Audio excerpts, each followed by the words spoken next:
turn the air on early in the morning so we could shoot all day, and so it's having trouble keeping up with the hot. But regardless of that, we have something else hot right here in my hand.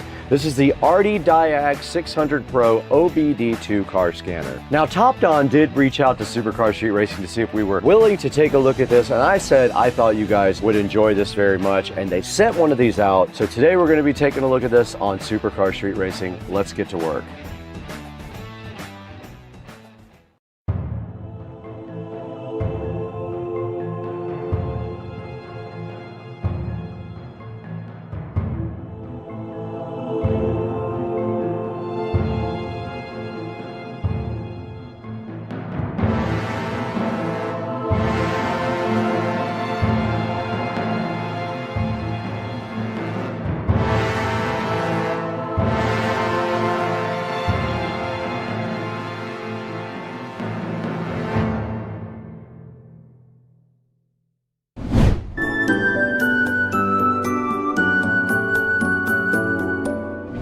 We're back in the hot but beautiful Supercar Street Racing Studio A today. One of my favorite places to be if it's not hot. It's probably about 75 to 76 degrees in here because I failed to turn on that air conditioner early enough for it to keep up, and it is very hot. If you reach up here, you can feel the heat coming directly out of the ceiling. But what else is hot is also this Diag from TopDon. The 600 Pro they sent out to us just to work with you guys on and show you how this works. So what we're gonna do today, our plan is we're gonna unbox this thing first. We're gonna take a look at this guy and see what's inside the box. We're gonna walk directly across the street over to Rich's house also, and we are going to hook this up to his truck and see what this thing can do. Thank you so much for 200,000 subscribers. It's amazing. It took a while to get there, but I am so happy with the progress of the channel, all because of you guys. You made it possible for us. Thank you so much. Now, this Diag 600 Pro is the upgraded version of the last model. It does use Android operating system. If you were wondering, most of these do use an Android operating system.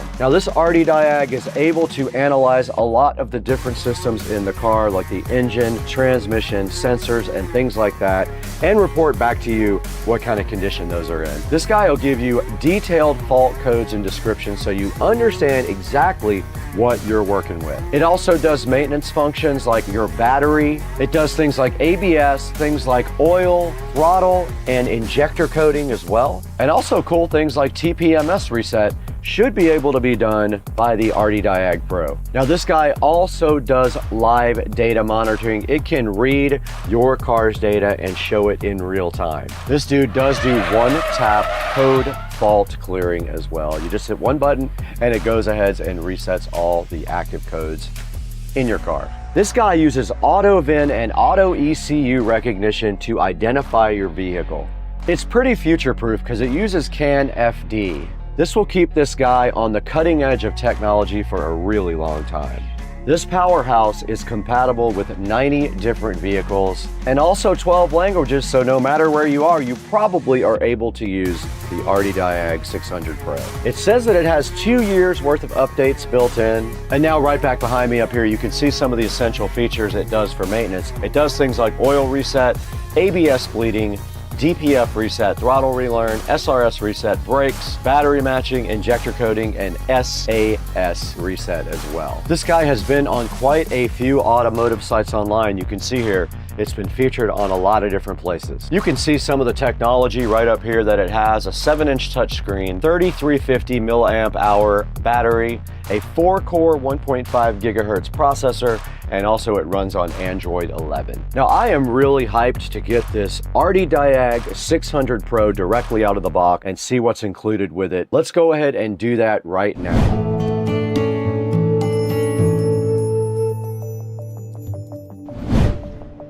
All right, guys, right in front of me here, we have the Diag 600 Pro by TopDon. Now, TopDon sent us the 600 Pro. They call it their mid-range diagnostic tool here. They wanted us to check it out with you guys and go ahead and open it up and then maybe fire it up inside of a vehicle. So what we have right here is the Topdon ArtDiag 600 Pro, and we're going to get this opened up right now. Now, taking a look at the box first, though, you can see right here just a picture of it on the front and a little car logo right there, ArtDiag 600 Pro by Topdon. On the side, all it says is Topdon. So there's not much on the side of the box right here, but on the back we have a lot of information here. It says master the essentials. There's some contact information. They do have a North American phone number, and they do have other country phone numbers right here, and their website, www.topdon.com. There is a code right here indicating which one this is, and on the outside there is not much more to this box than that. Now let's go ahead and get this thing opened up and see what's inside. All right, so the first thing I see here, the presentation is real. We have a nice bag with all the stuff for the Topdon inside of it, so we don't need this box anymore where we're going. And nice looking case here for your OBD2 scanner. Let's go ahead and open it up and see. Has a nice handle on the top also for you to carry. And inside of this, we do have the OBD2 cable.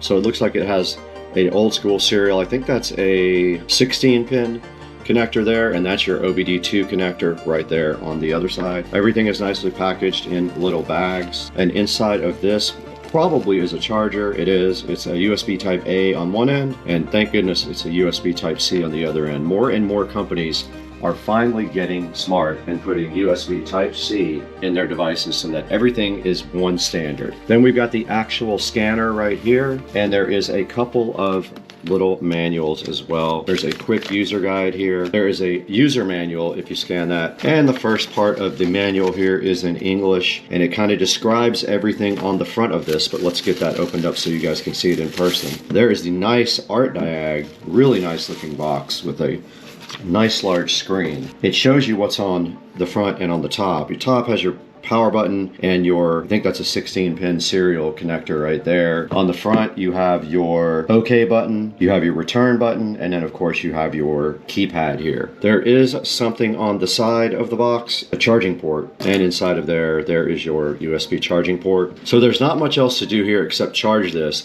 I'm not going to charge it right here. This is a slow charging. This is from the computer, so it won't have much amperage. So I'm gonna go plug it in the kitchen and start charging it, and I'll let you guys know how long it took to charge.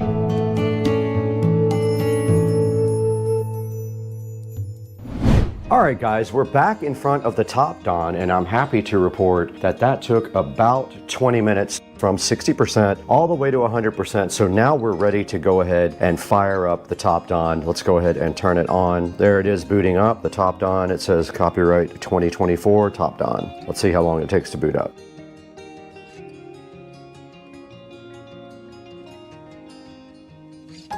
Now I'm assuming this thing has Wi-Fi that it can download new things. Let's see, so we're in the setup area right now. It is a touchscreen, nice, okay, cool. English US, next. That is the correct time zone. Now it's looking for my Wi-Fi network. Here it is right here. I'm gonna go ahead and put in the code that you guys can't see. All right, I put my Wi-Fi information in. It says connecting. All right, so now it wants us to update the version to 2.3.0, and it's gonna fix known bugs. Let's see if it updates. It's got a line, it's indicating the progress right here. Let's let it do its thing.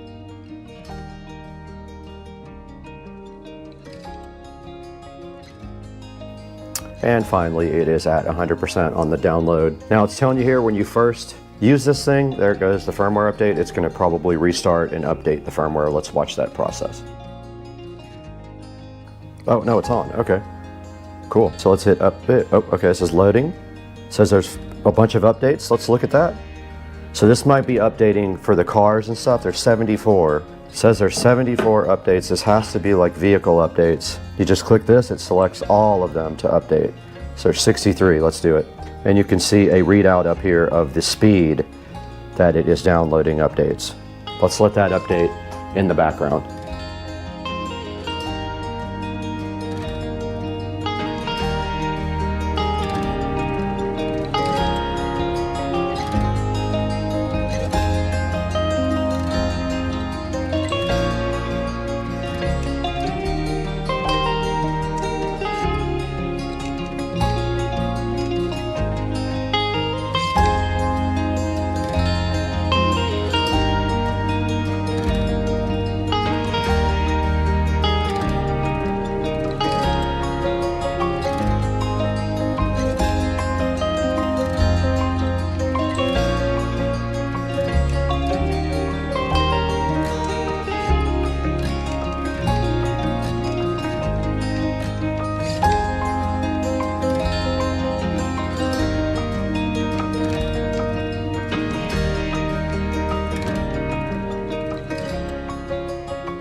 We're back now after a couple of hours of break, and my GoPro overheated, of course, because it's absolute garbage and we're inside the air conditioning. This tablet did eventually finish all the updates. You can see right here there's nothing left. It did let me know that I have a free year of updates. That is usually $29.99. But there's a lot of things here that we can't do right now because we're not connected to a car. It does diagnostics, OBD2, EOBD. So if you go into OBD2, you got to connect first. So what we're going to do after this, here's the different maintenance items you can do depending on what vehicle you have. So let's take this thing directly to Rich's house when it's not 115 degrees, get in his truck and connect it right up and see what it can do. Guys, I wanted to take a short break from the video to introduce you guys to our new sponsor, Trond. They sent us this very cool desk lamp right here, which is sitting so fly and bolted directly to Studio B desk. Now this lamp is awesome because it does tilt and articulate in a bunch of different ways. You can rotate it and do all kinds of stuff with it, and it is also kind of perfect for this area right here where we do the shooting. It does have controls on the very top, as you can see right here. All the controls that are on the top are also located on this remote control. The remote control does have a timer on it. It has brightness on it. It has color temperature. So as you can see right here, I'm rotating through the color temperature on the light from cool to really cool to warm white. And on the remote control right here, you can do the exact same things, if you guys can see that right here. The lamp just bolts right to the desk here. It bolts right from the underneath, and then all of the different areas of the lamp are articulable, so you can move everything. Especially these two little wands right here are very cool. I love that. You can almost see it in the webcam picture right there. So Trond donated this light. It is a 360-degree rotating Architect desk lamp. It has 5 colors, 5 brightness levels, a 24-watt light with eye care, and a 45-minute timer, and it does come with a remote control. Now, right now it is $69.99, but there is a 20% coupon you can apply to this, and also there's a promotion that you can save another 10% when you check it out online. And you can see right here on the picture, they're actually using DaVinci Resolve, and they have the nice desk lamp above it. That's what I'm going to be doing because I'm going to install this guy right here. I'm going to put a link in the description to the Trond LED desk lamp. Make sure you support Supercar Street Racing. Tell them we sent you and show your love for SCSR. Now back to the video.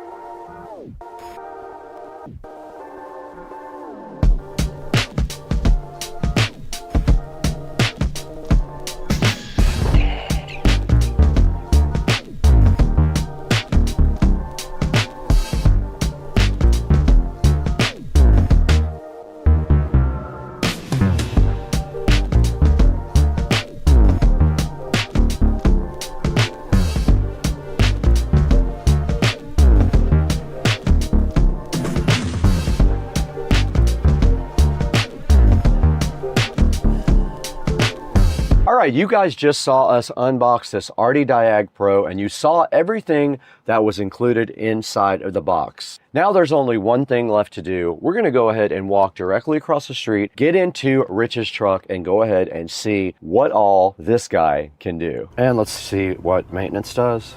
You can reset different things in the car, like your oil light, your throttle position, your EBP, steering, ABS, DPF, BMS, injector, and TPMS. I pushed maintenance, and now I'm going to go to Toyota. It found the VIN again, double cab, confirm, and there's the manual oil reset, so you can go ahead and reset the light if you do get your oil changed. That part is not supported with engine and ECT. And then here's all the other functions you can use to reset to do maintenance on the car. So for example, if you need to reset your injectors, you can go in there and do that. So the mall is where you can purchase things for the Top Don. That's that button right there. The library has a bunch of useful information here, like a DTC repair guide, DLC location, warning light library, a user manual, and a quick support with TeamViewer. I guess they can remote in and work on this. And I'm doing one more auto scan on it. There it is, reading directly off of the computer. All the live data is like the fuel trim, the RPMs are right there. I'm at 700 RPMs, you can see right here. Vehicle speed sensor, timing, you've got all kinds of things that you can view in real time with this nice top-don Art Diag 600 Pro. User info is just where you get all your information. You can also do firmware updates or system updates. We've already done all the updates. You saw that yesterday. That took a while for the cars to go ahead and get updated, but everything is current here now. And that is a look at the top-don. It does a lot of cool stuff. Let's see what battery voltage does. All right, it shows you real time. The battery voltage is at 14 volts. That's cool. And under history, you can look at reports that you saved. You can replay old data. You can actually do screenshots as well if you need to. And you can screen record, which is pretty cool. All right, we are recording now on this device, and I'm gonna play back a little bit of the video that I record on this device if I can figure out how to get it off of here. This is recording right now, so if we go back into diagnostics and we go to VIN, all right, it's scanning now. Let's do auto scan. I'm gonna record the screen and see if I can get the file off of there to play back for you guys.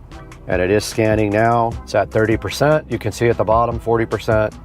It said no DTCs actually, but it is on. The light is confirmed on the dash. And it is at 70% now. Occupant detection, passenger door, driver door, and it said no TTCs on occupant detection. Passenger door, driver door now does not exist on that one. And if we do a report here, there is the report that you can get from this, and then you can save it and look at it later, and you can see the codes right there and what they mean. Pretty cool 600 Pro scanner.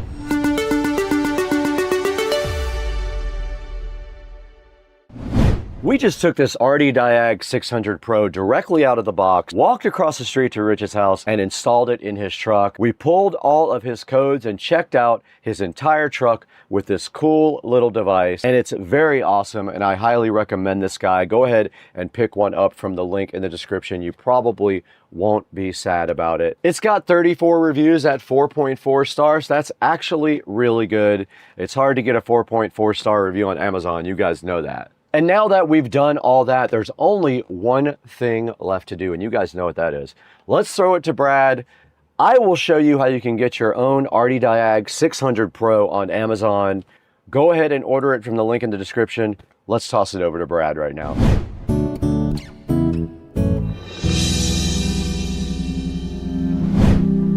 Hey, what's up everybody? Welcome to Supercar Street Racing. It's so nice to have you out in Studio A again with me, and thank you for 200,000 subscribers while I am thinking about it.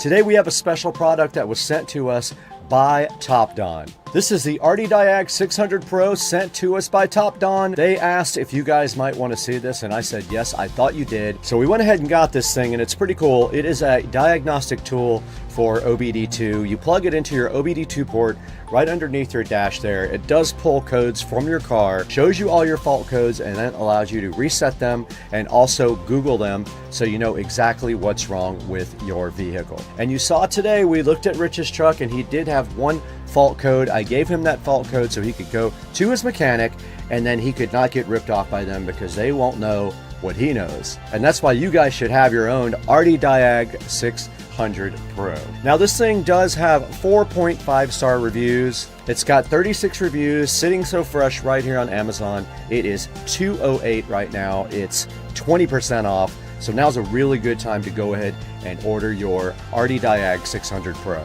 It also allows you to do screen recordings and screenshots. So if you want to play that back later like I did, you saw how I did that when I put it into the edit session here while I was talking over the actual diagnostic on Rich's truck. It says it comes with 2 years of free updates, so you can look forward to that. Not having to subscribe, you're going to get 2 years from these guys of nice updates. It also does 9 different service resets, a bunch of different maintenance items as well. So you can do things like reset your oil light and like your battery. When you get a new battery, this thing can help you learn your battery type for the car if your car supports it, and the tool does too. It also does live data monitoring. You can actually watch the car's data in real time on the screen so you can get indicators of what your vehicle is doing. This thing can identify your ECU automatically and know what kind of car you drive. This thing does 90 plus vehicles in 12 different languages, so you can be assured that you're probably covered when you have this thing. So go ahead and check out the RD Diag 600 Pro. I might have called it Art Diag a couple of times in the actual video. Sorry about that. It's RD Diag 600 Pro by Topdon. There will be a link in the description. Pick yours up and help out Supercar Street Racing. It really does help us a lot. We just need a few dollars here and there to keep the channel going. Here's a look at the channel metrics right here. We have 201,255 subscribers, and we couldn't do it without your help. Thank you so much for supporting Supercar Street Racing. Everything you do matters. Please like, please subscribe, and please buy all of your Amazon products through any of the links in the video description of any of my videos. You can click any other link and buy something, and it helps me out greatly, and I do appreciate it. Thanks for the like and subscribe, and I got to get out of here. It's about to storm out here. It is thundering and lightning. Let's go.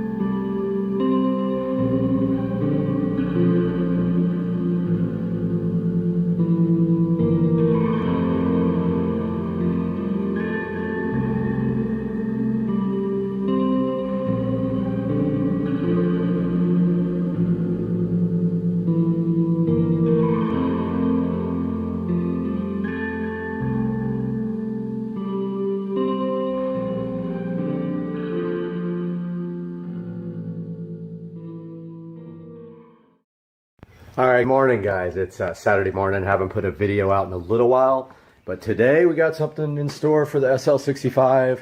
We are headed to the muffler shop, and we are going to get the muffler delete done. The car is just not loud enough with just the downpipes. We're headed that way to do an oil change and a muffler delete. So I'm going to show you guys a cold start now with mufflers. So here is a cold start. I'll try to jump out and get to the back.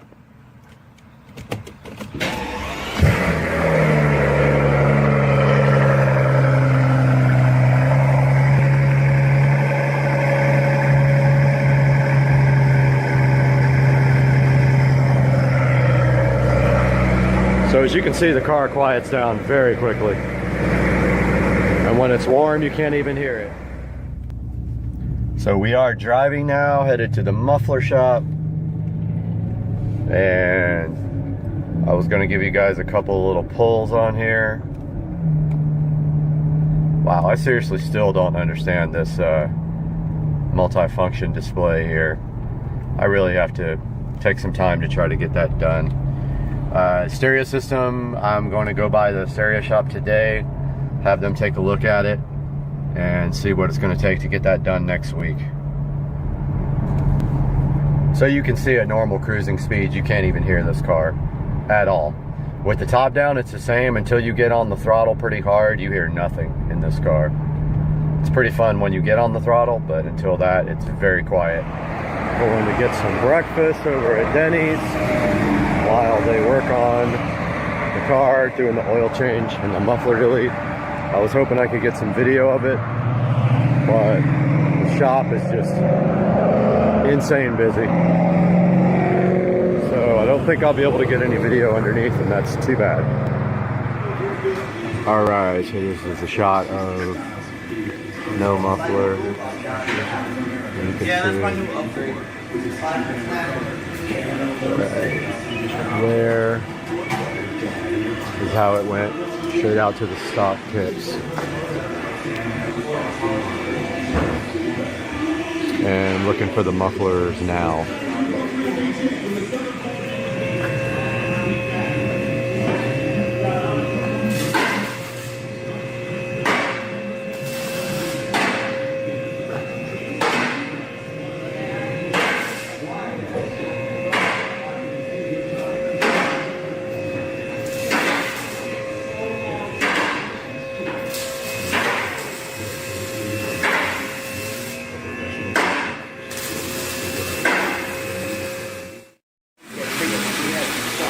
Here's a look at the factory mufflers.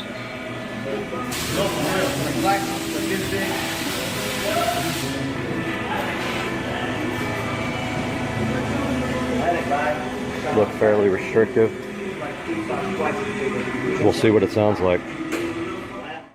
It's gonna be loud. I know. Oh, it sounds so good. Oh, that's...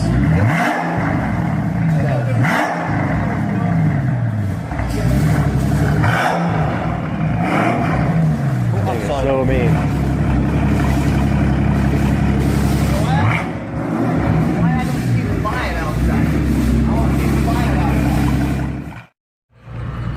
So first impressions, definitely louder. I like it so far. We'll see how it holds up in driving, whether it drives me insane or not with the top down, but so far, very nice. And I will get some video of rolling in a minute. Getting the car washed now. Still got mud from last time because this place is being worked on, the roads. As soon as I left, caked with mud.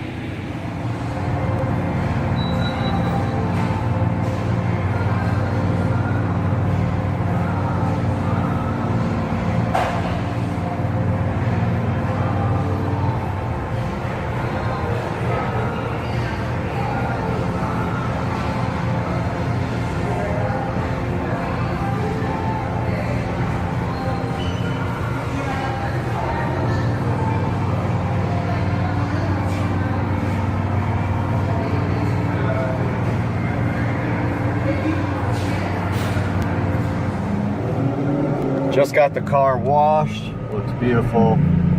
Doing some driving now. Definitely with the windows open. It's not loud at all. But it is louder than it was before. I definitely like it. I'm keeping it like this for a while at least. Next up is intakes. All right, guys, here's some video of the car. Right out of the car wash. The tint in the front was redone yesterday. Some fingerprints on the inside there I'm gonna have to get off. But yep, that is the way it looks right now. There's the new exhaust. So pretty much the only thing you have to worry about when you take out your mufflers is drone. If you can handle a little bit of drone, then deleting the mufflers definitely is a especially on a turbocharged car. The issues with a non-turbocharged car is, excuse me, sometimes it can be a little bit too loud. But the turbochargers on this car definitely muffle the sound enough where it's not overbearing. Now, if it's too much with the mufflers removed, then you can put back some glass pack exhausts, like some MagnaFlow glass packs straight through. And that's gonna be it for this edition. See you guys. Starting the day off at the gym. And yeah, way too early, dude. All right, good morning, guys. As you can see, I had to start my day off in the gym this morning. Pretty much every day I get to the gym in the morning. I try to walk a little bit during the day also to keep in shape. And so got on that freaking treadmill this morning and got a good 45-minute workout. And now I want to talk to you guys a little bit about batteries on your cars. So as you all know, a lot of you probably have cars that you drive every day, daily drivers, and you don't really have to worry too much about keeping the battery charged.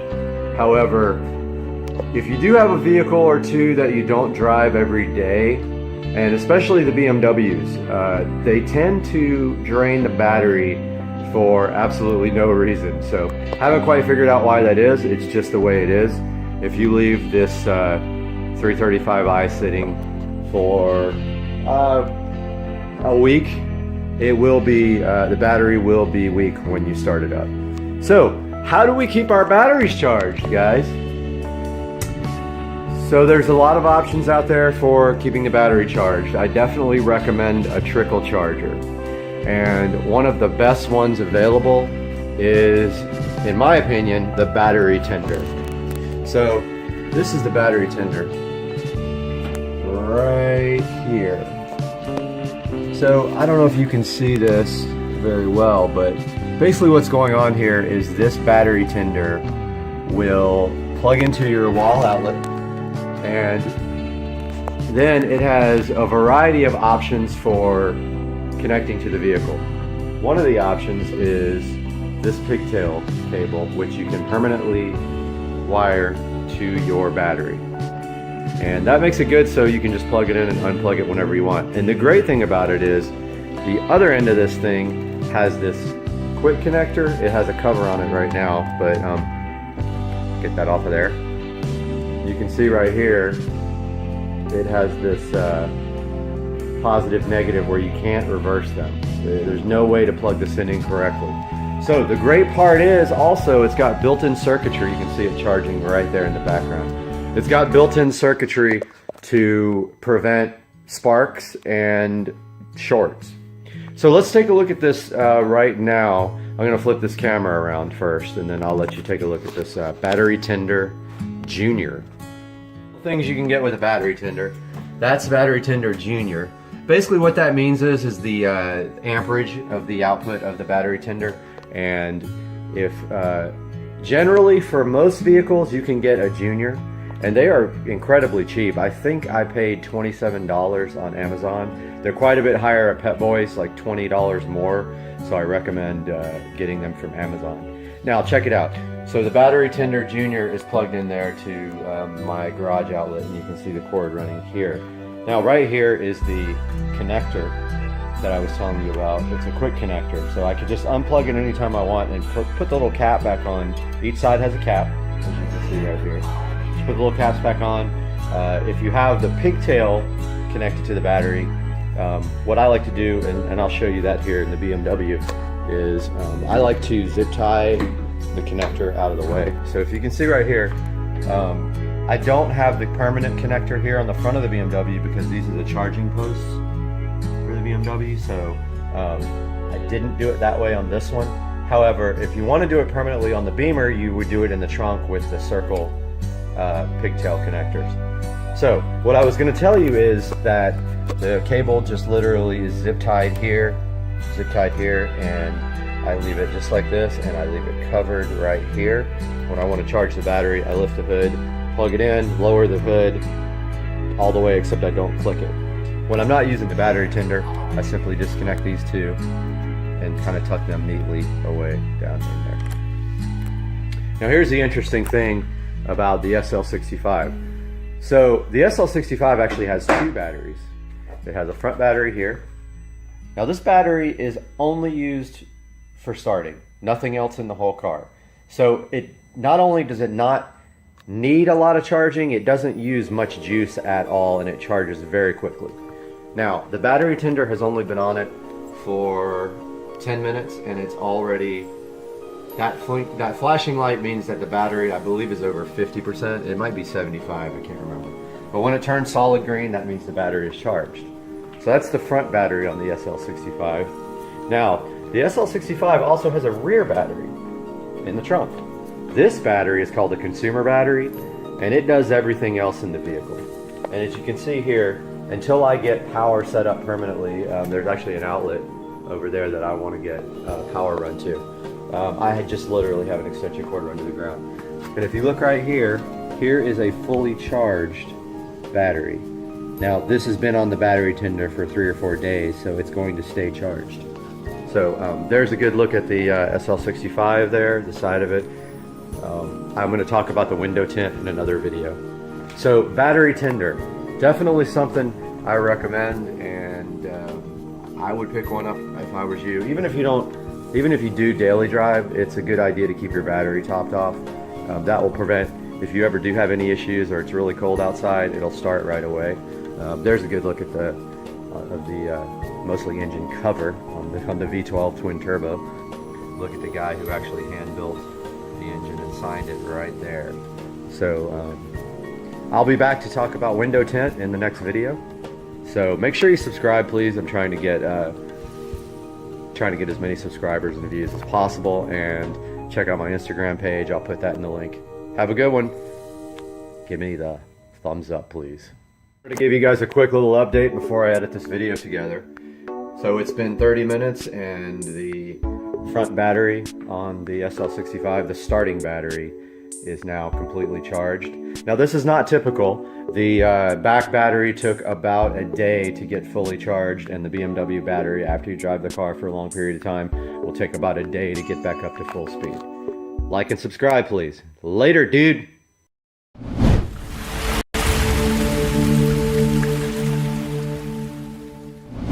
Guys, welcome back to Supercar Street Racing for another video, and today we have a very special sponsor with us. Rove was kind enough to send us one of their 4K, dual channel 4K dash cams for the Tesla Model S Plaid. Now I thought this would be perfect for the car because I need a dash cam in that car. You cannot access the footage inside of the car unless you have an incident. So this will really help out with that goal.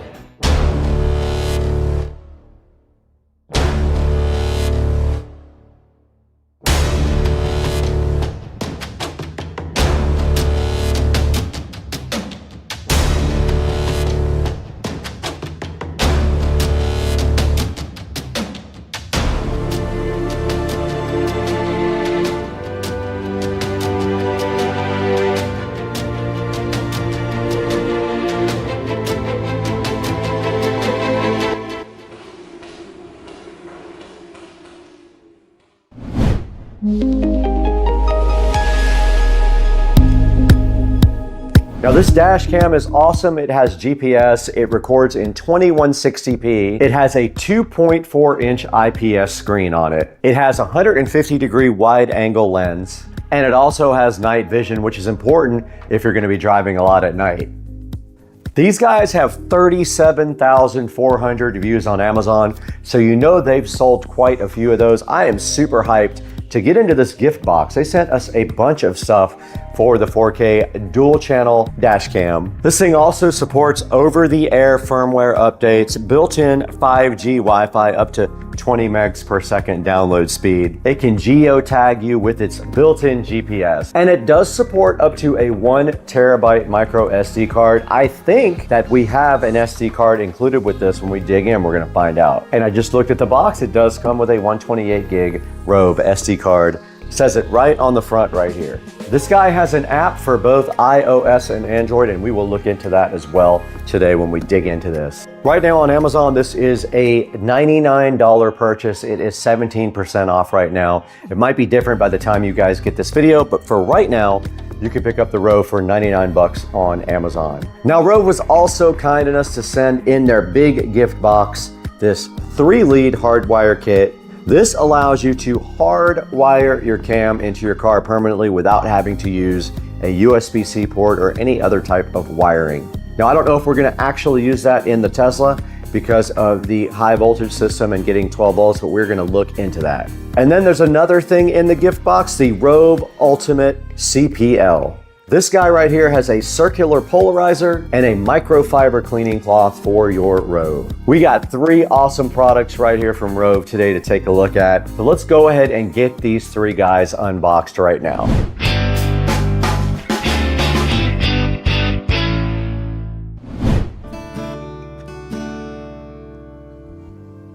What's up, guys? Welcome back to our other channel sponsor today. PureWex was so kind to go ahead and forward us some of their mushroom gummies. You can see them right here. They are 20-in-1 complex mushroom gummies. Now, these guys are so awesome. They help your brain, your focus, and your immune system when you take these. These guys have a powerful blend, a great taste. I let my neighbors try them. They said they taste just like chocolate, and I agree. Very good taste. I'm gonna go ahead and take one right now.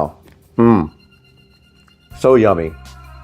Literally tastes like chocolate. Now, these PureWex mushroom gummies have cordyceps, lion's mane, reishi, maitake, and shiitake, all in a 20-in-1 powerful blend. These guys help you get through the day, and they help you keep focus. They help keep your immunity high, and they help keep your brain at tip-top levels. I'm gonna continue to take some of these mushroom gummies every day and let you guys know in about 3 or 4 weeks if I feel a difference after taking them. But these are rated very highly online. I will have a link in the description to the PureWex mushroom gummies. And if you go to their store, you'll find a lot of other cool supplements you can take as well. If you don't want these, please buy something else from PureOX. Get your mushroom PureOX gummies right off of the Levanta.io link that I'm going to provide for you in the description, and let them know that Supercar Street Racing sent you and that you support us. Let's get back to the video.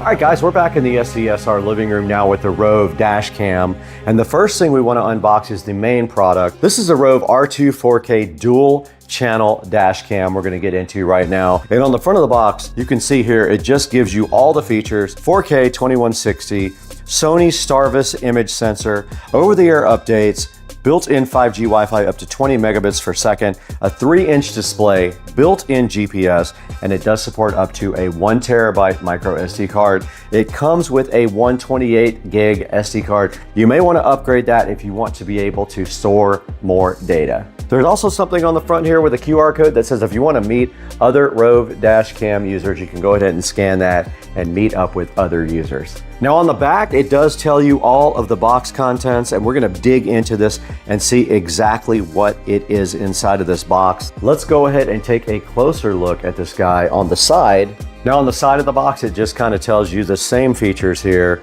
kind of that it does up to 2160p recording. It has HDR. It does have a screensaver, supports up to a 1 terabyte micro SD card. It does have motion detection also, so that's cool. And it does use H.265 and H.264 codecs. H.265 is the newest and most efficient codec. It does support that. Let's go ahead and use the patented SCSR Smith & Wesson knife to get this Rove completely unboxed. All right, we got the plastic off of the Rove. Let's go ahead and open it up. And right at the top of the Rove, you do see a SD card here, a 128 gig SD card with a micro SD card adapter sitting right on the top, looking so fly. All right, guys, we got the Rove 4K dual channel dash cam right in front of us. We're gonna go ahead and take a look at what's included inside the box now. Now, the first thing we see on top of the box in the Rove 4K dual channel dash cam is this nice SD card. It is a 128 gig SD card with a SD card adapter in case you have a slot in your laptop for running an SD card. And right inside of that, there is a nice thick user manual to describe to you how to use the Rove R2 4K dual channel 4K dash cam. Pretty thick. Looks like it might contain a bunch of good information there. We'll take a look at that later. So this warning here on this card does show you that it wants you to use Rove only SD cards. If you get an SD card error, they want you to choose a class 10 U3 speed.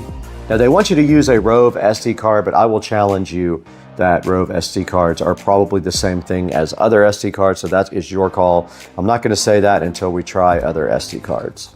They want feedback as well. Once you purchase this, they want you to go ahead and go into feedback and leave them some good feedback. They're also giving away $500 gift cards for big captured moments. So if you have done something on your Rove camera that you think is worthy, you can go ahead and apply for a $500 gift card. There is a little warning sticker here that says "Smile, you are on a Rove dash cam." So if you want to put that on your car, you're welcome to go ahead and do so. I'm not going to, but they do give you that capability to do that.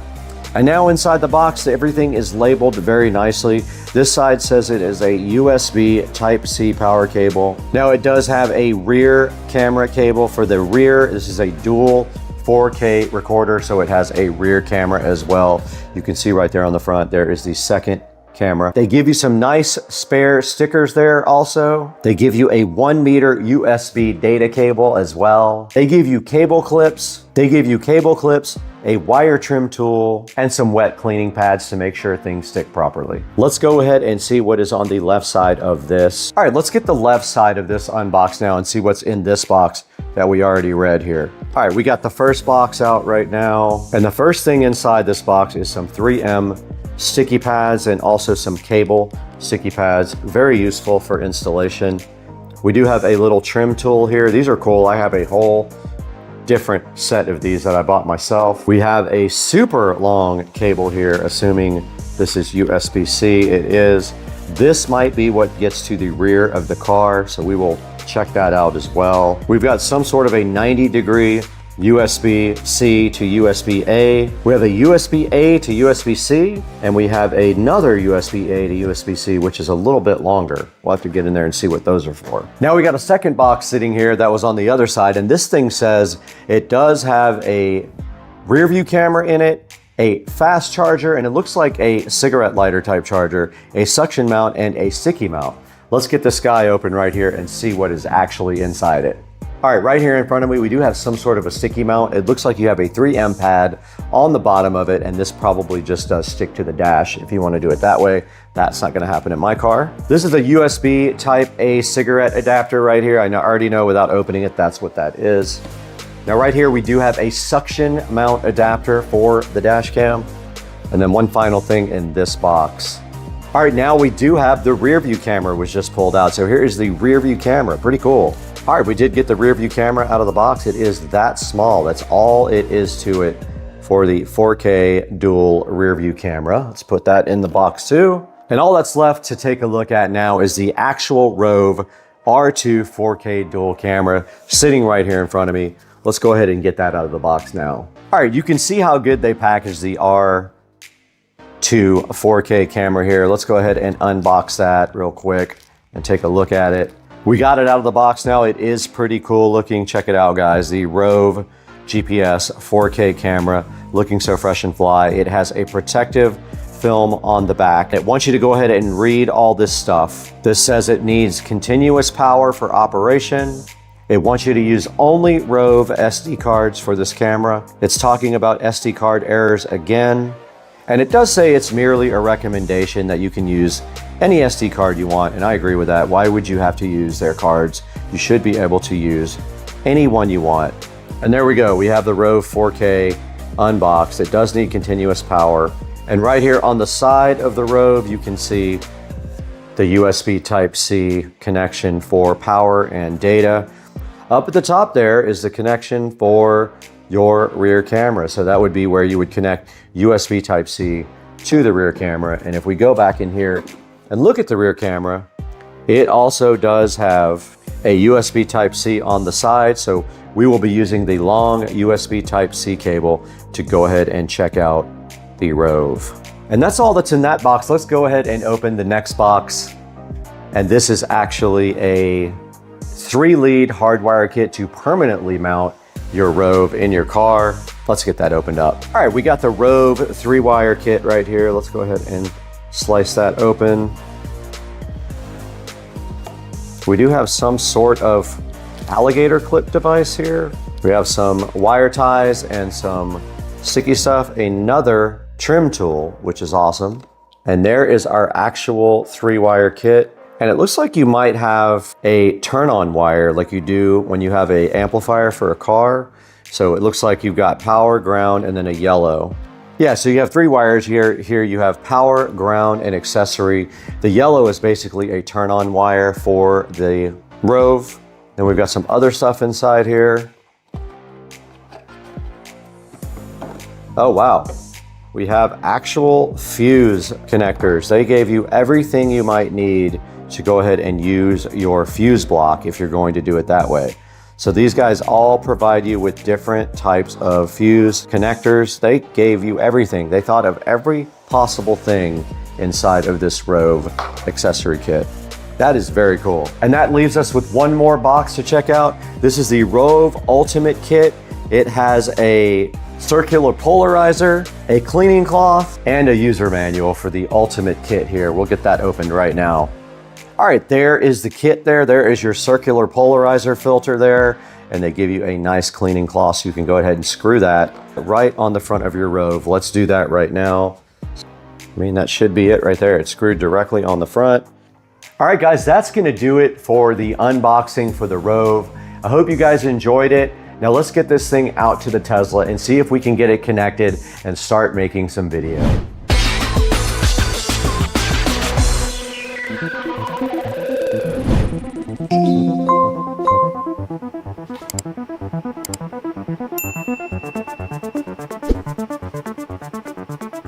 We are in the Supercar Street Racing garage right now with the lithium-ion 72-volt golf cart. We have everything for the Rove camera right here. You thought I was putting it in this Tesla Model S Plaid, didn't you? Not happening. It's going on the golf cart, and I will tell you why. The Tesla, I have a plan for that already. A manufacturer is trying to work with me to make the dash cam in the Plaid available all the time. So they have a product we are going to be installing. So we're going to be putting this in the golf cart, and I think it's really interesting for the golf cart, and I'll tell you what my plan is right now. This thing can mount several different ways. You have a suction cup right here. That's a standard mount, right? They also give you this little like extra mount thing here that goes with a 3M tape pad, right? Like a shoe. And then this can slide directly into the shoe like this. You just literally slide the shoe right into it, just like that, no problem. So I think what I am going to do is attempt to somehow directly mount this dash cam up here like this. I want it on the roof pointing forward like that. So just like that is kind of what my mission is. So I'm going to screw it from the top, and then what I'm going to do after that is run the wires over the roof. So I'm going to go directly over the roof like that, and you can see right here there is a grating for water to pass through the back of the cart and go down to the ground. It goes all the way through here and down to the ground. Well, my plan is come through here, drill a hole directly through here, and then tap into USB power right here for the cam. Now there's also a rear camera right here. So I'm about to show you what my ultimate plan is for the rear. It connects with a USB-C cable to the camera itself. So it'll go all the way over the top as well. But let's show you what we're doing in the rear over here. Okay, we're at the back of the cart here. So my plan is to also mount the rear camera to the roof. So the rear camera is kind of cool. It can rotate and all that stuff. So I am going to basically take the shoe mount right there. I'm gonna mount it up here, just like this. And then I'm gonna screw it from the back side right through there, right there. I'm gonna screw it right to the roof and then run the cable. I think that's gonna work out perfect if it still works. It might be broken now since I dropped it.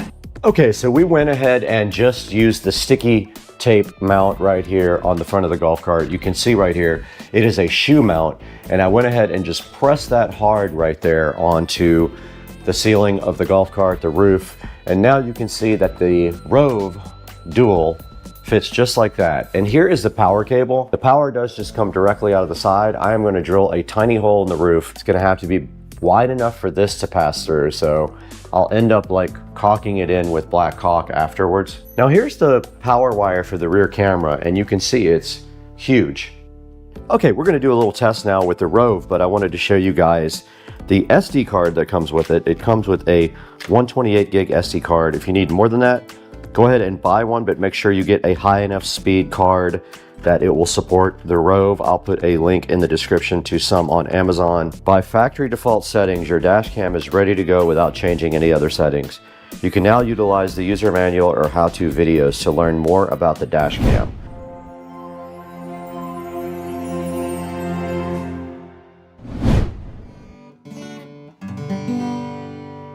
Oh, what's up guys? I didn't see you right here, but I'm glad you're here because we have a new sponsor on the channel today. Bakio is kind enough to sponsor us on Supercar Street Racing, and they have something that is very important for your, and you know, the only thing that matters in life is how comfortable you are in your, and so Bakio has sent us 3 of their boxer briefs to check out. And I gotta say, I was able to live with these guys for a week. These are the most comfortable boxer briefs that I've ever worn in my life. And Bakio asked me which ones I wanted to try. I immediately went down into the website and picked their boxer briefs made from tensile modal fibers. Now I'm gonna put a screenshot up here on the screen right now of the Bakios, and you can see they have a spacious pouch there in the front.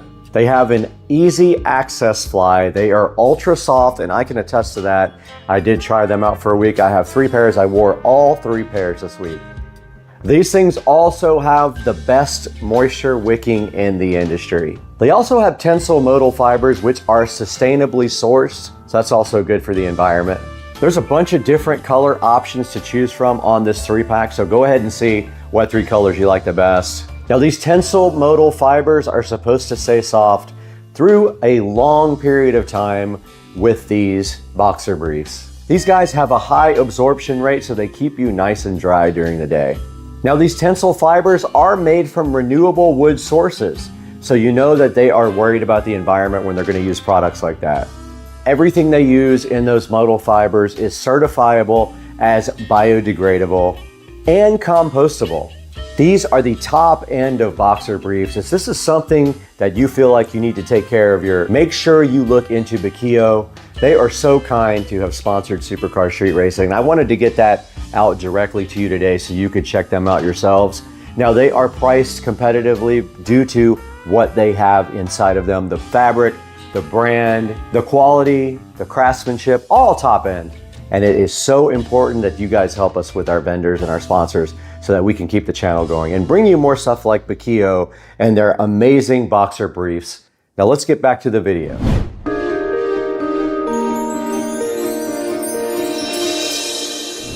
Back in the Supercar Street Racing garage the next day, and I have a plan. I went ahead and bought some black caulk, got him. These nuts. And I am going to go ahead and drill right through the top here, run the wire directly on top of the golf cart to the back. It is then going to come down this nice little thing right here. This is actually a drain. I don't know if you guys knew that. I'm going to drill through the side of this metal thing right here and pull the USB cable right out of the side there. All we have to do right here and right now is, I found my sticky things. If they will stick, I'm going to use those to kind of route the wiring in the channel here on top of the golf cart. Let's see if it works.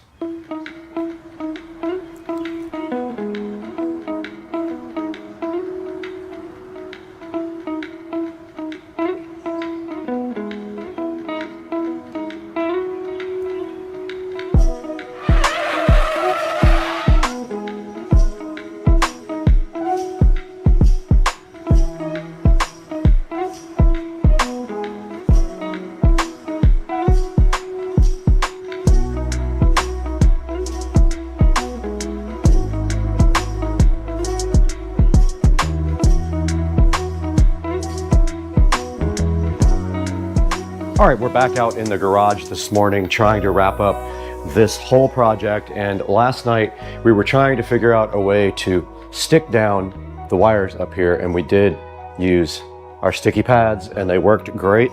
So all we're doing right here and right now is continuing that process. We got it all the way down to there, cleaned up. So let's go ahead and finish the process of sticking down these wires ASAP.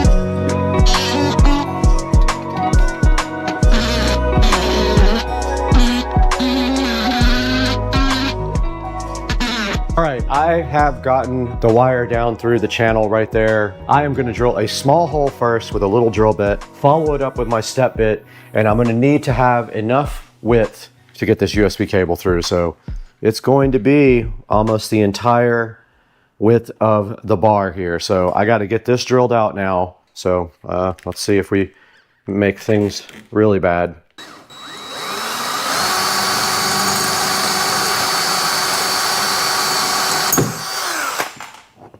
And I broke it.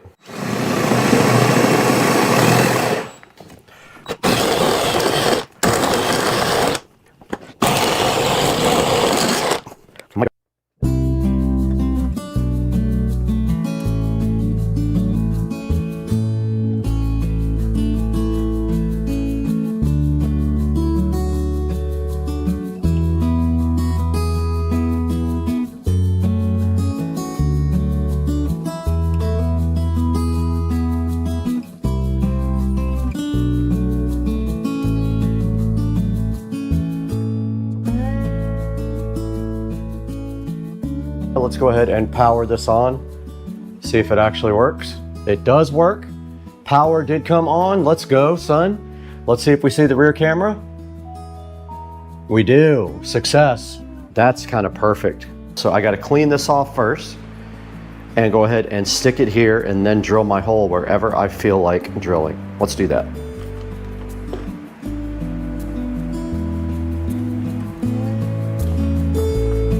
It does have 3M sticky tape on the back, ready to go.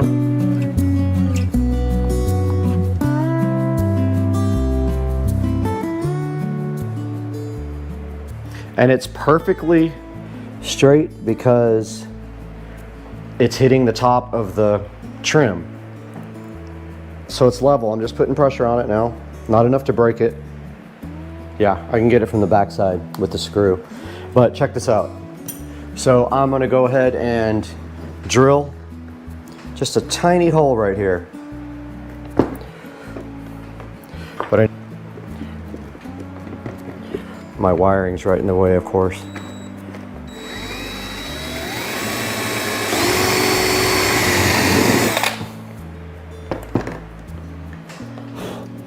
Okay. Let's see if I did it wide enough. All right. Let's go. Got him. Got him! Got him! Oh! Whoa!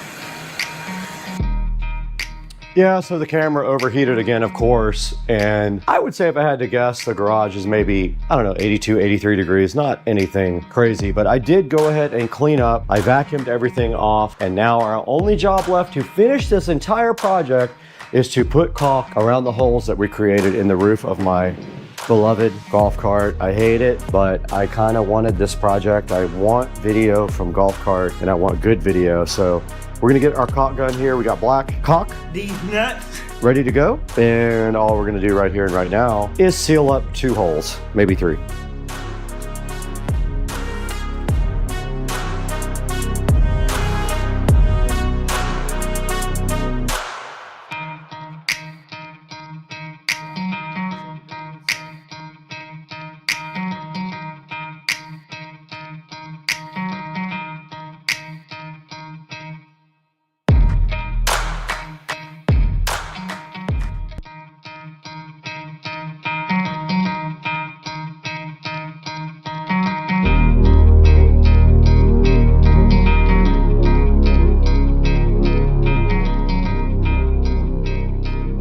Not gonna lie, it definitely took me to another level of challenge. I don't usually have these many problems with a project. This one I kind of guessed on the way because I don't know the actual anatomy of the golf cart, but it turns out that I figured it out in the long run. And basically, we got the 4K dual dash cam installed for you guys, and I'm so hyped. And one of the cameras is right here over my shoulders. This is a rear cam, records at 1080p, front cam at 2160p. So 4K in the front, 1080p in the rear. And guys, it would help me so much if you order all of your Amazon purchases through our affiliate links down in the description. You don't have to buy this. I would encourage you to buy it from Rove, but if you don't, buy something else. It helps the channel so much. But tell Rove how much you appreciate Supercar Street Racing by buying this camera through our affiliate links down in the description.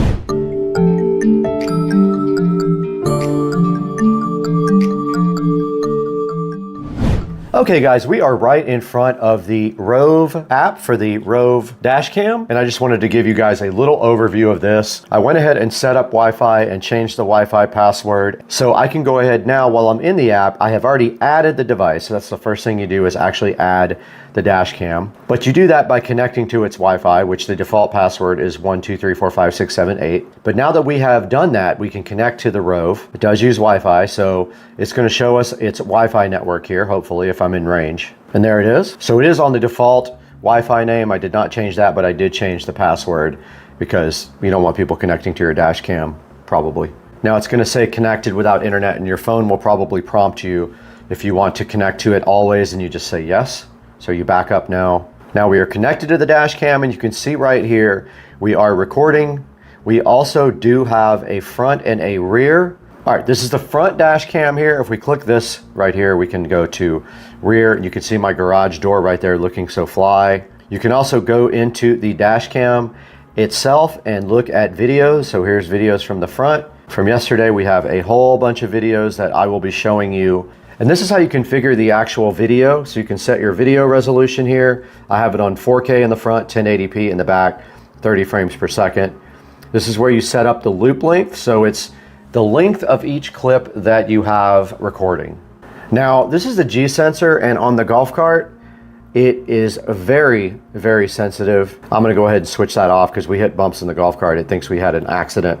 HDR is definitely turned on, and this is a default exposure for the camera. You can do time lapse on this setting. I do not use that. This is where you set the video compression.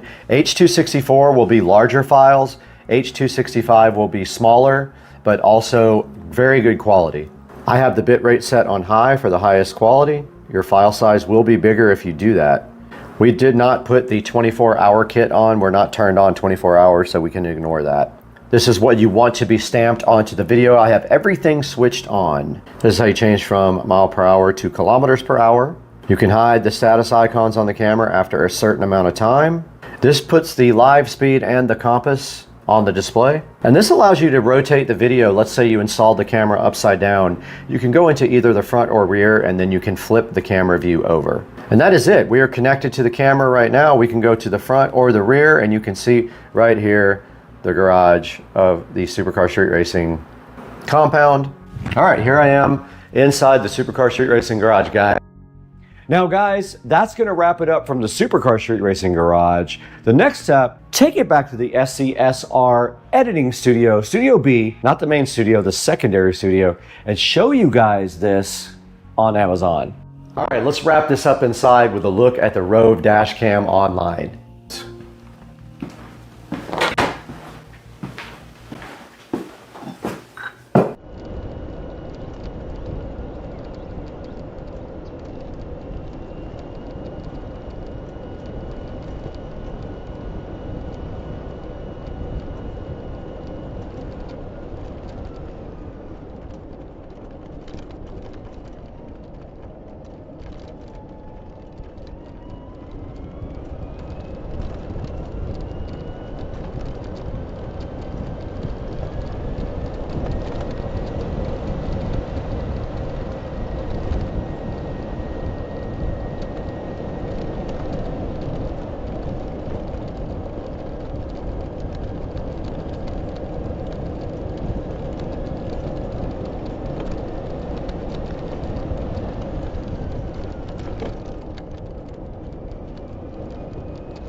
We're back in Studio B in Supercar Street Racing office, and we have the Rove R2 4K dual dash cam right in front of me. It does have 4.5 stars on Amazon, so it does have good reviews.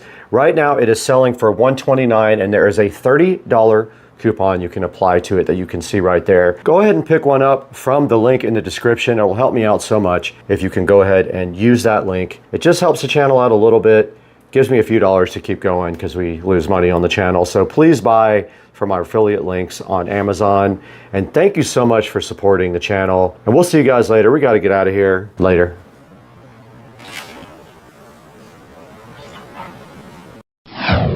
Supercar Street Racing here with a Supercar Fact Update. When you think of supercars, you probably think of power, speed, and performance, right? What about gas mileage and fuel economy? Well, probably not. If you can afford any of these cars, you probably can afford the fuel. But what about the rest of us? Here are the top 20 cars with the worst average fuel economy. This takes into account both city and highway driving and makes an average. At number 20, we've got the Lexus LC 500. It makes 471 horsepower, costs $92,000, gets 16 miles per gallon in the city, 26 on the highway, and averages at 19 miles per gallon. Next up, the Nissan GT-R with 565 horsepower, costs $100,000, gets 16 in the city, 22 on the highway, and averages at 18 miles per gallon. Then the Chevy Z06. At an $80,000 price tag, it gets 15 in the city, 22 on the highway, and averages at 18 miles per gallon. Up next, the Jaguar F-Type R. 550 horsepower, costing $103,000. It gets 15 miles per gallon in the city, 23 on the highway, and averages at 18 miles per gallon. Followed up by the Cadillac CTS-V.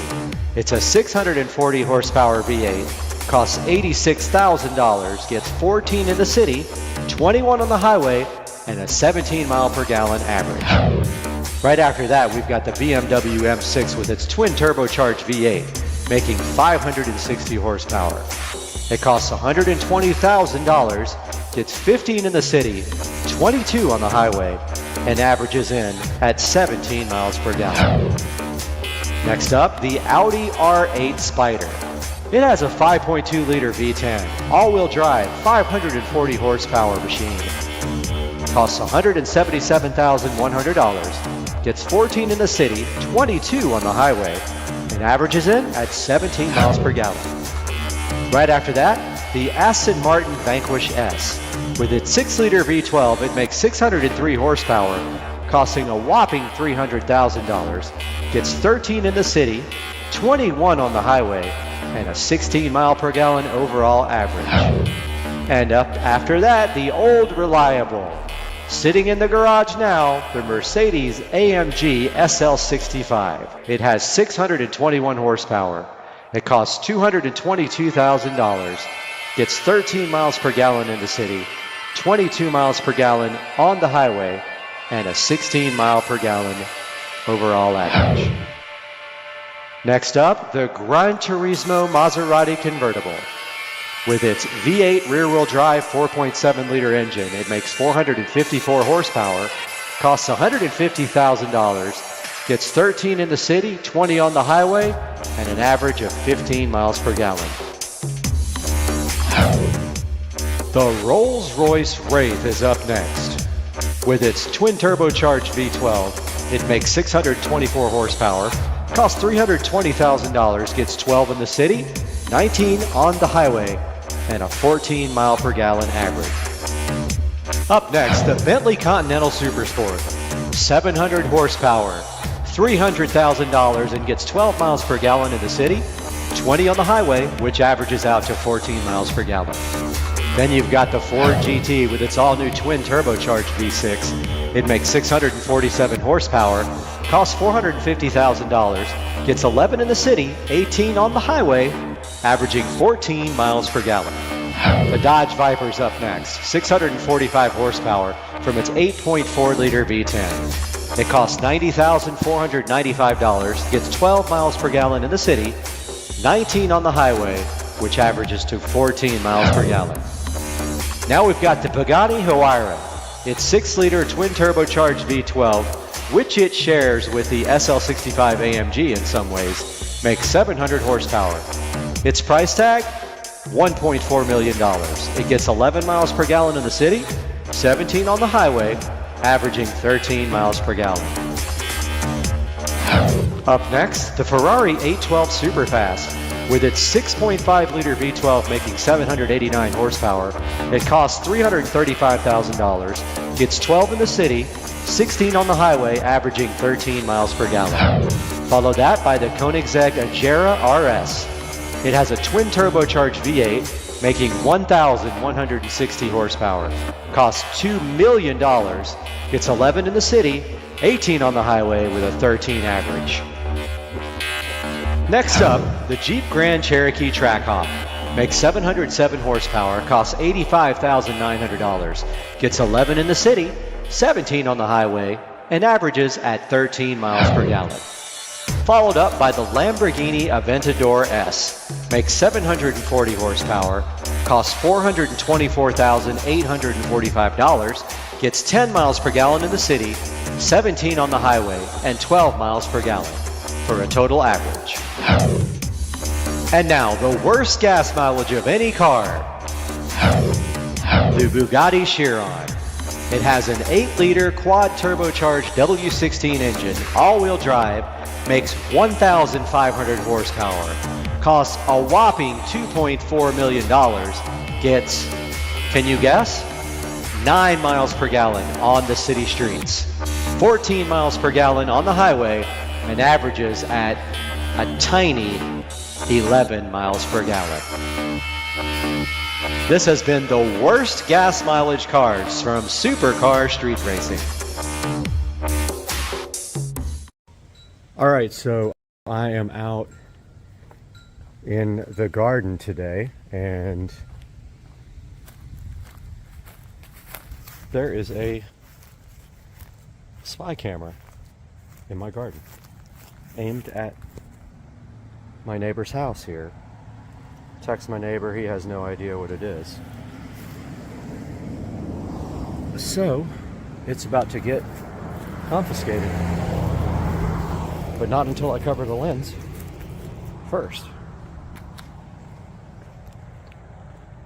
So, I don't know if it does audio, but it probably just heard me. So I'm going to get it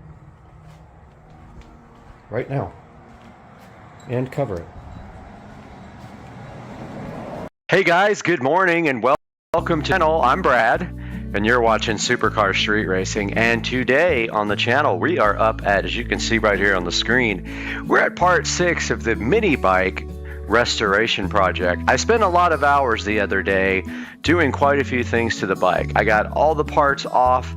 I got all the parts either grinded down and prepped to get all the rust off, or degreased, or both, and then got them all painted black and ready to go back on the mini bike. I only have one task left to do on painting, and that is the gas tank. I want to take the cap and make that copper. You're going to see all that today here on Supercar Street Racing.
All right, I went ahead and heated the can up because this stuff is not sticking good on this cap. Let's see if it sticks now after I scuffed up the cap and cleaned it.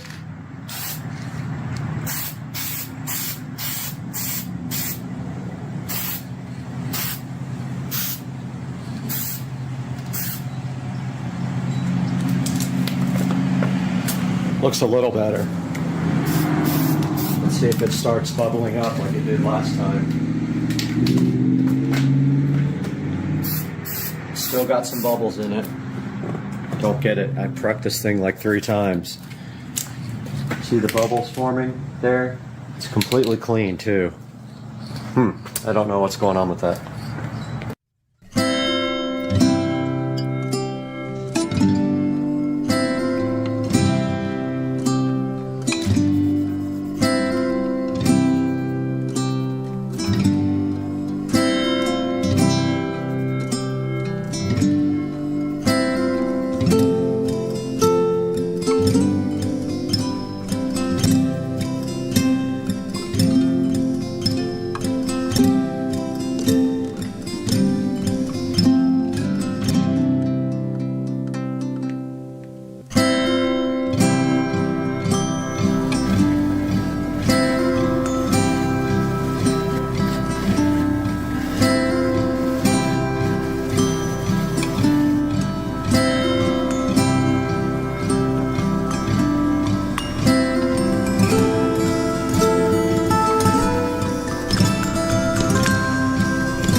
Alright, I got all my parts lined up here on the table. Borrowed the table from Rich and Trish.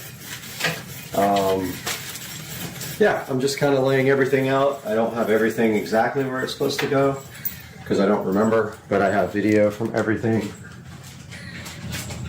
And I'm just cleaning up all the parts now. on the grinder that need cleanup, making sure everything is nice and fresh for the reconstruction.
right, guys, just got finished with the most important part of the project, and that's always cleaning up after you're finished. So I cleaned the entire garage, blew all the leaves out that had come in from the wind for the last couple of days, and got all the project parts laid out on the table. So I don't know how much of this is going into each video, but this is going to wrap one of the videos up, and you can see here everything came out just fantastic. I've just got a few parts down here drying to wrap up, and now the hard part is ordering parts that I want to replace, and also after that there's a mini bike right there. Ordering parts I want to replace, and then figuring out how this thing goes back together, because I really didn't pay attention as much as I should have. Guys, thank you so much for watching, and we'll talk to you later. Alright, this dude's making gator bites. What's the secret? Don't let the gator eat you first. What, did you actually catch these gators? Yeah. Right in your backyard. Let's go! Hey guys, welcome to another video trying the screen recording software using the Vimeo to try to do this. So I want to show you guys how I create thumbnails for the videos. So I just finished creating one here for Echo Show monitoring. So first of all, you've got to have some kind of creativity in your brain to be able to figure out what a nice logo would be that we could attract viewers with. So I'm going to actually create a thumbnail for this. So I'm going to go new file in Photoshop. It actually popped up on the other screen. I'm going to go 1280, actually 1920 by 1080. Let's do that again. Close. New file, 1920 by 1080, and there is our workspace there. So the first thing we want to do is figure out what kind of background we want to do. So why don't we just do a YouTube background? So let's call up YouTube here.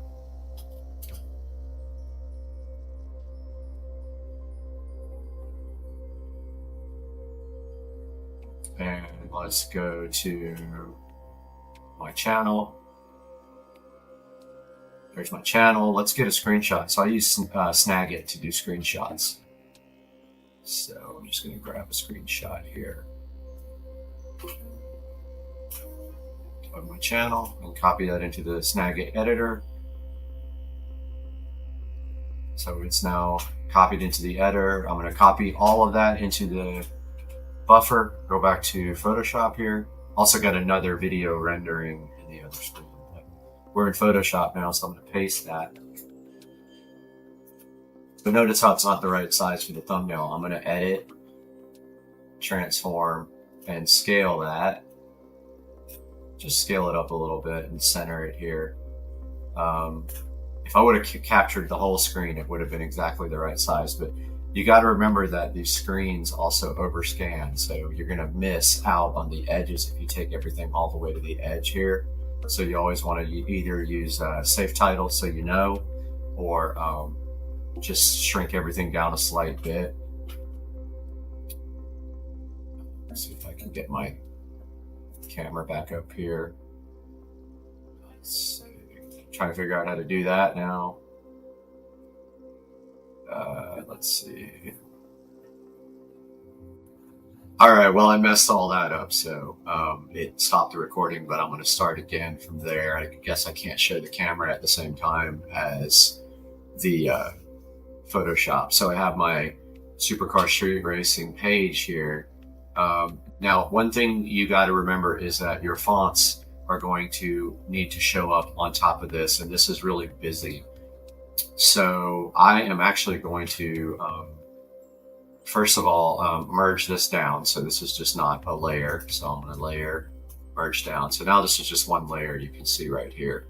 Now I'm going to image, let's see, adjustments, brightness, contrast. I'm going to wash this out with the brightness contrast tool.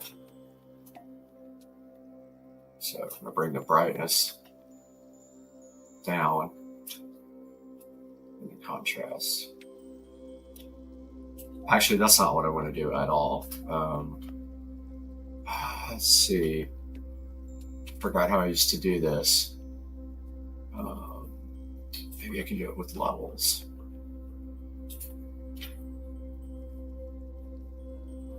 Pretty sure I used to use brightness contrast and try it again.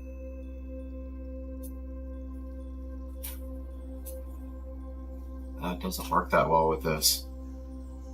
Doesn't work great with a web page. It works better with a an actual picture. So I'm going to undo merge down, and then I'm just going to go back into this layer style here, which popped up on the other screen, and I'm going to do it this way. So I'm going to do a color overlay, and then I'm going to bring the opacity down. And it didn't work either. Let's see. I'm kind of just playing with it now because that should work. Cover overlay, color overlay. Actually, we can do it this way. Let's merge that. And now let's copy this part here, this gray. Copy that, and now let's undo the merge. Let's see if it'll let me work like that. Okay, so now I've got this other layer, and I can adjust the transparency on it. So I'll go into the layer styles. I'll bring the transparency down. Now see how that washed out the background? It'll actually allow you to see a lot better the text on top of it. And I'm also going to scale this up a little bit, transform. I'm going to do scale. Just literally do the whole entire picture, and then I'm going to merge that down so it becomes one. Actually, you got to stick it first, and then I'm going to merge down. So now this is one solid picture. Oh, let's do merge visible or flat. Works the same way. Now you see it's just a background. Now we're good to put text on it. So let's go back into our flaming text, which I use greatly. Now, it doesn't matter which logo we use here. I love these because you can download PNGs, which are transparent backgrounds. So I'm just kind of looking to see here what is available. And let's just pick one for the actual, the text. How about Text Central? Let's see what that's about. So it's okay. It's kind of hard to read. Let's go back and try another one. What about Horizon? Let's see what that is. Horizon's pretty cool. It shows you other ones at the bottom here, but the first thing we're going to do is just change the text. Create to thumbnails. And then this is how you can change the gradient, the outline, shadow. I always use drop. Now here's an important one.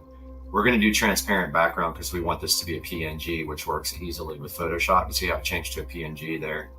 Then you go to image and you can change the file format and the crop. Click next. Click download. It wants you to buy it, but you don't have to. Now we'll show it in folder.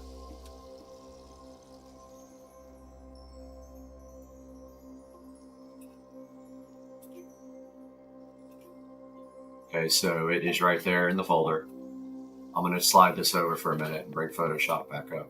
All right, so I'm going to slide this back over to Photoshop here, this downloaded logo.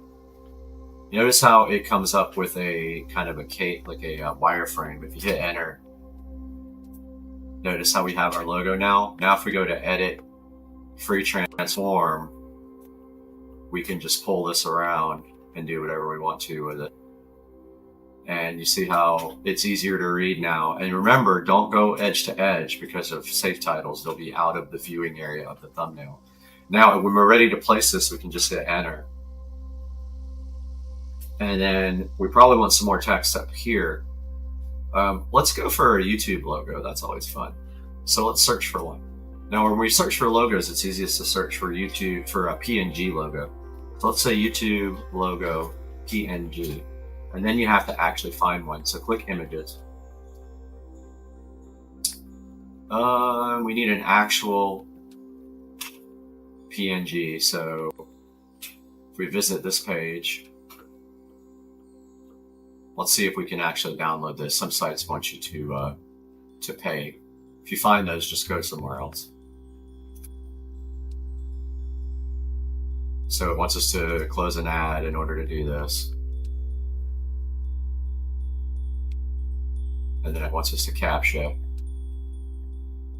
And it downloaded. Okay, so let's see if it's in my download folder over here.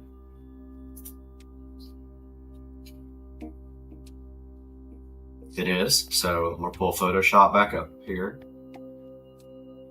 I'm going to drag over our newly downloaded YouTube logo. Now, if it's a PNG, you can resize it and you don't lose quality. See how we can now drag it around?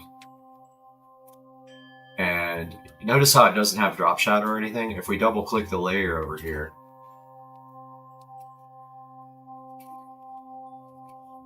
tried it like 15 times. There's our layer style. We go drop shadow. Notice how it added a drop shadow. Once you're in drop shadow, you can adjust the opacity, the direction, and the spread and the size. It's a little big, so I'm going to actually go to edit, free transform, and then I can pull it wherever I want. I can drag the corners, hit enter.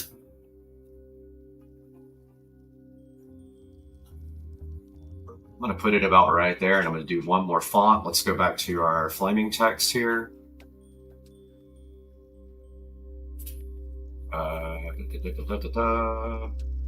Where is it? Right there. Go to choose logo. Let's see what Web 2.0 is. Nothing I see there I like. Let's go back to the flaming text site at the beginning. Go to the bottom.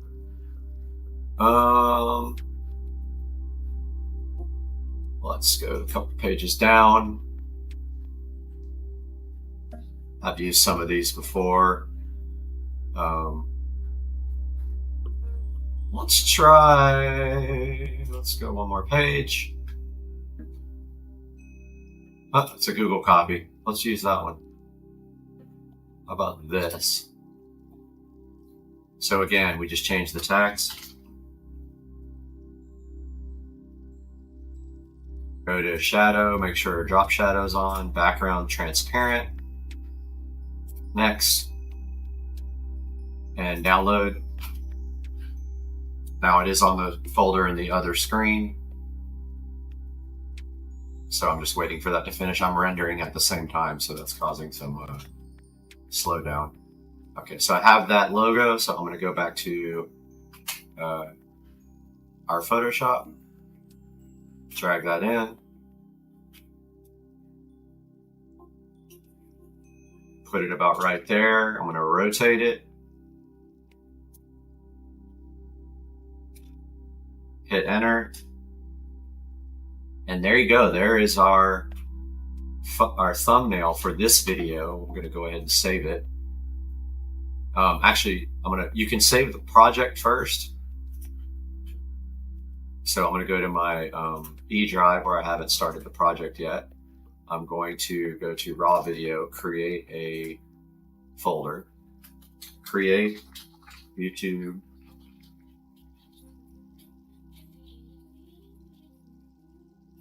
thumbnail. It's easy.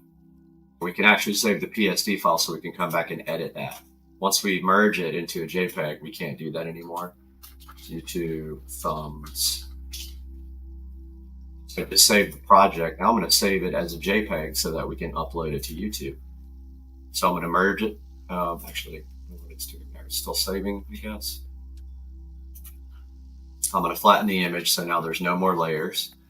Now I'm going to save as. I'm going to save that into the same folder, but this time I'm going to drop this down and go to JPEG, hit save. It pulls up a box that says what quality. We're going to do maximum quality, and there.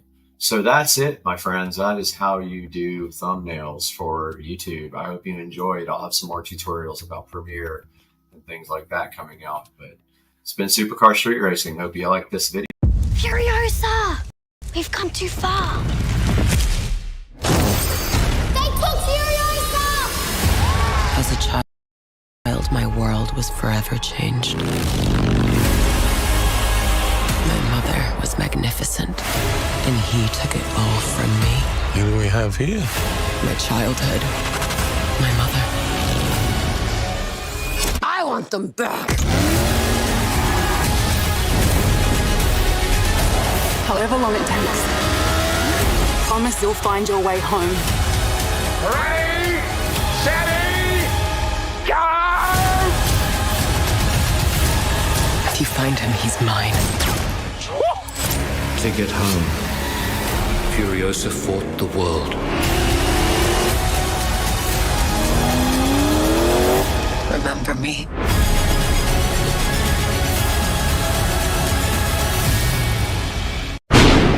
Furiosa had gone too far.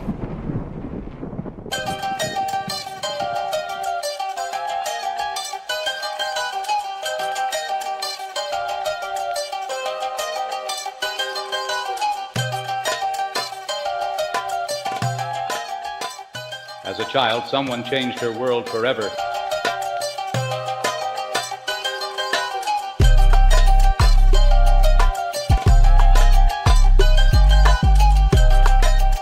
She thought her mother was magnificent. He took it all from her. He wondered exactly who she was.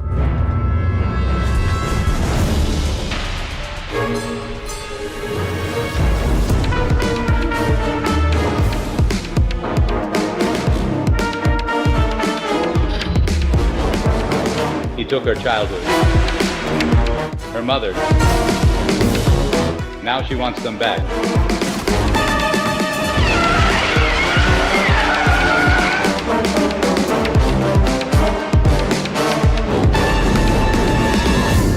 Even if it takes forever. She makes a promise to find her way home.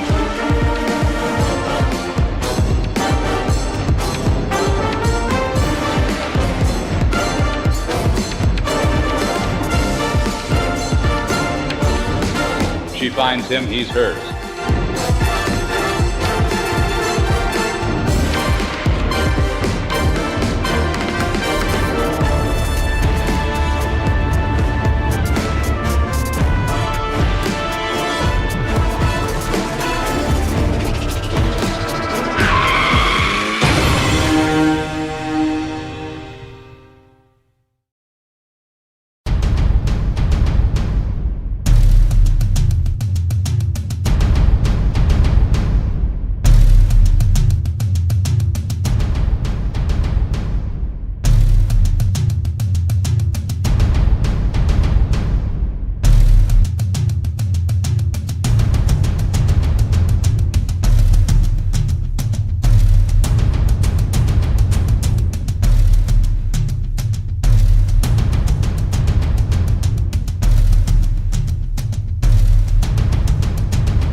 Check out this dude, Alligator Ridge, getting a suntan.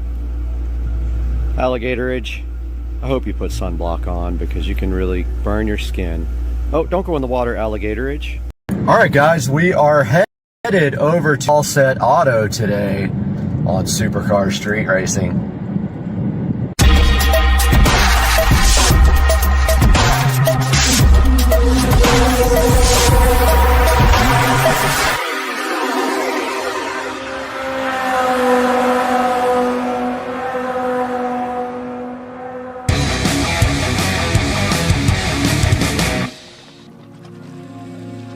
Guys, today we are taking the car to All Set Auto to start the wrapping process.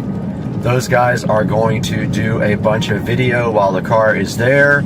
So once that's all done, we'll have this all posted up for you on Supercar Street Racing. Feet, turn right onto Fulton Road. So that's where we're headed right now. Let's get there.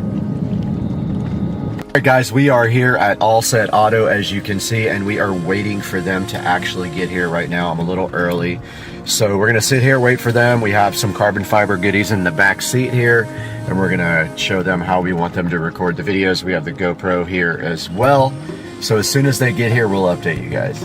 Alright, we are here at All Set Auto, and it looks like they might be open, so let's go on in and see what's happening in here. Hey, good morning.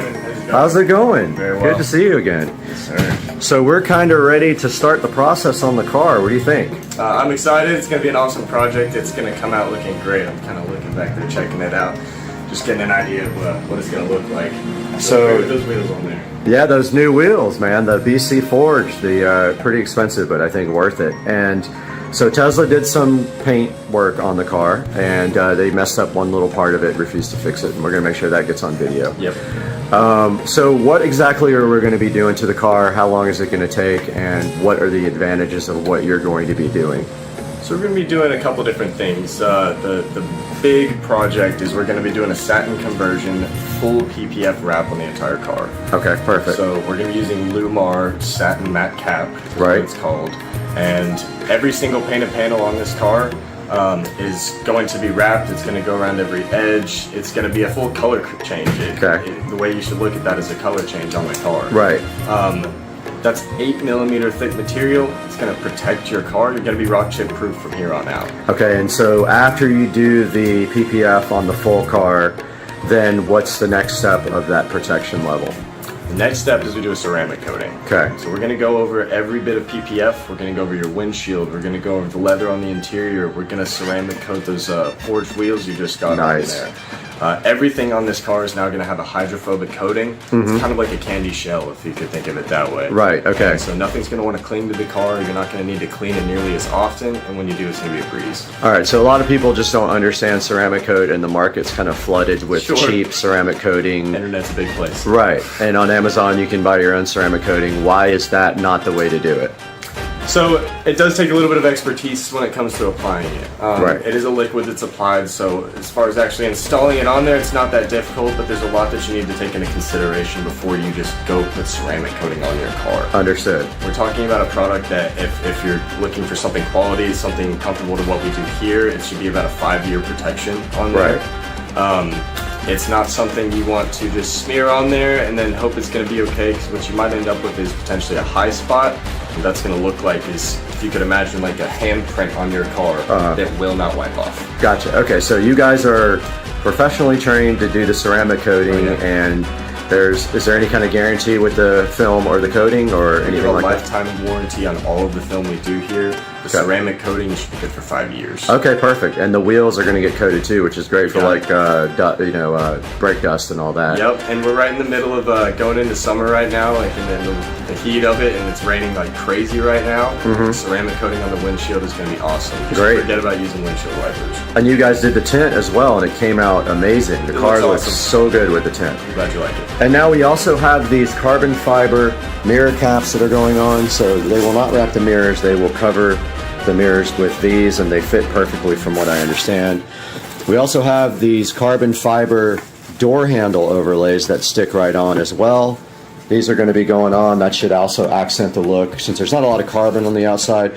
It's all matte carbon to match the spoiler that comes with the Tesla from the factory. So we're pretty hyped about getting that stuff on. What you don't see here is the front V by the logo that is going to be installed as well. It's a matte carbon fiber piece, and you guys are going to black out the Tesla logo as well, which is, I'm hyped about that. I don't want any kind of chrome on it. I'm excited about that front V piece. I've never installed that one before, so that's going to be a unique look. So we were just talking about that. That came from T-Sportline. T-Sportline also makes the camera cover carbon fiber, but they are back ordered. They're brand new because the 2023 has a different camera. So when they did hardware forward, they changed the camera cover, you know, the shape. So the 2023 is not out yet. It should be July-ish. So how long are we looking at when I will see you again, see the car again, and it'll be ready to go? We're looking at just over a week. So okay. It'll be ready towards the end of next week. Awesome. Very good. All right. Well, you guys are going to shoot some video. They have the GoPro in the bag right here. They're going to be shooting this, and then after it's all over, I'm going to sit down and put together, you know, a nice piece with some montages and some pretty glamour shots and stuff like that. And then hopefully the car looks good enough to get on websites and be featured places. It'll be up there. You'll see it. All right, man. Thank you again for taking care of the car. I know all my my viewers are hyped to see this happen. Nobody's even seen the wheels yet, so that's coming out in the next video. So there you go. We'll see you in a week. You got it, buddy. Thank you. Hey guys, and we are here in the 4K production studio for Supercar Street Racing. We're so glad you could join us today on this journey. And basically what's happening right now is my 2023 Tesla Model S Plaid is over at All Set Auto in Jacksonville, Florida, which is where I live. And they are doing the full satin PPF on the car as we speak right now. I have seen some pictures, but you guys are going to have to wait until it gets back to see what it looks like. I will just tell you this. It looks amazing, and they did comment that this was probably their unique, most amazing car they have ever done in All Set Auto, which makes me super happy. I did see some of the carbon fiber bits getting put on, which is what we're going to go over today. We have them up on the screen right here. So first of all, we have the Model S Precision Carbon Fiber Side Mirror Caps. Now you can see right here, this is tsportline.com, and I will put them in the description of the video. And you have a choice here of gloss or matte carbon fiber on these guys. I, of course, got the matte carbon fiber because it matches the current rear spoiler on the Tesla Model S Plaid directly from the factory and the inside carbon fiber in the car. The car has all matte carbon fiber on the inside and outside from the factory, so you kind of want to match that look. So this is called the Tesla Model S Precision Carbon Fiber Side Mirror Caps. They are $299 for a pair, and then you can set here, they are different for the different models, so you have to choose like which model you actually have because the car changed in 2023. And so those are a good look on the outside of your Model S Plaid. As you can see right here, they give it a look that it should have from the factory. Honestly, the Plaid does not have enough carbon on it from the factory, and for the price it should have a lot more. So that is the first item from T-Sportline, and that is the carbon fiber mirror covers. Now the other product here is the door handle overlays. They are real carbon fiber, and what happened to them? Yeah, it didn't. There we go. So here are the door handle overlays. They are $93 for a set of 4 of them, and literally they just peel off and stick right on the door handle. That way you don't have to like remove any door handle to install or anything like that. So $93 there from RPM Tesla. And back to T-Sportline we go for the third but not final carbon fiber accessory for the Model S Plaid. And this is the carbon fiber front V-trim piece. Pretty expensive. You can see right here it is $249, but it gives the car a unique look that nobody else will have unless they go ahead and buy this. Let's go ahead and get a closer look at what this looks like. So check out the V-trim here on the Model S Plaid. Looks so awesome. I don't have any close-up pictures of it on the car, so I am super hyped to see what that looks like in person. And you can see here it'll look great with the blacked out Tesla logo, which I also did. And then if we go back to the main page here, we can take a look at their other, they're called the fender camera covers right here. This is also ordered in matte carbon, and you can see right here, since I have a 2023 and all the hardware changed, I had to order the ones for Autopilot 4.0, which has different cameras, and so those are actually on back order, so I am waiting for them to come in, but I will put a link in the description. Let's take a closer look at these guys. So these guys look super awesome, and I am super hyped to get this on the car. You can see right here. Let's go right through these pictures and take a look at how these look. How cool is that, guys? I am hyped for this. I hope you guys are too.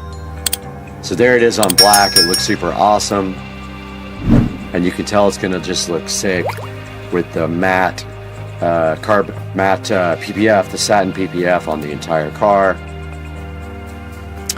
And this gives you like a little standout look from the other Model S or Model S Plaid on the market.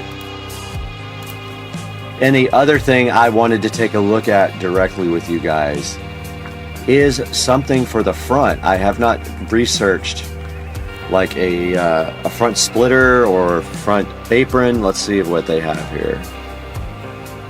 So they have a carbon fiber aero package for $4,000. Don't need that, I already have the rear spoiler. Let's go back and look at the front apron.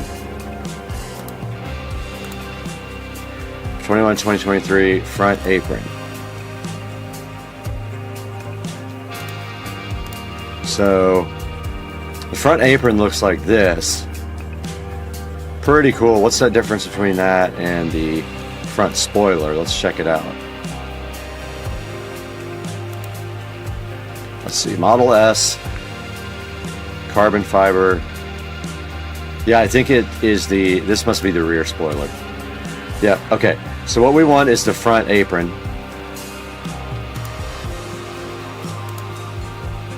And it is $1,495. Let's take a look at that up close here on Supercar Street Racing. There we have it.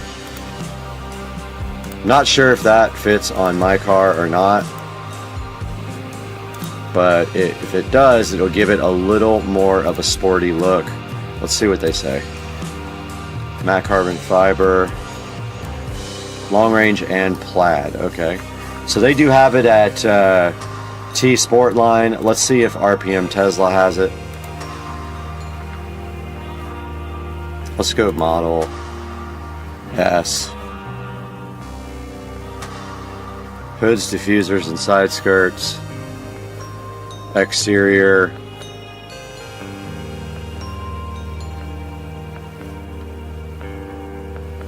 Let's see. Not finding it here. Spoilers. Let's see if it's there. There we go. That's not carbon fiber.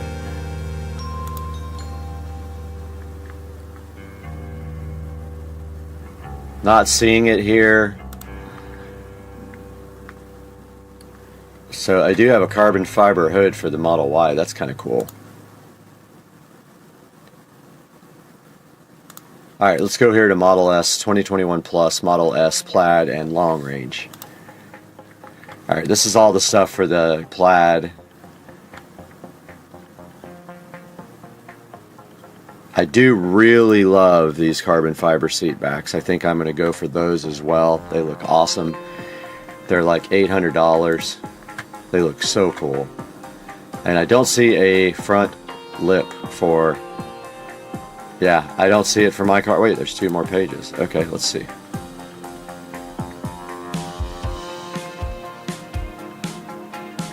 I don't see the carbon fiber apron here, so they may not make one for the car. We'll keep looking at. Yeah, I don't see it. So the only other thing that I see an immediate purchase coming for are their amazing carbon fiber back seat covers, which look so crazy.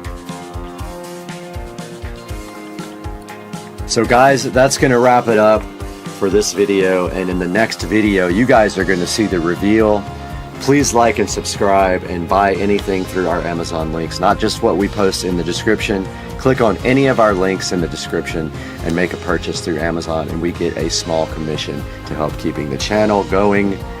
We love you guys. We'll see you on the next one. Supercar Street Racing.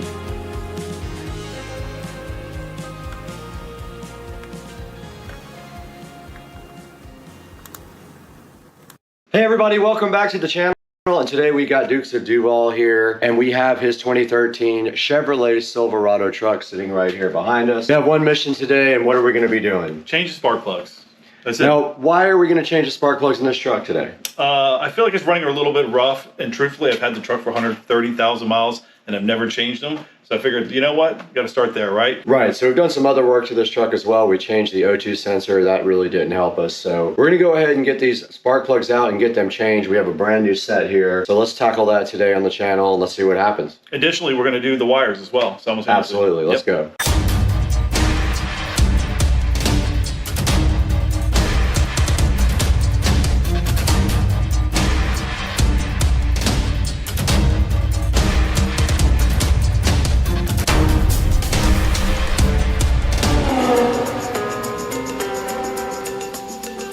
All right, we're back again with Dukes of Duval here in his 2013 Chevrolet Silverado truck. Having some issues with rough running, so today we're going to try to tackle that by replacing the spark plugs and the spark plug wires as a first step. And actually, we've already done some other work to it that didn't really help. So what do we need to do first? We already went online, we looked at what we needed, and we got the tools ready for the job. What's the first step after you have these plugs out of the box? Yeah, so first step for me is always just checking the gap to make sure they're correct. So we'll confirm the specs on those, make sure they're all gapped. A lot of times I think they're supposed to come from the factory pre-gapped. I don't trust that, to be honest with you. So I just go through each one to make sure they're exactly at spec where they need to be. And then from there, we're gonna go right in and start taking the wires out completely and then pulling them out. These newer motors are pretty easy. You're not having to like figure out where the long wires, short wires are. They're all the same length of wire, so it's very easy to go by each individual cylinder, just one after the next, and boom, it's easy. All right, so have you checked the gap on these yet? I have not. I'm going to confirm those right now. So I'm going to confirm the specs, which I think is at 0.44. I'm not sure, but we're going to do that, and then we'll go one by one and check them. All right, so we have the old school gapping tool that looks like a big coin. We're going to get that out right now and show you guys how we're going to check the gap on it right here with this guy, and then we'll get straight to work. Yeah, man. All right, we're back with Dukes of Duval here, and we did some research online, and apparently the correct gap is .040, and these are about 0.45. So what we're going to do is just tap that head a little bit, right? So it we'll tap it down a little bit to reduce it. Hopefully it's pretty easy. A couple taps. And it moves pretty simply with just a tiny tap. You don't have to do a whole lot. It's more than that. Or you could tap it on the ground, either way. All right, so we got this one gapped pretty close to 0.040. And they were all off. They were all around 0.045. So we're going to go and do all of them. So how much was an entire set of plugs for this truck? That's a great question. I think I paid plugs and wires around $120. All right, not too bad. Not too bad. And we'll go ahead and gap these and give you guys a time lapse of that right now. Yep.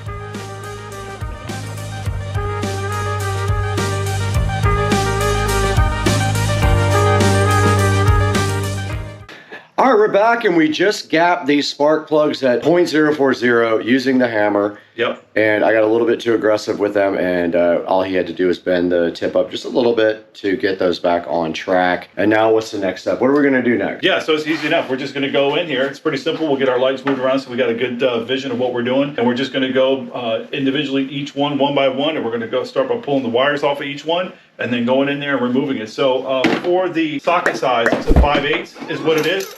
Nice if you have a spark plug socket, which is very specific because it has a piece of rubber that's inside of there that helps kind of grab that socket so that when you're going back in or trying to remove it, it kind of sticks in there a little bit nicely so that you're able to, obviously get the threads on there and then obviously take it out.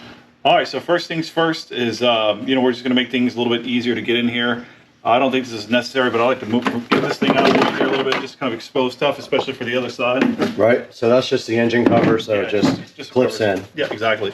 So as you can see, we got each individual cylinder here down the way. I don't know what number cylinders they are. It doesn't really matter. Again, this is not old school where you had to worry about what cylinder, what wire, and the length of the wire to make sure everything lined back up. Every wire is individually exactly the same. As a matter of fact, I'm going to go and pull the plug wires out, the new ones. And my recommendation as someone that's had this truck for quite some time, I will tell you personally from my experience, there are just certain things that when it comes to specific parts, that using AC Delco on Silverado, I highly recommend. You pay a little bit more for it, but I've had so many issues in the past with buying certain parts that were aftermarket or made in China or whatever that were terrible, and then I just find myself having more issues. So I paid the price to get AC Delco. That's what I would recommend highly. And you can see right here, Joe is just taking a look at the new spark plug wires there.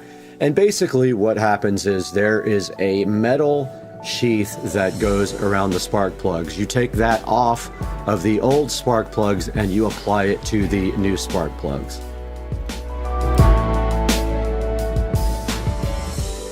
Now right here, Joe is checking out the passenger side of the truck here, and basically the back spark plug in the rear there on the passenger side is going to give you the most problems. It is sort of hidden by the exhaust manifold.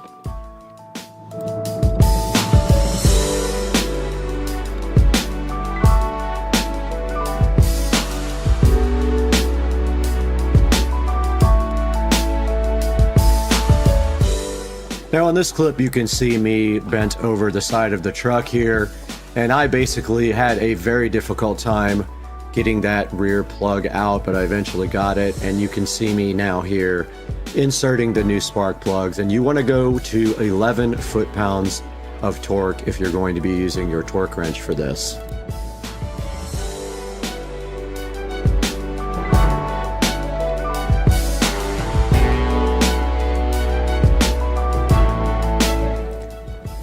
Now right here, you can clearly see me struggling with this plug. We did have a plug on the driver's side rear that was very difficult to get out, and so we ended up spraying WD-40 on it, but it was very hard to get out of the truck, and we eventually got that out of there.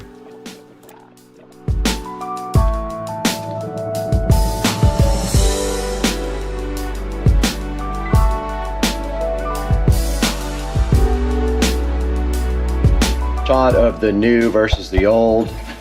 Now, is the old one an AC Delco as well? Did you look into it? I see this factory. Also notice the difference in the tip. So this is a different design here. Those are the ones with like the really small. Or maybe it's ate away over time. I mean, these are old plugs. These are could be definitely overdue.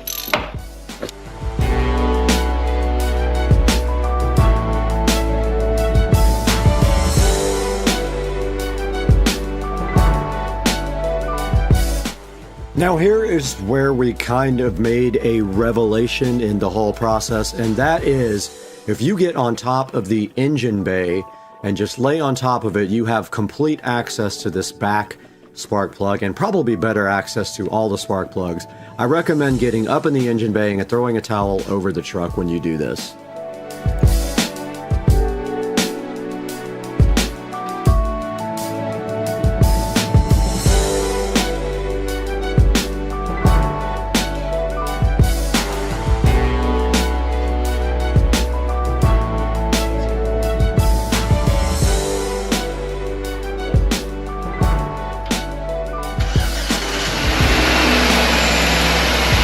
It ain't missing. It's not missing.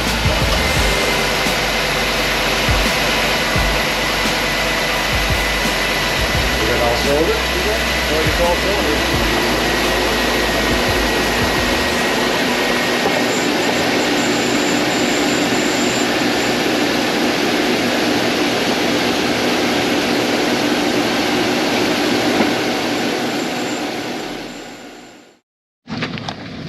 We just got done replacing the plugs and we are going on a little test drive. We almost slammed into the golf cart. So we did get the plugs replaced about, I don't know, 2-hour job, maybe more, 2 or 3 hours. But I think I figured out the key at the very end is to be on top of the engine. Curious to see if this helps. Well, it definitely feels a little bit smoother. It was running a little rough. You think there was an improvement? Can't tell. Hard to tell, but we'll see. Okay, so Joe has the new truck syndrome. New shoe syndrome. So he thinks it's run so much better. Yeah. And we just ripped it. I can run faster now with new spark plugs. Do you think it's better or do you just not sure? I'm not sure. Okay. It seems to be right. I feel like it's like at idle in other areas. It was running really rough. Okay. But it feels to be a little bit better. So. Okay, cool. So we need to reset I think it was the an codes improvement. again. I think it was an improvement. Yeah, we Okay, could good. reset the codes. It definitely needed it. Yeah. It's never had plugs done, ever. Correct. 4 wires. 135,000 miles. It's recommended at 135 to change your spark plugs, I think. That we did it right on time. Right on time. Yeah, the manual. I think it says 1,000,000 miles. Oh, I might have misread that. Maybe it's 1,300,000. And now you know. Now you know. You got to get in the engine bay and get on top of the engine to get leverage on a lot of those spark plugs. I think we could have done a lot better, I think, if I would have crawled in the engine bay. Like, wasn't terrible though.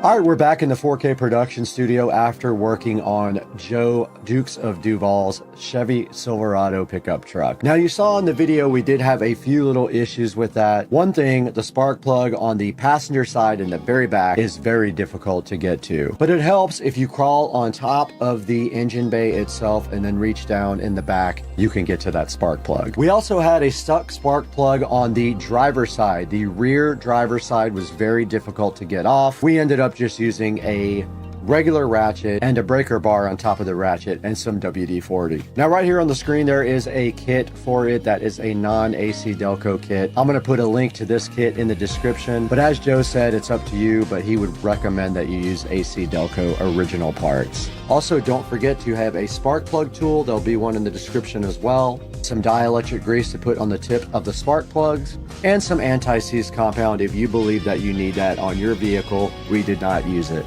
Guys, thank you so much for liking and subscribing. Please support the channel by buying all of your Amazon products through my product links. It doesn't have to be this exact product. You can click any of my links and buy anything you want from Amazon. And it does help the channel greatly by giving us a few dollars, because as you know, we lose money on the channel. We do have another project coming up for the Silverado. We're going to be doing the rear brakes next, so please stay tuned for that. But I got to leave right now. I got to go open up an automotive repair shop.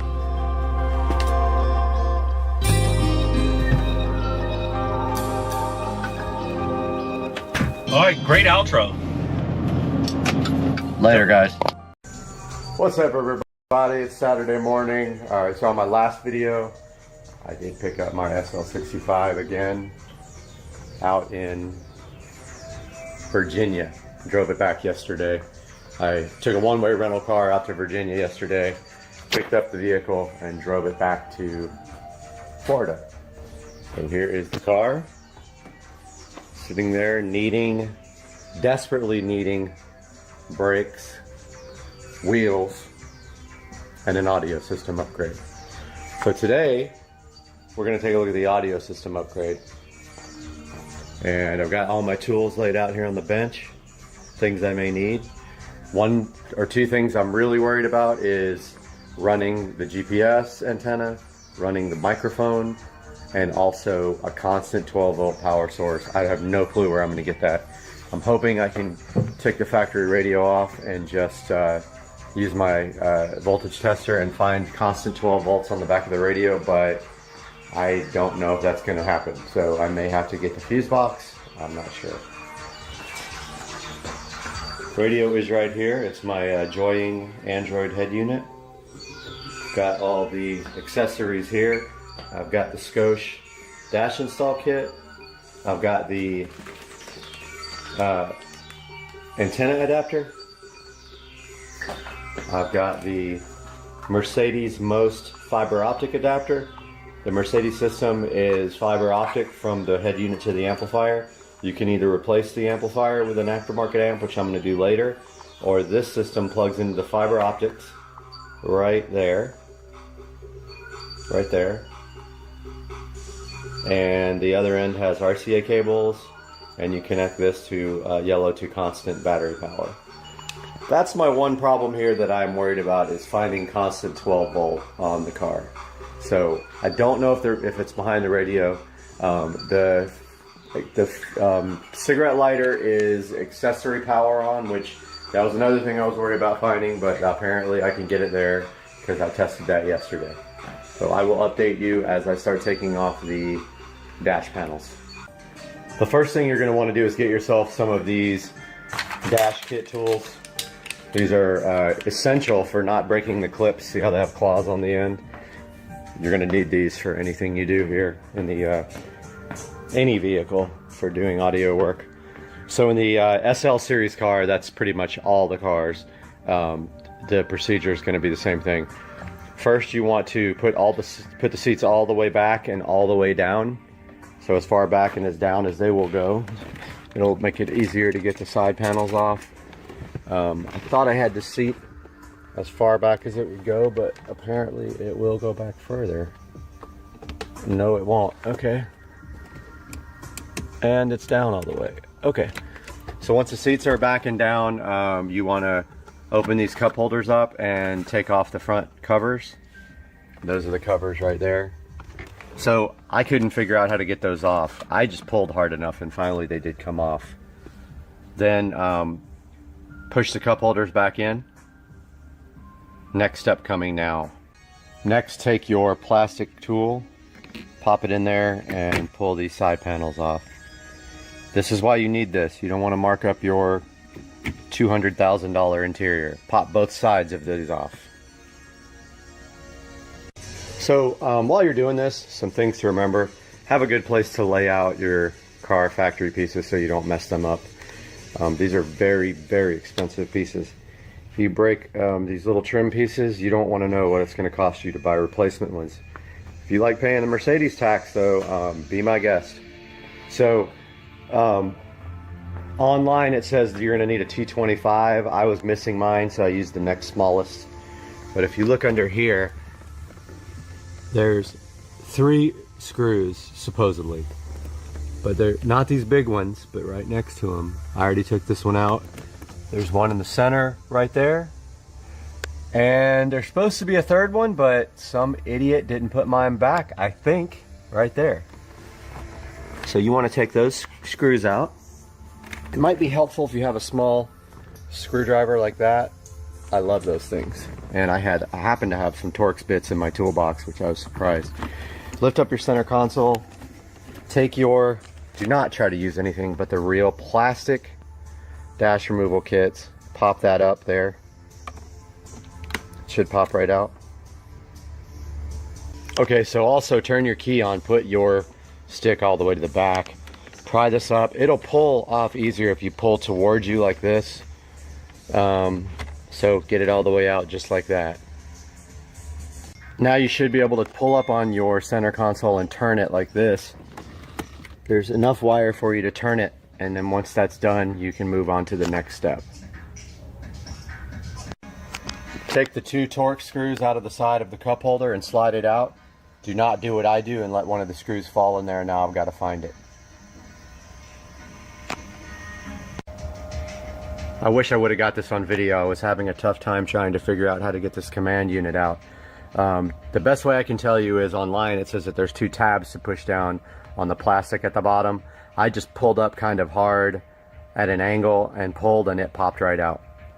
Then you want to disconnect the wiring in the back here. There's going to be a fiber cable and then I'll show you when I can get back there.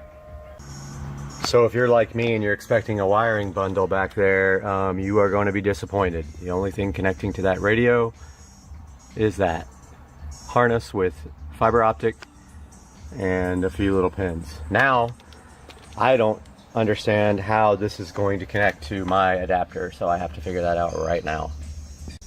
Okay, so I just figured out that there's a little retaining clip on the side of the back. You pull it, it's like on the very edge of the connector. You pull it, and while you pull it, you can pull this most connector right out. And then this box, this most box came with this little adapter. I'm not sure what that is yet. We're about to try to figure it out. But here's the most box. So you got that.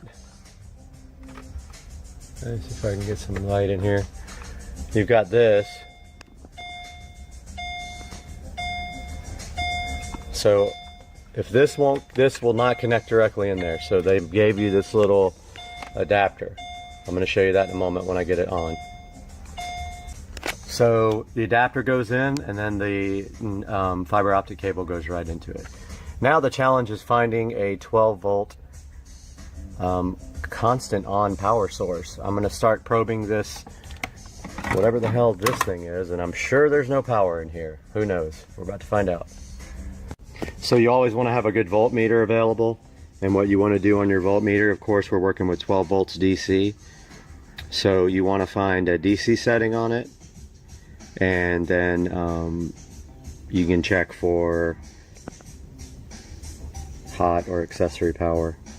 I'll show you once I've got everything set up, and we will put this on the pins in there. Okay, so I found my switched power source. On the cigarette lighter, brown is ground, green is switched on. But now I don't know where to find constant power on. I have to deal with that right now. Okay, I don't know if I'm just really lucky or an idiot, but red yellow here on the back of the radio apparently has 12 volt power. So I'm going to use that for my constant. So I am not going to be soldering today. I am going to be using these connectors that I got off of Wish. These tap connectors. You should be able to just clamp over an existing wire, and then you can put another wire into that. I'll show you that in a minute. So the way these work is you slide the existing wire through the side of this connector right here on this side, and then you put the new wire into the other hole, then you push down on this clamp, and that is like a tap. That's how you get your existing working without cutting the wire. So I have the battery always on source crimped to a wire. I have accessory and illumination crimped to a different one, and now I'm going to do ground.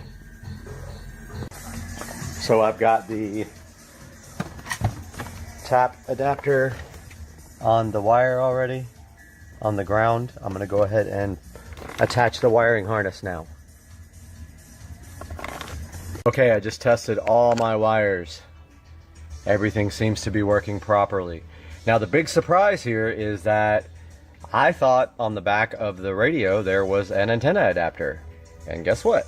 There is no antenna adapter. I don't listen to the radio, so screw it. So I turned the key on and the radio did power on. Everything appears to be working. Now I have to plug in the most adapter and see if that actually works. So this is awesome. I got my dash complete. I got the, So this is awesome. I got everything installed, and of course, one channel of this converter box does not work. I've double checked 100 times. Only the left side is working. So this is great. I have to reassemble my dash, wait for another one of these to come in, unassemble my dash again, and then figure out what to do. Amazing. So I couldn't for the life of me get any of the stupid tabs in here to attach. So I saw these screw holes on the sides, and I'm like, Then I remembered I have this handy geek flexible drill bit, which is amazing. I didn't think I would ever use this, but dude, it's so good for getting inside here and bending. That was awesome. Now I gotta try to adjust the side tabs so that the radio fits in properly. See ya. The home button is doing ridiculous things. You press it once, it goes to every single audio source. It will not go home. It goes to then the storage, then the radio, then home.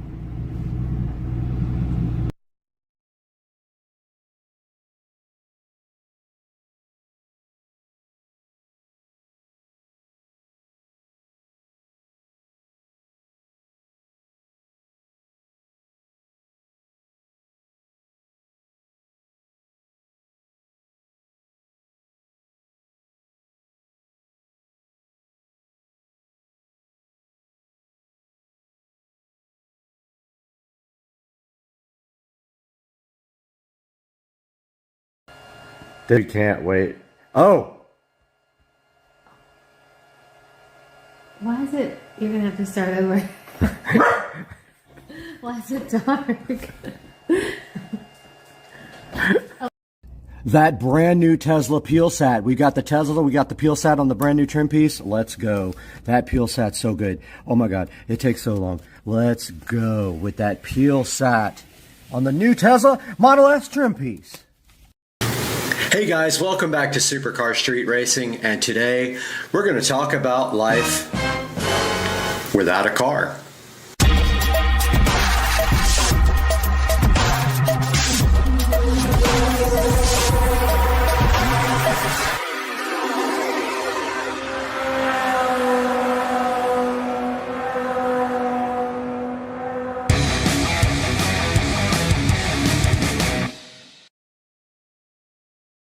Hey guys, welcome back to Supercar Street Racing. I'm so glad you could join us today for a little video about my life without an automobile. I know it's hard to believe, but yes, I do not own a car, and we're going to go over some of the reasons why I don't own a car, what my plans are for the future, what I'm doing right now to get by, and what this saves me in money from not owning a vehicle. So let's get right into it. So let's first talk about what happened to my old vehicle.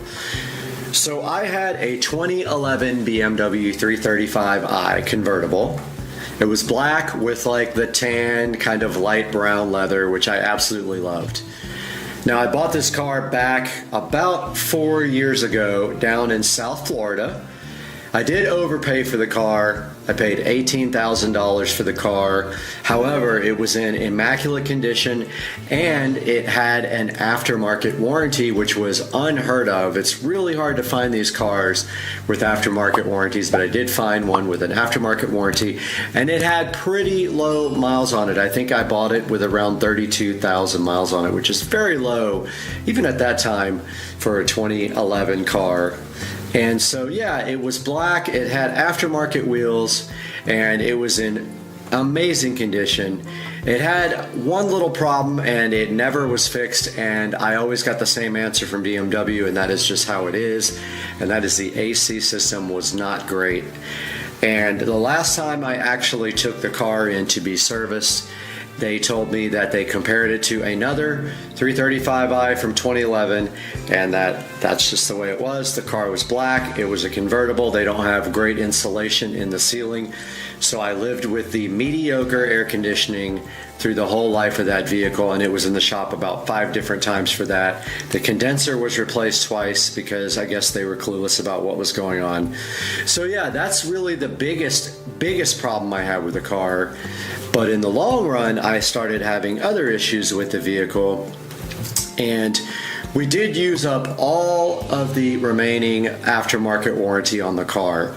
For those of you guys who don't know how an aftermarket warranty works, they will only honor what your car is worth by Kelley Blue Book. If your car is worth $11,000, that's the maximum amount of repairs they will do on your vehicle. It's just like when you have insurance on your car and you get your car totaled. Same thing if you have a aftermarket warranty. And fortunately for me, the value of the car did go up a little bit when I owned it, so I got a little bit more out of the warranty, but they ended up paying a little over $11,500 for payouts on the warranty. Now granted, this car was modified, it was tuned, and so all the coil packs went multiple times. That is expected from a 2011 335i. Any E92, E93, E90 vehicle with the N54 or N55. Once you tune that car, you're going to start hitting the limits of the factory parts. And when the parts are old, things like your coil packs will be the first thing to take you down. So that was a little bit of the issues I had with the car, and then towards the end of the life of the car, we had the major problem with the vehicle.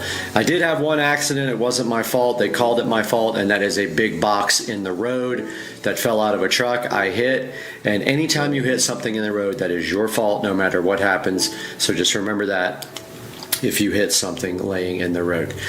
But as we were talking about a few minutes ago, what started happening later in the life of the car is that all of a sudden, out of the blue, you would start the car, it would run fine, and then all of a sudden it would start running super rough and want to go dead, and then it would just stop doing that. But it progressively got worse and worse as I owned the car, and eventually I had to take it to the same shop that works on my car all the time, that is Sam's Automotive in Jacksonville, and that is where my bad experiences started. So we brought the car to Sam's Automotive in Jacksonville, and that's who usually worked on my vehicle. However, this time was a different story about what happened with the car. We did get the car in there, and I kind of knew this was going to be a nightmare, and so he started checking what was wrong with the car, and he did a smoke test, and he did find a issue with a leak in one of the pipes. I think it was the intercooler pipe was disconnected, and I thought for sure that was what was going on with the car. Now here's another thing. Before I took the car to Sam's Automotive, it was throwing codes. When you would get on the throttle hard, it would throw a code, and something about air leak detected between turbocharger and intake valves. Now I thought for sure that was a good indication that intercooler pipe that was off, fixing that would clear the codes. So I did go back to look at the car again, and he did tell me that it was not running good still, and he was still checking out what was wrong with the car. So I started getting frustrated because he had the car for about 2 months, and I had not heard back from him, and I kept calling, and eventually I did finally get a call back from him that they were at a dead end, and they were not going to charge me anymore for the work that was done, and they wanted me to come get the car because they were out of ideas, unfortunately. So at that point, I did go pick up the car from Sam's Automotive. So I picked up my car from Sam's Automotive, barely knowing if it would run or not, and thinking, well, the next logical step is obvious. We got to pay the dealer, to really break into this car and see what's going on with it. Now, here's another thing that started happening with the car. When Sam's Automotive got the car, I did not clear the codes in the car. He had asked me not to do that anymore, so I had stopped actually clearing the codes from the car. Once Sam got the car, and even right before I brought it to him, I checked the codes on the car, and it had 0 codes, and it was running like absolute garbage. So Sam had the car. It wouldn't show any codes. It would not throw any codes whatsoever the whole time he had the vehicle. Now that's even before it had the code about the intake leak. So when I first brought it to him to diagnose what was going on with the car, barely running, it had no codes going on whatsoever, and it would never throw a code. So I took the car to the BMW dealer. I dropped it off with them on a Friday morning. At 2 o'clock in the afternoon, BMW called me and said, come get your car. Now, when has a dealership ever told you to come get your car? When have they not at least tried to rape you on prices or see what's going on with the car? Well, long story short, when they plugged up to the computer and they could get no codes on the car, they asked me to come get the car, and I did. I brought the car home, barely got the car home, running absolutely terrible, would try to die at every light.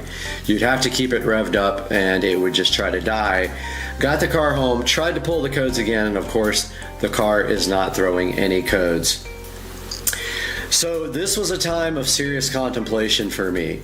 This car was slowly losing value. It was worth less than $10,000 at the time. These cars don't hold their value whatsoever. Even a perfect 335i 2011 is worth almost nothing. There's millions of them out there. This one had issues. I thought to myself, do I want to deal with this car anymore, or do I want to sell this car and take the money and put it right into my house? So this was a pivotal decision for me. I absolutely love this car. It had awesome wheels on it. It had a lot of aftermarket parts. It had a digital instrument cluster, which I did take out, by the way. I wasn't able to sell the wheels before I took it. Nobody was interested in the wheels. That's another thing.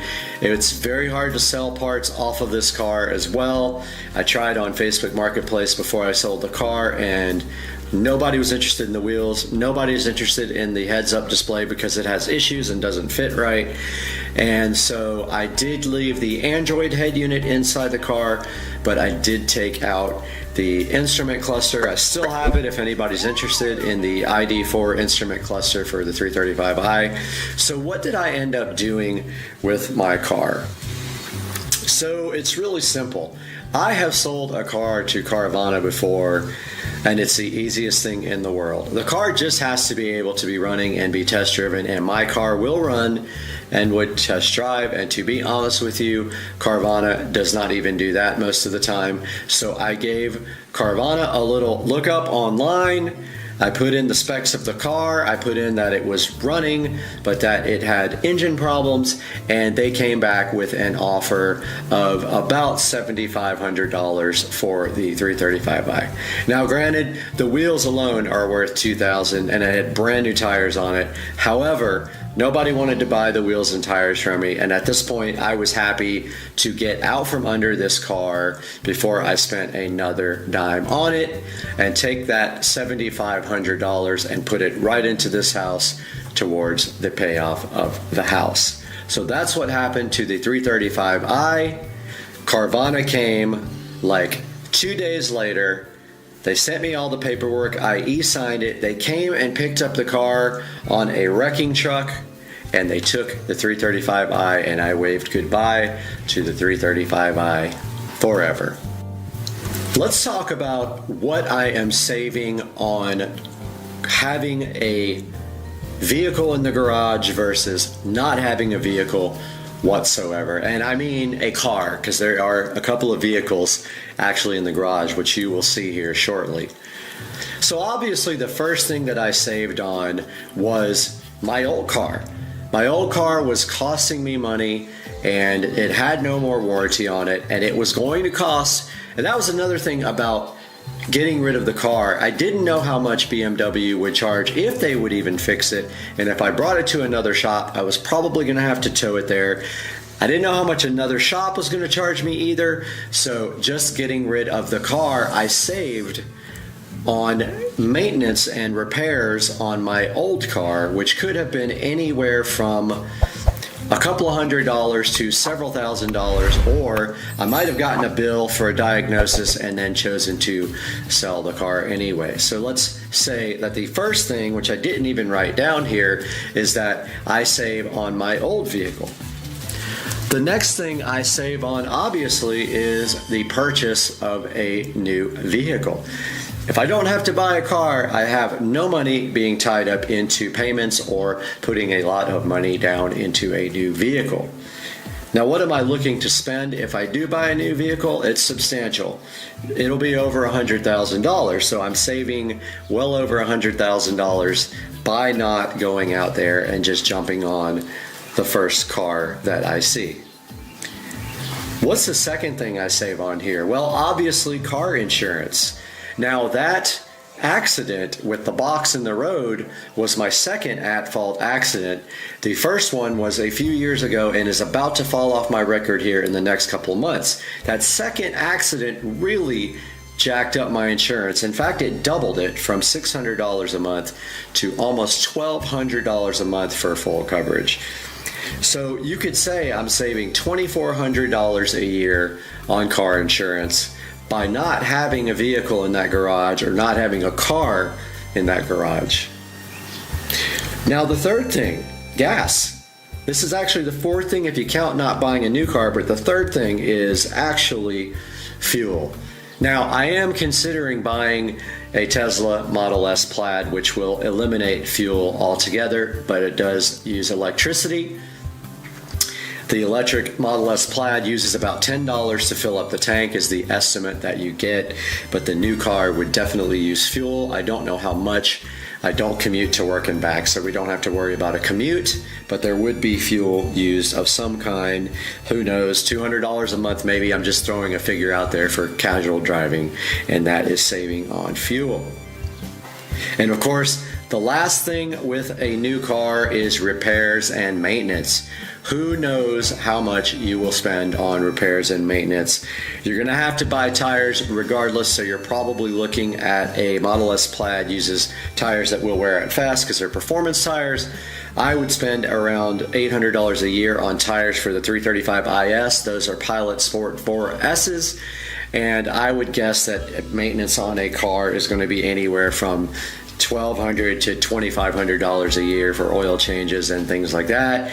That's assuming you don't have to do any repairs. If you do have to do repairs, who knows how high that could go, as high as $10,000, who knows? It's really just a guessing game.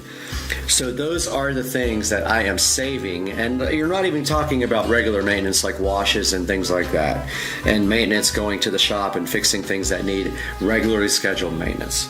So maybe $2,500 to $10,000 a year on that. So those are the 4 things I am saving on by not having a car in my garage. So let's talk a little bit about how I'm getting by now without having a car.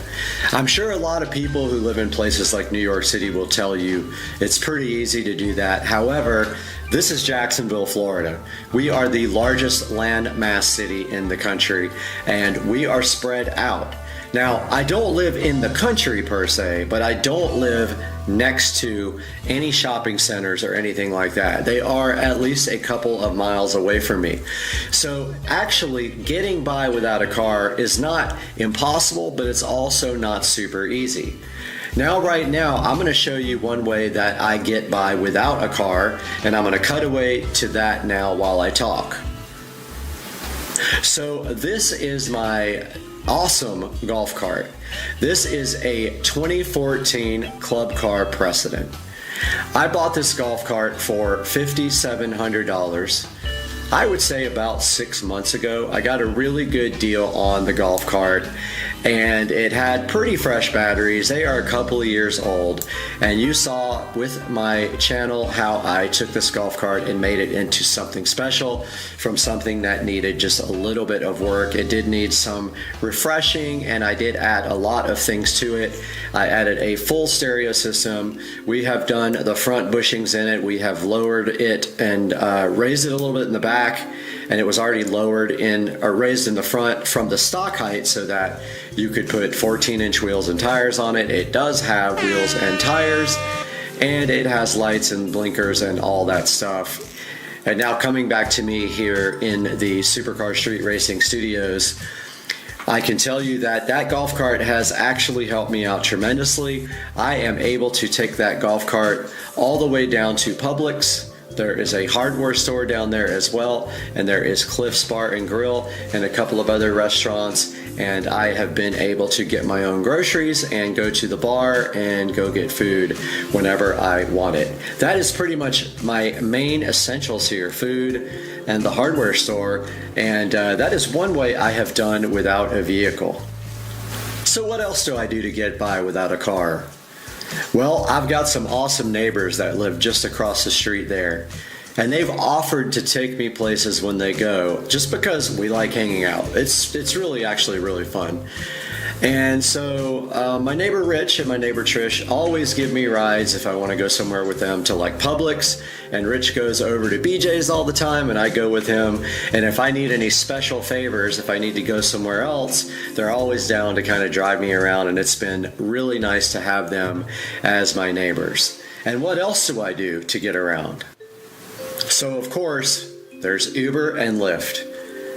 I haven't had to do this a lot, but if I need to go somewhere that's far away and I don't want to inconvenience my neighbors, of course, I'll just call Lyft or Uber and I'll take them. So what have I spent on Lyft or Uber per week? No more than $20 per week, because I really don't go that many places. Sometimes I go to the local bar and I don't want to take the golf cart, like on a weekend night. I'll just take Uber or Lyft up to the bar, and it's about $8 each way. So Uber or Lyft has taken me where I needed to go. If I need to go to the doctor or anything else like that, I will Uber or Lyft. If I need to go on a date, I can Uber or Lyft and meet someone out like that. And that has been the other way that I get places. So how else do I care for myself in this place? So obviously there's a lot of delivery options now since the coronavirus actually happened.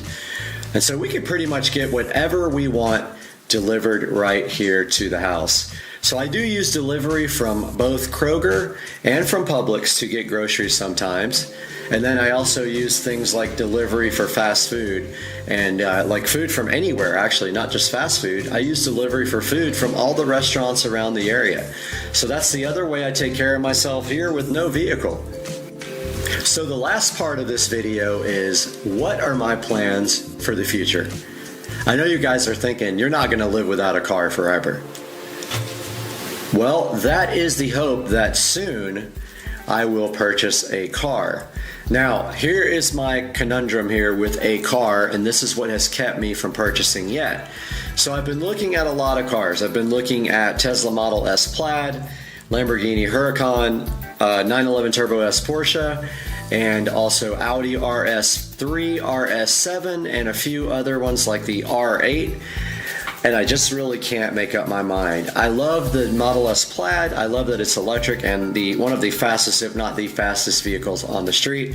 However, I also love the Huracan with the attention that it would get, and the Model S does not get that much attention because it looks like a regular Model S. 911 Turbo, fantastic performing car. Audi R8, there are a couple of twin turbo Audi R8s out there for around $150,000. So the hope is that one day soon I will find something. Now, the longer I don't buy a vehicle, the more money I am just putting in the bank, and that's just better all the way around for me and for everyone else, especially the people that I'm buying from, because I would have more cash to put down. Now, the other thing is also, I can't actually find the exact vehicle that I want as far as the Model S Plaid. That is the one car that if I buy it, I want black on black, and the black interior has to be the carbon fiber interior. I do not want black on white or black on cream or any of that, and I don't want the ash black interior. And it does have to be a 2022 or newer, because they changed the headlights to their new laser LED headlights, and they were a big improvement, and I do want that. They have not changed the vehicle from 2022 to 2023. However, I do want at least a 2022. The Tesla Model S Plaid has dropped in price again to $109,000, so I'm hoping that I will find one here pretty quickly in the $100,000 range, and it will be black on black and a 2022 or a 2023. There is one sitting on right now on Tesla.com that is going for $111,000, and it is no better than the new price, because a brand new $109 plus $1,500 for black paint, you might as well order yourself a brand new one. And that's what's happening in the supercar street racing vehicle out there in the garage, not happening. And I wanted you guys to know how I live my life without a car. Please like and subscribe, and please purchase your items from Amazon through any of my links. You don't have to click on the one that I am reviewing. If you buy through my links, I get paid a little bit of money no matter what you buy. So click one of my links every time you're going to go buy something from Amazon. It helps me out tremendously. Please like and subscribe, and we'll see you next time on Supercar Street Racing. Smart switch peel satisfaction is real. That peel is real. That smart switch sat peel is so good in your life. You love it. How sweet is it?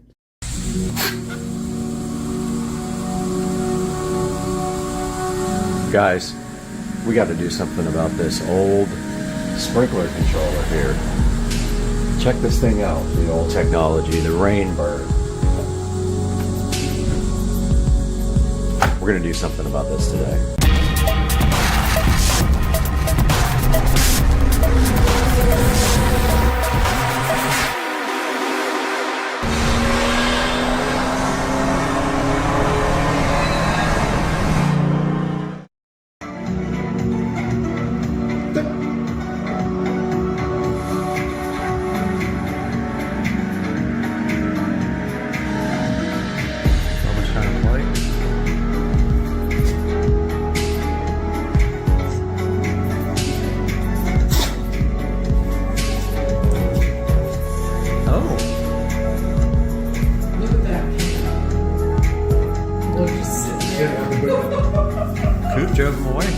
Guys, welcome back to the channel, Supercar Street Racing, and today we are taking a look at the Wyze Smart Sprinkler Controller. I've been wanting to get this for a while, and it finally went on a payment plan, and I was figured, why not? I'll just go ahead and pick it up because I've been putting it off.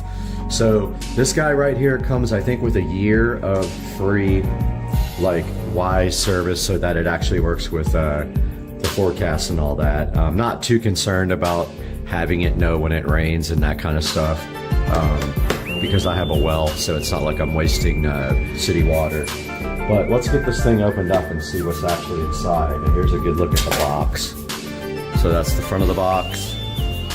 Shows you kind of the zone layout here. Shows you the app here. So this uses the regular Wyze app, which I have a lot of the Wyze cameras. Water Anywhere from the Wyze app, edit schedules from the Wyze app, DIY, which we're going to go through that as well, sunrise, sunset settings, offline schedules, and customizable zone details. Good look at the back with the terminals here that we're going to be checking out. Look at where the apps are for both Apple and Android. And yeah, that's about it. We're going to go ahead and open this guy up now. See what's inside. Get both of these sides opened up. It looks like it slides out from the center of the box here.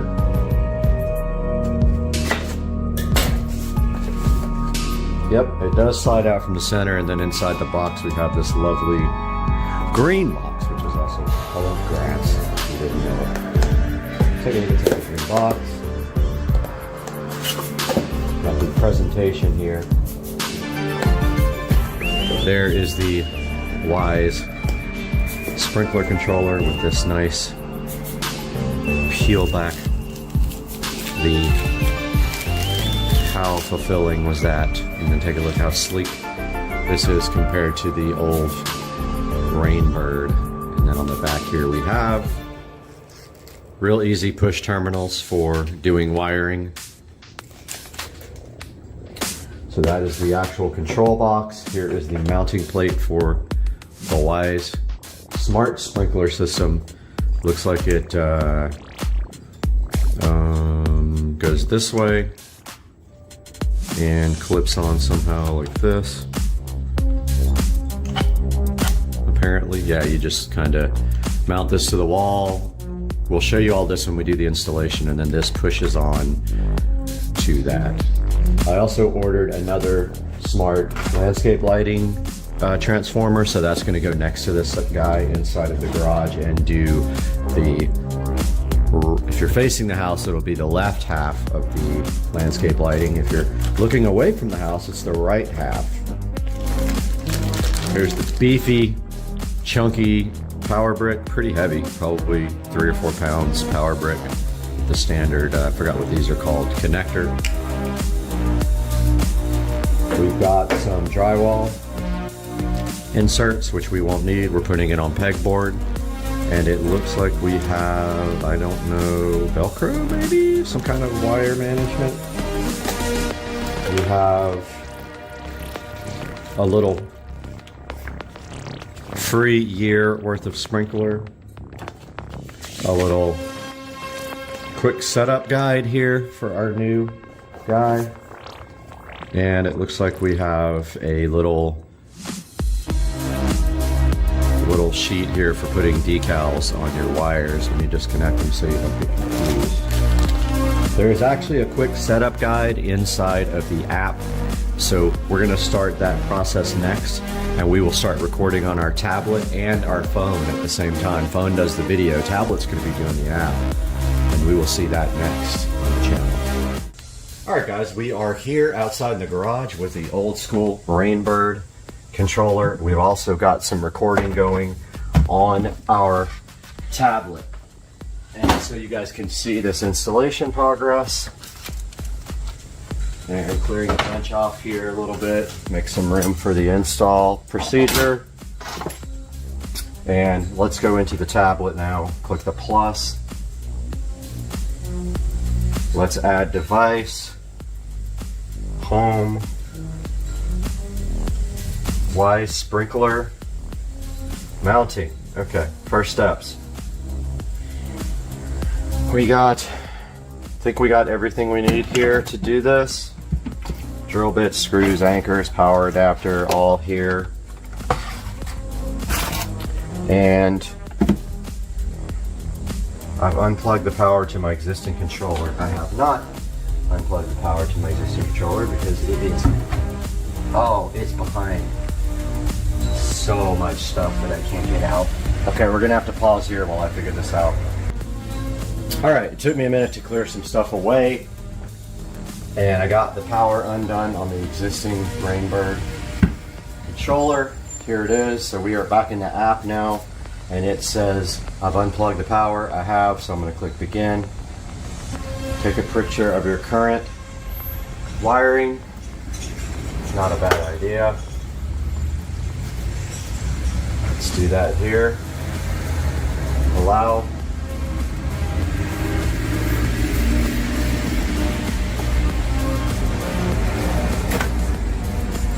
Allow.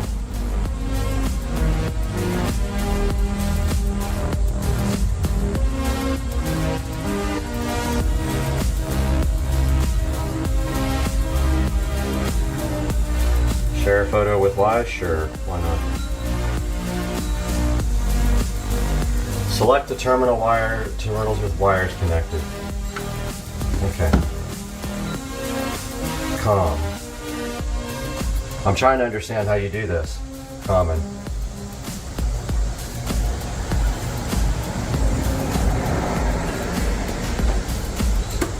My eyesight is so bad, I need to get my flashlight.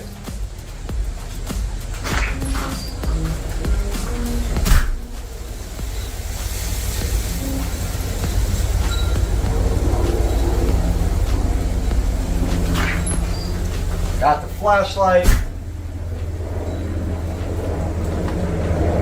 Okay, it looks like we have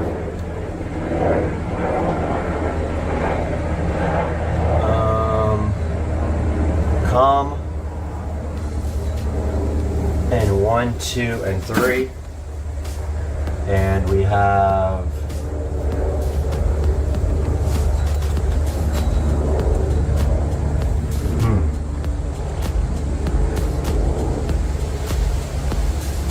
all right, well, obviously this is power, so red and blue are power.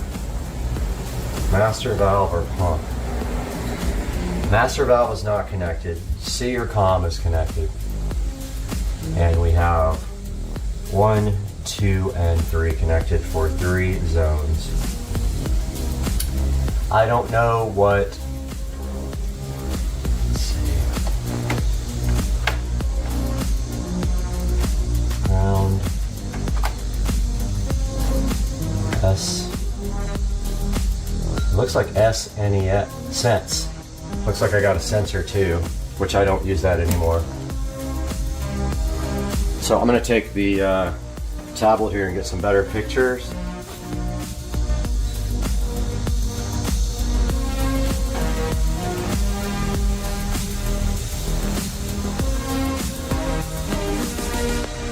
No, I don't want.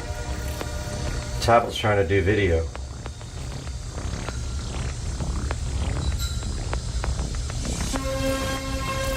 No. I just took a bunch of pictures with my phone, and I think that's good enough. Continue to mounting guide. Label your wires with the included stickers. So we need to take off these gloves. Get our screwdriver out.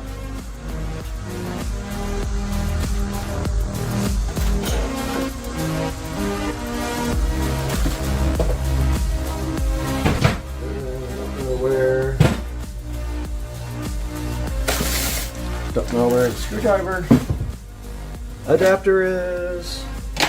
Guys, I'm sorry that I am not prepared here.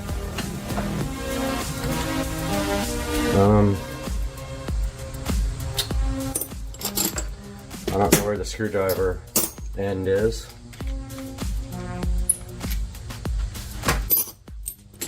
I know, this is ridiculous, dude. Whoa, almost knocked the camera down. That makes for good video though.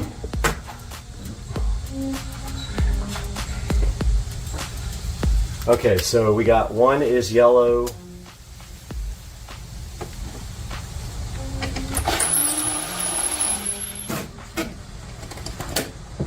And we need the label. So basically one is probably zone 1.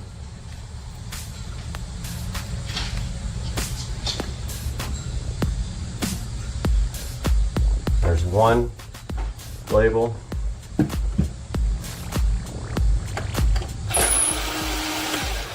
Blue is 2. These are the zones, so these are the valves.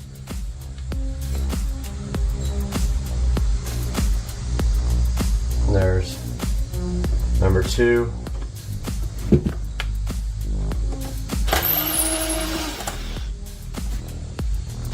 These are all the positives for the valves, and then the white is the common, which would be the negative ground, common ground. There's 1, 2, 3, and white is C.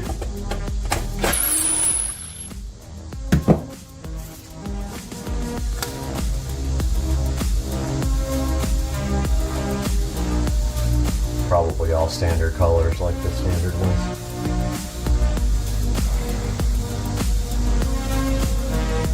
And the rest is just, this is the sensor, the rain sensor, which we're not using anymore. And then this stuff is power.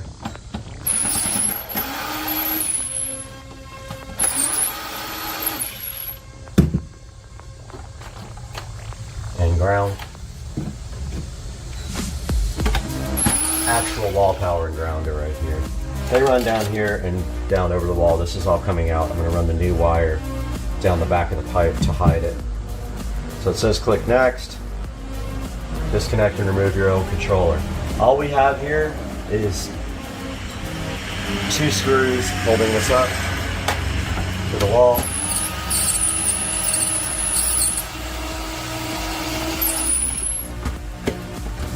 And the pipe goes through the bottom. That one is in a stud.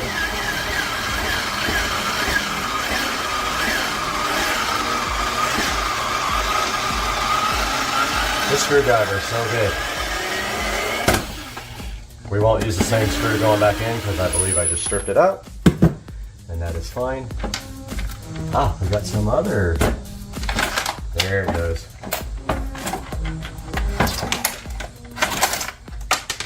That is that, my friends. The old controller is removed. New controller.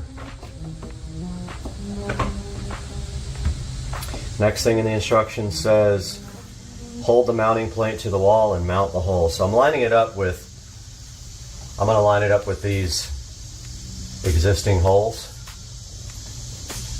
So that's how I'm going to get it straight, and then I'll use the level. So it looks like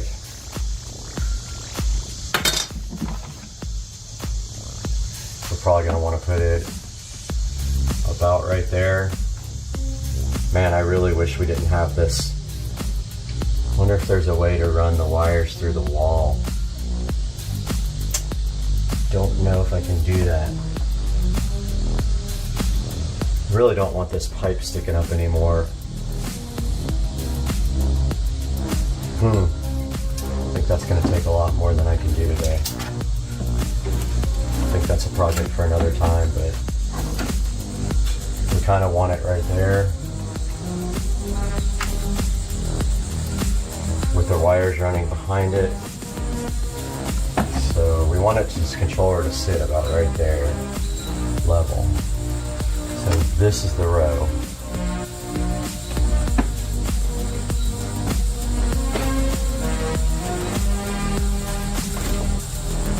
Let's see what that looks like. Here's the mounting plate.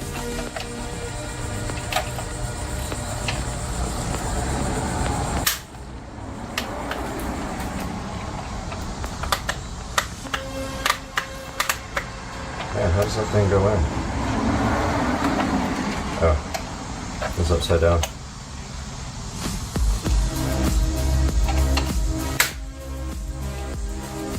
So we need it to sit about right there.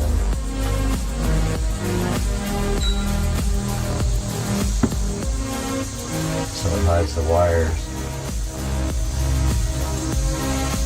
So I have to get something to mark this with.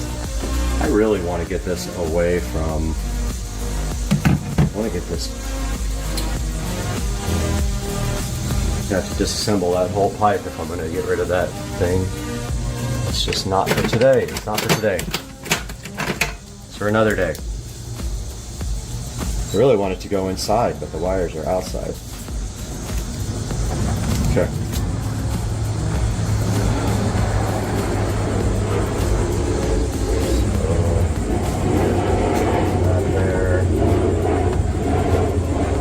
There. Puts it about midway there.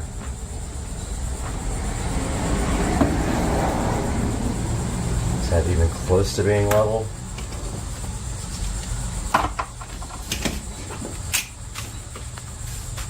Level is right there.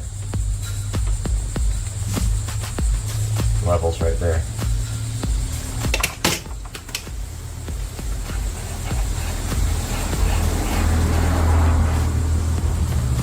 Okay, so top of the mounting plate needs to go there, and then hopefully I can get the screws in.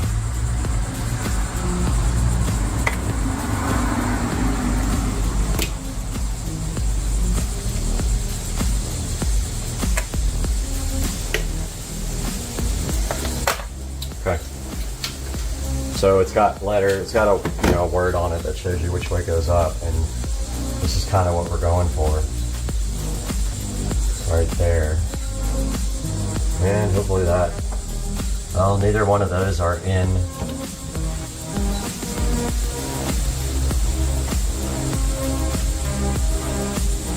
I didn't mark the center either.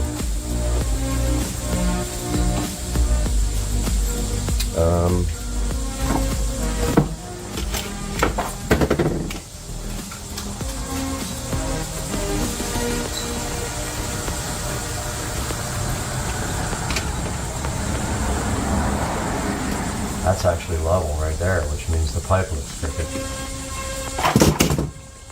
Center's going to be right here.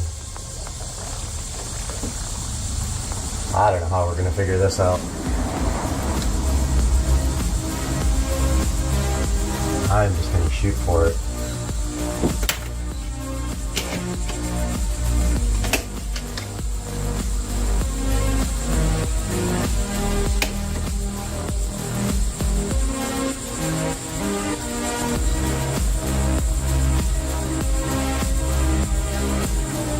I'm leveling it out right now, and then I'm going to put a screw.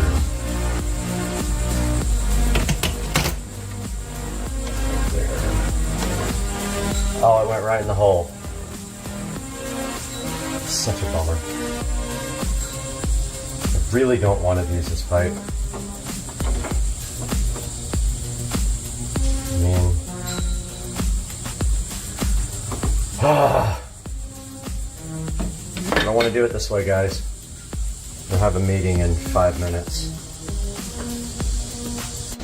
Little update. Big update. 45 minutes later, 2 hours later, finally got the stupid wire pulled. Must have pulled that wire 40 times to get it through. And now I lost the mounting plate. I gotta find the mounting plate now. I found the mounting plate. We're gonna mount the mounting plate right above where I pulled the power wire up through with these guys, and so this should be it, and then these three should be not used. So we can probably clip these three. We only use 3 valves and 1 common and power. But I will just tuck those back in the wall just in case. Just like that. There's our 3. So now we gotta get our mounting plate done. And for that, guys, you don't even know what I went through for the last hour and a half. Like, it is the worst. And it's probably 95 degrees out here. But now we can take this out because we don't need it anymore. And we need to mount our mounting plate in such a place where our wires can go up through it and connect. And if we lose this, it's gonna fall on the wall and I'm gonna be super mad. But I think right there is good. And so we will get one done and then level it with the other one. And we are going to do this the best we can, people. Hopefully that screw will work. Not the one that came with it, but whatever, dude.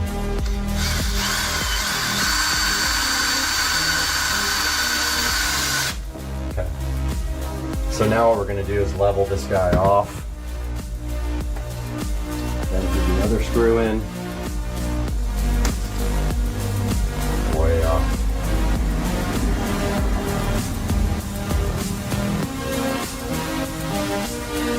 That's level.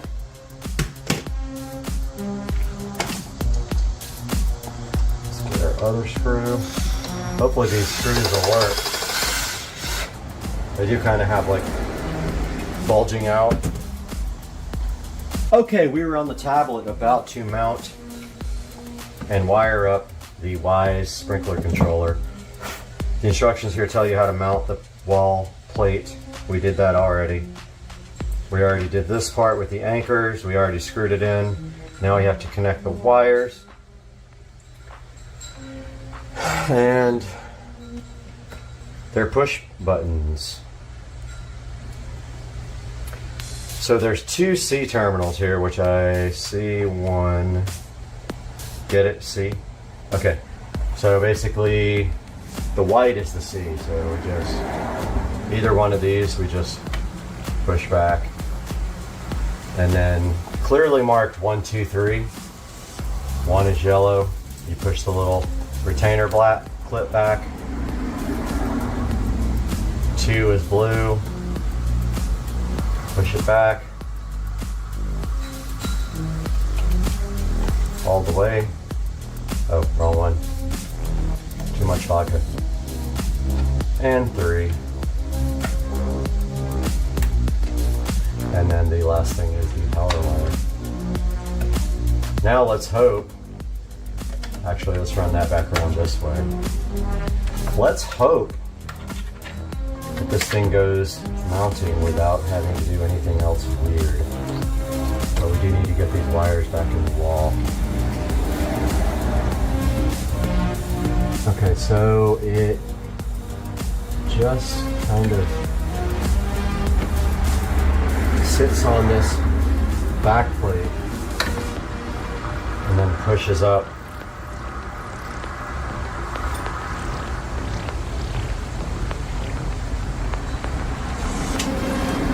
Tucking the power cable under.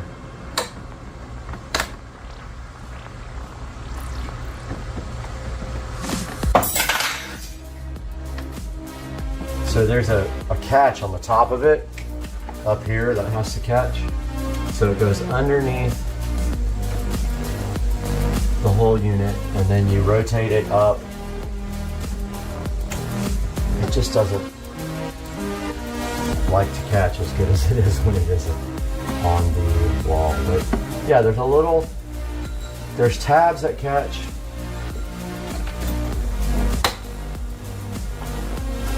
And then you're just supposed to literally like, wow, it looks like it's going to be like facing upwards. That's really weird. Alright, I'm kind of fighting with this right now. Wow. It's angled upwards. Wonderful. That is not good. Alright, so we gotta fix that right away. It's angled to look up at you. That doesn't work for us. So what we're gonna have to do is shim these guys way out. Hopefully that'll still mount. I don't know why they do that. Why do they do that? That looks absolutely terrible. That's gotta go like way down.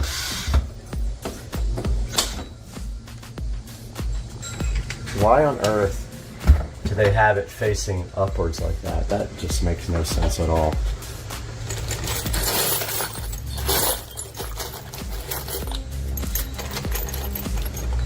I'm going to try to find something to put behind this. What's happening is the plate. We really need to, well, no, that won't work either.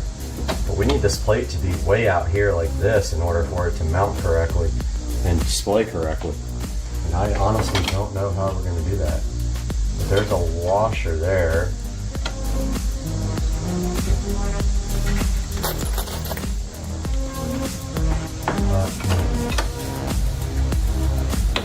Oh, that's too thick. That is just insane, guys. That's not a great way to mount this thing.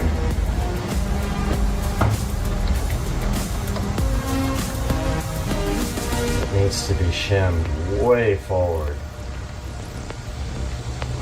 Like, way forward. Why would they do that? It's like it's angled up at you. I know you guys see what I'm saying here, right? This stupid thing is angled so far up.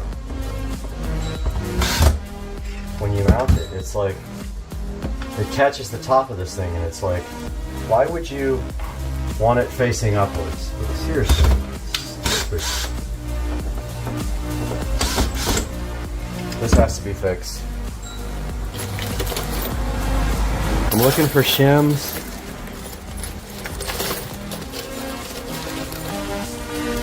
I found like 2 or 3 washers that I can use.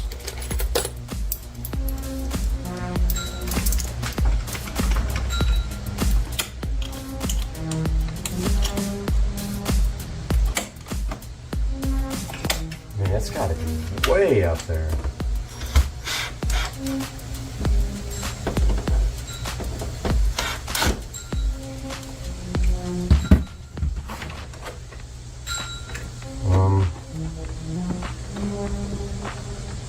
Let's see what that does. Why would they want it like so? And the display already looks scratched and I didn't touch anything. I have not touched this display whatsoever.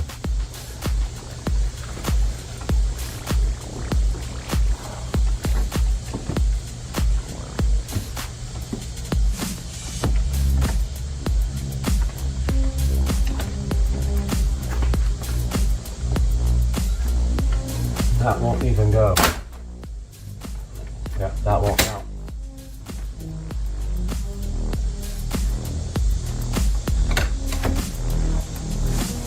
It doesn't like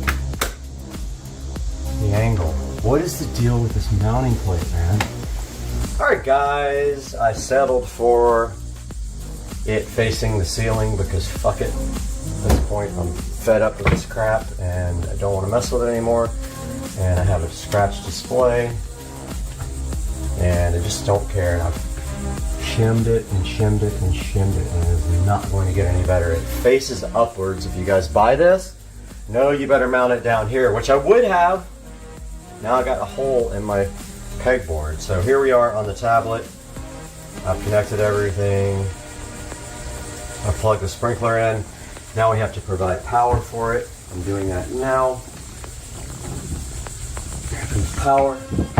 And as you can see, it lit up. It's blinking. It's on the mounting plate.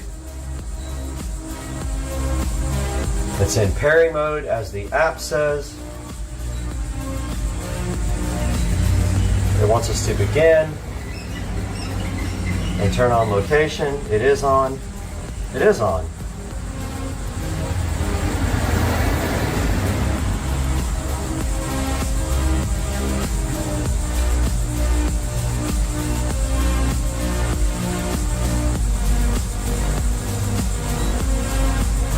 Okay, it's on.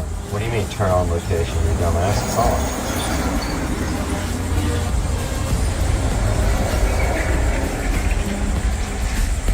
Do we have to have Bluetooth? I think we do.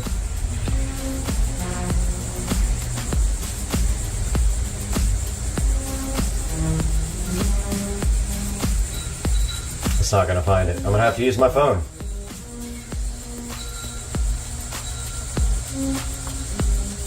Dude, this is stupid. Alright, still struggling with this thing. It just says place at the bottom of the device. It does say in the video it's supposed to be angled up, but I think that that's stupid. I don't understand why the hell they would do that.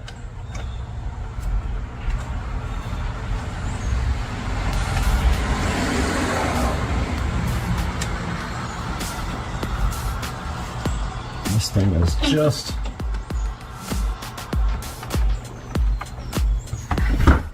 Ooh.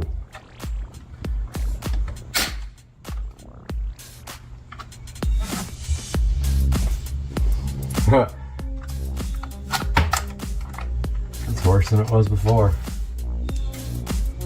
It's not going to get any better.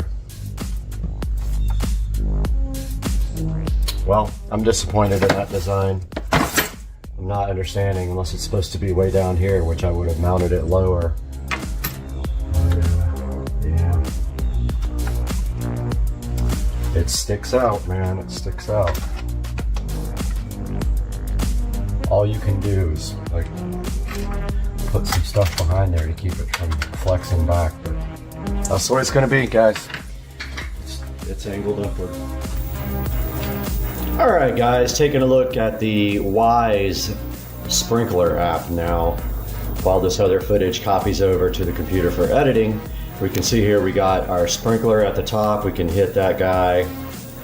Now, if you look at the very top, those are our 3 zones. And if we go inside the actual zone, it has some details about the schedule and the soil moisture, and I'm not sure how accurate that is without an actual sensor for that, but there's the front. And what is cool is you can actually take a picture of the zone, which I have not done yet. I think I am going to go do that right now and then come back and continue this video. Alright guys, so I was not successful in taking pictures of the zones. There's something about the tablet that the app doesn't really like the way the camera is, so I will have to probably do it on my phone. But as you can see there, I tried to take a picture of it and it's absolutely goofy looking. You can go into each zone here and look at this, look at the current status of the zone. Looks like there's a little indicator here that shows you how far through the cycle it got. This is the mailbox side of the house and how much it watered. Shows you the weather forecast here. You get a year of free Sprinkler Plus service with Wise for this guy. And then if you go up in here, you can see right there, Sprinkler Plus is activated. I think it's like $10 a year after that or something. It's not super expensive. There's the name. You can get notifications for it that are pushed to the phone. If you look at schedules here, I'm on the default schedule and the name is default. Zones, all zones are on. I have them all set to 30 minutes and to end by sunrise. So here are the days of the week that they're watering. and you can tell it to skip on temperature, wind, rain, and saturation. This is supposed to use weather to, like the weather forecast, so that it doesn't water when there's rain expected. You can share this with other people in your house or other households. So there's how you set your skips. If it gets below 32 degrees, it's not going to water. If it's going to be more than 0.125 inches of rain or 100% saturation. Here's the device info. It is connected to my wireless repeater. Obviously great signal strength. The repeater's up in the front of the house close to the garage. It shows you the firmware revision, and it actually updated the firmware when I got it. So yeah, this is a look at the Wise sprinkler. Integrates well with the rest of my Wise devices here. And so far so good, and I will update you guys as I use this more and get some more information for you. Have a good one, guys. That new window peel sat is so good in your life, and you love the new window peel sat. That peel sat feels so good on the new window when you peel it, and you get the satisfaction on the new window peel with the satisfaction and the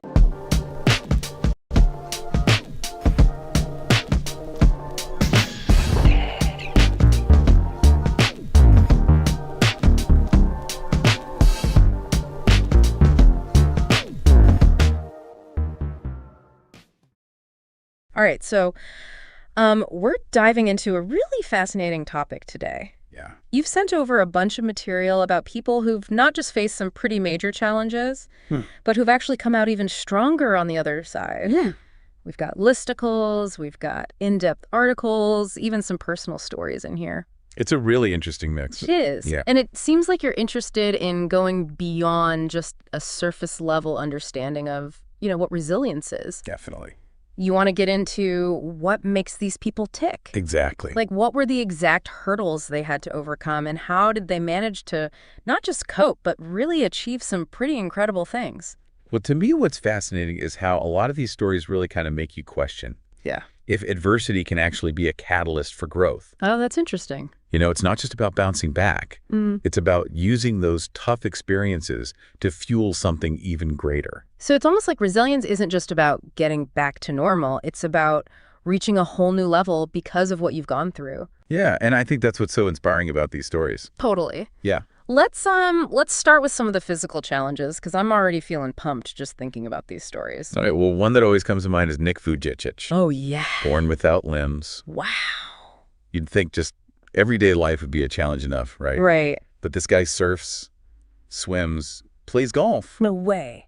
And on top of all that, he's a world-famous motivational speaker. That is incredible. It really makes you think about what limitations even are. Right. Is it really about what our bodies can or can't do, or is it more about our mindset?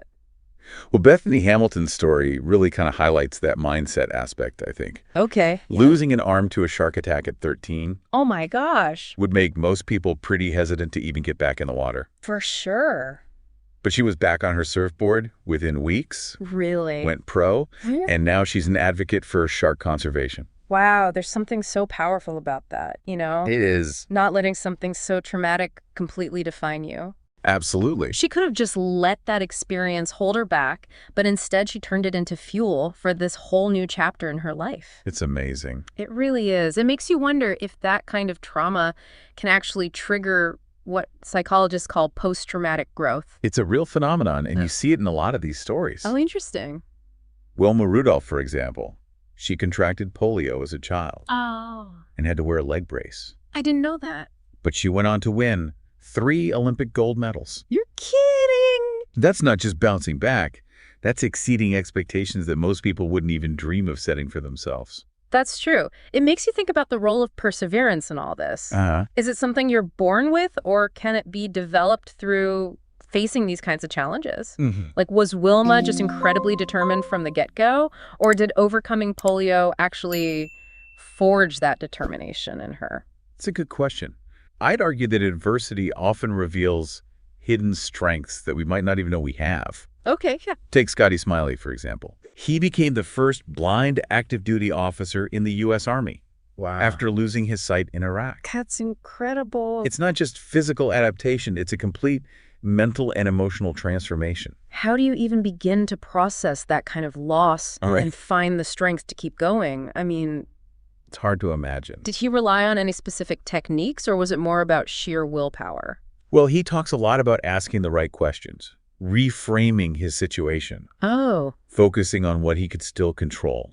It's fascinating how the human mind can adapt, even to the most extreme circumstances.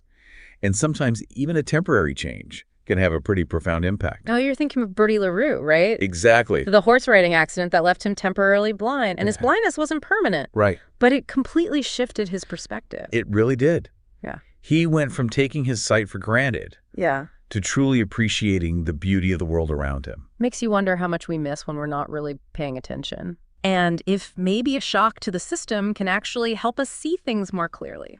That's an interesting thought. It seems like so many of these physical challenges force people to really confront their limitations, reevaluate their priorities, and ultimately discover a whole new sense of purpose. I think you're right. But what about the people who faced challenges that were more social or societal? I mean, those hurdles aren't always as visible, but they can be just as daunting to overcome, right? Absolutely. Yeah, it's almost like facing those societal barriers requires a different kind of resilience altogether. Oh, absolutely. It's not just about adapting physically, it's about navigating systems and challenging those really deeply ingrained expectations. Yeah, and sometimes it's about fighting for your right to even exist in those spaces. That's a good point. Malala Yousafzai's story is a powerful example of that. Oh, definitely. Advocating for girls' education should be a basic human right. It should. But she was shot by the Taliban. It's unbelievable. Simply for speaking up. Her story is a stark reminder that knowledge can be a threat to those in power. It is. It makes you really question those structures that try to limit access to education, especially for girls. And then you have someone like Nelson Mandela. Oh, wow. Who spent 27 years in prison. I can't even imagine. For fighting against apartheid in South Africa. 27 years. It's hard to fathom the kind of resilience it takes. It is. To not only endure that kind of injustice. Right. But to emerge as a leader who promotes forgiveness and reconciliation. That's what I find so remarkable about his story, Yeah. He didn't let that experience make him bitter. He didn't. It feels like he actually transcended the anger and the hatred. It does. And that's what allowed him to lead such a powerful movement for change. It's incredible. It speaks to a level of emotional intelligence that's just off the charts. Yeah, for sure. It makes you wonder if prison broke him or if it forced him to confront his own humanity in a way that ultimately made him stronger.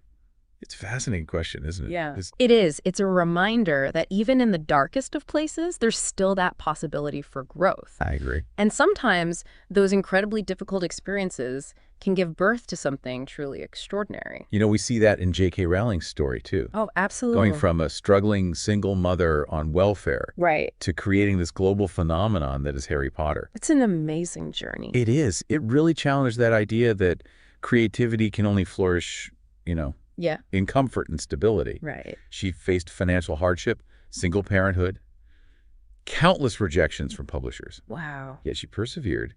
And it seems like her own struggles infused her writing with this depth and relatability that really resonated with millions of readers. There's this idea that art often emerges from pain. Mm-hmm. And her story definitely seems to support that. It's almost like she channeled her own experiences of overcoming adversity into the characters and the storylines. Yeah. Creating this world where even in the face of darkness, there's always hope. I think that's part of why it's resonated with so many people. Yeah, and it's not just about the creative output either. Right. It's about the impact her success has had on so many readers. Absolutely. Particularly young people who saw themselves reflected in her characters. It's a powerful reminder that our stories Yeah. have this ability to empower others, even when we might not realize it. Speaking of empowering others, Oprah Winfrey's story is incredible. Oh, it is. I mean, going from a childhood marked by poverty, abuse, and neglect A lot. to becoming a media mogul and philanthropist. It's amazing. It's truly remarkable.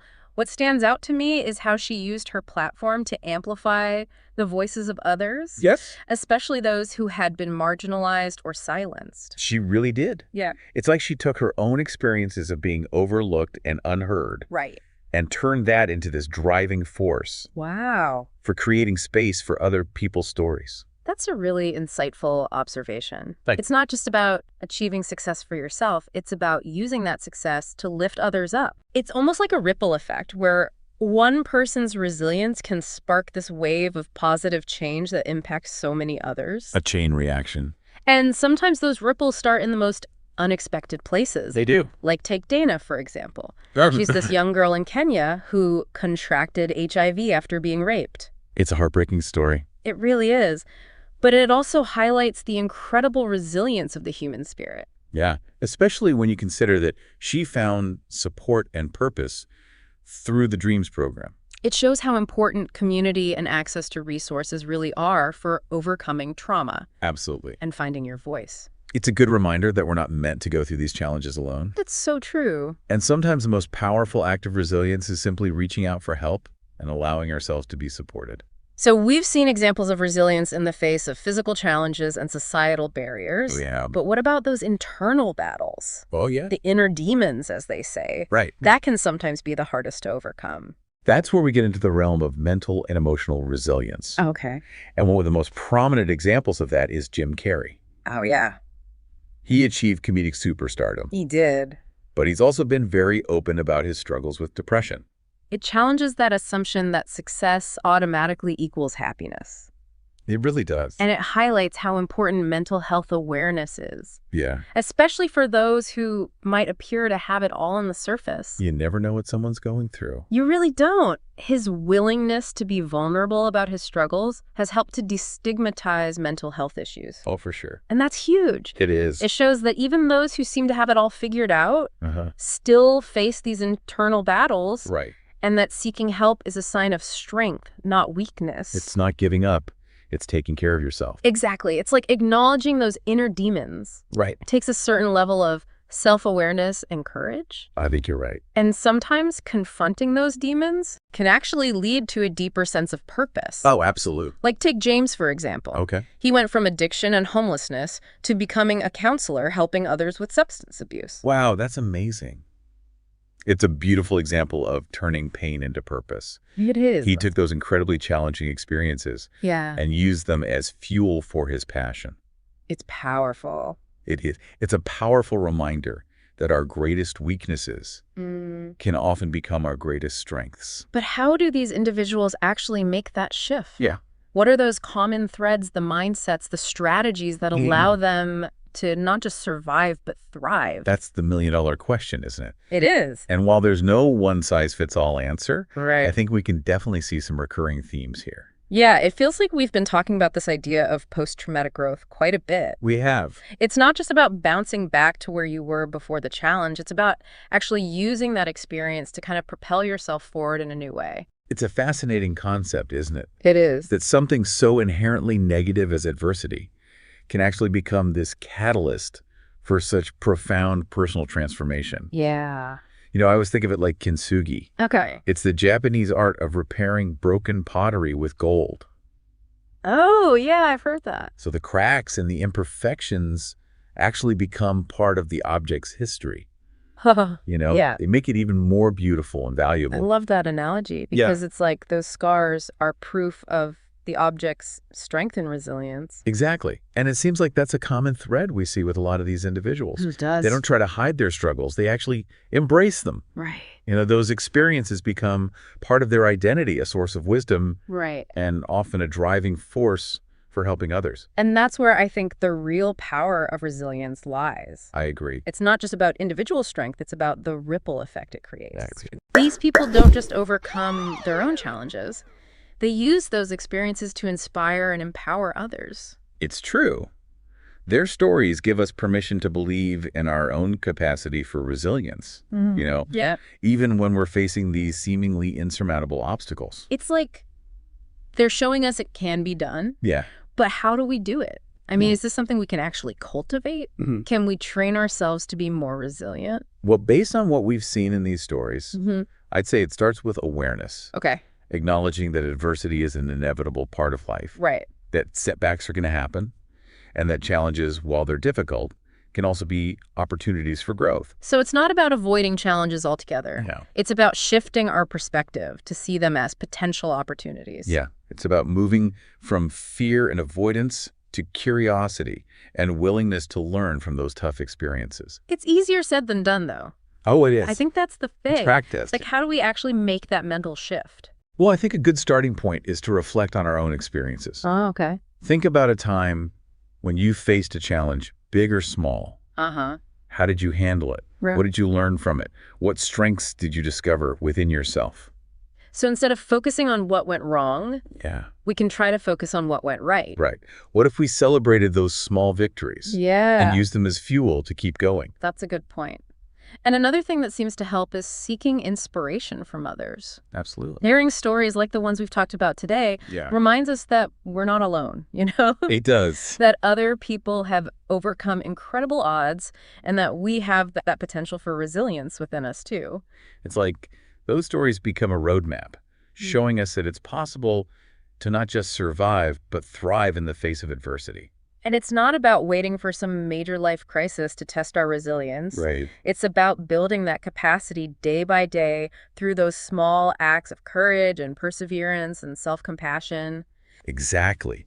The more we practice, the stronger that resilience muscle becomes. So as we build our own resilience, we become better equipped to handle our own challenges. Of course. But we also become a source of strength for others. That's right. It's like that saying, a rising tide lifts all boats. I like that. You know, when we invest in our own resilience, we're also contributing to a more resilient community, a more resilient world. It's been a really eye-opening journey exploring these stories, and I think you've given us a lot to think about. I'm glad to hear that. You know, as we each face our own challenges, big or small, let's remember the lessons we've learned from these incredible individuals. I agree. Let's embrace the power of resilience, not just in ourselves, but in our communities. Because ultimately, it's not just about surviving, it's about thriving. Well said. And who knows, maybe someday our own stories of overcoming will inspire others to find their strength and resilience too. I hope so.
Alright, this is the fast way you do the corn. You take it out of the microwave like this, and then you cut the end off like this. And then you just squeeze it right out of the corn. You squeeze the corn out. God, that's hot.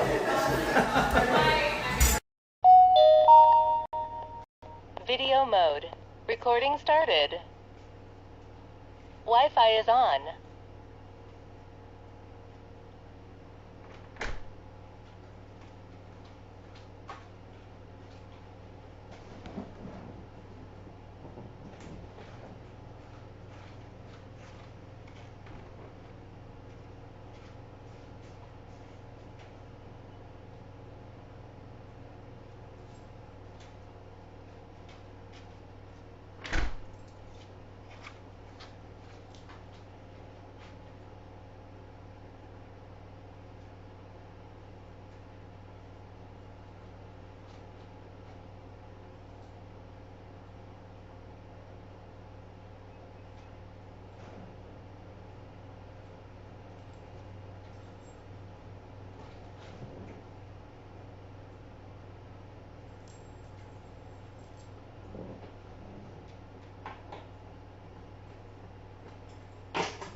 Video mode. Recording started. Wi-Fi is on.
back at it this morning in the Supercar Street Racing Garage.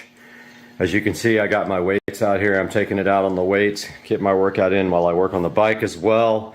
And I decided to go ahead and change this fuel filter. So before we even attempt to start this bike, I want to go ahead and get this fuel filter changed today on Supercar Street Racing.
All right, I just put a little bit of fuel in it, not a whole ton.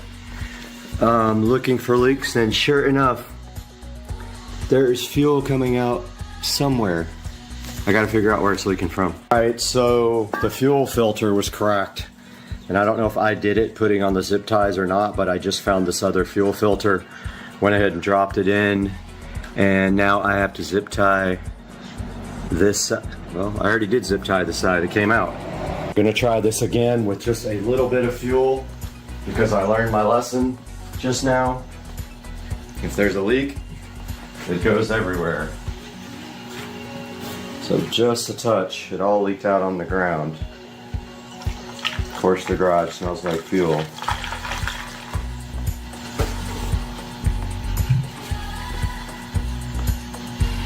All right, nothing in the line yet.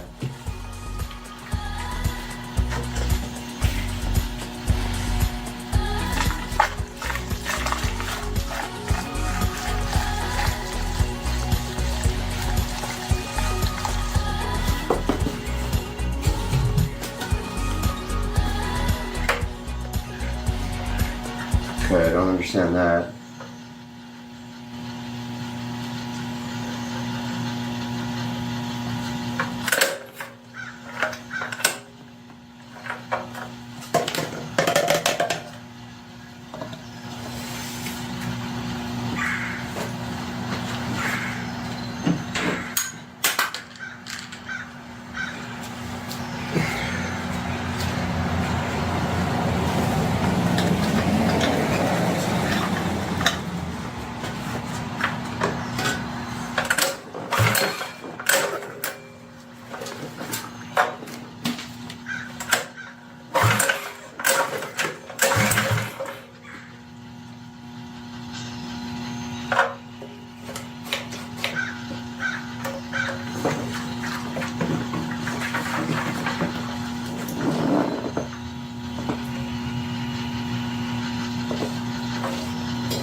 All right, now there's fuel going into the filter and into, yeah.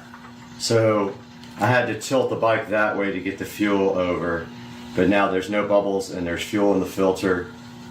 I don't see any immediate leaks, so it might start. Hopefully all the gasoline's dried up and we don't blow ourselves up.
Okay, so I need to put a little bit of background on this clip here. So this is Rich and Trish from across the street. Trish is walking and doing her morning exercise. Now, the context behind this whole clip is the motorbike was given to me by Trish's sister, and that bike was ridden by her nephew, who now plays in the NFL. Shamar Bridges, you can look him up. He's an NFL player for the Ravens. He is going to be going back to Baltimore here soon. This is his bike from 10 years ago that was given to me by his mom, and now we are going to see if his aunt will ride the bike. And I'm sure he would absolutely love it. So let's get that going.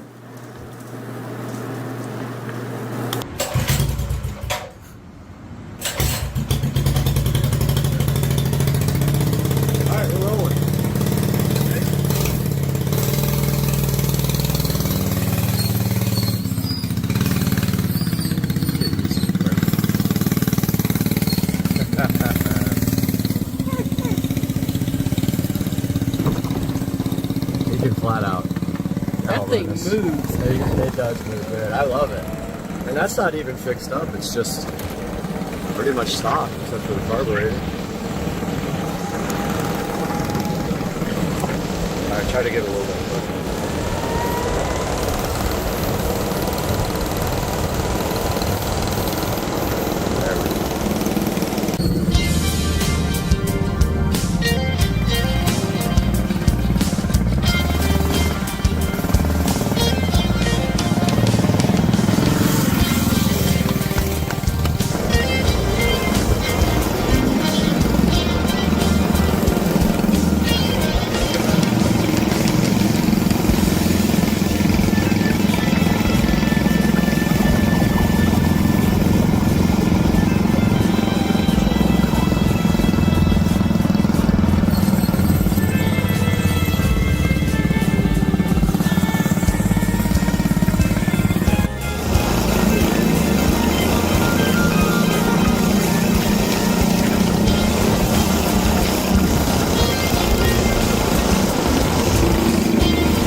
Yeah, so if you get on it slow, you can get it up. How fast are we going?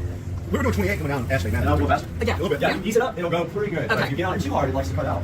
And I really hadn't got to that point. I got nervous. That was fun. This thing is so good. It goes, I don't know what's going on with the jet, with the carburetor coming out at high speed, but I'll figure that out. super cool. Is it off?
Out here at Titan Live. About to get this thing up.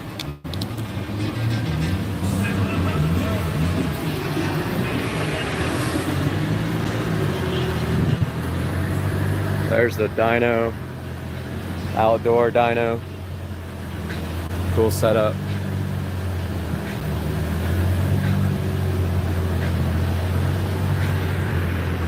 Somebody post my link in Jack's Turbo. I don't have time.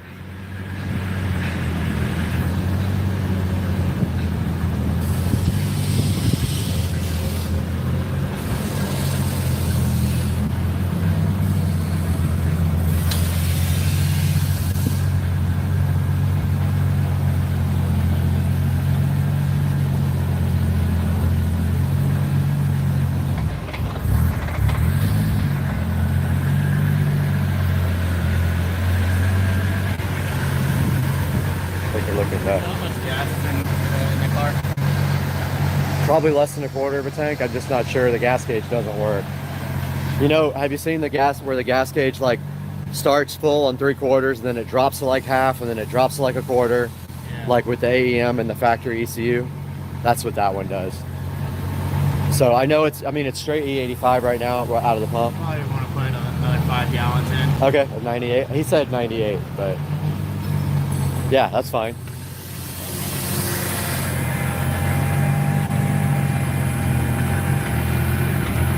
You hear how it like wants to stumble on idle? Yeah. Yeah, when you turn the AC on, it wants to die. Okay, thanks, man.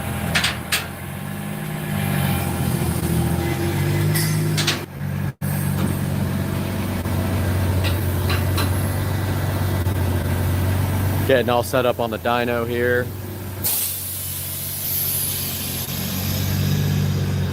Here's a good look at their all-wheel drive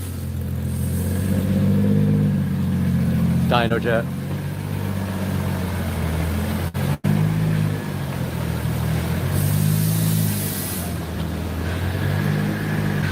Seems like that would be bad for the components being outside.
So do you still put fans and stuff on it out here? Yeah, you have to, huh? Because they're not moving.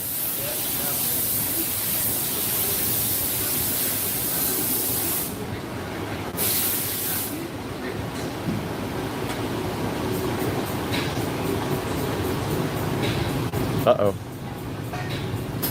That's not good. Aha! New hood. Quick releases.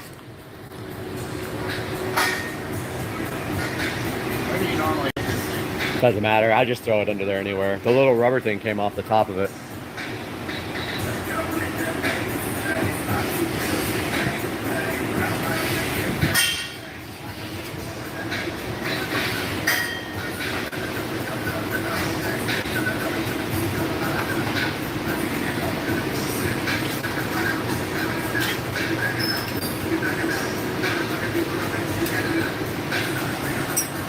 Getting it strapped down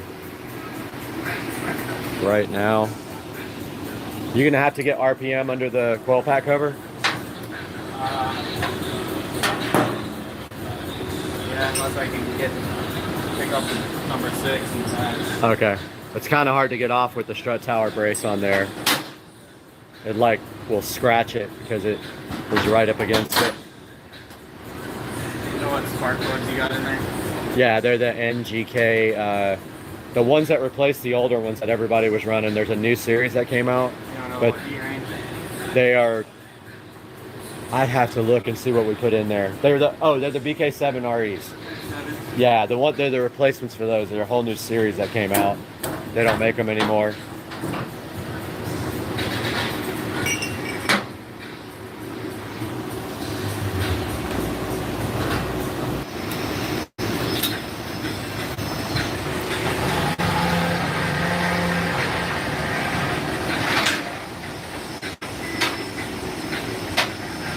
Car strapped down.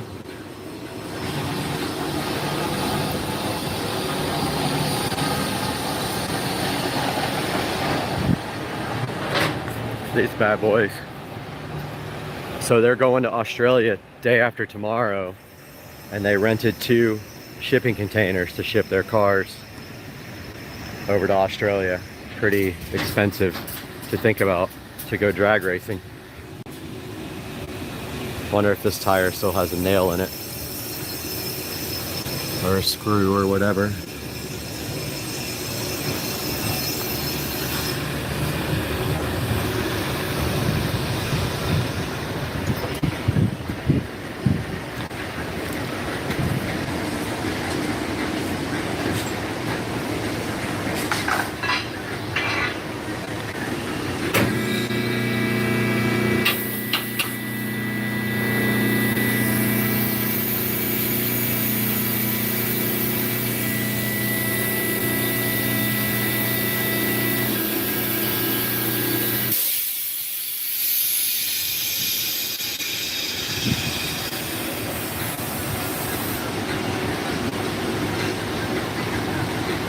About to get this thing cranked up.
Crazy lightning out there, looking rough over there.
I just was asking Ryan what you guys had, and he doesn't have anything. I'm gonna get that. I see it goes from 3 to 2.5 right there. Yeah. Yeah. Yep. Sucks. I haven't had a chance to do anything about it yet. This turbo, you should really have 4-inch all the way back. I'm gonna look into that. You know, it's tough when they don't make hardly anything for this type of. Yeah, you gotta just make something, have some speed. Yeah, go to the exhaust shop and tell them to do it. I was gonna do that.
right.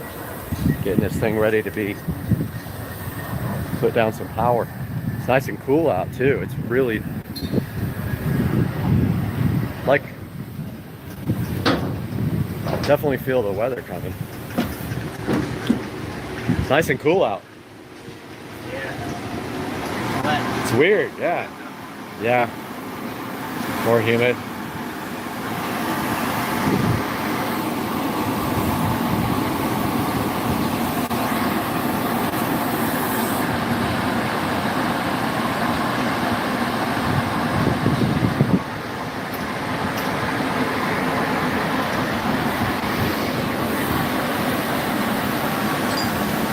Looking for that RPM sensor on cylinder 6. See if we're gonna have to pull off the valve, the spark plug cover to get RPM signal.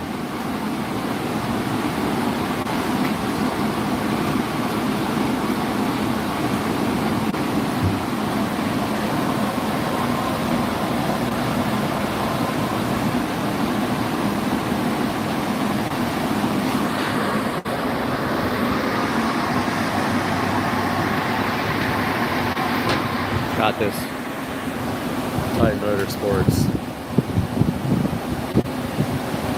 truck back here.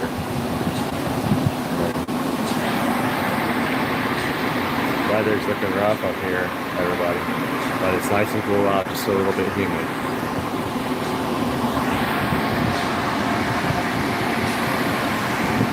Trying to get the tach sensor hooked up, get a little RPM.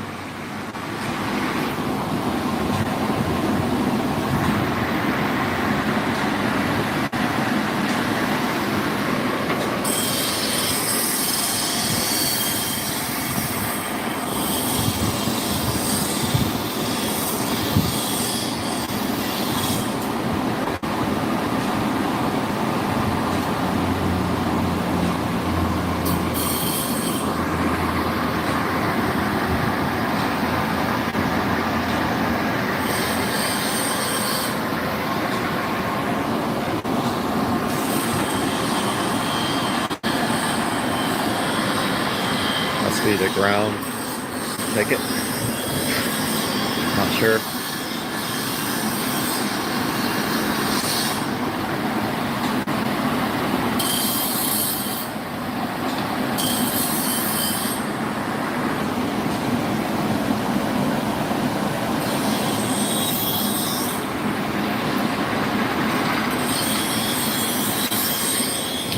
So these guys are really recommending 4-inch exhaust with this turbo. So probably in the next week or so, need to go to S&S Custom, give them an order, the V-band, flanges and stuff. Get that done.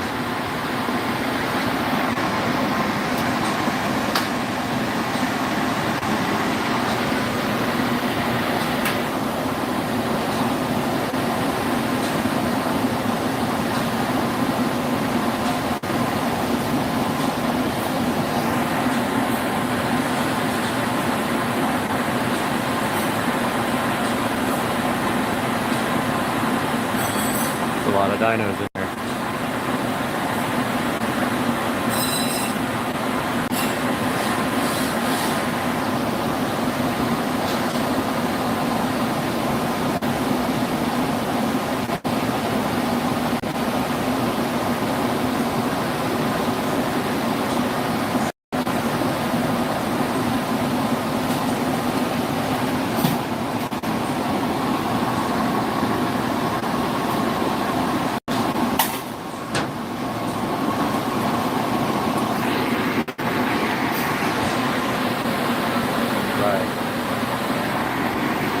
Ready to blow some stuff up.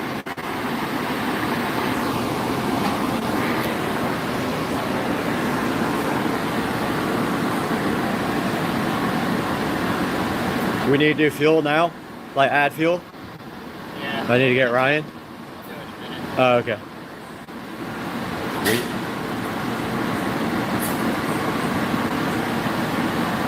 Got the laptop.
1650, I think, fuel injector clinic.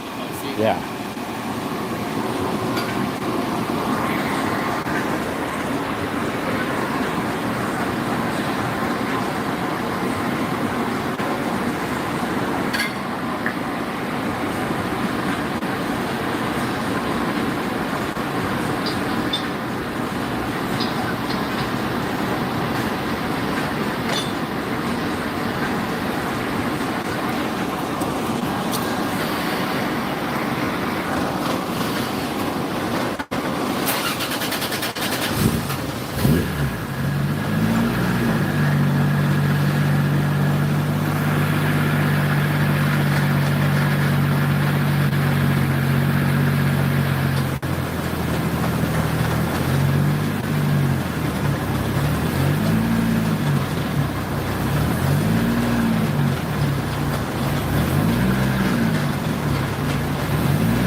Jay-Z did that idle hunt.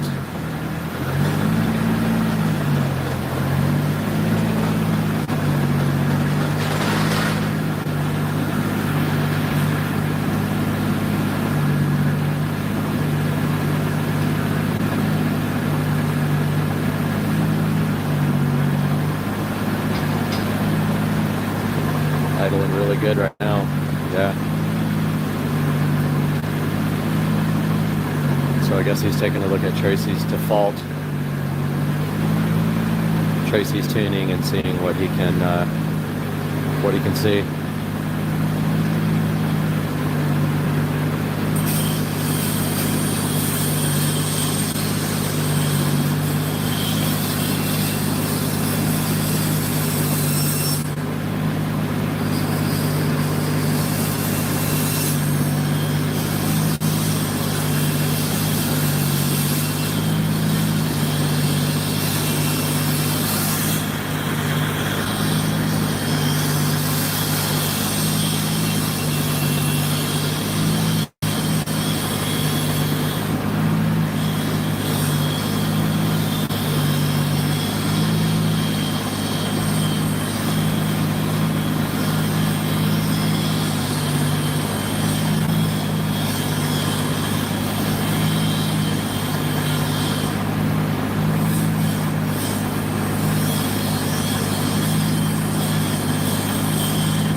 You see it right here.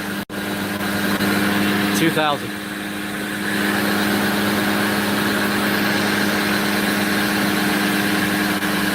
There it is, proof. 2,000.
Yeah, you can just fill it up with 98. I was thinking, if you don't, I mean, what do you think? Fill it up? Might as well. Yeah. Unless you need to do other stuff. Sweet.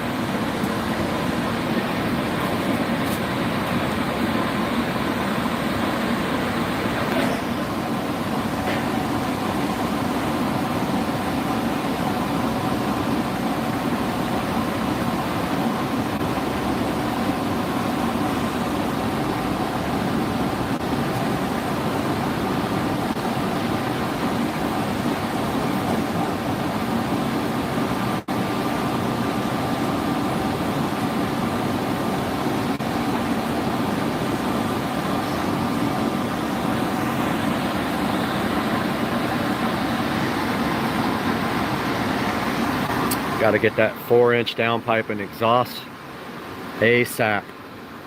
Next week, dude. Next week. S&S custom exhaust. That's what's happening.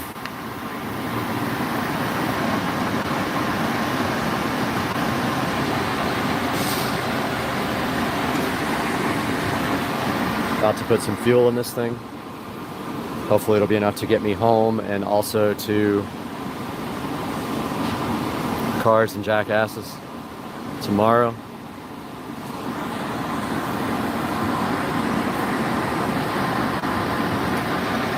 So, where are we all meeting tomorrow morning? Someone listed in the live chat. Somebody make a comment.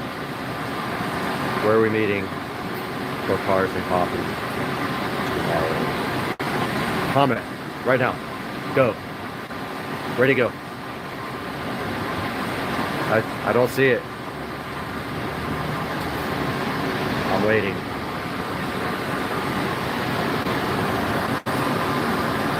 Where are we going? Where are we meeting for before Cars and Coffee? Fellows. Alright, anyway. Airtight Motorsports, getting the car dyno tuned on high boost, hopefully. About to find out. So the funny thing is that he says that the spring was fine. It's a 50-pound spring, so it should be making plenty of boost on the boost control solenoid. If that does not work, then he's going to have to figure out why.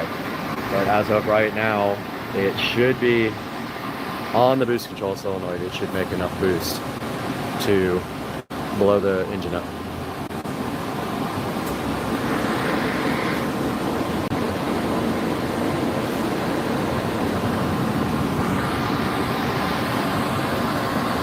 Live out here at Titan.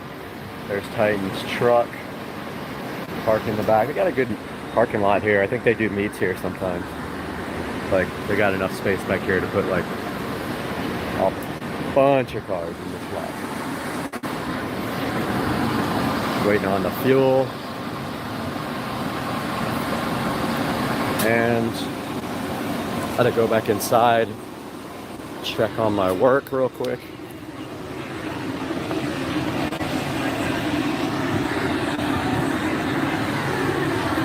Supra right here. This one. Got a pretty sweet Lexus right here. 370Z. 911 Turbo. Another 6 Supra. Supposedly these are the tires to be running these ET Street SS's. Mickey Thompson. Got a slow Corvette, Chad's Corvette. Got another black Supra with a sick body kit. Up front we got this thing. It's only safe when it's parked, and then even so it will kill you. I'm gonna stay back. I'm gonna stay back. Get away from me. Get away. Get away.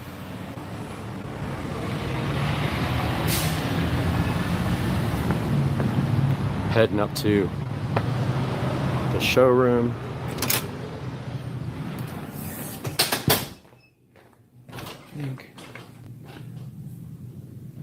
Don't know who's in here. Nobody. They got me all set up right here to work. So we're just gonna check on my work.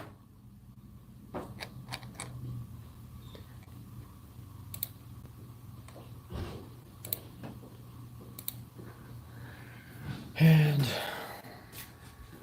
there comes Ryan. Doing a live stream. I think he's putting fuel in it right now. Yep.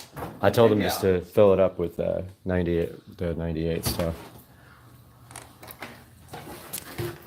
Got a whole one person watching. Super famous. Some of the stuff in the... He's doing straight E85. So you want to go to like E99, be like a mixed blend or something, be too much. Oh, he doesn't want to do 99? So he's going to do straight E85 for you. Okay, that's fine. All right. But it's the good E85, not the junk from the pump. Somebody thinks they're fast out here. I hear them getting on it. All right, headed back over to the dyno.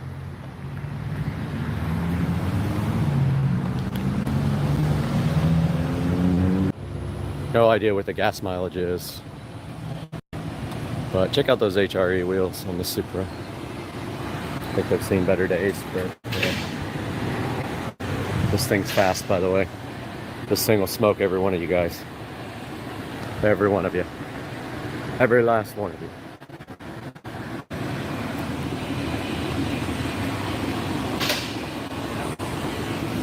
Can't show, there's a secret car in there. Can't show. Look at this Mark III.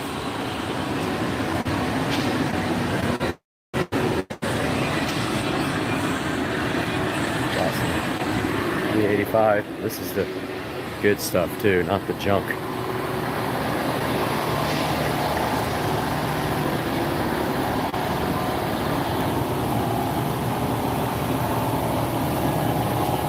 So did that IAT actually work when you plugged it in? Are you concerned about it at all? Yeah, you need to have one. Yeah. Gotta get one installed in the intercooler pipe. Okay. So what is that going to do for our tune and stuff right now? It's gonna change the based on, you know, air temperature, weather. And that's not something we can do now? Take too long. Yeah. Gotta pull the pipe off, all the bunk. Okay. Install the sensor, wire it up. Right. I'd rather get you tuned now and then you can put Come it back. in. And the biggest thing that's gonna happen is it's gonna get air fuel ratio get a little richer. Okay. As you drive it. Okay. You don't have the air temperature compensation that you need. But if it gets cold out, which obviously it's not gonna be cold Right. anytime soon, but if it's cold out, you could go leaner. Leaner. You don't have the air temp. Okay, cool. You just gotta get it installed sometime soon. All right.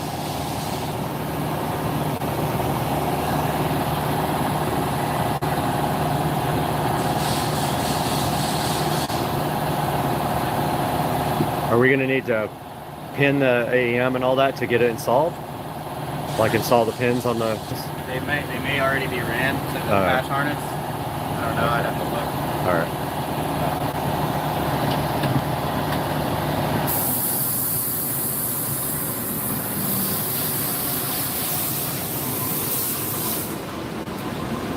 So, not getting an IAT sensor hooked up, which is a huge bummer. A waste of my time driving 2 hours in a hotel room to not get stuff done. So that's a fucking super ass bummer. Whatever.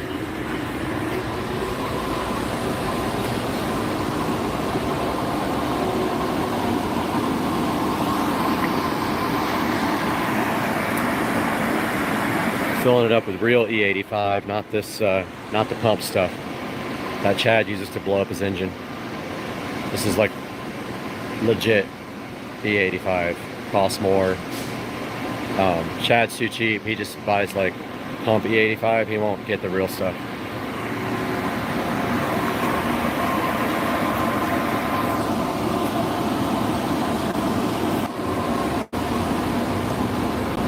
That's sweet that it made 2,000 horsepower though on the first pull without even going full boost. That's sick. That was like a half RPM pull too. So, you know, that's like 4,000 when he goes full.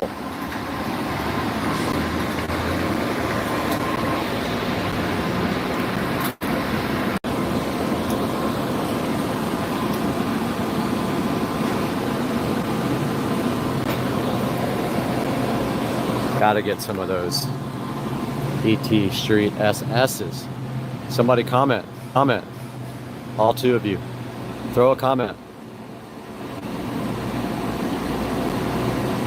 That better not be a scratch.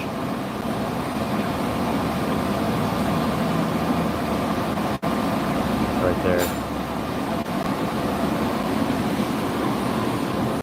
I will be so butthurt. Yep, it is. That's a big scratch. Look at that. Just happened too because it's white. Man, I don't even have to pay for this car.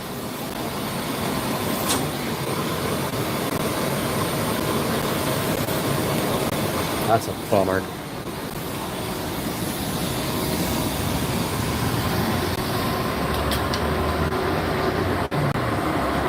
Hopefully that'll come out.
down.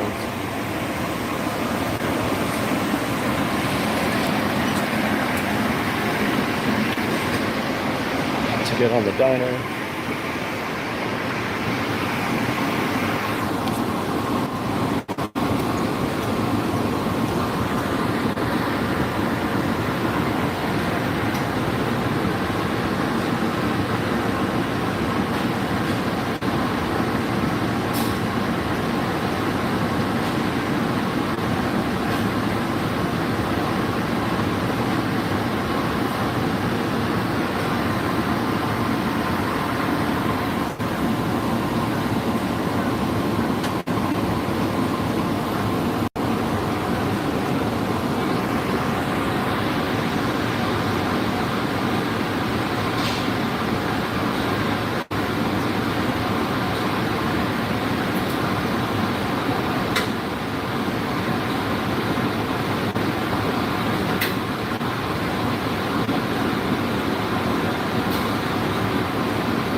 for the first pull.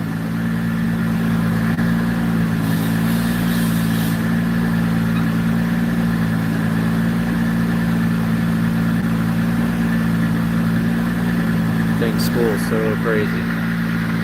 So crazy. Sounds so good on the dyno.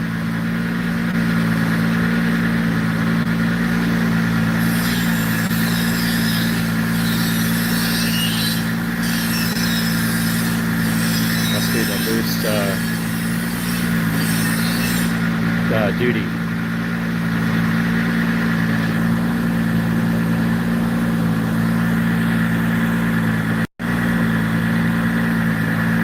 Cycle. There we go.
Tires are pretty quick. Are they really? Yeah. Well, they're road racing tires. They're like... They're spinning a lot. Are they really? Dang, they look really good on the street.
Spinning on the dyno. Tires are spinning.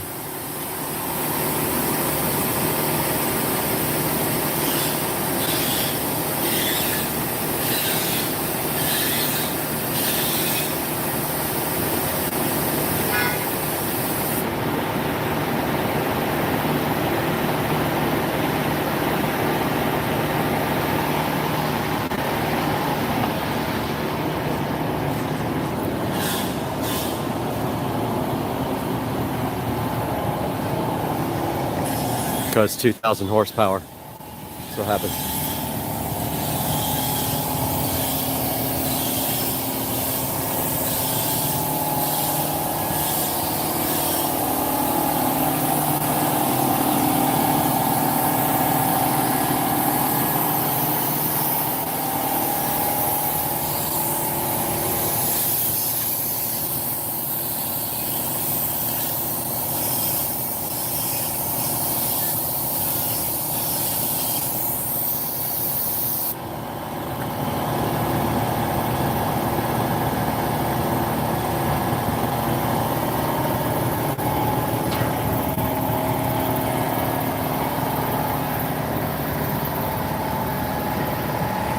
There we go. Try again. Spinning on the dyno. Making big power or terrible tires. Who knows?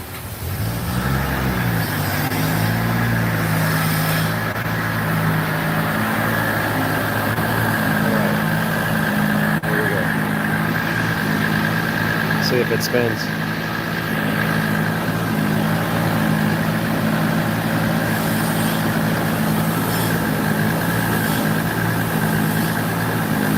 Let some air out of the tires, trying to get that from not spinning.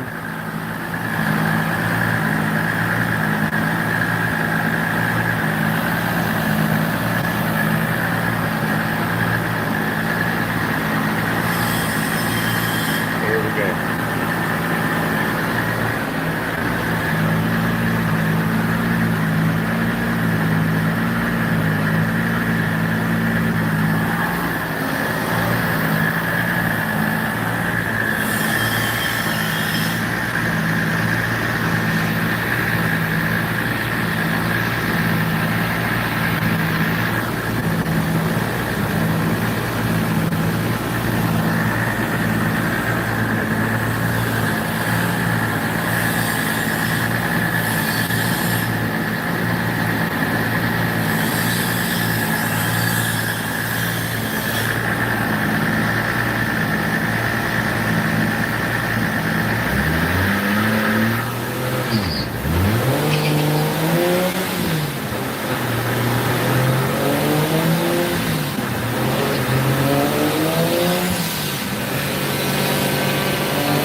Sounds so ridiculous on the dyno.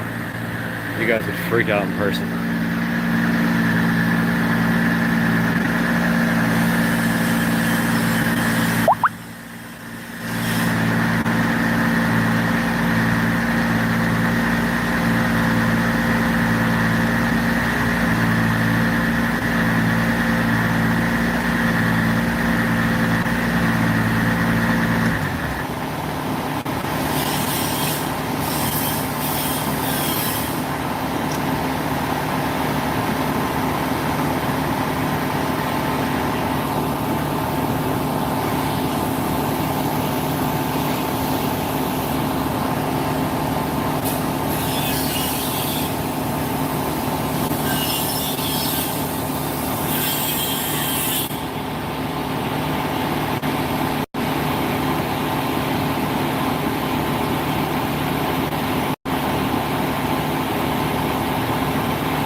Yeah, I don't weigh much. And get somebody else. We don't have any blocks or anything like that we can throw in there? Cinder blocks? We'll probably have to get somebody bigger than me. I weigh like 130 pounds. Yeah, I'll grab And that thing's full of fuel too, so that's got a little bit of weight in it. yeah, let me get Taylor. Okay. All right, cool. I'll get back here too.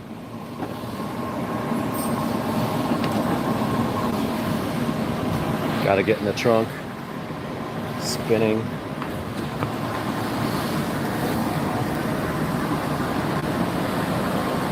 I want to get somebody heavier than 140 pounds. But I mean, I guess I'll get back here. It's gonna be pretty crazy back here.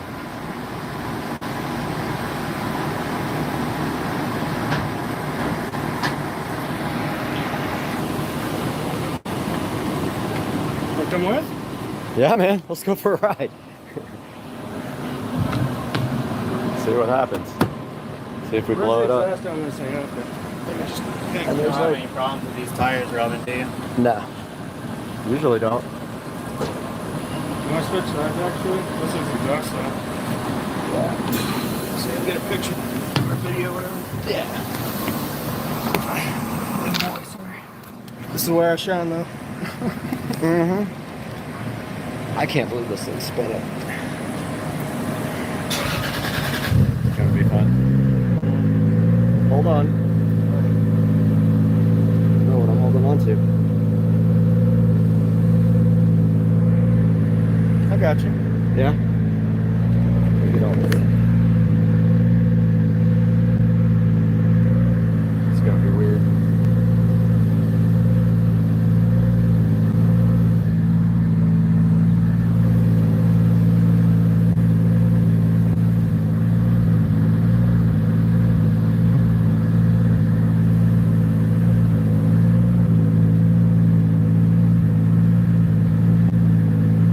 Sure you've done this before, right?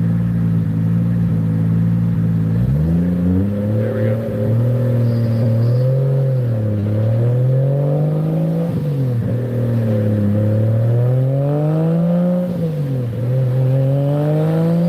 Be loud.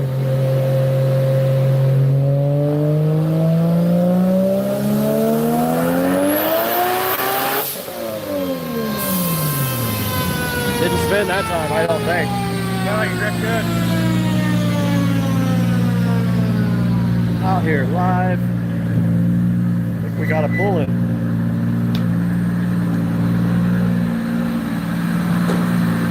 Is that better? Okay. You guys don't have like big blocks to put in the trunk? Big block. A lot more density than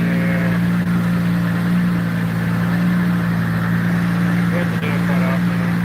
Yeah. Once you start getting good horsepower, Yeah.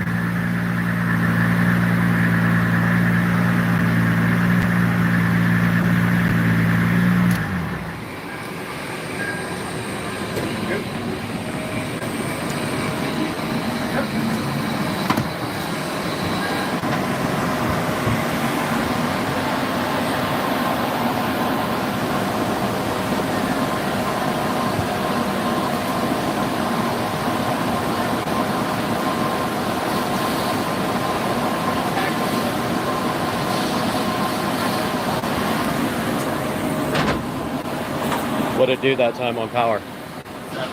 7. What kind of boost it made 26. that? 26. That's like the most I've ever been able to get it to do. Yeah, it's maxed out on the duty cycle on the weight on the boost on it. So what does that mean? What do we have to do to get it higher? Well, you know, it should be higher than that. One wasting. That's what I was really concerned about. I'm wondering if you have a leak somewhere.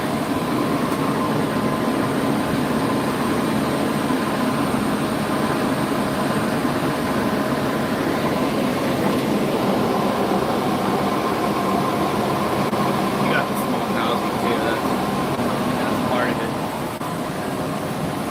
There's 2 kinds of housings you can get. Yeah. The turbo. One's called an H cover. That's the one that you should have on this car. But, I mean, that seems awfully low for that turbo even. well, if I can get it to make more boost, it'll probably make a little more. That's what I'm thinking. But nah, you need the H cover. I mean, I've never run the small cover on this turbo before. Normally it'll make 900 plus. You know, about 32 pounds. We gotta get more boost out of it. Get up to 30 something. I can bleed the side of the wastegate to get a little more boost. It's not ideal. I mean, something's got to be wrong, right? If it won't go over 26 pounds of boost. Not necessarily.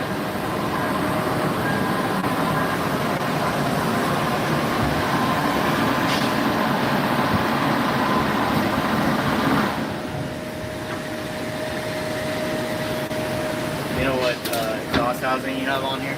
I don't know. I do know that he said he had to take off. That's why the solenoid was off, because he couldn't get it to make enough boost with the solenoid on. You make the solenoid can do the exact same thing as the manual. I don't know what that's Yeah. what do. So you're putting full pressure to the top port of the wastegate. That's all you can do. Now I can take and bleed some off to the side. Maybe get us a couple pounds more, but yeah. usually either you got a leak or that's just all the turbo on. That'd be disappointing. That's kind of the main reason I came. Yeah. We can try to leak down. We can leak test it. You got something leaking.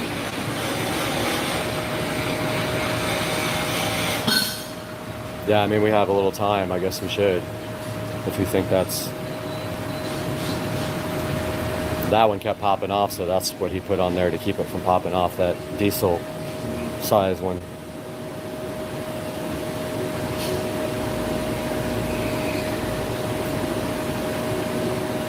I don't know, whatever you think, man.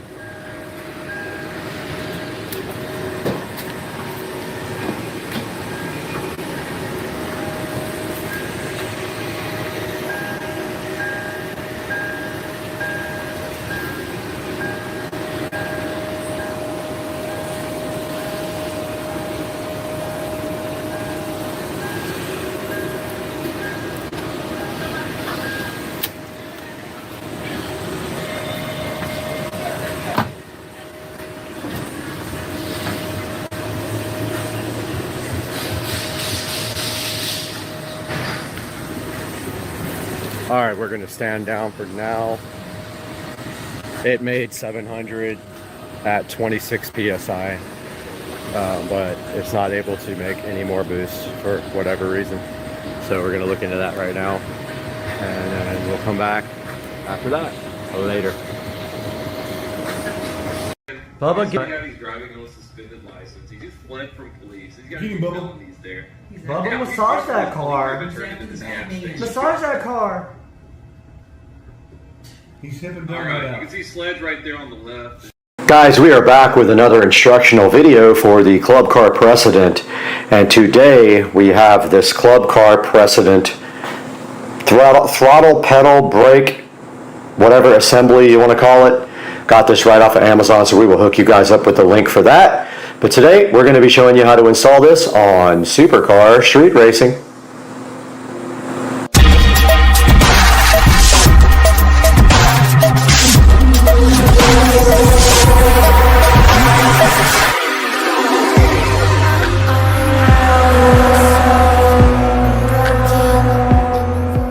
Out here in the Supercar Street Racing garage, and the very first step of this process is to remove the mat.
Okay, for the next step here, mine is a little bit strange because I have this brake pedal switch right here that connects.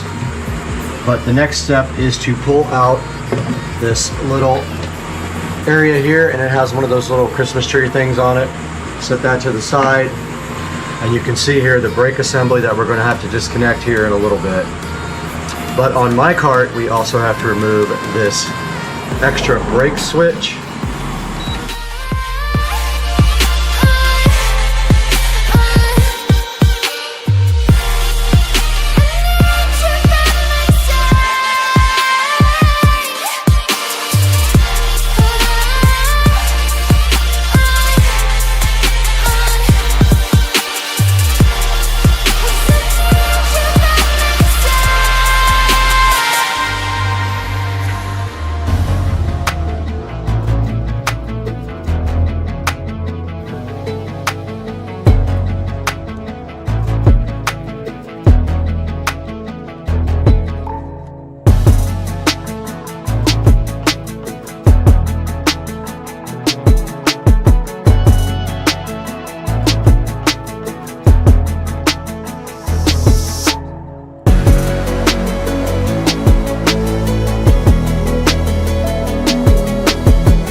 Alright, so we just have two crescent wrenches here.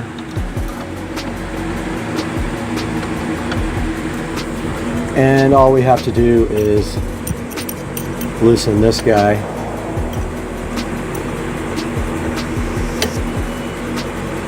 And I think it's going to be this way.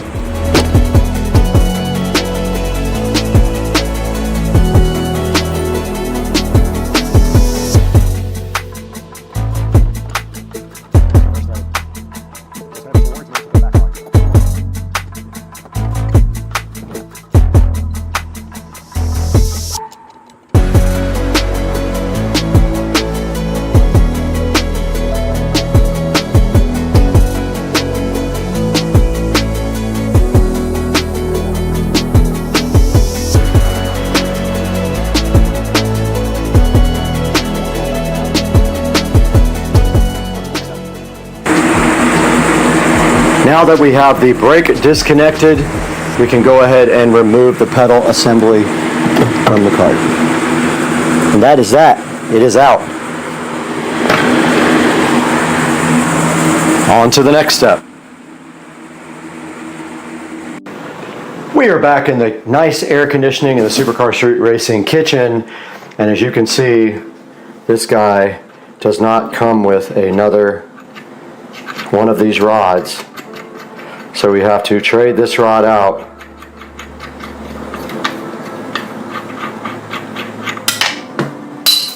And we don't want to lose that, but I saw where it fell. So we're literally just going to take out this old one here and put it right through.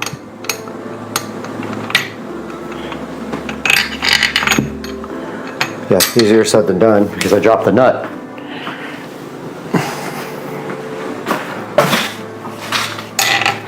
I think these are all reverse threads.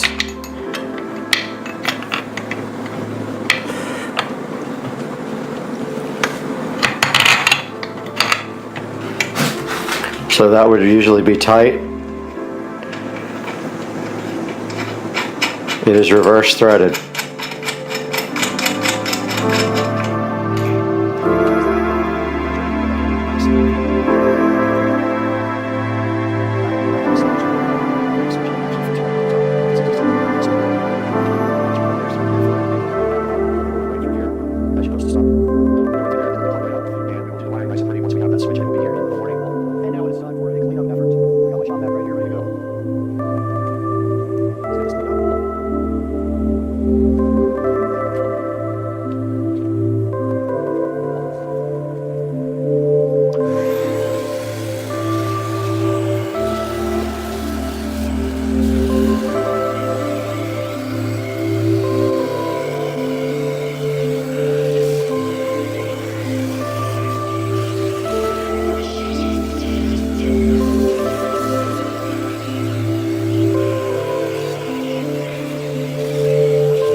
And we do have a problem right here, and that is that a bunch of these screws have broken off. So when we put this back in, we're going to have to actually drill and probably use some self-tapping screws right there to get this thing done. But we are ready to put the new assembly right back in.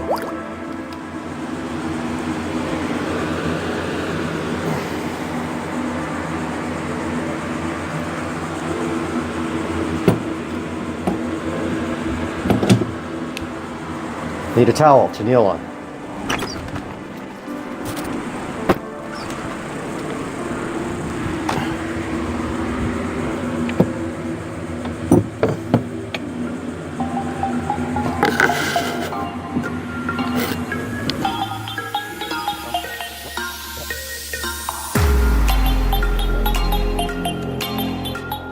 This does not come with a new rheostat, so we have to remove this one with a Torx.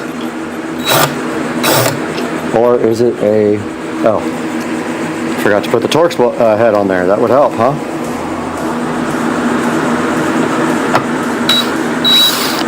Simple as that. It should come right off. But I don't want to take it off until I have the other one right next to it so I know how it goes back on.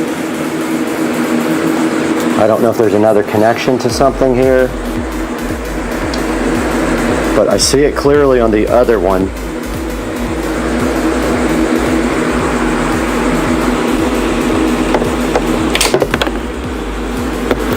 Oh, I just lost the only Torx bolt I have left.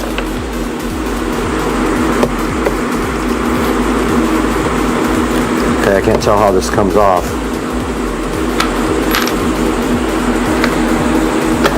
Okay, it just literally slides right out. Pretty dirty. I'm going to go ahead and wash this all up and degrease it. It just slides right out, literally. There's no way to get it wrong. Got the old rheostat cleaned up. Get that out of the way. Got the new part, just like the old part was oriented.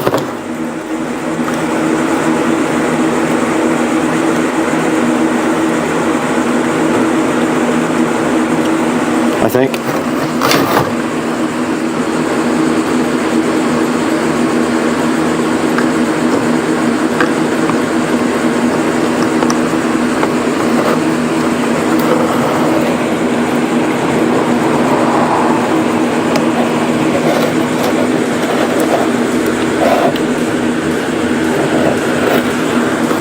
Okay, this is harder than I thought to get back on.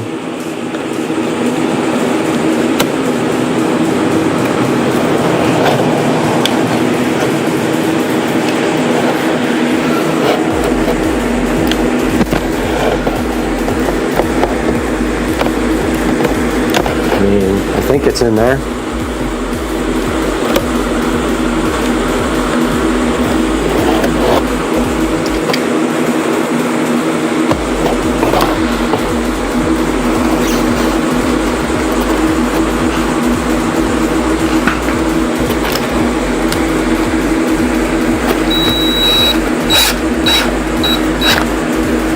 Looks right.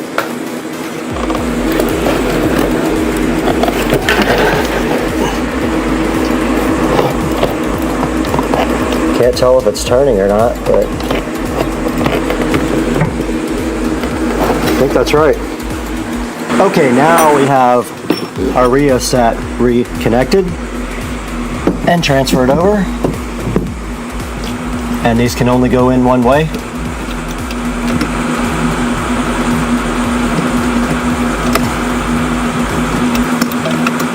So you can't mess them up.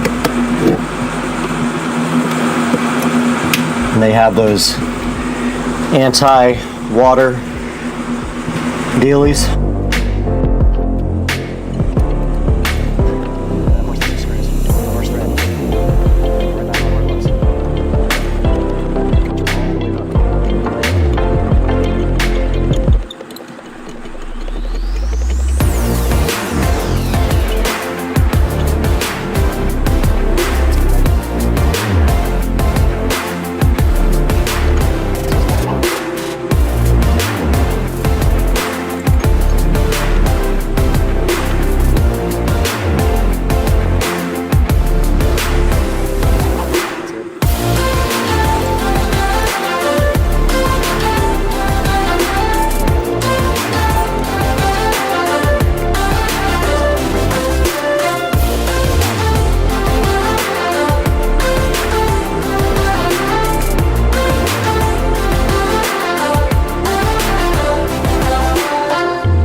you.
Just ran down to Ace Hardware and picked up some self-tapping screws to finish off the pedal assembly.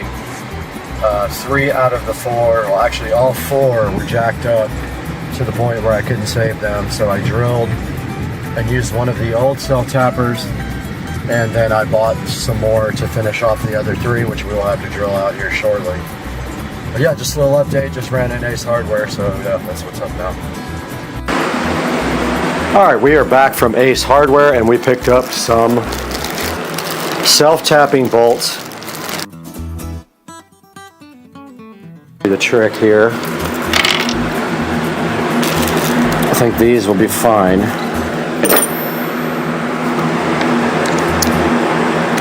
They have the same head as the other ones. Let's see if those will go in.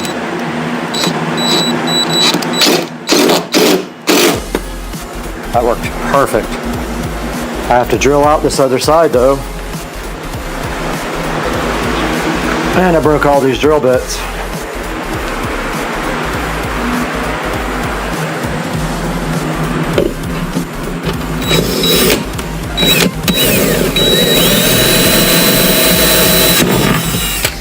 Oh, it's just plastic. It's just plastic, or either there is metal down below there. Yeah, I think there's metal below it. If not, we'll use the bigger ones. Yeah, didn't do anything. That one won't either. We might have to use the big ones on this. Oh. They sold me one of the wrong one.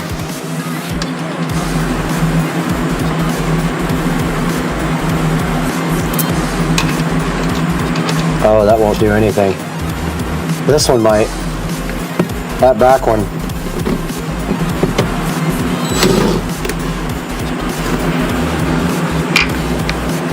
This one might go in, that back one is not going in. It's a way bigger hole.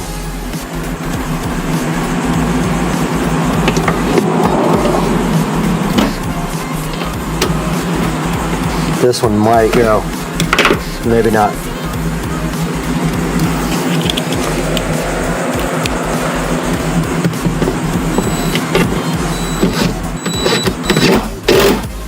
That one went. That back one's not going in. It's way too stripped out. But that's not going anywhere.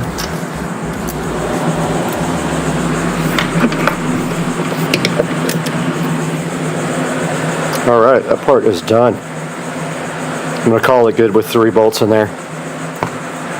Guys, we got our new brake pedal in, and it fits right over the old one after I was so dumb and couldn't figure out that you have to take the old plastic thing off. But I don't like the way the wire is going to be showing here. So I think what I'm going to do is notch out this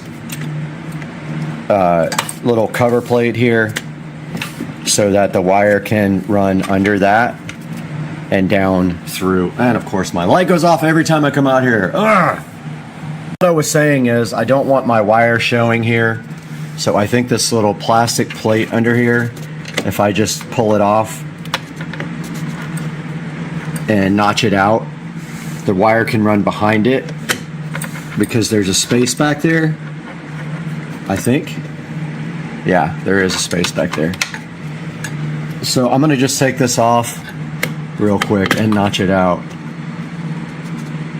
And hopefully it can go back on and the wire will run behind it instead of like over the top here. You guys will see once I get a better idea of how I'm going to do this. Okay, I think what I'm going to do is drill a hole right through there, literally right where my finger is, and pass the wire right through and behind if I can. Yeah, and then underneath it. I think that's what I'm going to do. I'm going to work on getting that done now. Okay, I did find a way to route the cable behind the pedal and underneath. I will have to extend it though, I'm pretty sure. So I am going to go ahead and mark off right here and drill a hole right there. And I'm going to have to go through both the plastic and the metal. So let's see if I can actually get, sorry, I wasn't even on it. Let's see if I can actually get a drill bit to go through there, and it is going to have to accommodate the wiring. And on the end, it will either have to accommodate this. I think I can get these through there one at a time, hopefully. Yeah, it looks like I can. So it's got to be at least that wide to get through there. So let's grab a drill bit and get to drilling.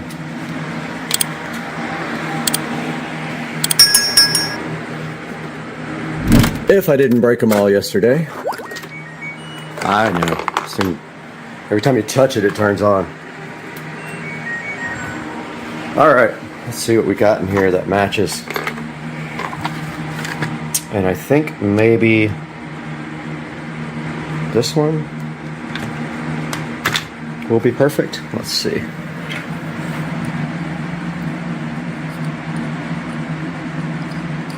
Either that or we just cut the wire and put new ends on it. Probably the best thing to do is just cut it and re-solder and heat shrink ends on it afterwards. Like go ahead and extend it right now. Probably the best thing to do.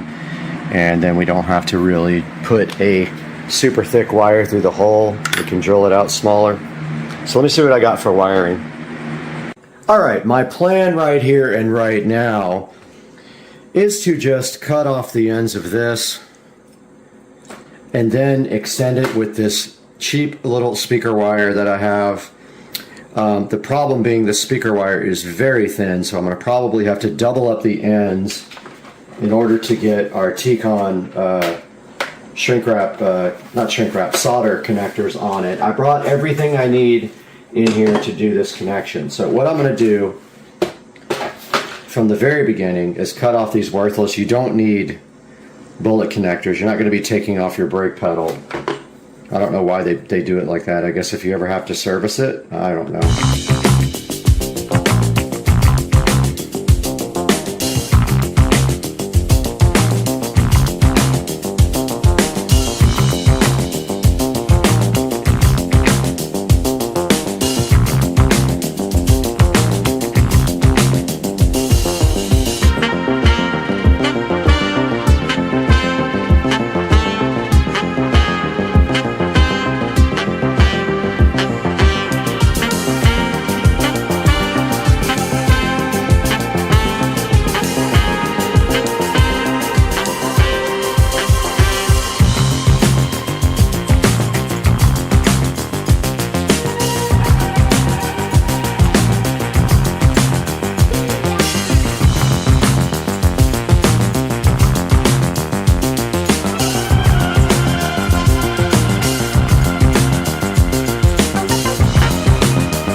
I'm going to drill through this.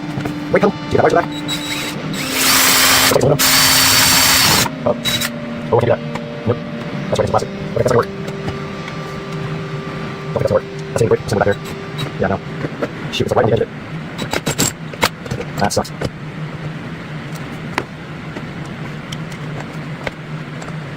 Oh man. Alright, well, I gotta go over here.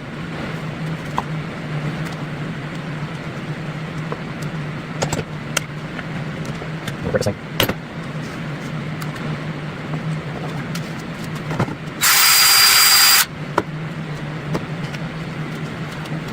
Let's see. Oh, wait. Huh, okay. This will. That's fine.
update from the garage here. I did get the wiring run behind there. I need to tuck this in a little bit better, but yeah, the wire is run nice underneath the pedal right there. It goes behind the pedal and then underneath like that. And then what we will do now is just tie this up really nice to the brake pedal and leave a little slack so we can move, and then get this tied in right there. So that's next on the list. All right, guys, a little update from out here in the garage. I got the brake wire ran to the back and underneath, and I might have already done this update, but the next step is to actually zip tie the brake wire line to the actual brake thingy here, whatever it's called. Give a little slack right there, and then do the connection. So I'm going to do that now.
This project is completely done. We have replaced the brake and accelerator pedal assembly on the 2014 Club Car Precedent. Looking so fresh and fly, and then we wiped it down and it looks great, and now the actual parking brake works again. I hope you guys enjoyed the video. Please thumbs up, subscribe, buy from our affiliate links in the description, and we will see you guys on the next one. Peace out.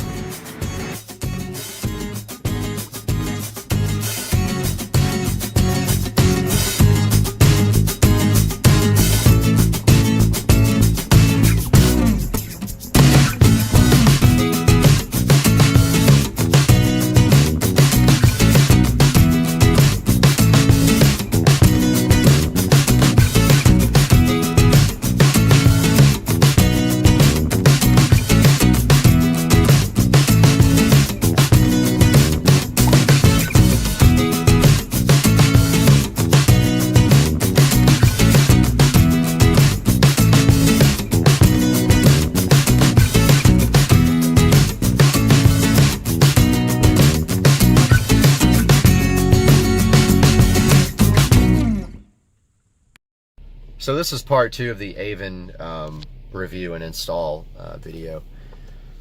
So yeah, so once again, recapping, the wiring nightmare, getting the wires back in here is ridiculous. I did not get the camera working, the rear view camera working, because I ran out of time and I didn't know whether I wanted to use the wireless receiver that I bought or just go for the wired unit. So I don't have a backup camera installed yet. I really want to get that working. It's sitting in a box at my house. I paid extra for that, and I paid extra for the wireless backup camera. So it's got a transmitter that goes in the back and a receiver that goes here. But the cool thing is it fits in your factory BMW hood latch, so it looks just like your factory latch, and it's got a camera in it. So it's very, very cool. All right, now let's talk about how this unit works by shutting off the car. So let's turn the car off. So the car is completely off now, and the way this unit is supposed to work is that when you power your car on, it should power up the Android nav, or you can set it to power up the factory BMW nav. Well, mine does whatever it wants. So mine will power up the Android nav. At some point, it will power up the factory nav when it wants to. So let's see what it does now. So we turn on the power.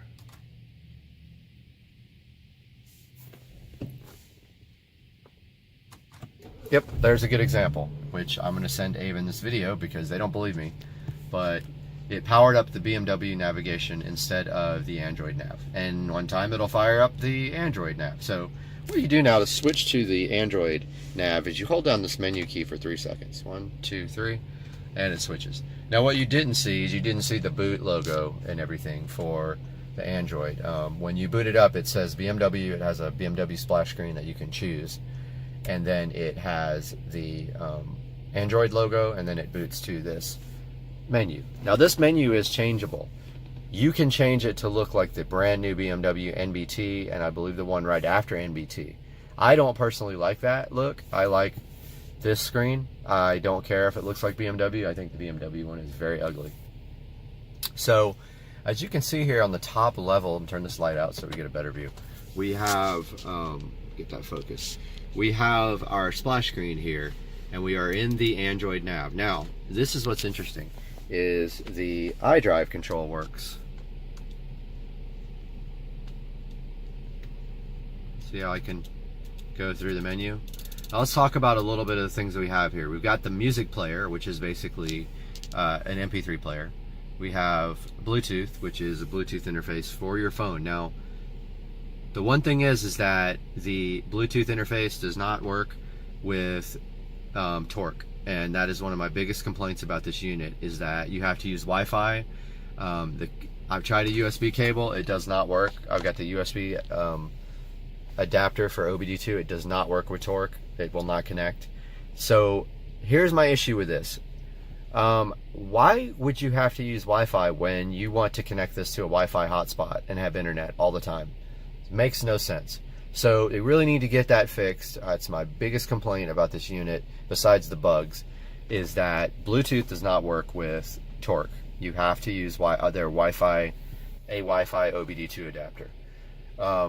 So, back to this. You have navigation. Now, the interesting thing about navigation is that you can set it to whatever navigation you want, and I have it set to Waze.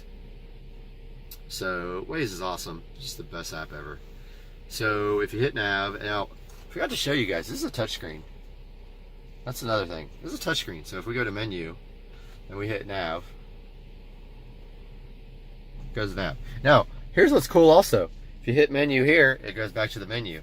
If you hit nav here, it opens up your nav app, which is pretty damn cool. Let's go back to the menu though. And we can use the back arrow up here to do that as well. And here's a little Android app switching box, which means you can switch between the open apps.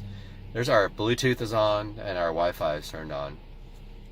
Over here are some of my apps. I've got Gmail on, Malwarebytes because I had some issues with malware.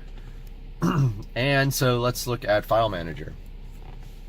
File Manager is ES File Explorer is all it is. So you can work with your different file systems. By the way, this does have an SD card slot. This is going to end. We will move on to part 3 of the Avon video.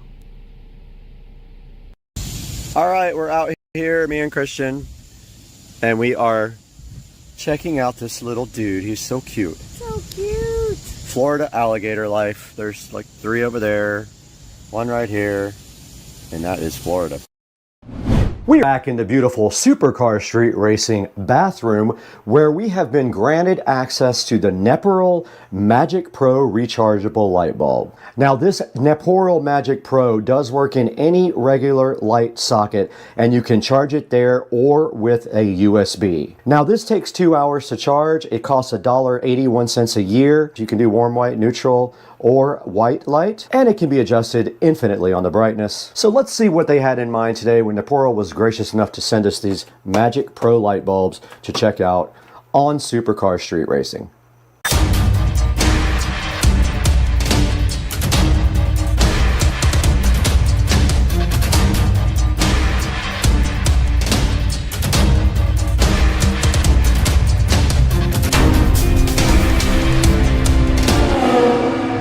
Welcome to Supercar Street Racing unboxing and reviews. You've got Brad here with you. And if you don't know me, I'm so happy to have you today at the channel. And if you do know me, I could appreciate a like and subscribe on the video and a comment if you don't mind. And today we have the Neperal Magic Pro rechargeable light bulb that was provided to us by Neperal. They are so gracious to have sent us a sample of their bulb to look at several scenarios with you guys on how this might work. Now, taking a look at the box, you can see 2, meaning I believe there are 2 in the box. And at the top of the box, a good highlight says that they work in a lamp socket and they are USB or lamp socket chargeable. Now the bottom of the box says they are 2-hour fast chargeable. They are dimmable with a hue shift, meaning they can go 3 different color temperatures, and they have a remote and a touch control also available. Now on the side of the box, a closer look at that, you can see it fits most E26, which is the standard light bulb in the United States and other places as well. It works with wireless lamps as well. It backs up for emergencies, so if you lose the power in your house, these guys will still work. And on the side here, you do see they are made in China, and there is the model number right there, which I will put a link in the description for you guys. And then on the back side of the box, it says that it has a remote, we'll be looking into that as well, or a touch control. A 3 hue shift, meaning they do 3 color temperatures. They are dimmable. They have a portable hook is what they meant about the hook on the side, so they did have that right. They auto charge when they are connected to a socket, and they're rechargeable by USB-C and have a really nice charge indicator on them. So a lot of good features to the Neperal Magic Pro E26 light bulb, which now we will go ahead and unbox on the channel. The Neperal Magic Pro is sitting right in front of you today, looking so fly and so fresh and asking to be stripped out of its box. So let's go ahead and see if we're going to need something to get the tape off today. And look at that, we were able to get this package open. Well, I had it open. We might be able to get this package open without any other type of opening device. Here is the Neperal Magic Pro about to be unboxed here on Supercar Street Racing, and right on top inside the box we do see that we have a nice instruction manual here. It's a little small for my eyes, so I can tell you that it has highlights at the top, instructions in the middle, commonly asked questions there, and so there's a FAQ at the very bottom, and I will take a picture of this and throw it up on the screen for you guys so you know exactly what this says. And then on the back it does have a picture of a remote control, and they did not send the RGB. I was hoping they were sending the RGB. I did ask for that, but they did not send it. And then it does highlight the touch control down on the bottom, which I guess is on the side of the bulb. Now inside of the box here with the Neporol, you do see it comes with some hooks for you to be able to hang this bulb up somewhere, so you don't actually have to have this thing connected anywhere. It could be totally and completely wireless, which we will demonstrate in a little bit. And then also inside of the box they give you a USB charge cable. So it is a USB type A on one side to a USB type C on the other side. Moving forward, there is another hook here for these guys. It does not charge, but you can charge it while it's on here. This does not charge it. This just hangs it up for access. Now the first Neporol Magic Pro is coming out of the box right here, and you can see the standard E26 base here. I do have the RGB lights, which I'm excited about. Now let's see if it actually works before we unbox the rest. Okay, it is not charged. And we do have our second RGB Pro here. Let's see if that one works. Does not work. So both of these bulbs need to be charged. And moving further into the box, we do see our RGB remote control here, and opening it up, it probably has a little tab for us to pull to get the battery working. Let's go ahead and get it open. And here is the remote control, and there is our battery activation strip right there. We did pull that, and I'm assuming nothing's going to happen because I think the batteries are dead. Oh, okay, interesting. All right, so I wasn't holding it long enough. They did work right out of the box. At least that one did. Okay, let's see if the other one works. Maybe I wasn't holding it long enough. All right, this one is not charged. The other one was. You can tell because when I push on, only one of them comes on, and look, it's completely wireless. Nothing connected to it whatsoever. So let's get these guys onto the base lamp and get them all charged up first. And there, it just came on again. I pressed the button, and it looks like you cycle through the colors there, but I want to get both of them charged up, and there's a dimmer if you hold it down. Let me go ahead and power this off, and let's take it in there and get it on the lamp base. In the Supercar Street Racing nice office, we do see this fan going insane. So if you hear something, that is the fan. But we have our Neporols, and we are going to go ahead and charge them by putting them on our lamp here. Let's go ahead and remove, let's make sure this is on first though. Okay, it is on. All right, let's go ahead and remove that bulb and put the, and now the Neporol is insisting on being on. So let's go ahead and put the one that wasn't charged in. Now it should charge, and there should be a charging indicator on it. All right, so it is charging, and it did light up a nice red to indicate that it was charging. Let's let this guy charge while we put the other one on the other base. Now we are going to put our second Neporol bulb onto USB-C and charge it that way. It is already charged, so it shouldn't take as long. However, I'm curious to see which one charges faster if they were. So plugging this in, I already have my USB available right here on the Supercar Street Racing side table that we built on the channel. Check that video out if you haven't. And these are standard type A, so whoever built them doesn't understand that there is a backwards way. And let's go ahead and get this plugged into the Neporol bulb. You can see the USB-C sitting SoFly right there, and all we have to do is plug it in right now, and it should light up in red, and it did. So this bulb is now charging, this bulb is now charging, and let's see in the manual what it says about charging. I took another hard look at the manual, and basically when these lights go off, these bulbs are fully charged. It says a charge time of 2 hours. It does not specify whether that is with the USB Type-C or with the socket. So let's go ahead and let these guys both charge up all the way, and then we'll take them somewhere and demonstrate how they work in a good dark environment. All right, we are back with our Neporol Magic Pro lights, and we did let those guys charge for about an hour and a half. And when the red light goes off, they are fully charged, and now they are ready to test. So for our first test, now I do notice they come on pretty easy if you touch the power button there on the side. That's the little touch screen right there, or touch button right there. And what we want to do right now is grab the hangers and go ahead into a dark room and test them. So to put the hangers on, all you have to do right here is just screw one on the back of the bulb, just like this. And then you can hang this guy up anywhere you want. Let's say that you need light in this closet. Let's hang one right there. Let's grab the other guy. Go ahead and get that one rigged up. And you can see it did come on because I touched the touch button. And if you press it a number of times, it will go off. Let's get this guy hung up. All right, we got our lights in the closet right here. Let's go ahead and grab the remote control and the instructions.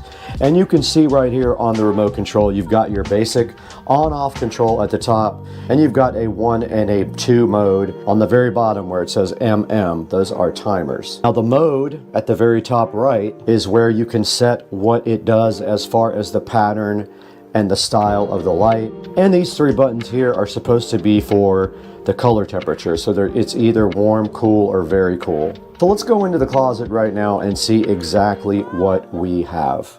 All right, we're back in the closet with the Magic Pro lights, and we did get a good idea here of what everything does on the remote. Basically, these 3 up top are for white, so it's warm white, cool white, or very cool white. This gives it in a color mode, and then the plus and minus here on the remote are for dimming the lights, but they must be in a solid mode to dim them. Mode 1 is a dissolve between each color, and mode 2 is a flash between each color. 50%, 100% don't seem to do anything and are not in the instructions, and the very bottom buttons are a timer. So let's take a look at these, how cool they are. If you went camping or something like that, and you needed some light where you don't have batteries, let's go ahead and get them on a same color and sync them up. And now we'll go to the mode where they will dissolve between colors. And they didn't quite see it that time, so they're not quite synced up, but very cool how these things operate. And then if I go into a solid mode here, I can use the brightness control. You see I'm dimming it, and I'm raising the brightness there with the plus and minus. And if we put this guy here on white, I can also dim this guy here. Look, I'm dimming it down with the minus, and I am raising that up with the plus. So these lights are pretty awesome. They are rechargeable, like we said before, with either this USB-C on the side or the regular E26 base. And so later tonight, we are going to go ahead and show you guys what you can do outside. Guys, we are back with the Nepperl Magic Pro lights after they sat on the charger for about another 30 minutes and they were topped out. And now we have screwed their hook on them right here. You can see it goes right on the E26 base. We got one on that one, we got one on this one. That means we can now take these outside and show you how cool these things are at night. We'll take our remote control out there, we'll take our lights out there, and we will strategically place them around the pool and let you see how cool they are. Oh, and FYI, the red charging light did go out on both of these to indicate that these guys were fully charged. Let them go until they get fully charged, and that will definitely go out for you. Now let's get outside. Okay, we are out by the Supercar Street Racing pool, and we have one of the Nepperl lights hanging directly across from me, and the other Nepperl light hanging over there. There's one, there's the other one. Now you can see they are quite bright. That's with, and then we just hit off. So they are not very long range. Let's turn them back on. Just like that. And now let's change them to colored. Let's step back and see how that looks. And there is a good look at the wireless rechargeable bulbs around the pool. And now let's set them to cycle. Now they are set to cycling, so they are fading between colors, and they look absolutely cool. And remember, these are rechargeable. You could get, technically you could get 6 or 8 of these around your pool if you don't have wiring to go around your pool.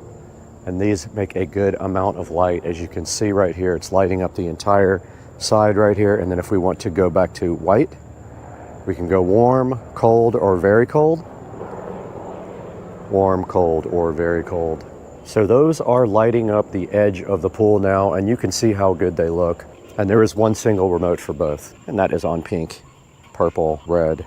And then you have a brightness control. I just dimmed it, and then I just raised it. So guys, I hope you enjoyed this video. Let's throw that into the studio now with Brad to take a look at these very cool wireless, colored, rechargeable bulbs.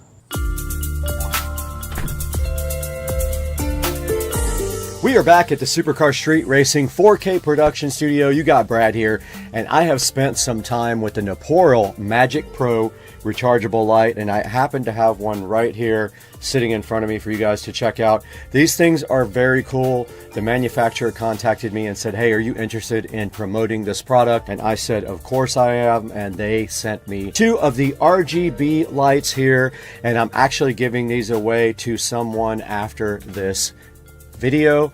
So these are already gone. They have been given away to a subscriber. But these Magic Pro lights are so cool. You can literally hang them by their E26 base with these cool little screw-on things here, and you can take them off and they will charge from either the E26 base or they will charge from a USB Type-C right here on the side, which I think is just very cool. And you can see right here we also have the remote, and we can change colors with the remote. We can change modes with the remote so they can dissolve between colors. We have a brightness control, or they can go white, warm white, or cool white.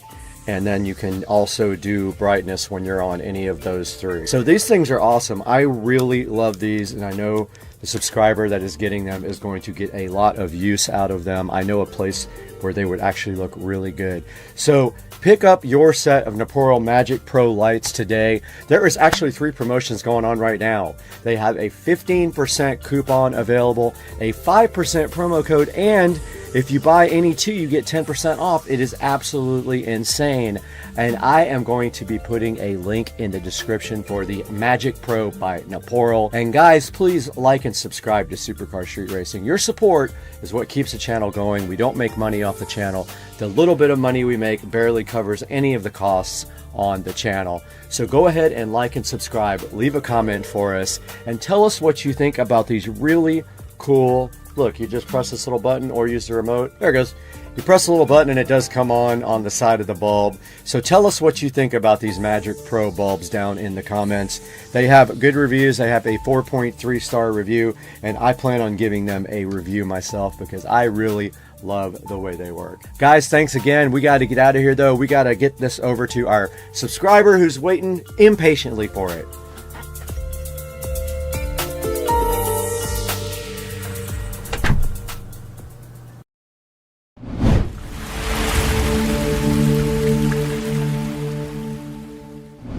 Might have to move all this stuff out to the shed.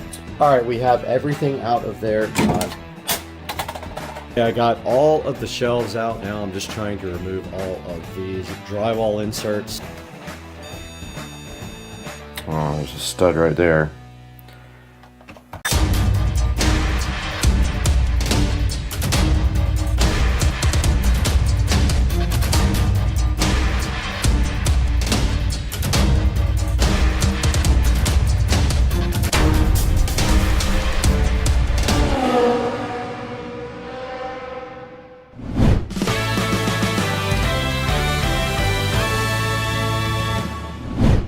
Guys, as part of the home theater install project, we are going to be ripping this entire closet out and redoing everything. We don't have much storage in the house, so this is kind of a bummer that we have our brooms and stuff in here. We might have to move all this stuff out to the shed in order to have some space in here.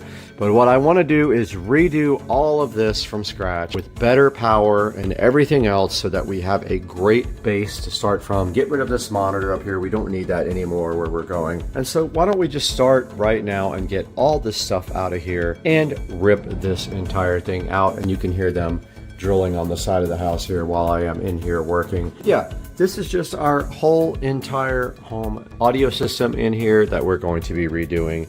And this is just towels in here. That's all we really keep in here. So I feel like we could probably move that down here and not even have to worry about it in this whole entire area. So why don't we just get busy right now and start working on this and start ripping all this stuff out. There is wiring going to the entire house right there. Those are speaker wires. We also have power and subwoofer going there to the entire house. And my plan is I was going to actually cut the back of the wall out, but I don't think I really need to do that. I think what I need to do is just redo everything we have right here. So let's get busy on this.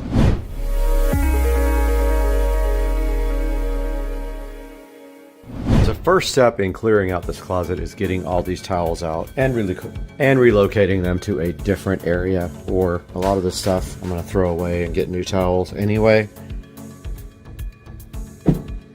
It's a good time to purge and get new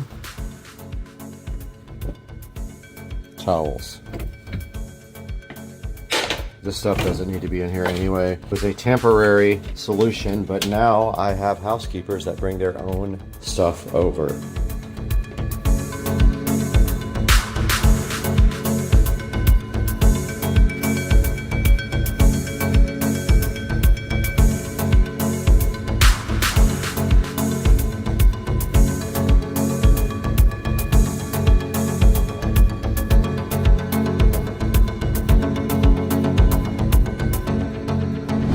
All right, we have everything out of there except for the essentials, but all this has to come out too. All we want left is just the basic stuff up here. We need to order a new power strip for this whole closet to make better power. We need to replace the receiver. We need to get rid of this stupid monitor. We don't need that. All we're doing is stereo. We don't need a dumb monitor up there like I thought we did. Let's get all this stuff out of here right now.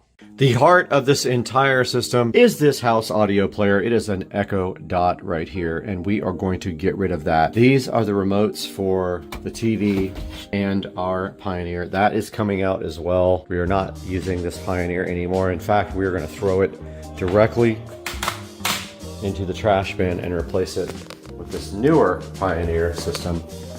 So let's get busy in here getting this stuff out. Let's get this Echo Dot directly out. Let's get all the rest of this stuff out. Basically, this feeds the house and also this sub down here. We're getting all that stuff out. We're gonna clean all this, paint it, fix it up, do all that. Let's go.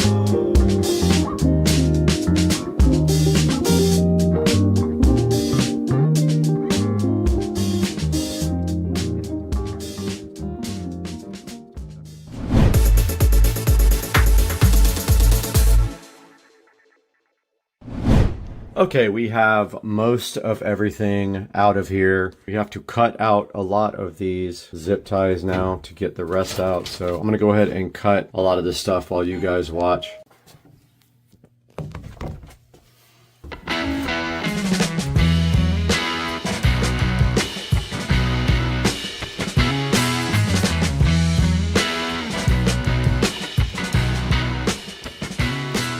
We no longer need this because the new receiver has Wi-Fi. The old one did not. Ha! Got him! Got him! So we have all of our power wires out. We have all of our speaker wires out. The receiver is going bye-bye, actually into the garbage dump. I'm not reusing any old RCA cables either.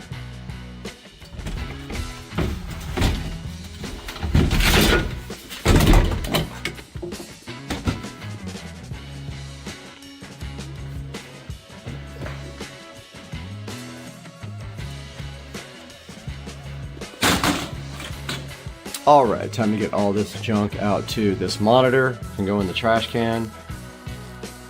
Literally is junk from a thrift store. You know it's old if it's got RGB.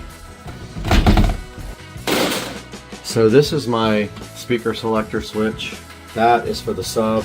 I'm gonna get new cables for this. This is also power for the sub. I'm gonna go ahead and let that fall down like that. Network cable no longer needed.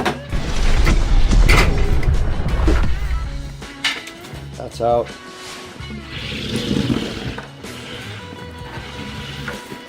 So let's get this power out of here as well. We're gonna lose light.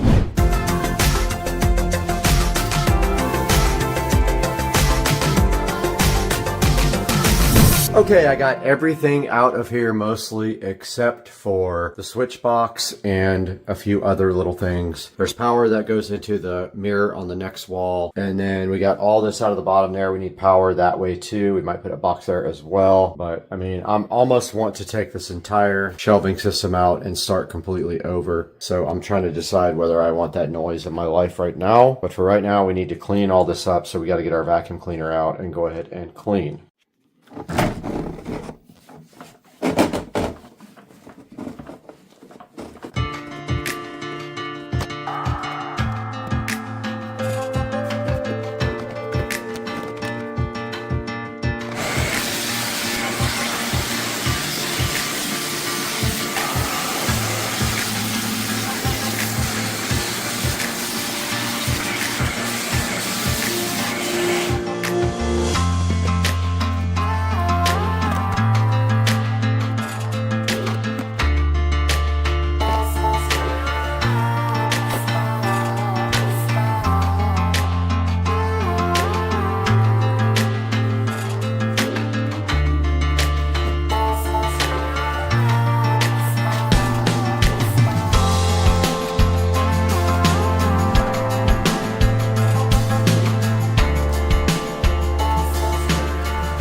right, guys, so the fiber guy just left, and now I am here with this daunting project that I am dreading, but I need to get all of this out of here now, get all the shelves out, and I forgot about my subwoofer. I don't know what I'm going to do with that yet, but I'm going to go ahead and get these shelves out as much as I can and maybe try to label these wires at the same time. And also, these are cabinet screws. They're the worst. They're the square ones. Who does square ones? Literally the worst ever invented.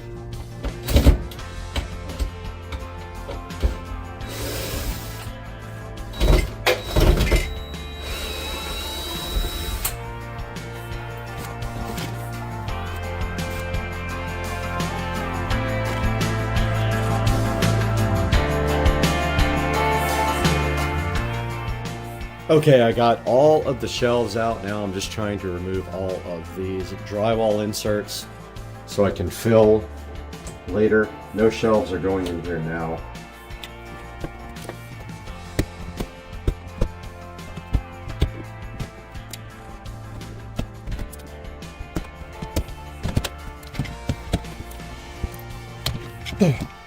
All right, so I got all of the drywall inserts out. All that is left to do now is clean up and then go ahead and patch all of these holes. So let's get a nice garbage bag and go ahead and get all this cleaned up.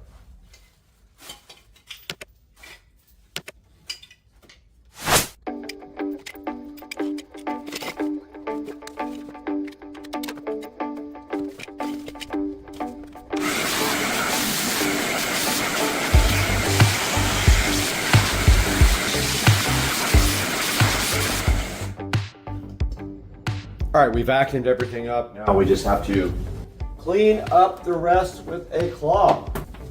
This has not been cleaned for years.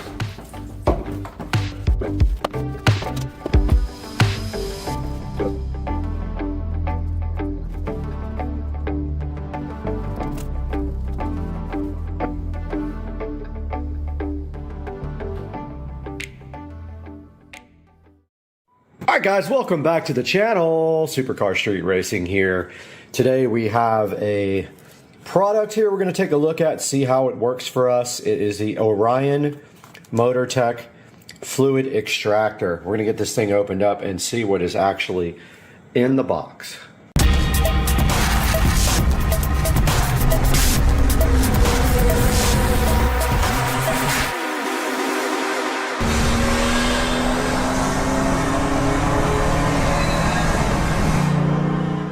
Taking a look inside the box for the MotorTech extractor here. This is a 200 milliliter fluid extractor.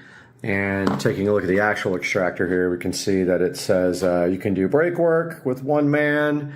And the reason that we got this extractor is because on the golf cart, the oil change is super difficult because of having to take off the bottom tray out of the vehicle. So we're going to try this and see if we can extract the oil directly out of the crankcase through the dipstick reservoir, and then we will be adding oil back with this as well.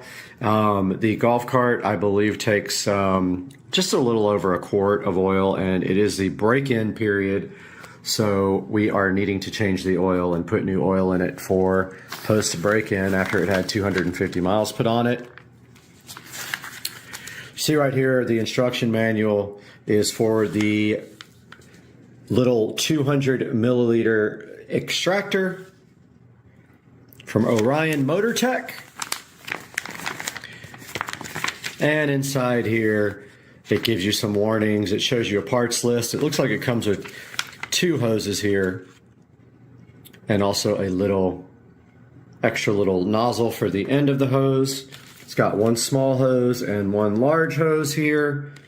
So it says that one of the hoses right here is 0.95 centimeters and the other one is 0.6 centimeters. Taking a look right here. The adapter is on the end here. And the barrel right here. There's the adapter. The actual syringe here. And then it tells you how to operate the extractor And it says be careful because some fluids will affect the paint of your vehicle if you're using it. So what we're going to be using this for is, like I said before, we will take the little dipstick screw thing out and try to pull the oil out of the golf cart without having to take off the drain plug, because the drain plug is blocked by a big under tray with about 30 screws that have to come out. And I'm hoping this will do the trick to change the oil in the cart.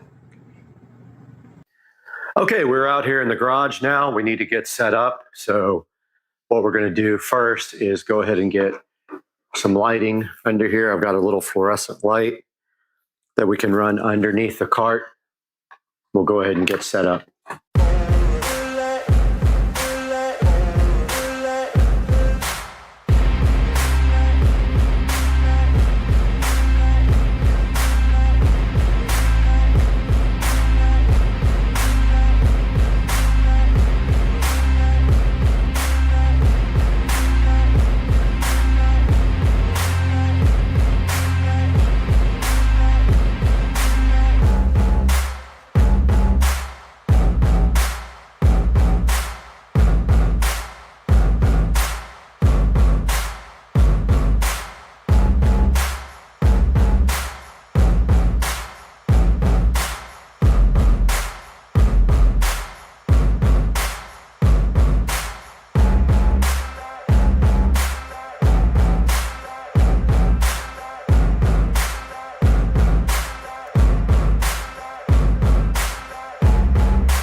So what I'm going to do now is, you can see that is the dipstick area. I'm going to get our extractor here and try to extract from that dipstick and put it into this 2-liter bottle that I got right there. Now notice that I did put the cart up on the ramp on this side so that all the oil would flow to the dipstick side of the engine. So I'm going to go ahead and give that a try now with this extractor. And all you have to do to get this extractor going is put the tube directly into the end of this hole, and we will start off with the bigger one. So what you do is, all you do is push it into the hole it's in. To get it out, you pull down on the blue washer and it comes right out. So this thing is ready to go now. Literally just put this into the dipstick and try to suck out the oil, which I've never tried before. So let's do that now. All right, I'm getting my gloves on here to get ready to try this. I'm hoping I don't have to go ahead and put this thing up on ramps and take the bottom tray off, because really you need all 4 wheels off the ground to do that. But let's give this thing a shot.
right, I did some research. One place says 14 or 1.4 liters. The other one says 1.1 liters. So I don't know what the correct is. Literally says two different things. Engine oil capacity, which is 1,100 milliliters or 1,400 milliliters. At the same time, it says to fill the oil up until the oil is on the 4th mark here, which would be 4 from the bottom, I'm guessing, because they don't say, which is basically halfway. So I'm going to start with 1,100 milliliters, then check the oil and see if I can even see it, because I couldn't see it last time. So I guess we'll need to get our squeeze bottle out to put the oil back in and start doing some oil, or we can use our new extractor to do the same thing. This is hilarious, Haggard stuff. My funnel is way too big to pour into this bottle, so I'm using this oil filter removal tool because it has a little hole at the bottom. So we're going to see how big of a mess we make with this. We got to make sure we don't overfill. And we are using fully synthetic SuperTech oil from Walmart, which is just as good as any of the other brands that we've done some research on, and we know this stuff is good oil, if not better than a lot of the synthetics that you buy off the shelf. So far, so good. We only need a little bit more. Oh, we got close. We got close. We got real close.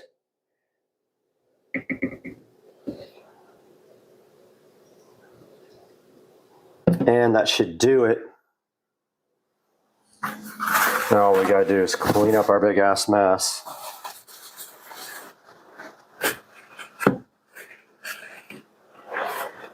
Should be about 1,100. The difficult part's going to be checking it after, because you can't really tell on the dipstick what is what. It's very hard to see.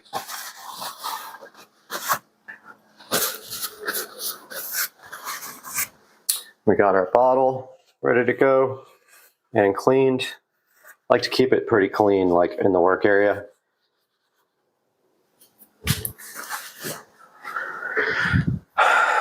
And this is how we will be adding oil back. It is to the top. It couldn't be more full. Actually dripping out because I squeezed it. Don't squeeze the bottle while you're working on it. Okay, this thing's ready to go. Let's head back out to the garage. One thing I didn't even think about is whether this bottle is going to be able to actually get in there and inject this oil. But we're going to find out right now. I think we're okay. There is a exhaust right in the way.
Getting the oil back in is very tough. I had to wrap some tape around the end of my funnel to get it to work because it was too big. I did eventually get most of the oil in there with the funnel. However, I couldn't tip the bottle up enough to get the last little bit in, so I used the extractor and pushed the oil back in. And now the oil change is done. We have to check the oil though, and if it needs any more, we'll have to get it out of the quart bottle the 5 quart bottle that we got inside of the oil. Now there is a procedure for checking the oil here, and it says that we have to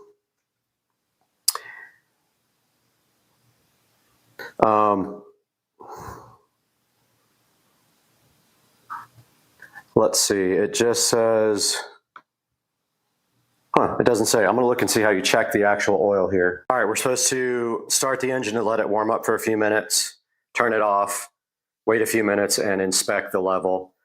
And it should, this one says, yeah, about halfway up the stick there. Let's go ahead and start the vehicle. Neutral. And that's on.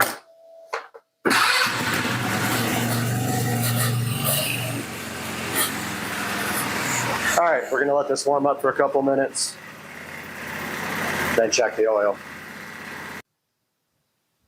Okay, it's been sitting for a few minutes now. I'm gonna go ahead and see if I can check the oil level, which I tried once before, and it's kind of difficult to see on the dipstick. It's really a dumb kind of system. But I'm gonna go ahead and take that out. Oh yeah, that's hot. That's me getting burned by the exhaust, which is right next to the oil drain plug.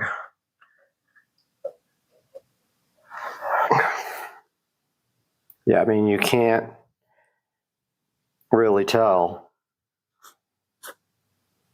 It doesn't say also whether you screw it in all the way or just check it when it's out. So I'm going to see, screwed it in all the way and see if I can see any oil on it now.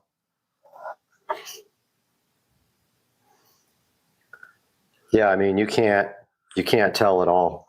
It's just ridiculous.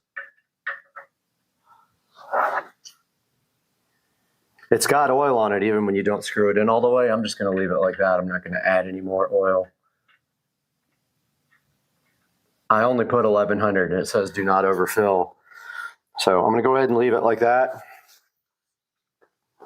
And so that's going to do it for this video. And this is the extractor that we use. This is the OMT fluid extractor we use to change the oil. And I would highly recommend it. It works great. Did the job perfectly, actually. So yeah, go ahead and pick up one of these if you can, and we'll see you soon on Supercar Street Racing. Just gonna tan here, but wait.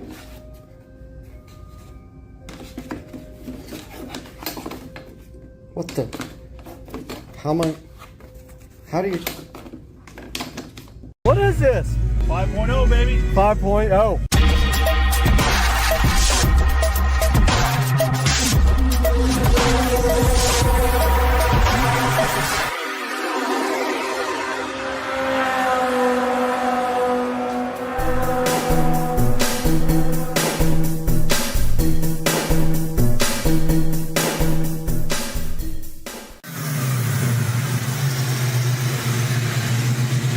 What is this? 5.0, baby. 5.0. All right, turn the music down. All right. Dude, this thing's sick. Hell yeah.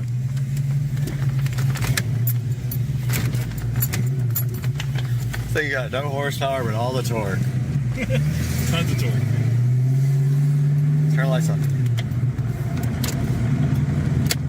I gotta remember, they're on the left. Dude, it's so good though. It's a great car. It's peppy. Yeah, it is peppy. And you can do some pretty cheap stuff to it to get it going, you know? Supercharger? Whose car is this? Ryan Wallace. Oh, Ryan's. Yep, Ryan's car, yep.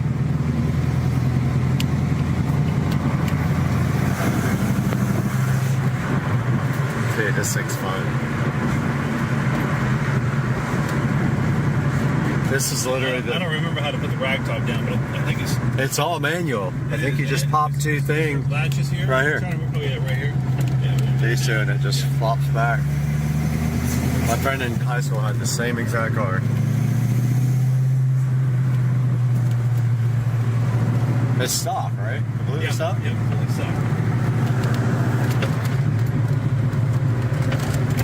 It's so funny because, like, when you were growing up, you were just like, this car has so much horsepower. This is great. Yeah. And then when you get older, it's in the 200s. Yeah, when you learn that it's only like 270 something, you're like, what? What? Oh, look at these two.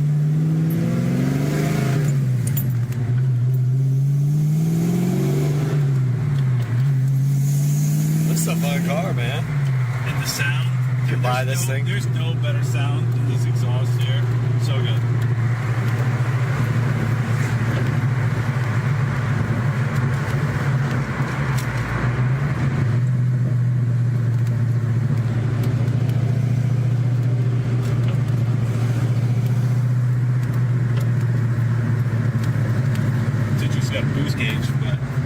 But no boost. Yeah,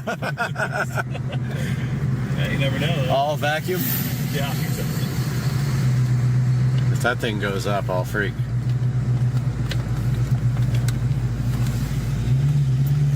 No, no boost. Zero. Is that floored? Remember when this was like the fastest car ever? No, it's peppy. It's good. Yeah. It sounds like it's got exhaust pods. It might have headers. I think it does have exhaust. We just need to do a burnout. That's all we need to do. Yeah, that's what this thing will do for sure. Oh, fuck yeah. Let's do a burnout. Now I'm going to do a burnout for this car. Anyway, I'll take a quick little trip, but that's it. All right.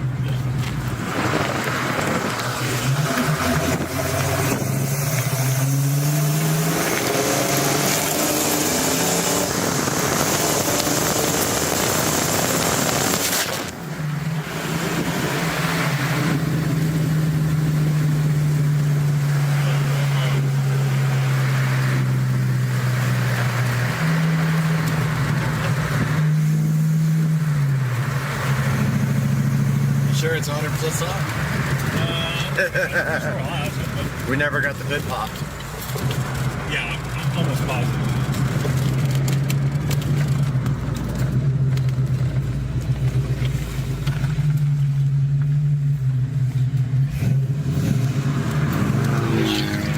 Oh! Oh!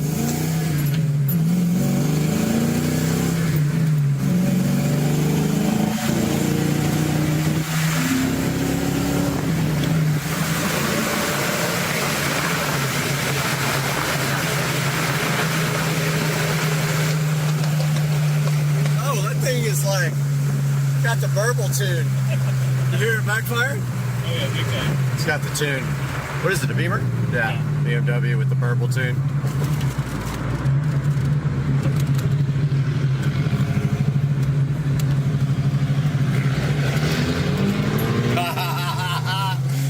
Oh, perfect.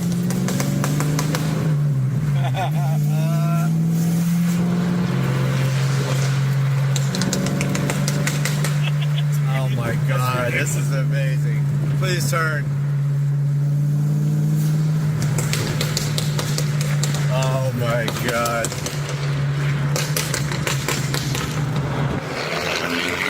Yeah, it's like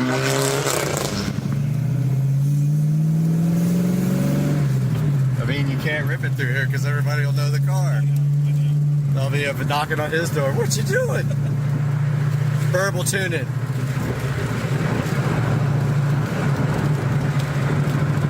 This thing's sick.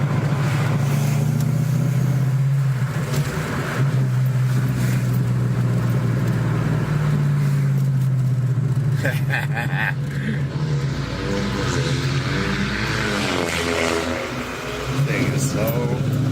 That thing sounds like utter crap. It does. Seriously, sounds bad. No boost. All the gauges, none of the boost. Dude, I can't wait to put this on the channel. 5-0.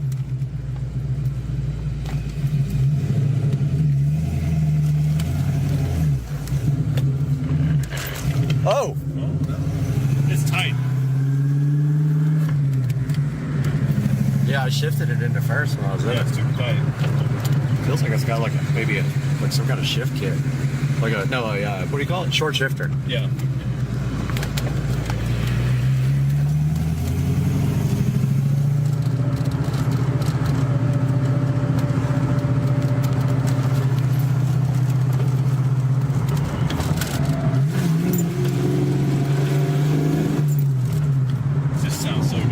Boost.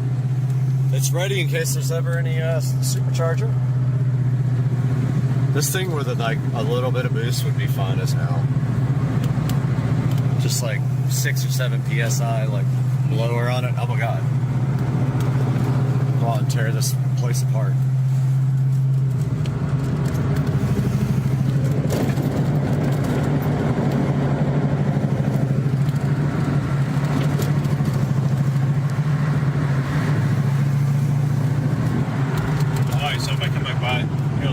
Yeah, we're gonna eat ribs at 7.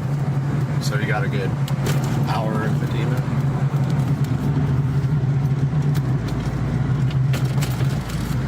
Over here at these places. These two.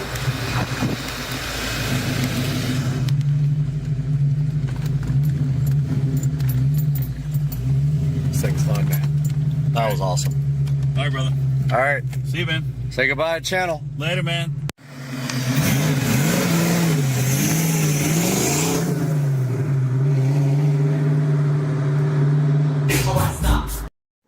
Guys, welcome back to Supercar Street Racing today, and I've got my elderberry and echinacea tea here, and my Smith & Wesson knife here, which means I'm stuck right in the middle of confusion on my mood today when I open this product.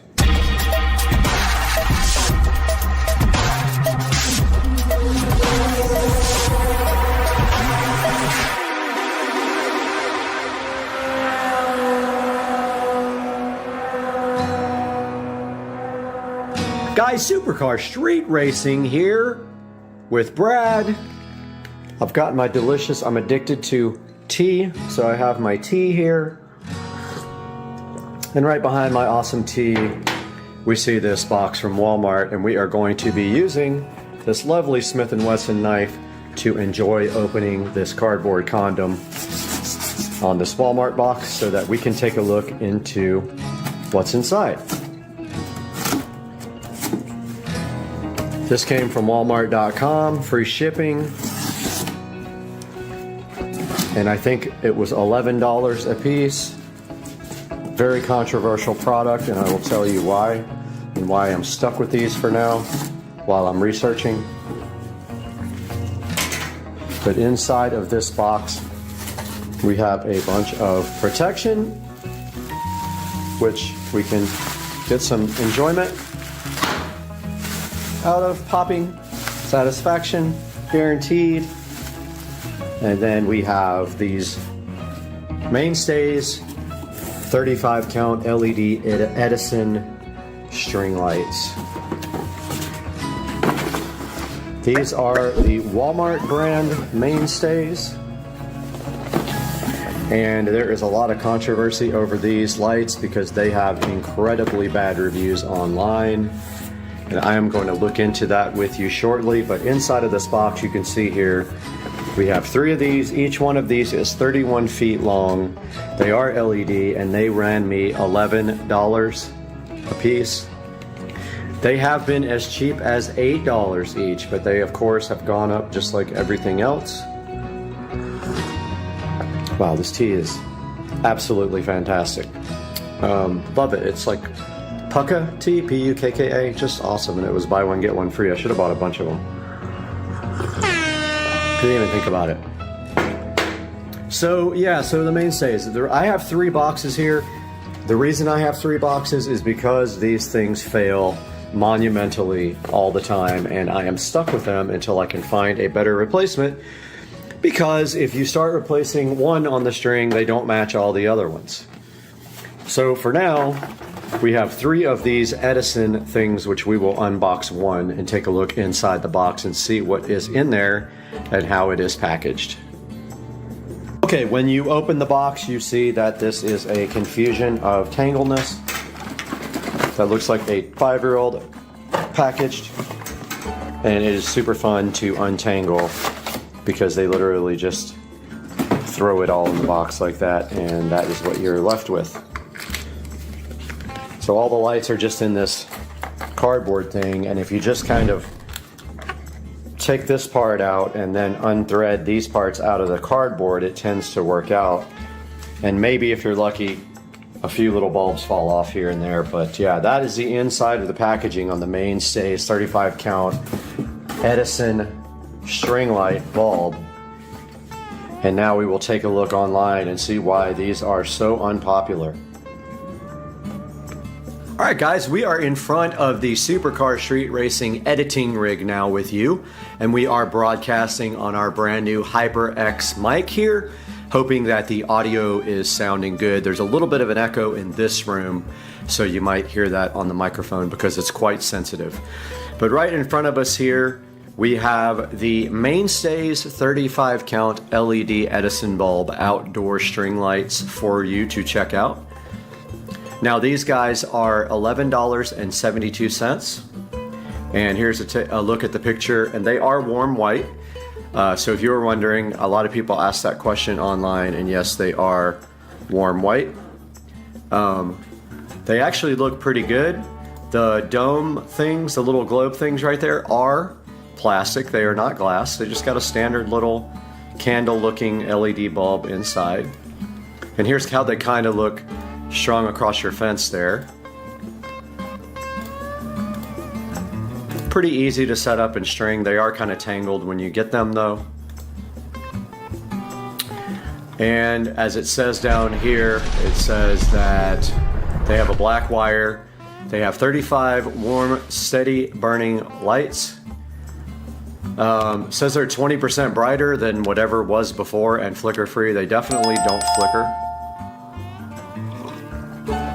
And it says it has a rectifier plug. Not sure what that is or means, but you can connect a bunch of sets of these together. I have about 10 sets connected together outside on the fence, which I'll show you later. Once it gets dark, we're actually going to go outside and we're going to show you why these things have such a bad review on Walmart.com.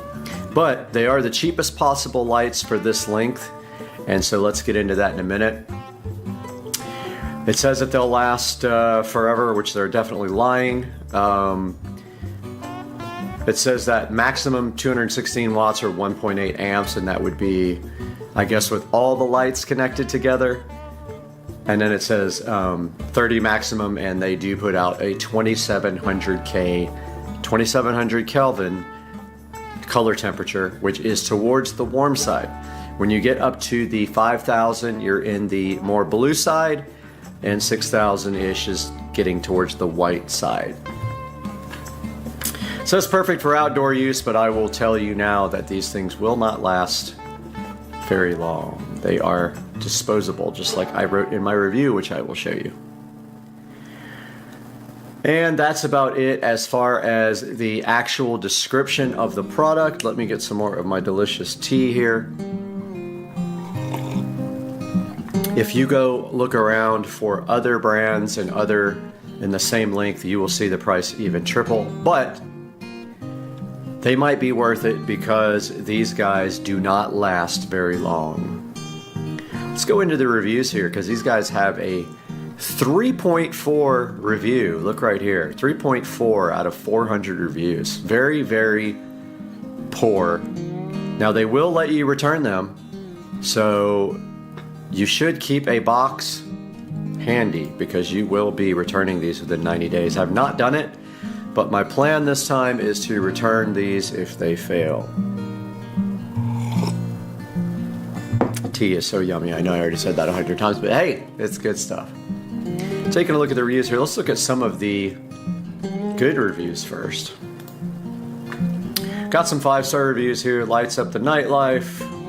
Plastic versus glass. I love these so much, couldn't put them outside. And bright. Cord is long. Wish the light was a little more yellow. They're pretty warm. They're not cool. They're definitely not 5,000K. They're in the 3,000-ish range.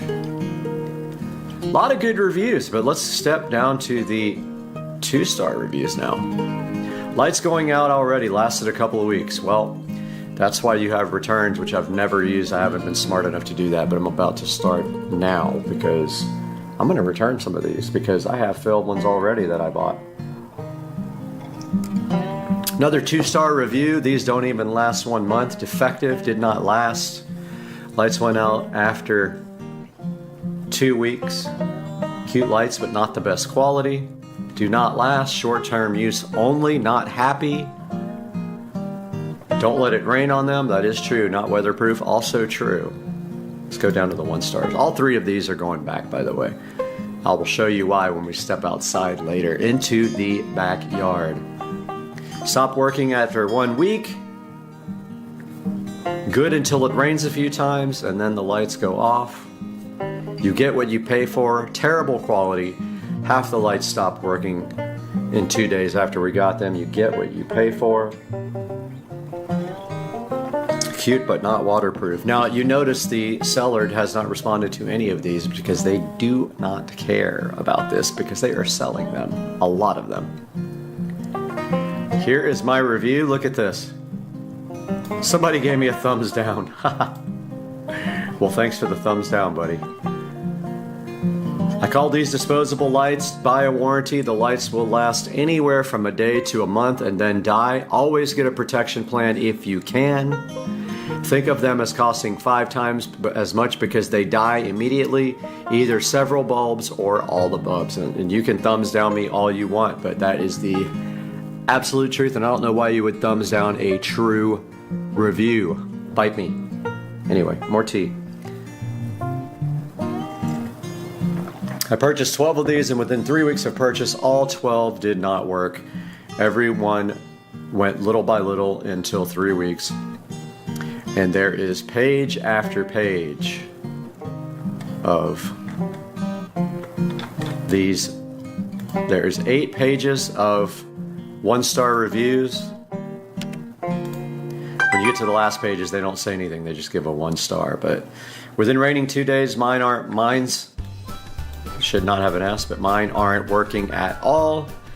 I bought 2 of them, and less than a month are damaged. These lights cast a nice soft light. Bought 3 sets for outdoors in less than a month. 10 lights out of 1 strand, 5 lights out of another, and 1 strand dim to useless. Now what you will see will happen actually is bulbs will start failing on the actual string. It comes with extra bulbs. I've tried to replace the bulbs. It doesn't work. They just don't come back on. It doesn't restore the whole string. Or even the bulb that you replace. Sometimes you can replace all the bulbs and they still don't work.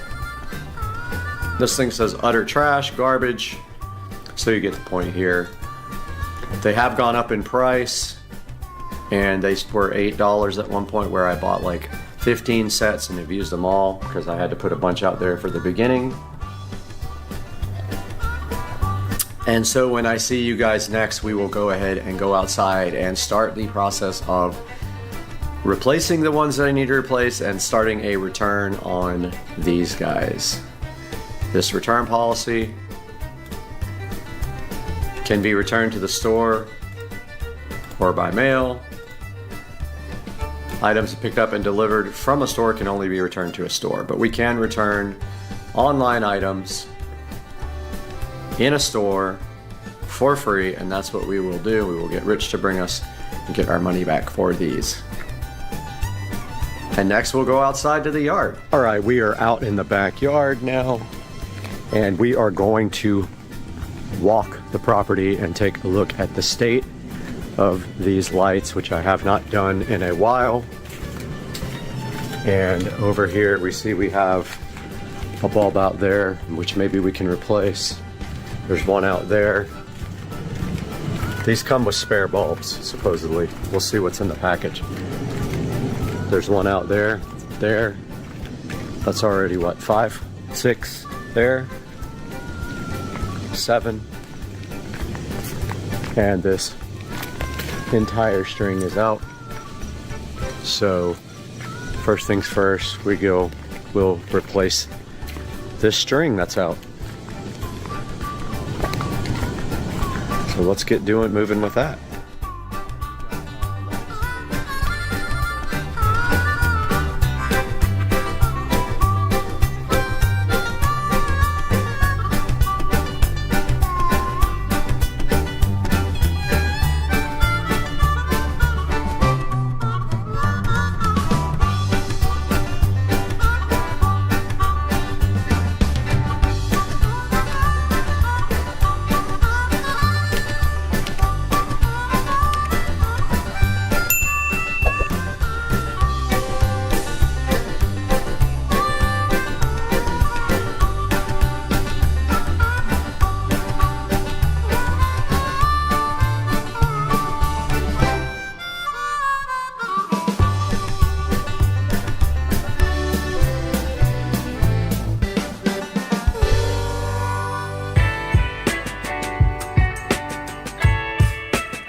Okay, I just got done doing bulb replacements on as many as I could. It looks like I'm going to have to replace a whole section over there. That's bad because I tried 3 different bulbs and they would not work.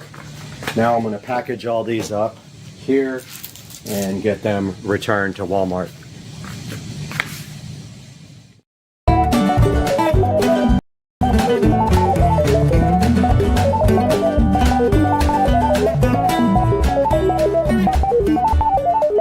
The film starts on Pandora, with Jake Sully, Sam Worthington, recapping his life since joining the Na'vi as chief of the Omaticaya clan. He and Neytiri, Zoe Saldana, have become parents to Netayam, Jamie Flattis, Loak, Britton Dalton, and Tuck, Trinity Jo Lee Bliss, along with another adopted daughter, Kiri, Sigourney Weaver, who is the biological daughter of Grace Augustine's Na'vi avatar. The kids also spend time with a human boy, Spider, Jack Champion, who was left behind with the human scientists after the previous group evacuated Pandora since babies couldn't be put into cryostasis. While the children see Spider as something of a cousin, Neytiri feels the boy would be better off with other humans, in part due to her own hatred of the Sky People. While everything seems blissful, Jake's happiness is quickly shattered when shuttles of RDA ships begin to descend upon Pandora, destroying huge parts of the forest and killing the wildlife. Jake and Neytiri get their children and the other Na'vi to safety, but Jake holds his wife as they watch in horror at the devastation left behind. 1 year later, Colonel Miles Quaritch, Stephen Lang, wakes up resurrected in his own avatar body. While he attacks his former teammates, all now in their own Na'vi skins, Quaritch soon realizes what happened after watching a video log he left himself before their previous attempted mission to tear down the Naivi's Tree of Souls before he and his team were all killed. After gathering their new weaponry, Quaritch decides to lead a team back onto Pandora with one goal in mind: killing Jake. The RDA has colonized Pandora and built a mining base, along with a settlement called Bridgehead City. Jake leads several Na'vi to fly their Ikran to attack the humans' aircraft and supply lines. Netiyam and Loak attempt to join the fight, nearly getting severely injured in the process. Jake gets them to safety but chastises them for putting themselves in the line of fire. The group returns to their camp with the rest of the clan. Jake discusses with Neytiri how these changes are impacting their children's lives. Meanwhile, Spider joins Loak and Kiri as they go to the humans' research facility where Norm Spellman, Joel David Moore, and Max Patel, Dilip Rao, continue to work. Kiri talks to Grace's avatar as her body lies in the tank. Spider then notes that his Na'vi friends at least know their parents, while he knows and resents who his father was, Quaritch. Quaritch and his team arrive at their base and meet General Francis Ardmore, E.D. Falco, who updates him on their operations since his time being dead. Ardmore informs them of the advantages the Omaticaya have on them before telling them how they can gain their own upper hand. The team enters the forest at the exact same time that Jake's kids and Spider are playing there. While Kiri immerses herself in the nature, the other kids spot Quaritch and his team as they survey the former link unit for the humans and their avatars. He finds his skeleton inside the AMP suit where he was killed. The villains find the kids, and they realize they are Jake's kids because they have 5 fingers. Quaritch meets Spider and realizes he is the boy's father.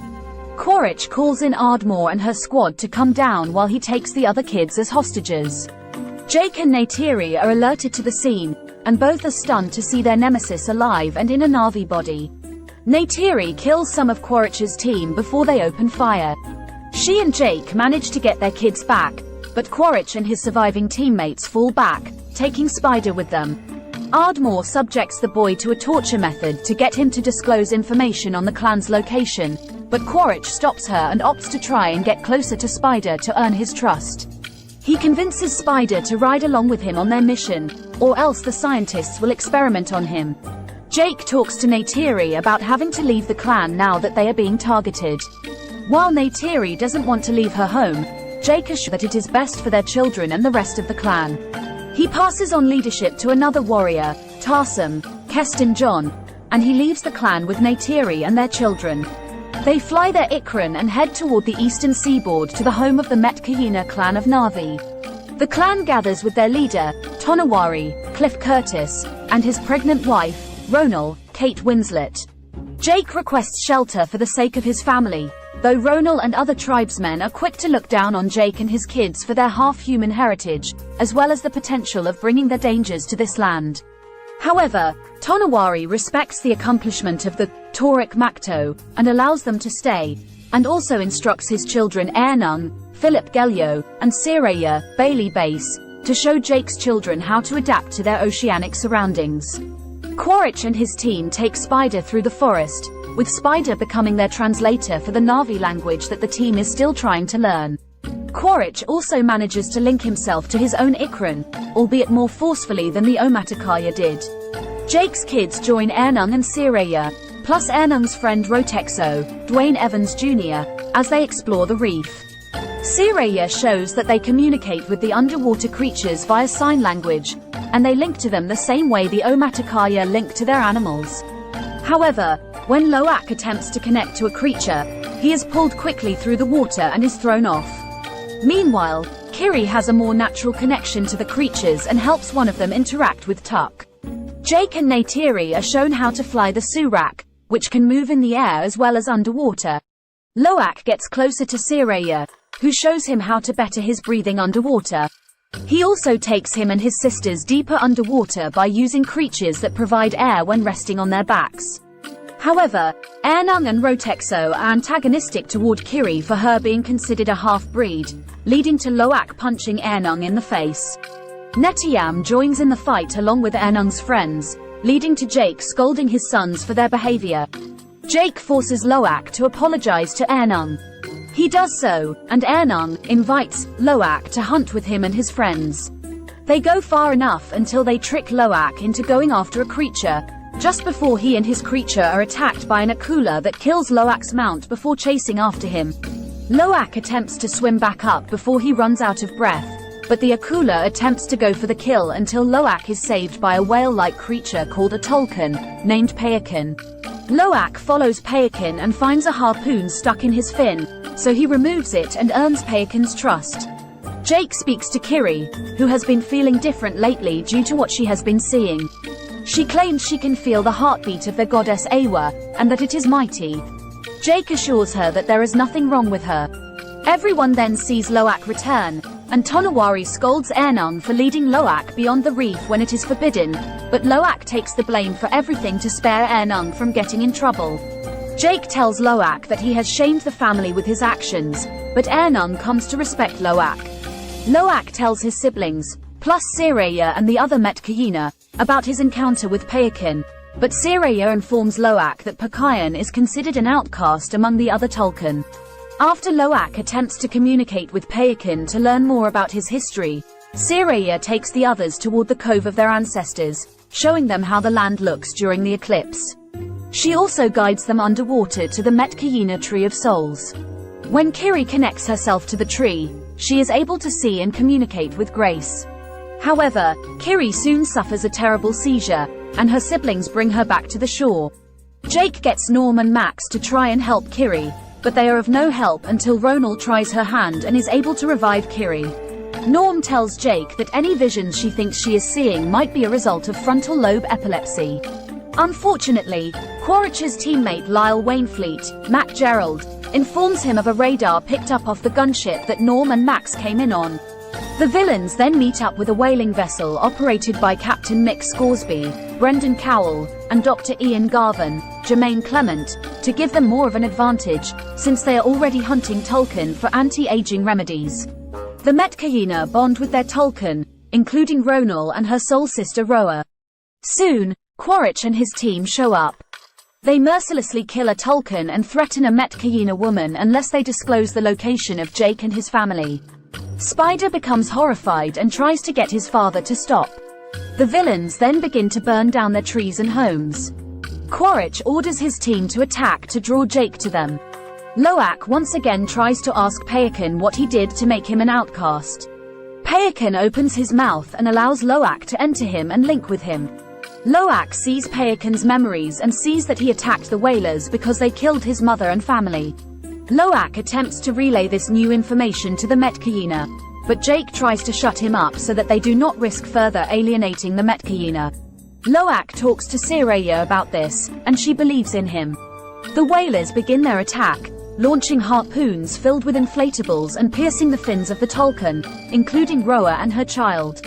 After collecting their material from her, Ronal and the other Metkayina arrive, and Ronal wails in agony at the loss of her soul sister and her child.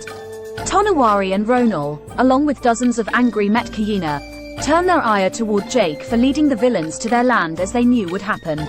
When Jake points out that the Tolkien will be marked for death with the whalers' trackers, he tells the Metkayina to warn the Tolkien before more of them are killed. Loak heads off to warn Payakin, despite Netiyam's warnings against it. He follows his brother, along with Sreya and Ernung, and then Kiri and Tuk. They find Payakin, already hit with a tracker. Netiyam contacts Jake to alert him, and he and Neytiri head off to rescue their kids.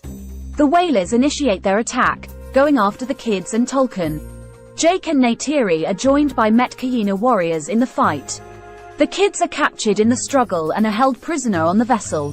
When Jake and company arrive, Quaritch orders him to stand down, holding Loak at gunpoint to show he's serious. Jake prepares to surrender himself until Payakin sees his soul brother in danger, so he leaps out of the water and slams down onto the vessel, taking some whalers down in the process. The Na'vi use this moment to charge into battle. With help from Payakin and the Metkayina, they are able to kill most of the whalers. Scoresby attempts to harpoon Payakin, but he manages to wrap the wire around their boat, killing the men and severing Scoresby's arm in the process. The kids escape, and Kiri uses her powers to manipulate the ocean environment to kill some whalers. Spider also turns on the other humans and rejoins his Na'vi family.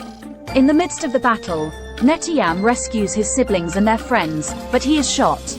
The family gets to a rock where they attempt to help Netiyam, but he succumbs to his wounds. Neytiri wails in despair at the loss of her son, and the rest of the family is devastated. Quaritch contacts Jake, revealing he has Kiri and Tuck as his hostages. Jake heads into the sinking vessel for the final showdown, accompanied by Neytiri, Spider, and Loak. Neytiri ruthlessly slaughters Quaritch's team in retribution for Netiyam, just as Jake goes to face his nemesis. After Jake frees Tuck, Quaritch emerges with Kiri and a knife to her throat. Neytiri grabs Spider and threatens his life in return. Although Quaritch tries to deny his care and relationship with the boy, he relents and lets Kiri go after Neytiri cuts Spider across his chest. Neytiri brings the kids to safety, and Jake decides to end it with Quaritch, fighting to the death. The vessel starts to come down completely, trapping the family underwater. Jake fights Quaritch until he manages to get him in a chokehold and let him sink underwater. Loak finds his father, who tells him to go without him since Jake doesn't think he will make it, but Loak helps him breathe the way Sreya showed him, and they escape with Payakan. Meanwhile, Kiri summons the underwater creatures to help her get Neytiri and Tuck out of there. Spider swims to save Quaritch, but he abandons him for his evil deeds and rejoins Jake's family, with Jake officially taking him in as a son. Jake prepares to bid Tonawari farewell, but he tells Jake that he and his family are Metkayina now and are welcome to stay.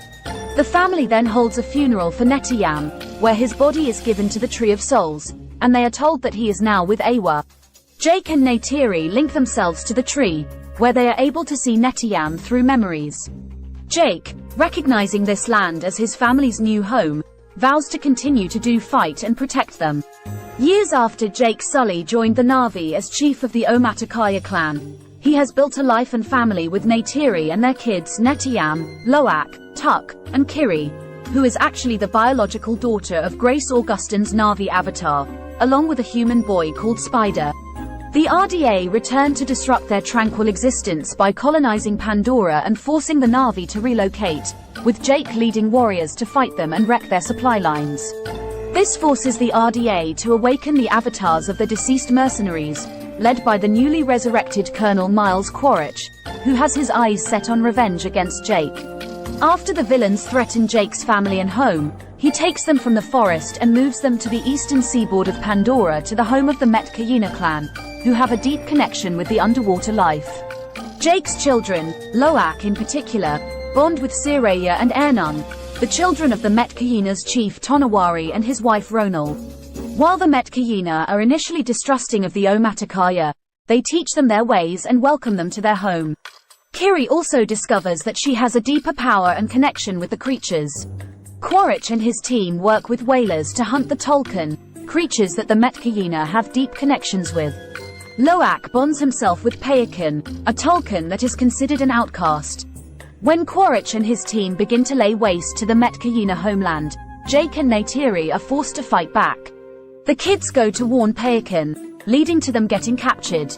Payakan helps the Na'vi fight back, with many of the whalers getting killed, but Netiyam is fatally shot. Jake goes after Quaritch, who has taken Kiri and Tuck hostage. Neytiri kills the rest of Quaritch's team before threatening Spider's life to save Kiri, and Quaritch relents since he is the boy's father. Loak and Kiri help their family get to safety, while Spider saves Quaritch but abandons him for his cruelty. Jake and his family are accepted by the Metkayina and are allowed to stay. He and Neytiri are able to see Netiyam by connecting themselves to the Metkayina Tree of Souls. Happy Friday, everybody. Brad from Supercar Street Racing. It's pretty dreary out here in Florida, but going to take a few minutes today to show you how you don't ever have to wash your car again. It's not a joke. It's not clickbait. It's for real. Well, you might have to wash it one time, but after that, if you're careful, you'll never have to wash it again. Maybe just polish it and wax it, interior to detail. I'm going to show you how to do that starting right now. So we are out here in the garage. Had to pause the crazy laundry. But I'm going to show you everything you need to detail your car. We're going to do this one.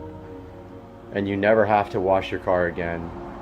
Because if you're like me, this thing does not get driven in the rain. Unless you get really unlucky and you get caught out in the rain, which I try not to let that happen.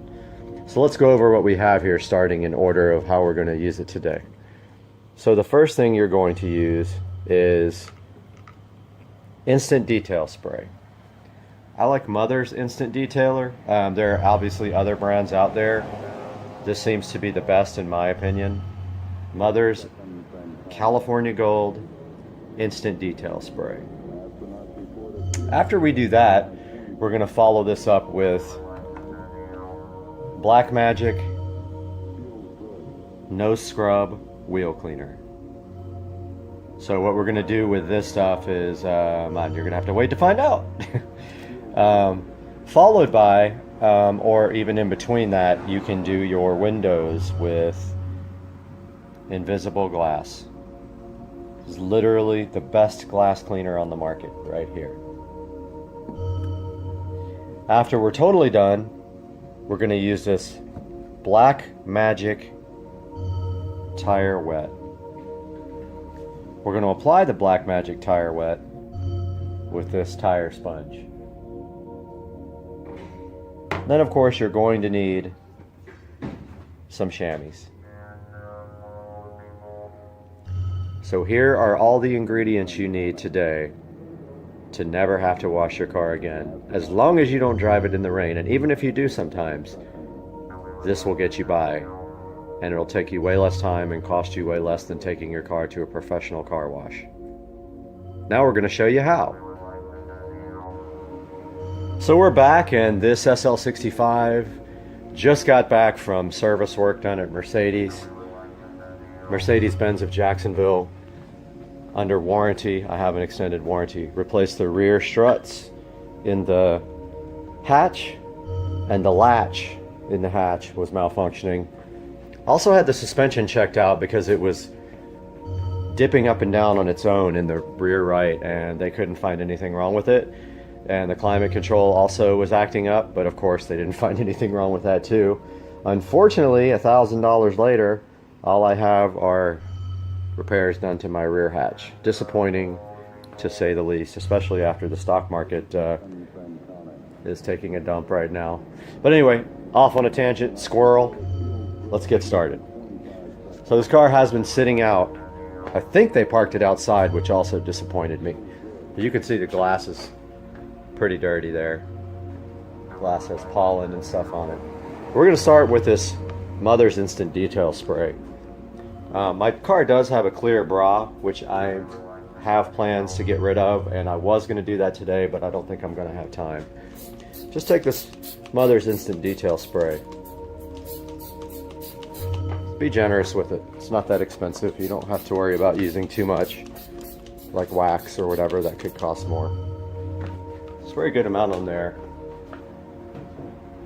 Get one of these soft cloths here, double it up. And as you can see, this car is not very dirty. Wipe it down pretty good. Don't forget all the nooks and crannies here, like around this vent. There's a good example of what it takes off the pollen.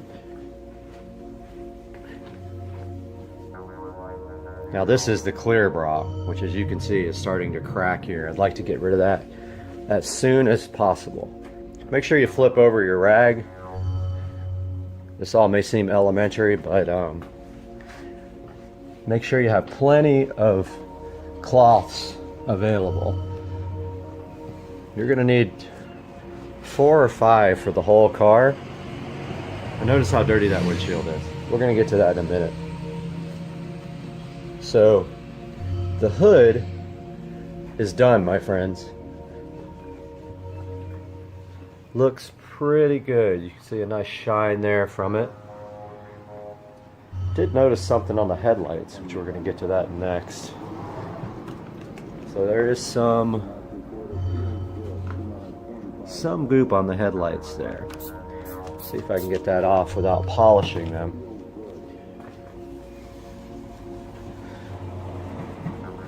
Nope, that is just part of what is on the headlights. And I don't know if you can see that, but it's got a couple little things right there. And there's some little dirt right there. That is not going to come off.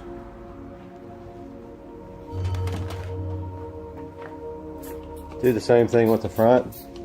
Car does have a little crack in the front bumper. Air dam. Right there and right there. Make sure you are turning your cloth inside out regularly, flipping it over like that. Take advantage of the full cloth. Take a look at this Plastidip grill, how it's holding up. Doing great. No issues at all. Still loose as hell though. I need to get that fixed. Got the fog lights down here, the black part of the grill. Really kind of annoys me. Every little thing that's not perfect on this car drives me insane. It's OCD.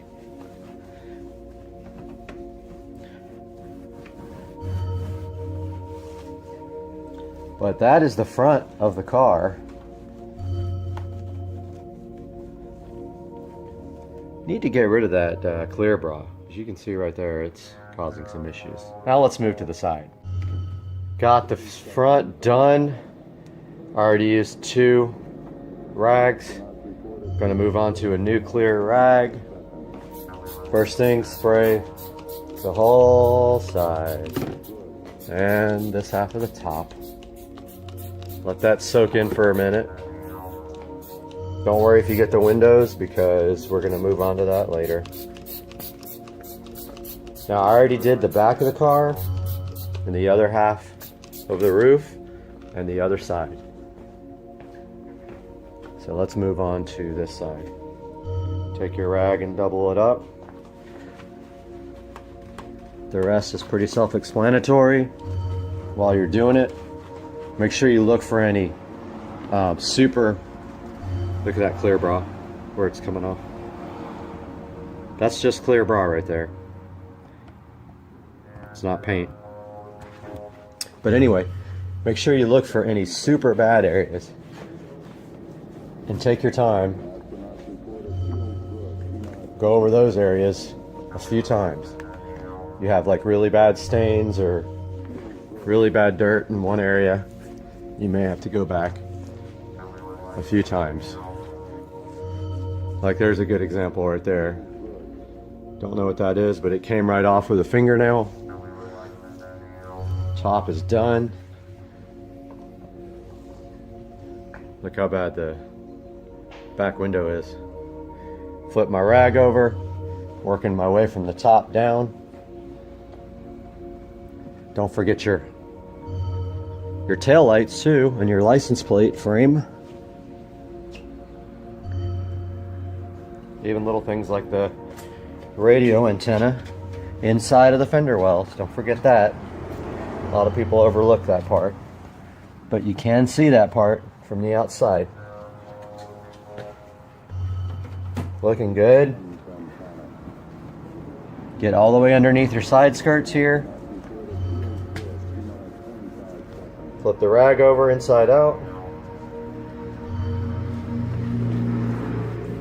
Work your way down, just like when you're washing the car. That way if any dirt drips down, you'll get it towards the bottom. Here's how the Plastidip emblems are holding up. Have not had an issue at all with them. They still look very good. They match the wheels nicely. All the way down to the side skirt. Inside the wheel well. All the way inside the wheel well. And this rag is completely done. Throw that there in the dirty stack. grab a new one. Coming to you in 4K. Whoop whoop. Done with the instant detailer spray now. We're going to move on to the no scrub wheel cleaner, which we are almost out of. So I'm going to use it sparingly here, but checking out the HRE wheels. As you all know, these are some of the highest quality wheels you can get. Going to just spray a light. So this no scrub is made where you can just spray it on and not wipe it. That's not happening today. I always wipe. Best thing about the no scrub is it smells awesome. It smells like strawberries. Really cool. Also, we're going to do the inside of the wheel as well, which a lot of people don't bother doing. Yeah, that's happening today. These wheels are kind of hard to clean, and they are satin black, not completely matte black. So you can see the brake dust a little bit in there. You really get close in there. I'm gonna turn this back on with the light. Got the light on now, you can really see where the dirt is. And garbage guy. Garbage man came by and totally ruined my shot, but you can really see with the light turned on now. Check it out. So all it takes on these wheels is literally just wiping off. So I'm going to spray a little bit more.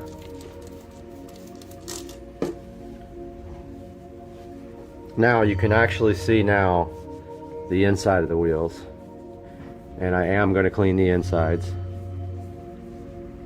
These wheels take a little bit of time, but totally worth it. I can tell that they drove my car at Mercedes. Question is, did they joyride in it? I guess we'll never know unless I get a dash cam. But that's how you do it.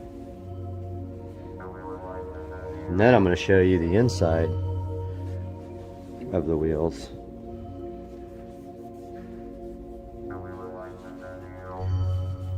Kind of annoying, the center cap doesn't fit all the way in. I don't know why that is the case. So we got the outside of the wheel. Now the hard part, the inside, which is very visible here. So what I do is I just take my rag, throw it inside there, and go all the way around like this. Helps to loosen it up with some of the spray. I also get the calipers. So I went ahead and sprayed brake dust, wheel cleaner on those so they could start soaking. Your hand is going to get dirty in this process, so just that's part of it, dude. Like that. So really, you should probably do the interior before you do this part. You're going to get your hands pretty freaking dirty right here. And your rag too. Be ready to switch out rags frequently in this part. Now this part's hard here where the caliper is. I just kind of force the rag in there. There's not much else you can do besides just let it kind of be forced around the caliper. You got to stuff it down through there. I don't know if that makes sense, but inside of the wheel looks way better. So as you can see, I spend probably 5 minutes per wheel when they're dirty. But that's the key to keeping them like brand new. You do not let the brake dust sit on your wheels. And then you do your calipers. Now if your rag's not clean, you're just putting dirt right back on your caliper because your rag is wet. So really want to get these calipers out and repainted. I don't know when I'm going to have a chance to do that. But that's the calipers all cleaned and the inside of the wheel.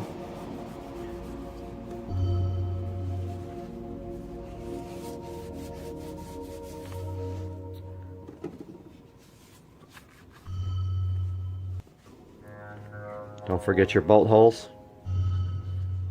You won't be able to get all the way in there, but get as best you can. Take another good hard look at it with a bright light, get anything you missed, and then move on. We are all done with the wheels now. Very difficult. That took me about 20 minutes to do the whole entire wheel. So we're going to move on to the Black Magic Tire Wet. So what you do is just either spray it directly on the tire, or take your brush, coat your brush, your sponge, whatever it's called, and just go all the way around. Now notice I kind of get the actual tread of the tire too. That'll wear off. The difficult part is at the bottom. These tires are such low profile. Look at the difference already that makes. Stuff lasts a pretty good amount too. There you go. There's the Black Magic Tire Wet. Let's go to the second tire here. Take your brush, fill it with tire wet, and get a little bit on the tread. Make sure you get the inside lip too if you can. So that's the lip that's underneath there, next to the wheel. You can see right here, put the little sponge inside the lip. Again, the bottom is right up against the concrete, so it's kind of hard to get that part. I'm noticing a little bit of leftover dirt on this wheel too, so I'm gonna come back and get that part.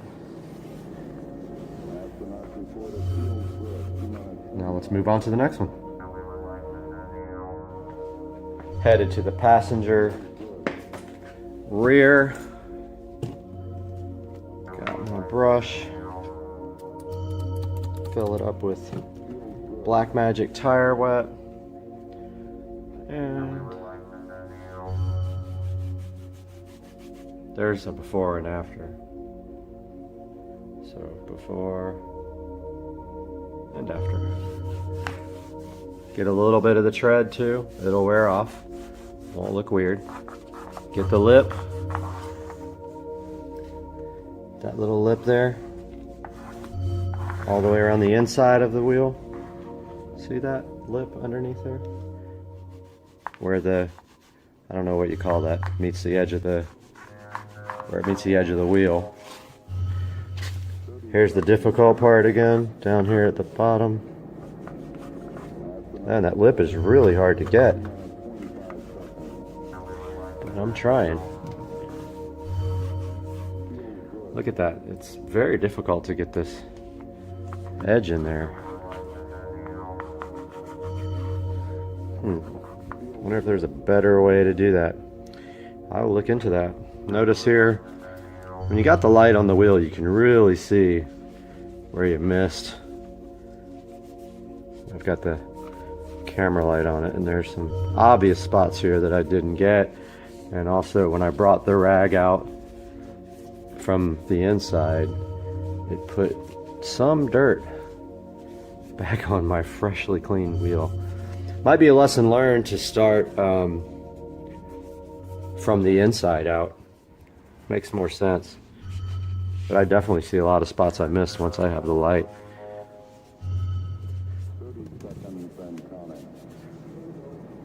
Yeah, see, it's like it's shows every little thing.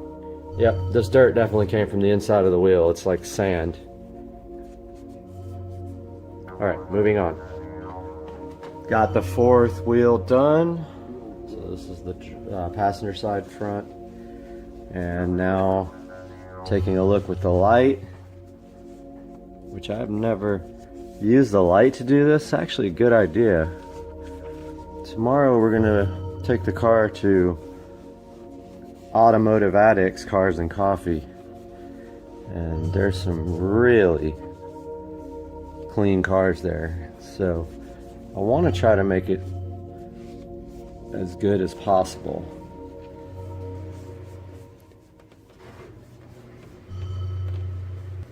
And the light really shows what I missed here. That is much better. I always forget the face here. I don't know why. But the actual face of all the spokes. Don't forget that.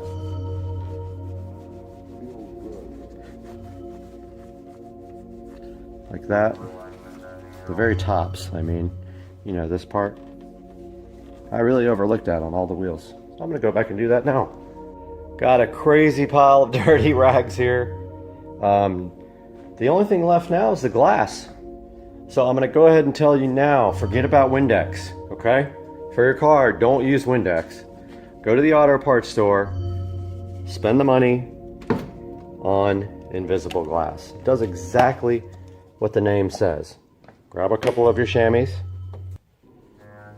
I've got one here that's a little bit rougher. I'm gonna use that for scrubbing. These windshield wipers do not like to come up, so that part has to be done by hand, but just put a nice coat of that on there, just like that. Don't put the metal can on your actual car, that's plastic. Take your scrubber to it. This windshield is, I think, the dirtiest I've ever seen it, except when I bought the car and drove it back from New Jersey. Give that a good scrub, lift up the windshield wiper here, get all the way down. Probably put too much on there, honestly. You don't need that much. It's like really soaked. Flip over your rag, do the other side with a rag. This part's gonna get off all the dirt. I mean, this is where you really put the elbow grease in to get off any dirt. Next part's the polish. Put your rag to the side there, get a clean rag. Nice clean rag. I always try to keep about 20 of these handy.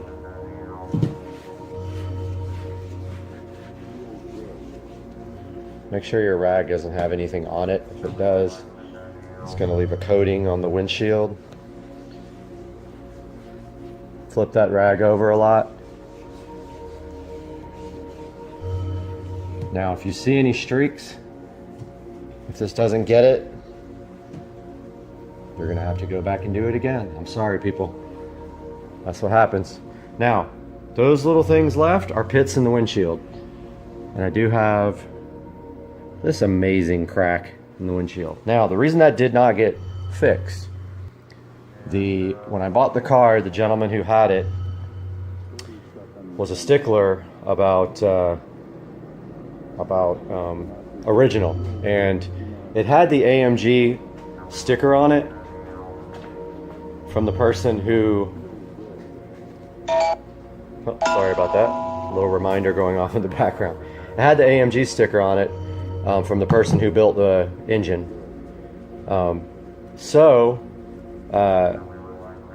The person who I bought the car from did not want to replace the windshield. He was that. There's a good amount of dirt right here. So I'm going to take some extra invisible glass.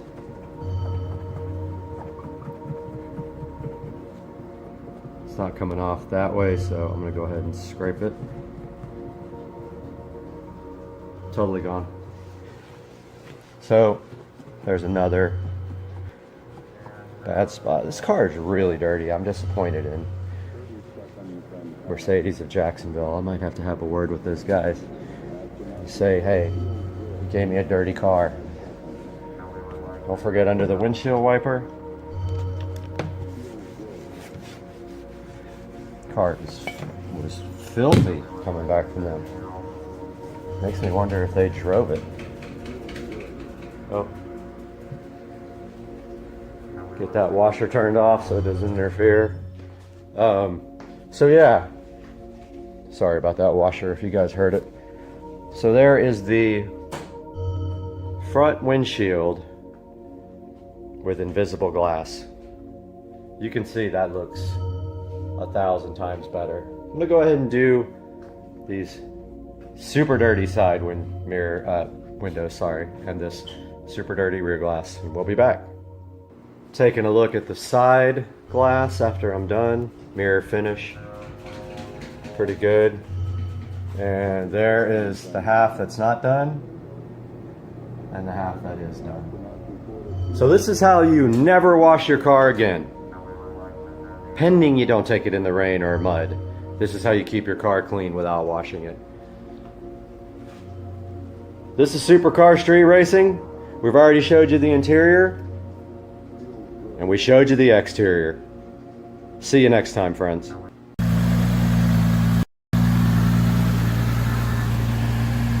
Making a video for the new owner.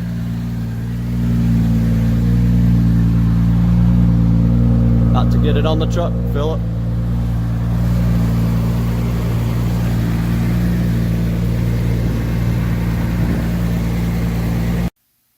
Hey guys, welcome back to the channel, and today we have something kind of special because this is going to save you guys with home theater systems a lot of money if you'd like to enhance the bass on your home theater system or just your regular audio system inside your house.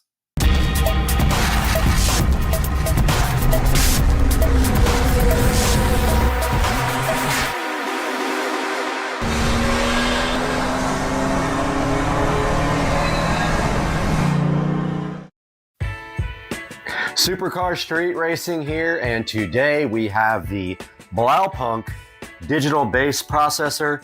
This is the EP1600X, and what this guy is designed to do is enhance and process your low frequency sounds and create bass maybe where there is inadequate bass or lack of bass.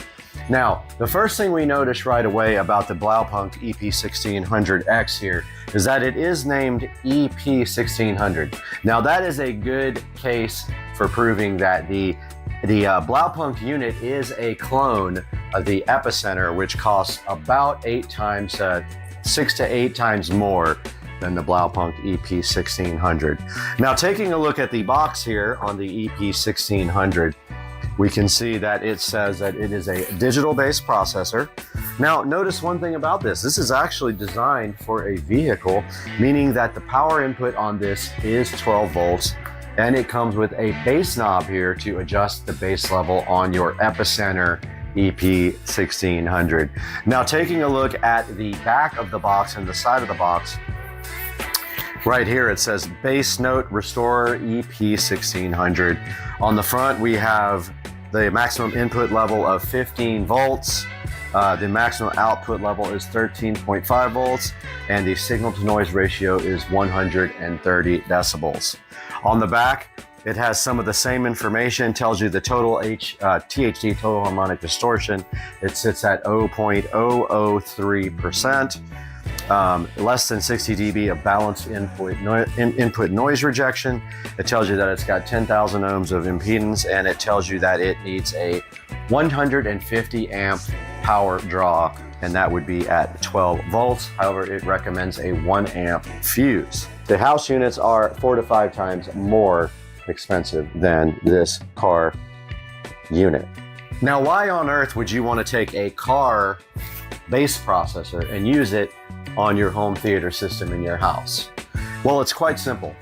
The car bass processors do the same thing as the Behringer the PV, and the DBX units for your home, and those do subharmonic synthesis and bass enhancement.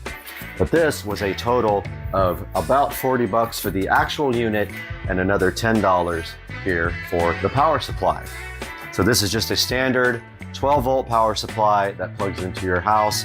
This particular power supply has a place where you can connect leads to it.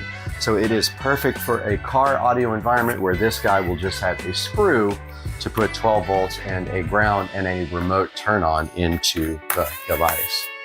Now we're going to take a look at what we have for the house that accomplishes the same thing.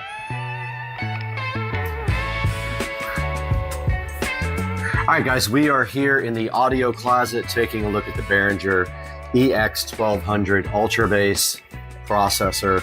This guy right here is very, very difficult to find, and when you do find them, they pop up around the $250 to $300 range. I do have two of these in the house. I have one in my home theater room, my legit home theater room, and I have one here feeding the whole home audio subwoofer system, which consists of 3 subwoofers and is growing by the day. So what this guy does is it does a digital subharmonic processing, and it actually enhances the bass just as the Epicenter and the Blaupunkt will do. However, this is designed for the home, so it has the 120 volt input.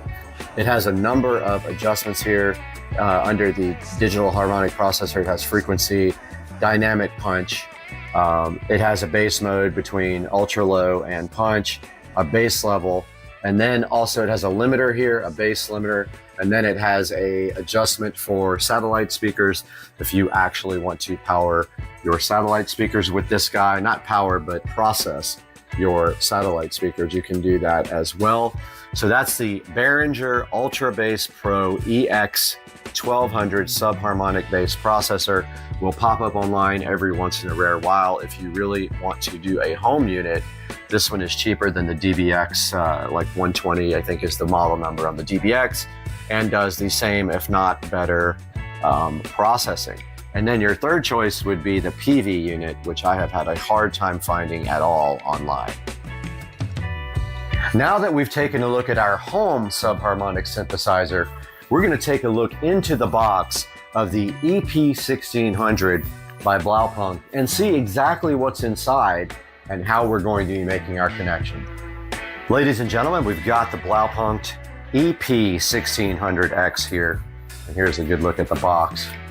Look at the back of the box, the side, and the front of the box. This has not been opened yet, but you can see this is called the Digital Bass Note Restorer, and the EP is a good homage to the Epicenter, which is what the original manufacturer was who designed this type of technology for the car. However, the Epicenter is over $150, so we opted for the Blaupunkt so that we could test a lower model unit. And going right in here, see if you can talk to Blaupunkt, you can get a free car charger and USB cable.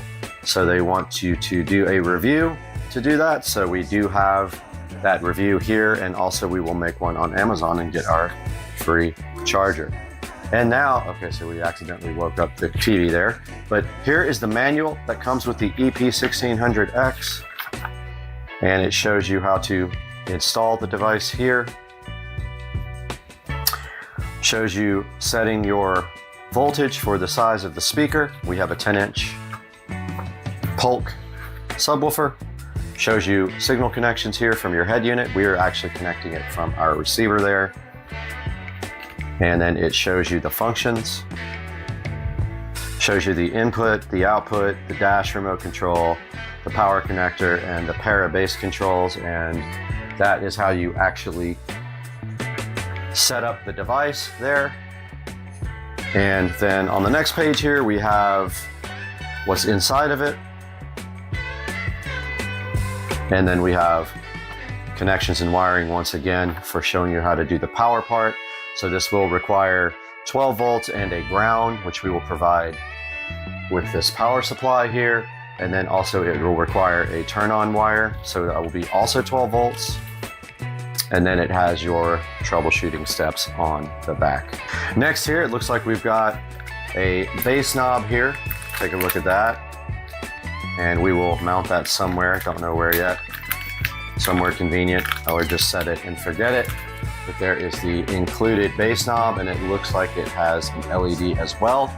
And it looks like it works off of a phone style connector. Then we have a little power block adapter here. Looks like for doing the power, it looks like it pushes in the side, and then you put your wiring in there. And yes, we have a phone cable. I think they're called RJ11s. Pretty lengthy phone cable. If you were in your car, you would run this from the unit in the back of the car all the way up to your dash, and then mount this control here, and you would plug each end into your your EP1600X. I wanted to call it a DBX, but yeah, it just plugs in just like that and then runs to the actual unit in the back of the car.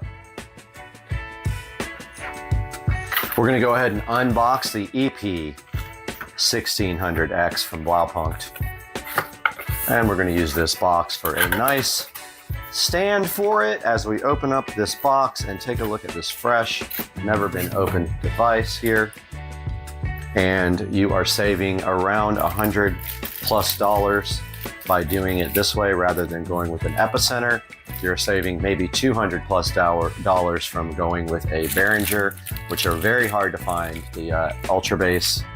And you can find the DBX subharmonic synthesizers, but they're up in the $300 or $400 range. And we're talking about for your home. Inside the bag here, we have our EP1600X looking all beautiful and brand new. Came in a nice EP1600X condom, and hopefully this lights up. And if we see here, we got our wide and our sweep. Those are the bass adjustments. That's actually how you adjust for the subharmonic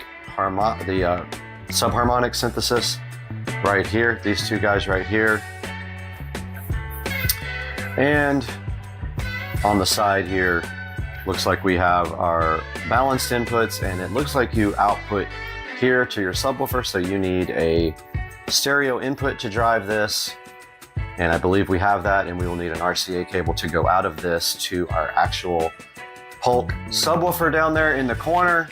And we will end up mounting this somewhere, maybe behind the dresser. Maybe we can mount it up nice and screw it onto the back of the dresser, as it is a permanent fixture here. And then what we do here is we have our power supply that I purchased, and I will give all the specs for this in the description, but this has a nice adapter on the end where you can actually connect wiring here. So we'll have to get a little wire to run from here to the box here, the Blaupunkt.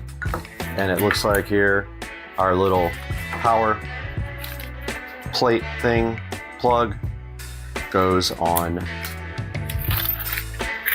And they do give you a bunch of screws and stuff to mount the device with. So this is how this actually connects.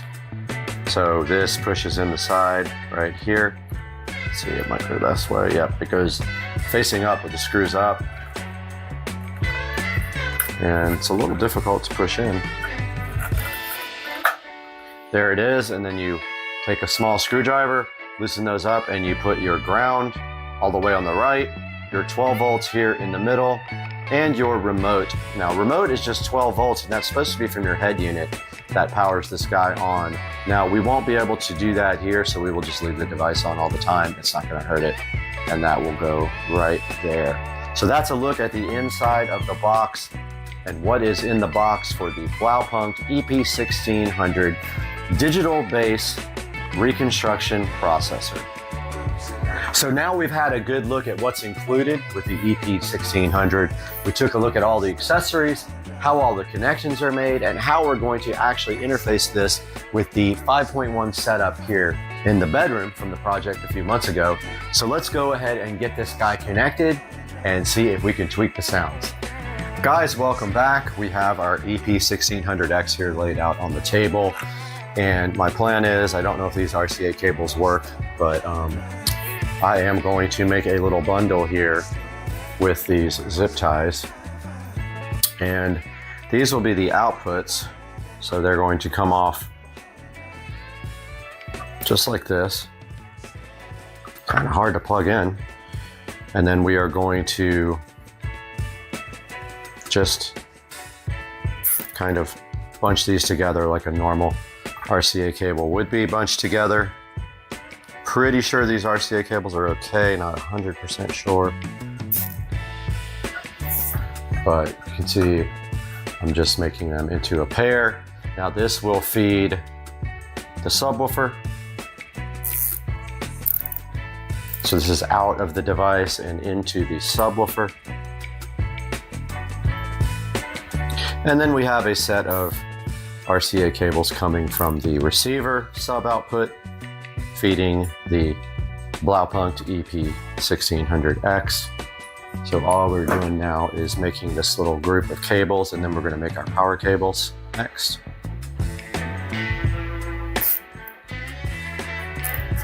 After we're done with this, we will cut these little tabs off of the zip ties. I'm really big about wire management, so this is why I'm doing this now.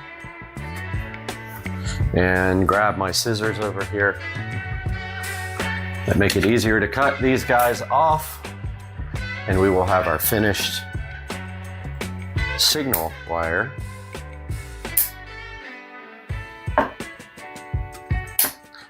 So all we did, just a brief overview, was just make it a little bit easier to manage these two separate RCA cables as one bundle, stereo, left and right.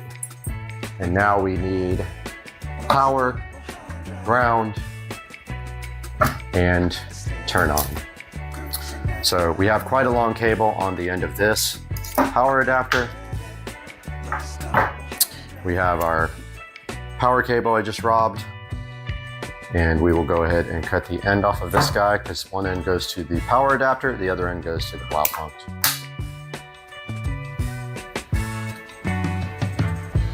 And so we have a little bit stripped off there at the end, or separated, and we take our wire strippers and pull off a little bit of wire.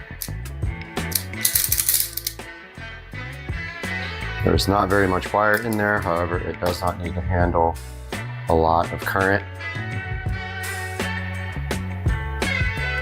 Not even an amp, it's more like milliamps.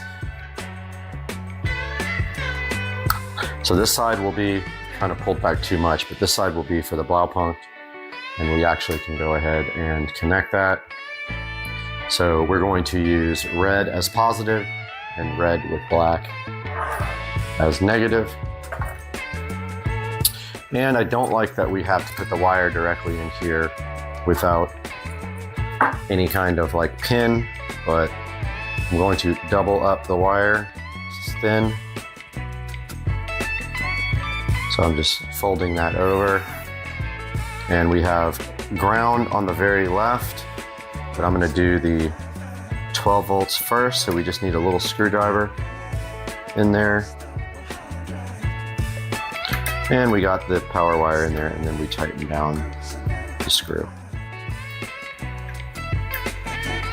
The screwdriver is stripped, so it won't really tighten that much.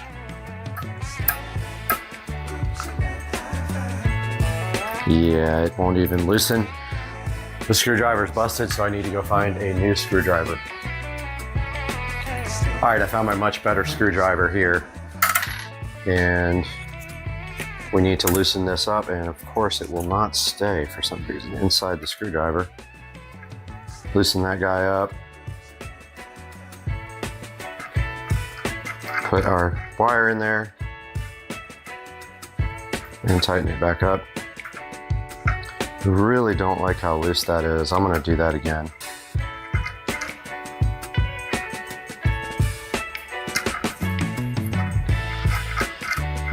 I don't know if you can see that, but there's a little bit of wire hanging out. I guess there's no chance of those shorting out at this point.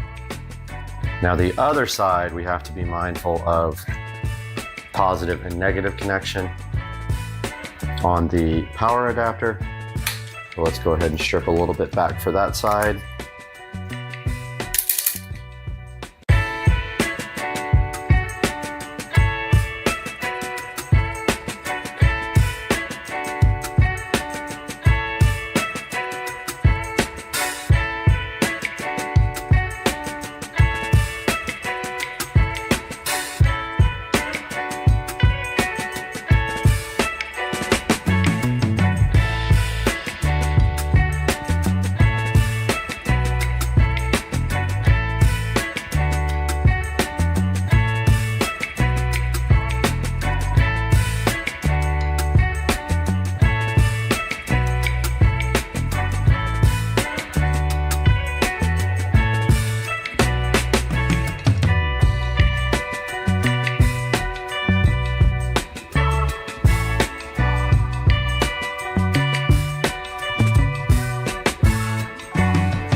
All right, I'm just wrapping this end up with some electrical tape just to kind of give me some self-assurance that this is not going to short.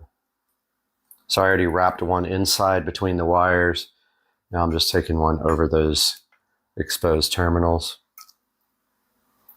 And that is good enough. Let's power it on one more time. Make sure it works. Immediately we have power here. And so now all that is left to do is test it. All right, gentlemen, we have, and ladies, we have our EP1600X powered up, and we have connected actually have not connected anything to anything, but here's the output of the receiver. We're plugging it into balanced input there. And then the cable that we created goes to the back of our subwoofer. Usually should power off the sub because it will probably hum. Okay, it didn't really make that much of a complaint. Now I don't know that these RCA cables are good. That is going to be part of the testing here. And now we can get our TV on and maybe see if we can create some bass here. And we're going to put on something on Prime Video, which probably something with good low frequencies. We can go ahead and test the Blaupunkt EP1600X. So I'm looking for a movie here. And here is Tomorrow War, which has bass in it. Let's see if this does anything.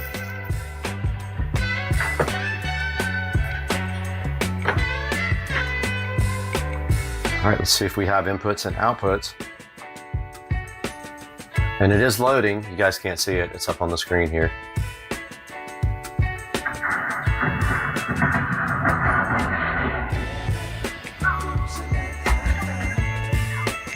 Okay, do hear bass coming out of the sub. Let me see if I can find something here with actual bass in it.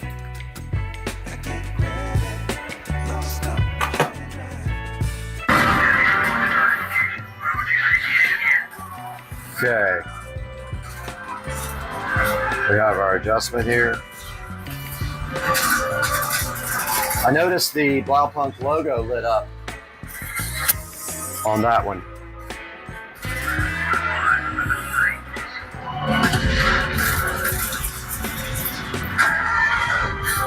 Yeah, it looks like the more level we have, the more the logo lights up.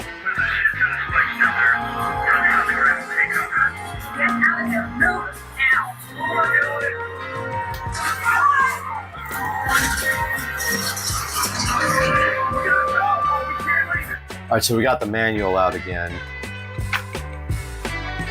So it says the bass response in a system is affected by 4 acoustics of the vehicle, location, speakers, enclosures, the music you're listening to.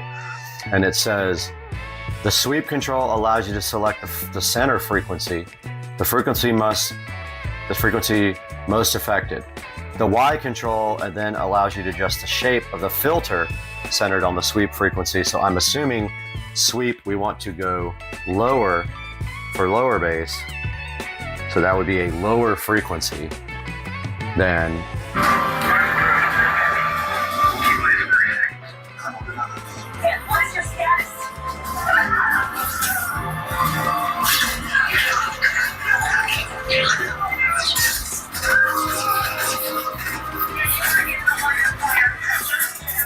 All right, so this is going to take some experimentation and some tweaking to maybe adjust the levels coming out of the receiver to get the adjustment correct on the blow pump.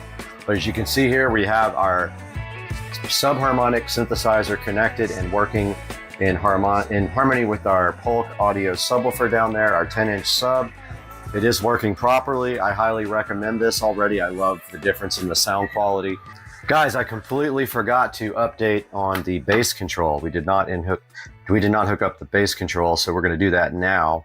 Here we've got the phone wire, for the bass control, and it goes right on the side here, and then it connects to this little potentiometer here, which we can mount wherever we want in the room, and it just plugs straight in, and it has a nice blue LED, pretty bright though.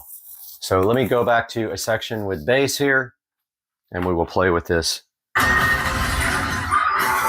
Now we got this on minimum. That's max.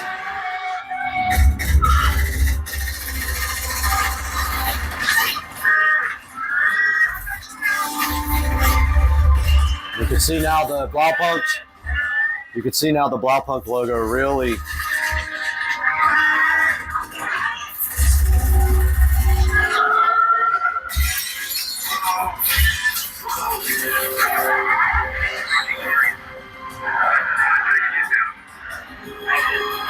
That is your bass control knob.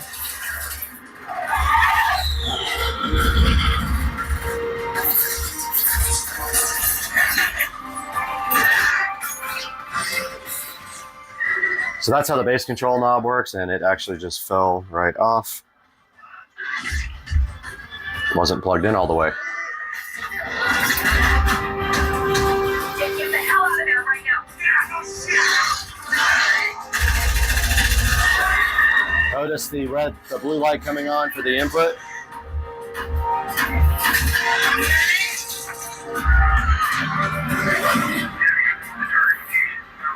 That's quite a bit of a difference from the stock bass with the Blaupunkt EP1600X. All right, guys, just a little final update on this video.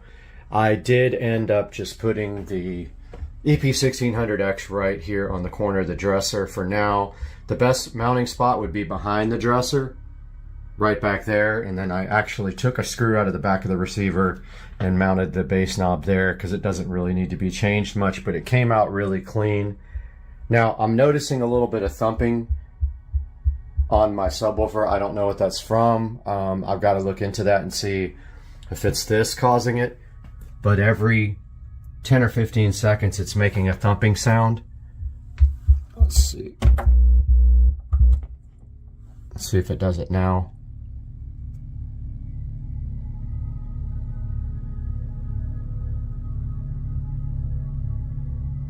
Okay, this is not doing it now.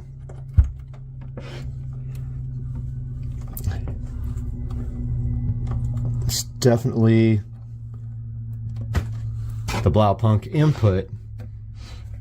Something is causing like a ground loop or something like that. It definitely could be where I have the power plugged in, but there's a little thumping. Let's see if it stopped. Nope, there it is again. So something is causing a little interference with the sub, So I got to get that sorted out. But yeah, that's how it ended up on the Blaupunkt EP1600X. Hope you guys enjoyed the video. I'll get the ground loop problem sorted out and let you guys know what happened.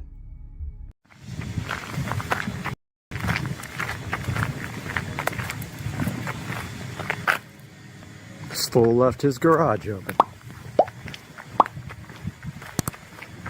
Look at this guy. Garage wide open. And look what I got. Common key. Guy, some kind of YouTube star. Got him.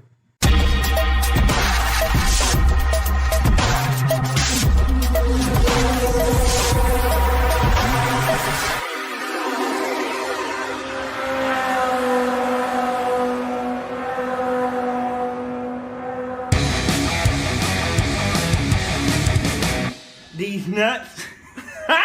Hey guys, welcome back to Supercar Street Racing, and today we have a shipment for the golf cart, and this is a uncommon key for the golf cart. There are many reasons why you should get an uncommon key, especially if you don't want your golf cart stolen. You bring your golf cart anywhere into the public area, and literally anyone with a club car key can walk up to your cart and steal it. So today we got an uncommon key on Supercar Street Racing. Hey guys, welcome back to the channel, and today we are going to figure out one of the biggest issues with the club car precedent, and that is all club cars come with a common key, and right here we have an uncommon key. And if we take a look at that, it comes with a new ignition switch and a new set of keys right here. So what we are going to be doing today, right here, right now, is installing this key on the club car. So we need to take out the existing ignition key that I put into the carbon fiber dash and install this key. We're gonna do that right now, guys. All right, guys, so here we have the carbon fiber dash.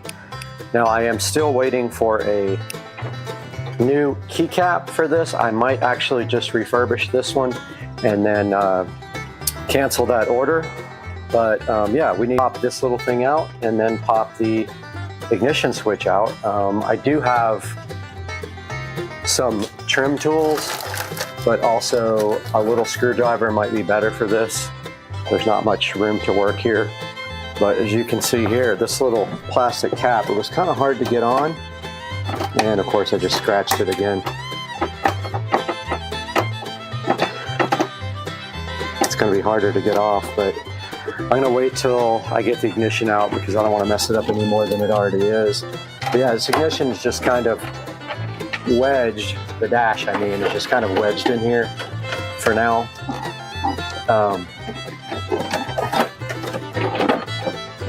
I got to take off this steering cover. No big deal, it just pops right off.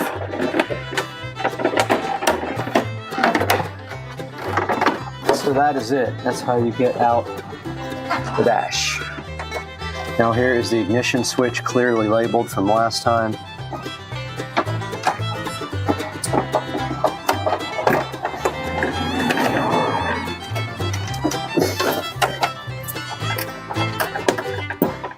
The dash isn't very strong, so don't rip on the dash, it will break. There's a metal ring behind this.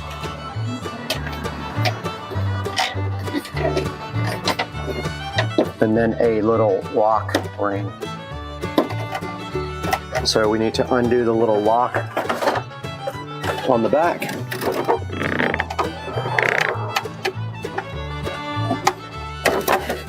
Ah, the lock's on the front, I forgot. Yep, we're gonna have to get out that. We're gonna have to get this ring out off the front.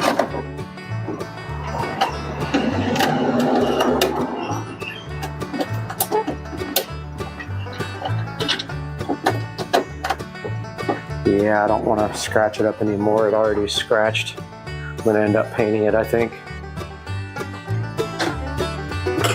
So I'm getting my trim tools out. One of them fell back in the battery compartment.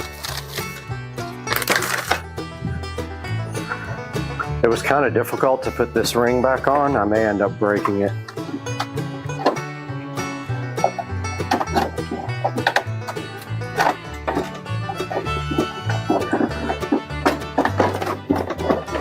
Yeah, it doesn't want to come out.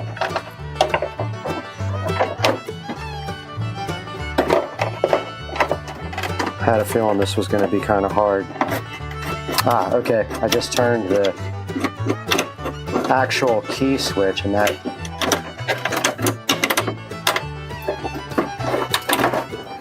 I just turned it and it actually came out. So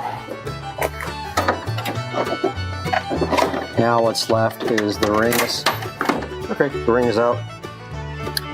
And you can see it's kind of scratched up. I'm gonna go ahead and hit it with some sandpaper and then paint it matte black.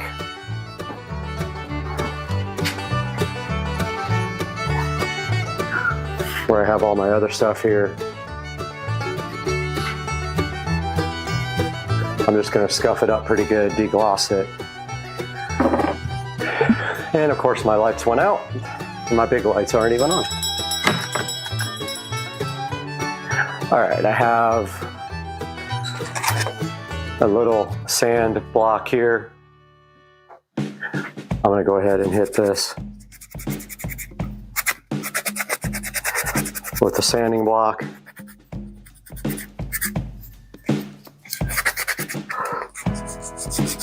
Try to get some of the scratches out of it.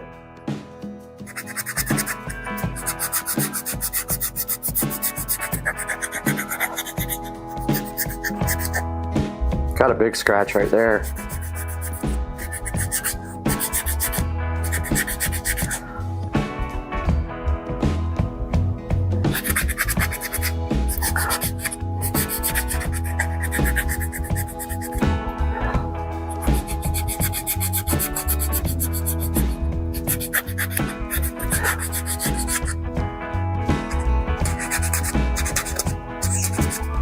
So I'm just scuffing it up really well. So the paint has something to stick to and get all the scratches out. But I think like hitting it with a couple of coats, it'll hide all the scratches.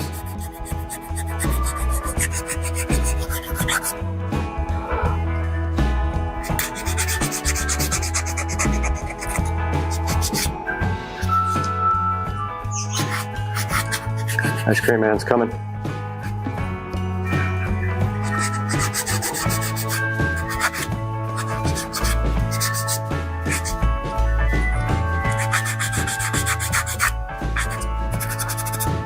Okay.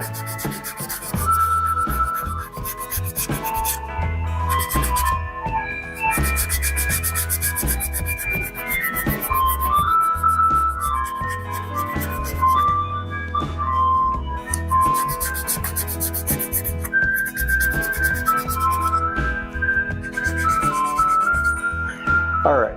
Okay, we're going to take our sanded down plastic piece and hit it with our deglosser, which allows the paint to stick better, even though it didn't work very well on the cart with the Plastidip. This should let the paint stick. So here's rubbing it down with deglosser. I'll see if there's any deep scratches. I'll probably put 2 or 3 coats on it. But yeah, that looks good so far. Just remember, don't touch it with greasy hands after you degloss it.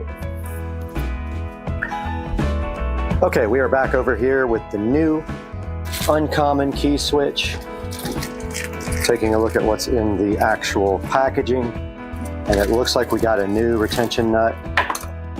But we do need the ring off the back of the old ignition switch.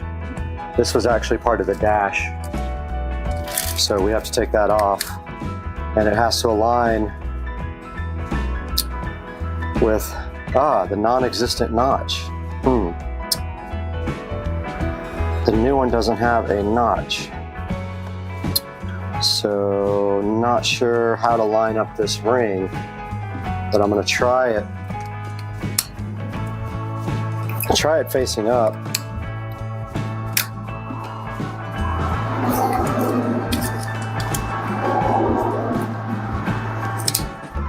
This came with the new dash, so it's not part of the stock ignition system.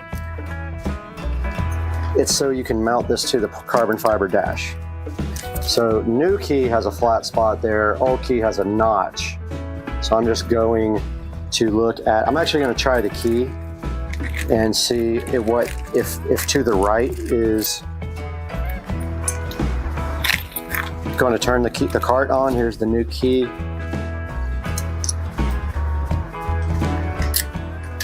Okay, yeah, so I'm going to line it up just like that with the flat spot up. I'm going to put the notch there.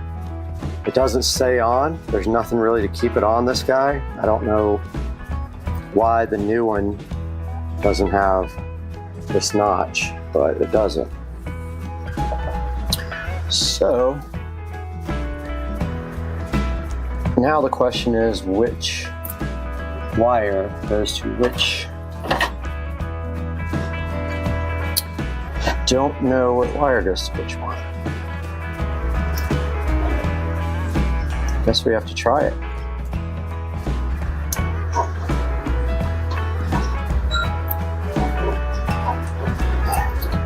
Wow. Okay, well, maybe.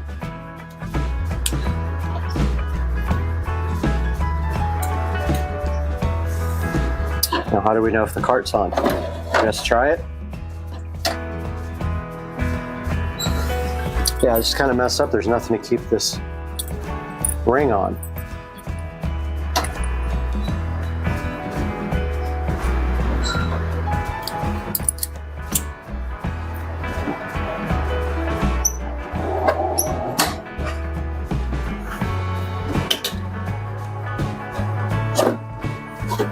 Okay, I'm trying it. Nothing.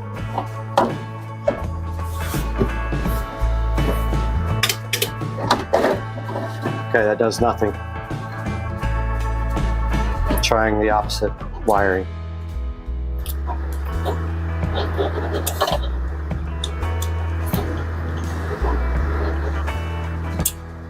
Okay, I heard something.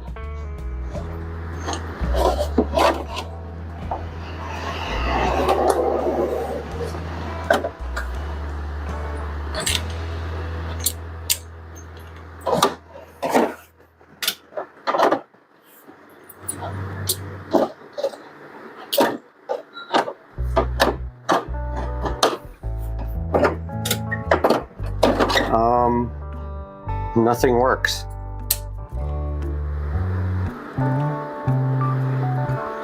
Neither way works.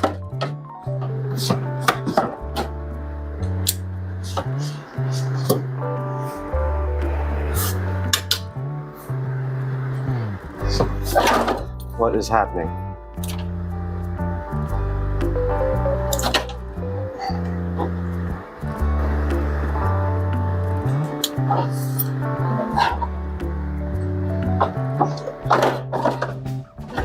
This doesn't do anything.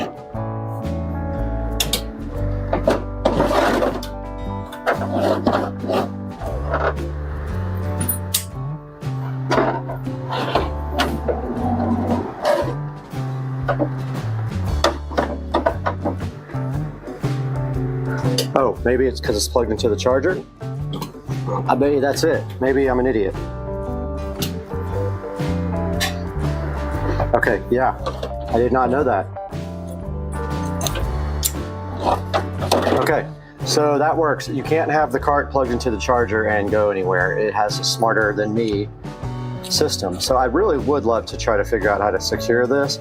It kind of stays in place, and also these don't stay in place. I might have to open these up a little bit, or I mean they're there. I don't know, they're not very tight.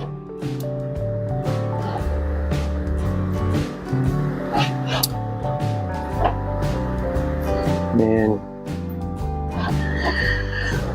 they come off pretty easy, look. Because the bottom of this is small and the top is big. I don't know what they intended for that, but it's not a good secure connection. So I'm not sure if I should redo that or what. Or maybe try to open up the, or either heat shrink them. I mean, it's not going anywhere, honestly. So I guess I'll just leave it. All right, so we have a new nut.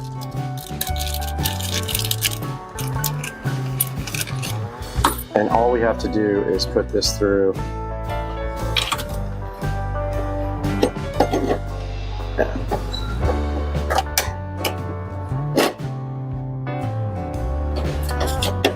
Make sure it's straight, and then tighten the nut.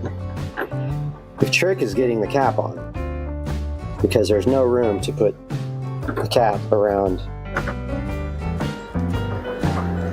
There's no room for the cap legs to go through the holes. The nut's in the way. It's a dumb design. So I'm just trying to put this, there's a cap thing right there. There's holes for the cap, but the nut gets in the way.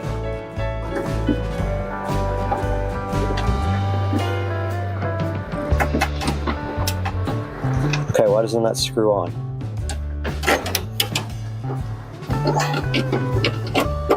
All right, so the nut doesn't screw on. It's just difficult. It's not impossible, it's just difficult.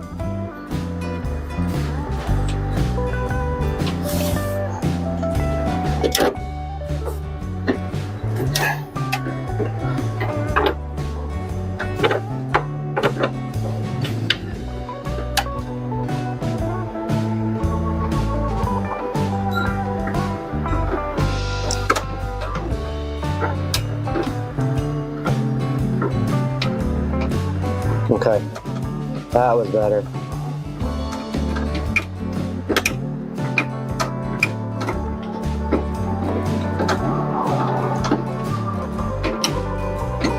Okay, I know it's hard for you guys to see what I'm doing.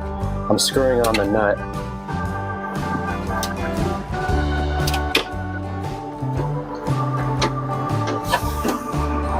I mean, I guess I could, I don't even think I have a socket that big. And I definitely would scratch the dash if I try to use pliers.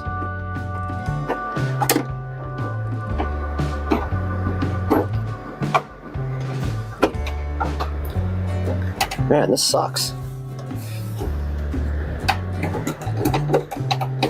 Okay, that works pretty good.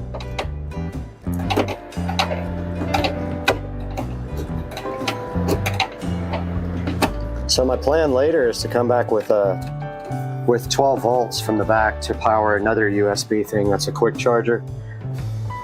But for right now, the problem with this cap thing is you have to fit it around there, and the nut blocks it from pushing through.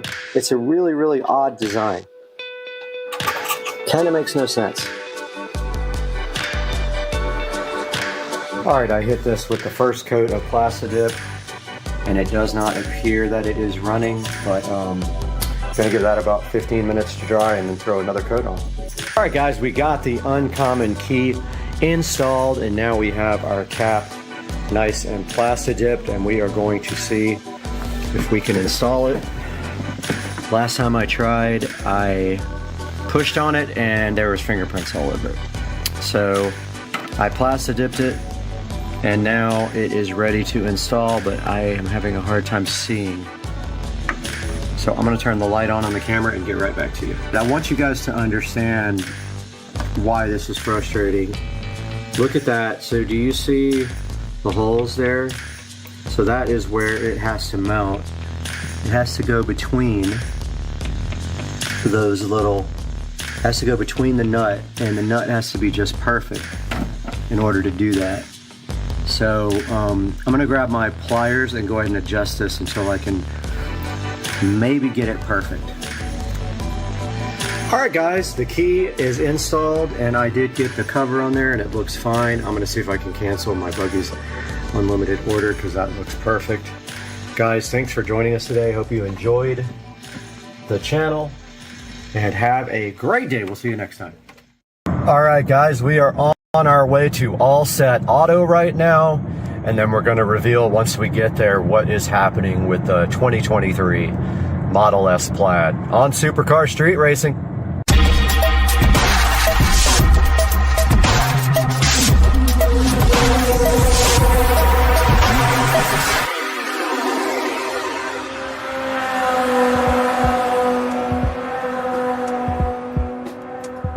Guys, we are out here at All Set Auto, who is going to be looking at the car.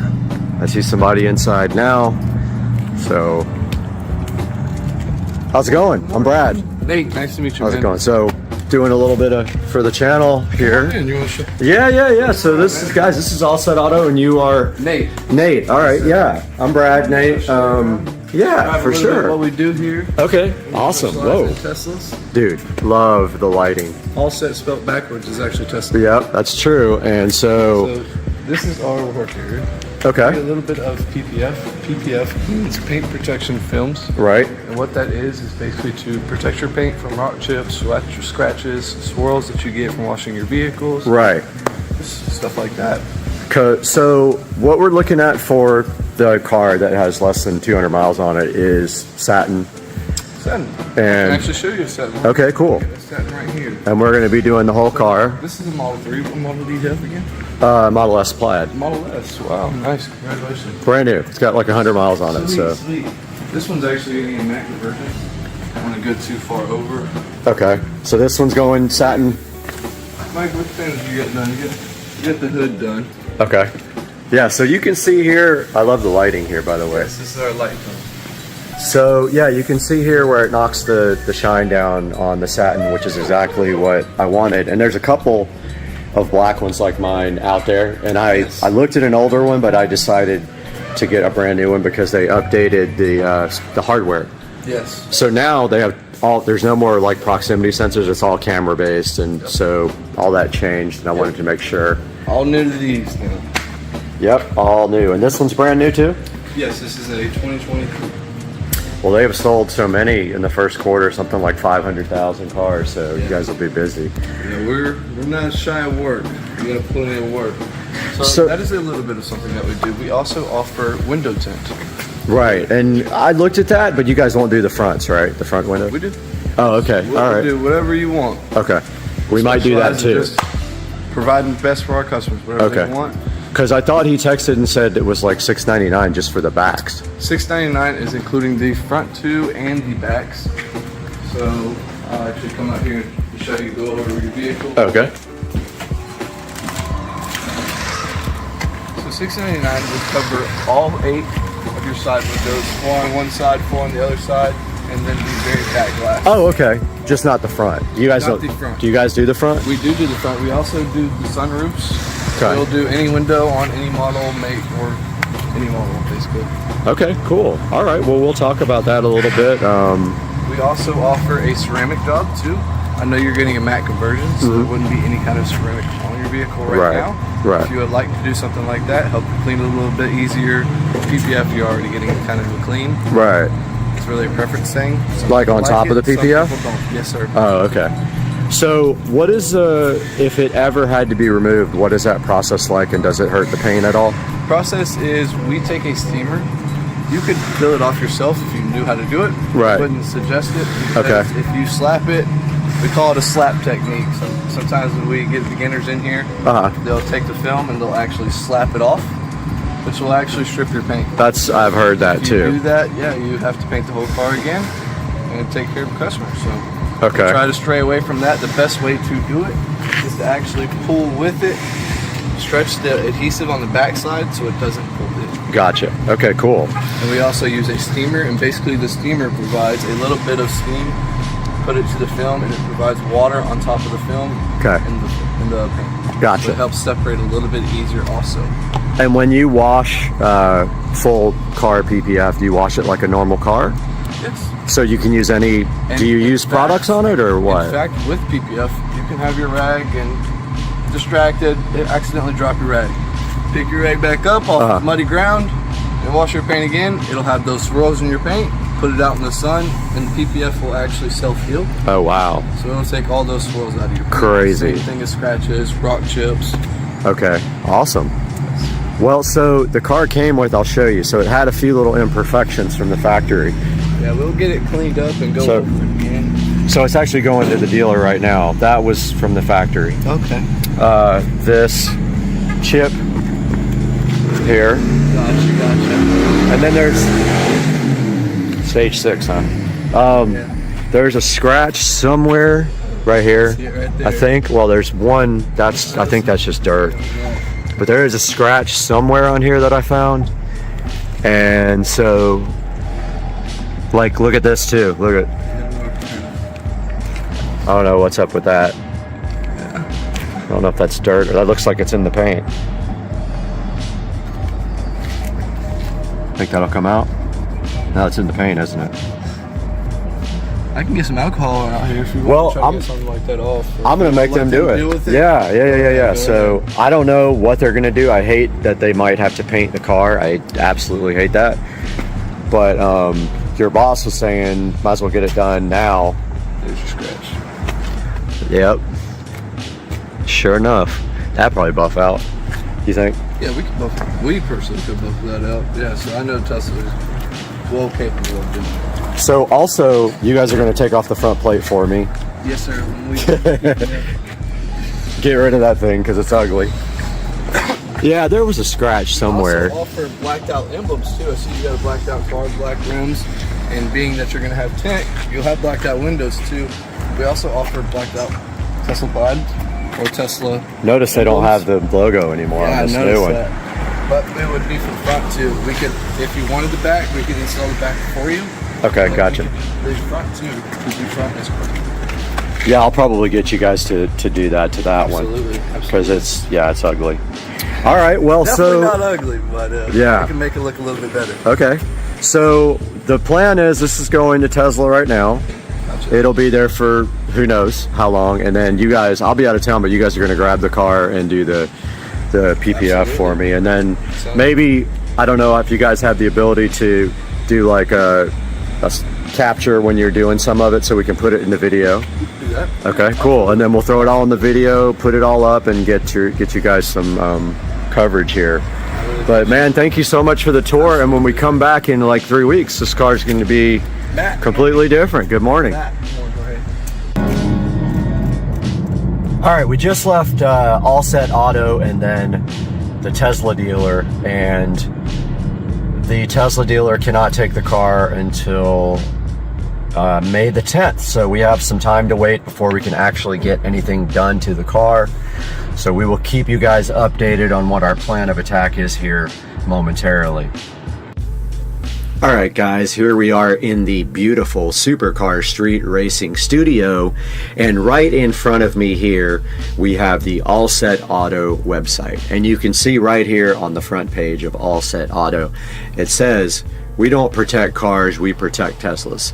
So that just goes to show you how well they understand a Tesla vehicle and what they can do to help you and your car from protect your car from paint issues. Now, what we are doing with the brand new 2023 Tesla Model S Plaid that's sitting right over here in the Supercar Street Racing garage is we are doing full PPF film on the car, and it is going to be satin. Now, what does that mean exactly? So the satin PPF is going to give the car the look of a matte black finish, which I absolutely love. I have seen it on pictures and in person, and it looks absolutely fabulous. You know, all my vehicles got to be black with black wheels. I just like that look so much, and I think it's very cool. So looking on the front page here, they have several tabs, and you can take a look at their services. They offer a service where they do both ceramic coating and also the PPF. A lot of people want to do that, so they might do the PPF and then get the ceramic coating done on top of that. I am not getting that done due to the cost involved. I am getting full paint PPF done, and I am getting the windows tinted by them. They also do regular ceramic coating to your car if that's all you want. They do window tint, like I said, they're doing to mine. And then they can also change the color of your car. The owner actually has a Tesla that is changed in color with colored PPF. So if you're interested in a different color on your vehicle, they can definitely hook you up with that as well. Talks a little bit here about the All Set Advantage and what that means. With their innovative products, then their lifetime in-house warranty, so they definitely guarantee their products after you purchase. And they have a partnership with Carfax, so it goes on the Carfax report apparently here, and then down here you will see testimonials from customers that have reported 5 stars on All Set Auto, so that's actually a great thing. And then right here they have this Tesla paint area, so they can protect your paint here with PPF or ceramic coating, and they can fix rock chips, swirls and scratches, water spots and things like that. You'll have to give them a call for specifics because I have not consulted with them on this part, so I don't know what they offer there, but give them a ring. And right here right now on the contact area, you can see that there is a contact right here, and that one is actually the wrong area, so that is for Dallas. Let's go back to, we for some reason are in the Dallas one when we should be in the Jacksonville, and there is the contact for the Jacksonville office there, 888-352-5738, and they are at 5105 Phillips Highway, and they are about 3 miles away from the actual Tesla dealership. Looks like both of the websites are basically identical besides the contact, but do not contact Dallas unless you're in Dallas. Contact the Jacksonville office if you're local, or get the office nearest you, but please work with Jacksonville if you can. They are helping me out, and we are doing a collaboration on this, and hopefully once they get done with the wonderful work on the Tesla, we will have a nice video of them doing the work, which we can then put up on the channel. Guys, thank you so much for watching the video. I can't wait to see you next time in a couple of weeks when we get this done, and we'll see you guys soon. Hey, what's up guys? Welcome back to the channel. This is Supercar Street Racing. We're out in Studio A today again for another cool product that someone wanted you to check out. Psych Plus reached out to us to see if you guys would be interested in looking at their smart tire inflator. I have it right here in my hands. This thing is pretty awesome, and I'm hyped to have this for my golf cart and my car. The smart tire inflator is what we're going to be looking at today on Supercar Street Racing. Let's get it done.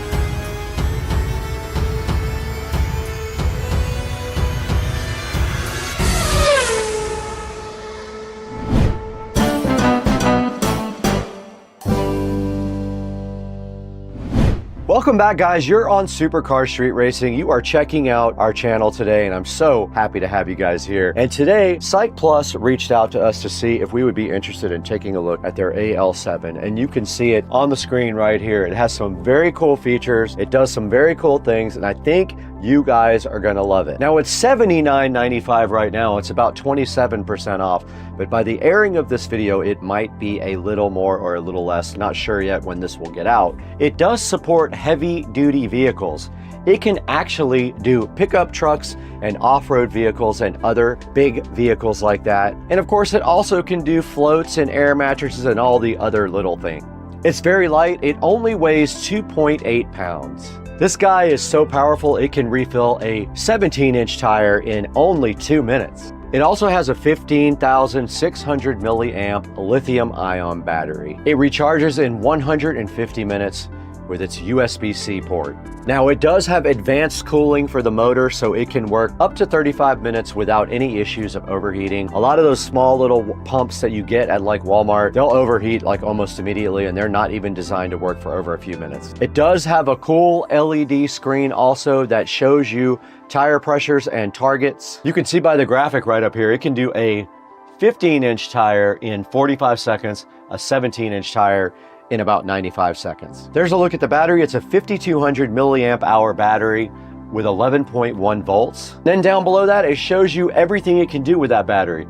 10 times on a car, 28 motorcycle, 84 on a ball, and then a bike 160 times. Pretty user-friendly, and it can also go up to 100 PSI maximum pressure. It's cool because it opens up on the side and it has a place for you to store everything. The T-hose, the Presta valve, the ball needle, and the balloon nozzle, the air hose with the Schrader valve, and the Type-C charging cable will all fit right inside this thing. And the cool part is when it runs out, you can run it corded. So if the battery runs down, you can actually run it in a corded mode. The two fans that are built in this unit help keep it cool even when running for long periods of time. It's very small. You can see the measurements here, 3.5 by 6.4 by 6.4. Very, very compact and easy to carry as well. There's a diagram right here of the thing. I'll put it up on the screen. It shows you the handle, the 12-volt DC port, and the USB Type-C port. This guy has 32 reviews and it is at 4.4, so that's not bad. It just needs more reviews before it will be up there a little bit more, but we're gonna take a look at it and review it ourselves and see what we think. All right, now that we've taken an initial look at the CycPlus AL7 Smart Tire Inflator, the next thing we have to do is throw it inside and do some unboxing. Let's throw it into the Studio B right now with Brad and get this thing unboxed.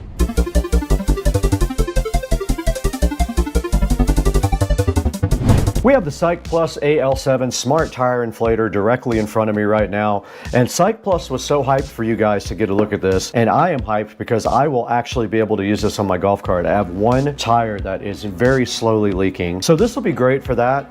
We're going to look at this today. On the side of the box it just says Smart Tire Inflator AL7. Nothing on that part. You can see here it's got a cool display right here, and on this side of the box there is some product information here, and its pressure range 3 to 100 PSI. It is rechargeable as well. That's a good look at the box there. And this thing is supposed to be pretty cool. It will blow up 10 cars, 28 motorcycles, 84 balls, or 160 bikes on just one charge. Also very good for RVs and pickups. It can inflate a 15-inch wheel and tire in 45 seconds, a 17-inch in 95 seconds, and it does everything. Off-road tires, pickups, SUVs, you name it, it can do it. Got a big 5200 milliamp hour battery at 11.1 volts. And it's got a large LED screen that you can see right here. Does a maximum pressure of 100 PSI. And it can work either corded or cordless. If the battery dies, you can go corded, even if the power runs out. It has built-in fans, which really help. A lot of these tire inflators get super hot. This guy has some fans to go ahead and help out with that. Even after 35 minutes, it should not be hot. Okay, directly inside the box of the AL7 CycPlus, we've got a user manual right up top. Inside the user manual, it has a packing list, shows you how to operate the screen and the buttons, how to connect a tire to it, and how to recharge it. It does have a built-in light, so we'll take a look more at this when we operate it. On top, there is a foam piece protecting the CycPlus right there. Nice packaging. I'll go ahead and say the packaging is very awesome. You guys can see it is well packaged. And everything must be inside here because there is nothing else in the box aside from the CycPlus and the manual. Now right here on the CycPlus there is some peel satisfaction right here on the display. We'll go ahead and peel sat. Got them. And that is the rest of the unit. You can see here it does have this handy carrying handle right here. Very cool. Controls are right there. There is a USB-C port right there that is hidden when you slide the handle over. And then in the back here, there probably is a storage compartment. Oh, there you go.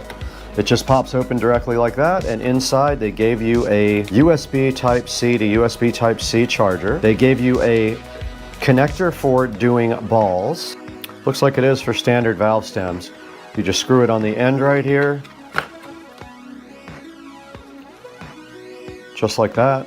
And let's see if it will store back in there. And it does have the ability to store in there. And you can put your other stuff in there as well. There's plenty of room in there to put even this stuff back in. We'll need to see if it is actually charged. It is charged. It looks like it's almost all the way charged. And then we have to get up the user manual to understand how to operate it. First thing you do is just power it on, which we already did. You can see right there it is on. So it has 4 modes, and you the mode by pressing this button here.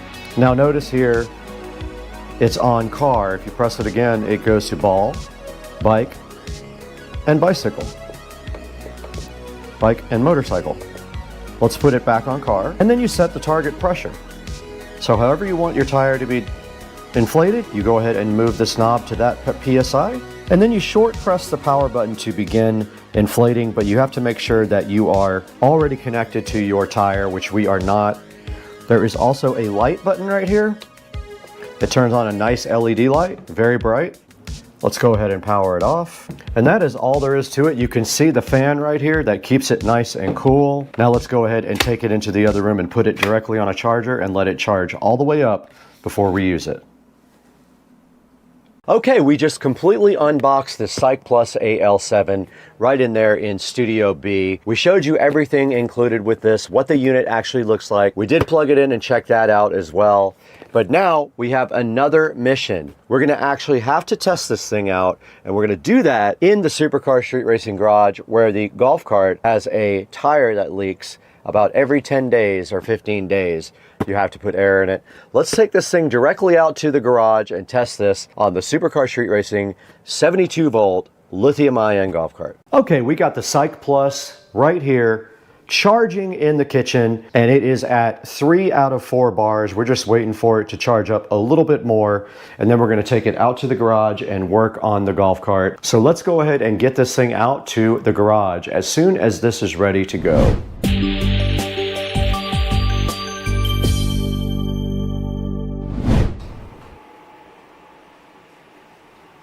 And you can clearly see out here in the garage, this tire is low. We have our Psych Plus AL7 here. This is a perfect way to use the Psych Plus. Let's go ahead and get out what we need from the little compartment in the side. It just flips open like that. And that was the charger cable. We probably don't need that, but it also has your other connectors in it. There's my nice wheel and tire combo for the golf cart. This wheel and tire combo is low. You can see, I don't know where it is leaking from, but I need to take the tire off and take it to the tire shop. But for now, we get a chance to use our Psych Plus. And look, it has a place for your attachments right there. But to put this on, you simply put it on the wheel, the valve stem, and then you close this little latch. And this thing is ready to go. You can then shut the door here if you want to. There's the light. If you want to try the light, we can do that now as well. Let's just hold down the light button. And look how much that lights up our area here. It's very convenient. And this tire wants to be 25 PSI. So we hold down the power button, but we want to move it's almost like a volume control, but it's for PSI. We want to move that down to 25 PSI. To start it, you're supposed to just hit the power button briefly. There it goes. Dancing. Look how fast.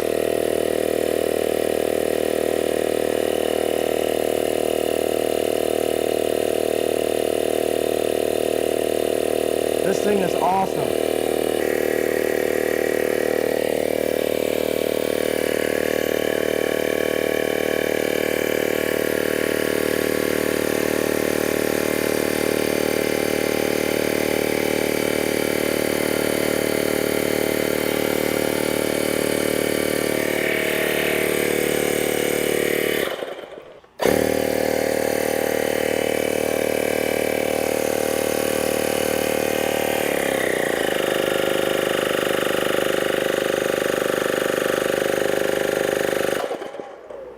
There you see it. It did inflate my tire to 25 PSI. Perfectly with no issues whatsoever. And I do love the light. It's awesome. We'll check this top right front tire. It looks fine. Oh, it's at 14.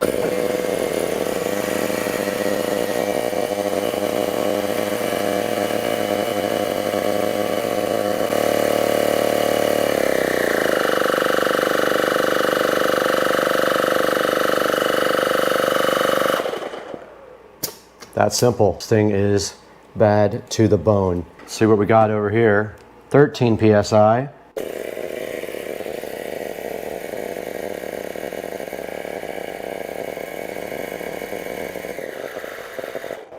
Nice. Still have not moved on battery. It is still at 3 batteries, and that's where I brought it outside. I brought it out here at 3. I'm gonna go ahead and leave that amount in the tire, that's fine. And you can see right here, this could be used to blow up rafts. You just stick it into a raft, screw it on the end of this, and this is used for blowing up rafts the same exact way. We got a raft right here, and you can see it is completely limp right there. We have our thing there. You just push this into the valve. That should be good. I'm not 100% sure, but on the Psych Plus, we need to change the mode. So we have to push this down. Let's try this. There it goes. I'm gonna get ready to turn it off.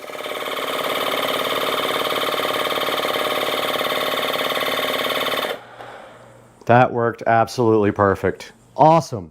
Love this thing. Now we just got to take this out and plug the hole.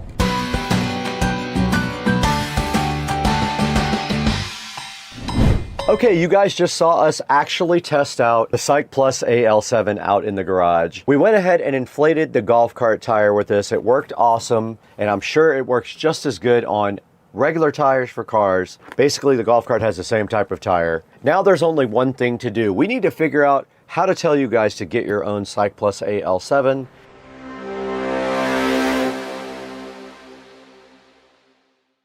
Hey guys, welcome back to Supercar Street Racing. We are out here in Studio A for a first time in a long time, and that is because we had massive power problems out here that we just got fixed. We got a new electrical panel, we got new service, and the studio now has its own dedicated circuit instead of just pumping off of the house and just breaking all the breakers every day. We're out here again finally, and I'm so hyped to show you guys the Psych Plus AL7. Now, Psych Plus did get in touch with Supercar Street Racing and wanted you guys to check this out. It's sitting right here on the screen, looking so fly and fresh, and you saw on the video what we did there. We went ahead and unboxed that thing and went right out into the garage and pumped up that tire directly, and it worked absolutely perfectly. I encourage you guys to get this. It's very cool. It has a very long-lasting battery. It can handle heavy-duty loads as well. It has attachments for both rafts and also balls, so you can inflate any of those things with the Psych Plus, and it lasts forever and has a very cool light on it and built-in storage. So go ahead and check out Psych Plus, the AL7 tire inflator, and let me know what you think about this thing. I absolutely loved it when I tried it right out there in the Supercar Street Racing garage. And I want to thank you guys for 200,000 subscribers, and please always buy through our affiliate links. The Psych Plus will be down in the links. Go ahead and click through there when you buy yours. But we got to get out of here. I'll see you guys later. It's about to storm.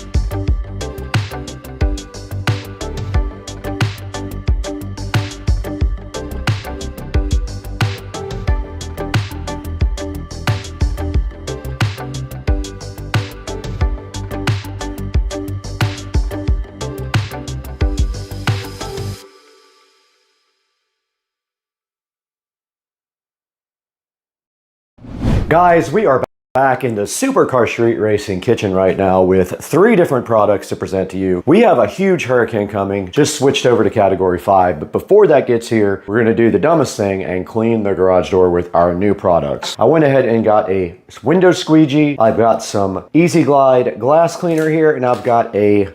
So today on the channel, we're gonna introduce you to these 3 new products.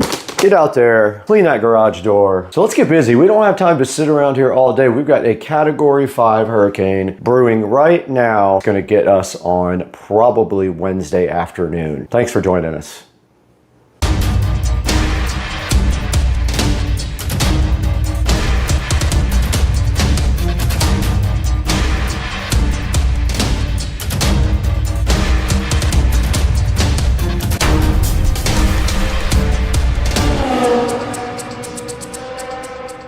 Guys, we're over by the Supercar Street Racing sink now. We've got the Unger Easy Glide in front of us to go ahead and mix, and they do put a nice piece of tape over the top there because you know if you've ordered stuff from Amazon before, liquids, that it will just completely spill out inside of the packaging. So a lot of places have started bagging things up and putting tape on top of the cap. All right, let's get this over here in the sink and get this mixed up. I don't know how much a gallon is.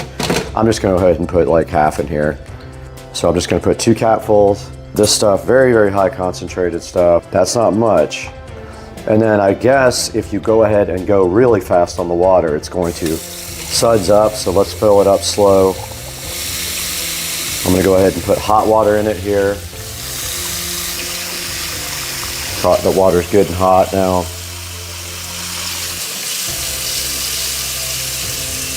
All right, it is not sudsing up hardly at all. Let's go ahead and fill that up to about halfway. I don't know how much a gallon is. This is a 10-liter receptacle here, so 10 liters is about 2.64 gallons. Okay, so this refrigerator told us that we can fill up this a little less than halfway, or we have to put more concentrate in it. So that is probably enough right there. Now let's get this outside with our brand new squeegee here. This is the squeegee. We're gonna put a link to all this in the description. Let's get out there and see if this thing does any good whatsoever. All right, we're out in front of the Supercar Street Racing garage door now. We're gonna go ahead and close it. It is raining, so we're gonna try to get this done before the rain ends, and you can see how dirty this door is from grass sticking to it. Let's go ahead and try out our new, I just spilled a bunch of it. These nuts.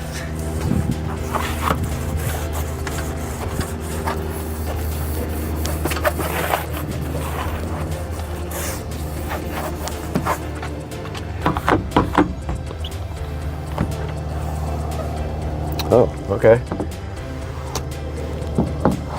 Doesn't work very well.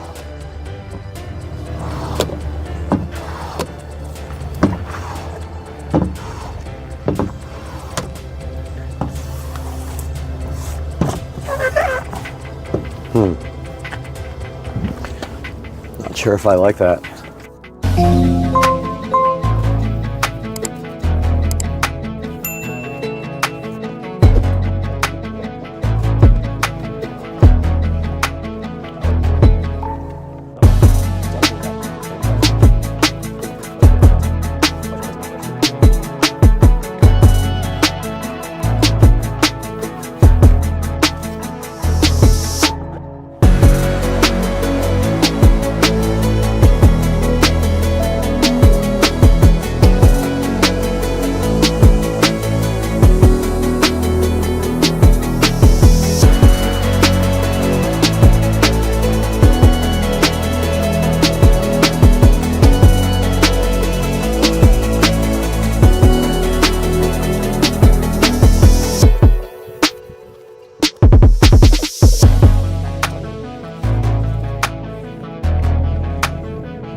Okay, back out in the garage, we're going to attempt to do this a different way here. This stuff, I don't want it to get everywhere, so I'm going to try to do this with this. And if it doesn't work well and stuff goes everywhere, then I am going to switch to the cloth. Hopefully it just dries. I'm probably just going to wipe down that bottom part. Yeah, this is a bit too messy for the interior because it is leaving just a puddle, but I'm gonna go ahead and wipe down the garage door anyway. Garages get really dusty, so this has to be done. Keep this guy looking good. This is dripping everywhere.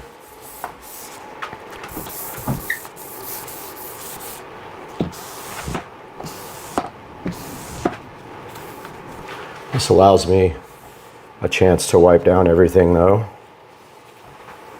So far, not bad. It's not great for inside because it's so messy. Try not to get it everywhere.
All right, guys, we are all done with the garage door. Outside and in took me about 30 minutes total, I think, and it came out pretty good. I used a rag to follow up to get all the moisture out that dripped down when I used the squeegee. It did do a decent job. I see a few here and there, little water spots, but overall, I guess it's a lot easier than using rags. So let's bring it back inside where we can clean up and come to a conclusion about these 3 products.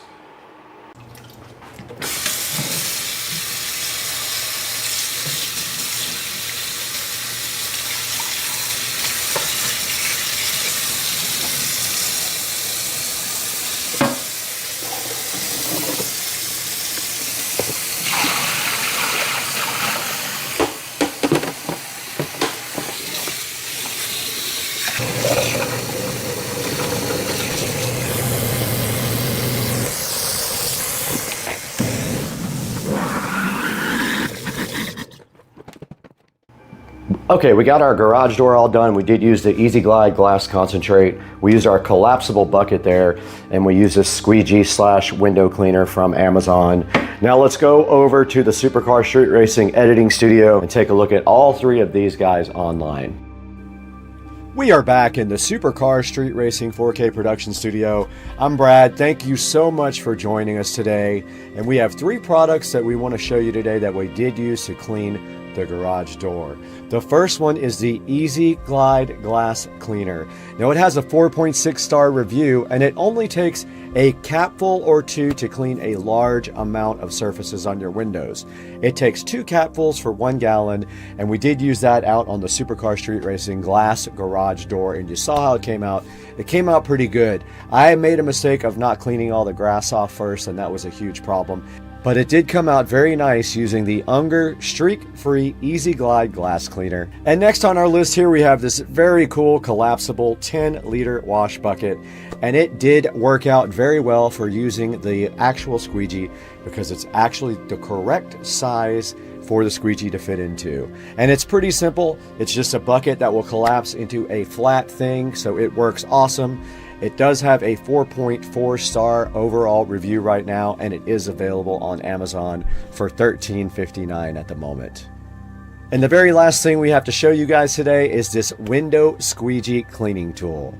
Now, I did look for a long time on Amazon for a professional version that has a wider track, but none of them had great reviews. All of them had some negative things to say about them. So I did go ahead and pick up this one that looks like one you would use for your car. And it did work pretty good. I was able to go ahead and clean the outside and the inside of the garage with this window squeegee cleaning tool, 2-in-1. Windshield cleaning, it just goes on forever. Now this guy is only $10. Today is Prime Day, so today is the day to buy it if you see the video today.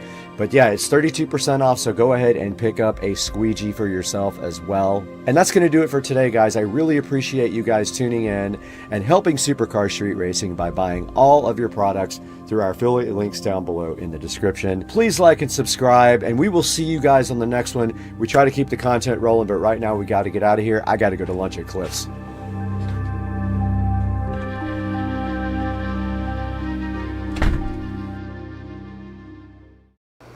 Are you guys ready to go beyond today? Because today we have the HP Envy, and it is from Best Buy. It has the Ryzen 7 processor and 16 gigs of RAM, 1 terabyte SSD. Let's get this thing opened up and see what's inside.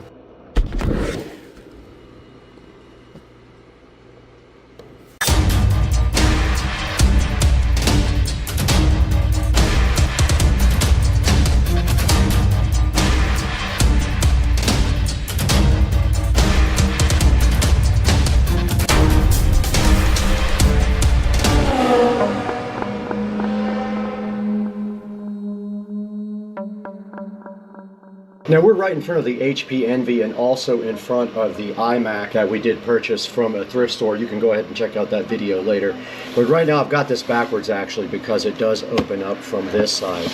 But if we go around the side here, we can look at the model number, and it is a HP Envy X360 2-in-1 laptop. This thing does have the Ryzen 7 processor on it, and it does have a terabyte SSD in it and 16 gigs of RAM. Now, one of the things we're going to be doing today is actually we're going to edit this entire episode on this laptop. This is not an editing machine by any means. It doesn't have a super fast video card. This is a super fast processor, but not a fast video card.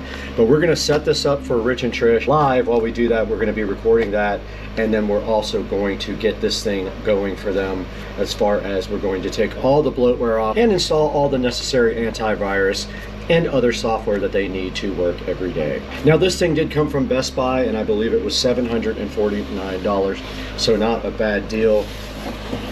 And looking at the back of the box, it doesn't really have much on it, just a little barcode and some battery information. Everything important is on the side, and like I said, I'll put a link in the description to this guy for later. Back in front of the HP Envy and ready to unbox it, and it does open up backwards, which is better for you guys because you are backwards, but the camera would hit it. So let's roll this thing around and see what's inside. And here we have a nice HP Envy logo on the back of the box, which you guys can't see, and then the Envy is inside of this black felt right here. And right underneath that, inside the Envy, we have a package here, which I'm assuming has some software related items in it. It has some setup instructions here, and then underneath that we have a power adapter, and it is a USB Type-C power. Let's see if I have enough cable to actually plug this in from where it has to reach. All right, of note, the very first thing that we can say about the HP is that it does have a decent amount of cable from the power adapter. I would say at least around 10 feet. So here is the HP Envy, and this is what it looks like on the top. And flipping it over, not much to see. Apparently, if you want to get this thing opened up and do some RAM upgrades or something like that, it's going to be a little bit more difficult. They don't have an actual place to open it up, and I don't know if the battery is even replaceable. We would have to read our manual for that. But there is no battery place for you to actually just eject a battery on the back of this, as you can see. Now let's get this thing opened up and check out and now let's take a look at the ports on the HP. So on the side here, you can see it does have one USB Type A, it has an HDMI, and it has two USB Type Cs, and on this side another Type A USB port and a headphone jack. Now they have done away with the card readers on these now. There is no card reader inside of the HP, and we do have the laptop open now, and you can see it has Radeon graphics. It has a nice sticker here to show you that it has a Ryzen and Radeon graphics. It is called the Poly Studio. This is a touchscreen laptop, by the way. So I'm gonna go ahead and plug in the laptop and power it on now. And on the side of the laptop, we do have a white power indicator indicating that this is charging. And next, we'll go ahead and power this laptop on. And to make our life easier, we are gonna go ahead and plug in a USB Type A mouse to the side. It'll be much easier for us to do our setup on the laptop if we do have a regular mouse rather than the touchpad mouse. So let's go ahead and power this guy on. First, we have to find the power button. It is right here. It did light up here, indicating that we do have power to the laptop. We finally have an HP. That took about 25 to 30 seconds to actually power on, which is interesting. Now you can see Windows booting up here. Now this laptop does come with Windows 11, supposedly. We're gonna take a look at that as well and see what updates it needs for Windows 11, if any. I'm sure there's going to be a round or two of updates. And here we are at the initial Windows 11 setup screen, asking us what country we are in, and we are in the United States. We'll hit next there. We are in Windows. No, we want to skip a secondary keyboard layout. We're going to go ahead and connect to my network, but we are going to stop you guys down while we do that. Here we are connected to my Wi-Fi now, the Starbase. It's looking for updates now. So they did find some updates. It is going to go ahead and install those. We won't bore you guys with that. We'll stop down while it does the initial update procedure. We're back and we have our EULA in front of us we're just going to accept. And it just did rename the computer, and so now it is proceeding to restart. Okay, we can go ahead and do location-based services, find my device, and give advertising data and all that. We're going to turn off advertising data. And I did skip a couple of the things, but we don't want to do any of this stuff. Okay, so it is updating the software now. We'll get back to you guys when it is done.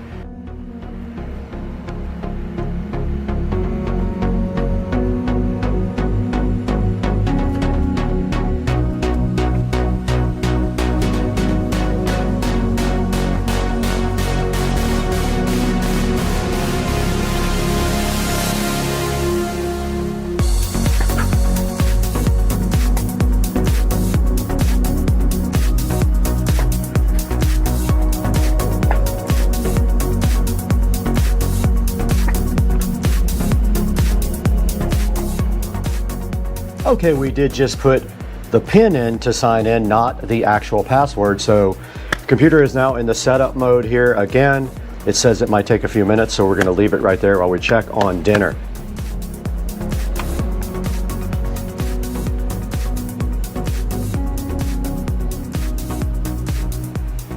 All right, we are all signed into the desktop of the machine now, and we are going to, first things first, remove a lot of the bloatware, including the dumb McAfee that comes with this, because it is worthless. We got dinner. Prime rib from Cody's Roadhouse. So the first thing we're going to get rid of is this ridiculous McAfee. We're going to put AVG on there because McAfee is terrible. And we have to restart, and it wants to do more updates.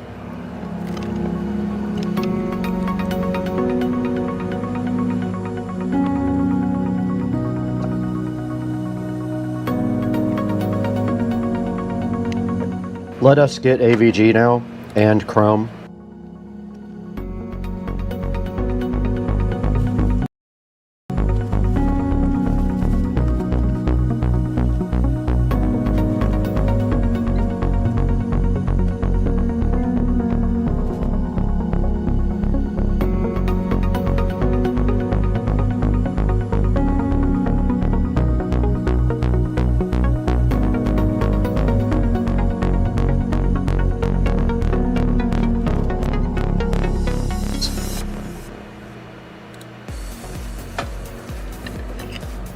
And AVG is installing. While that goes, we can go ahead and get Google Chrome. Microsoft will try to convince you not to get Chrome. I'm gonna go ahead and set up Google Chrome. And AVG is done setting up. And it's gonna run a smart scan. I'm impressed with this laptop so far. I just made Chrome the default browser. Now we're gonna download, WinRAR. And this prime rib is absolutely fire. We don't want to launch it at this point. Now let's go back into add remove programs and see if there's anything else we can clean up. Just anything I see that she will not use, I can disable. The clamp video editor, uninstall. Dropbox promotion, uninstall. Don't need it, uninstall. OneDrive, uninstall. Teams personal, whiteboard, uninstall. Movies and TV, uninstall. Office, Omen Gaming Hub, uninstall. Outlook, uninstall. People, uninstall. Power Automate, uninstall. Solitaire I'll leave in there for her. Voice recorder I'll leave in. Weather I'll leave in. Xbox Live, uninstall. And there, my friends, is how you clean this up immediately. Okay, we did install Driver Booster Pro, and now we are going to go ahead and scan the PC for driver updates while Microsoft Office is installing in the background. So we have 28 outdated device driver. I don't see any reason why we shouldn't just install all those. I'm not going to use the official drivers. It is downloading the drivers now. And this thing is installing us drivers right now. While this happens, we are going to take a little break and throw away a bunch of food that we need to throw away. Got my multi-tool. We're going to have to do a little bit more cutting. Down to overheat, initiated.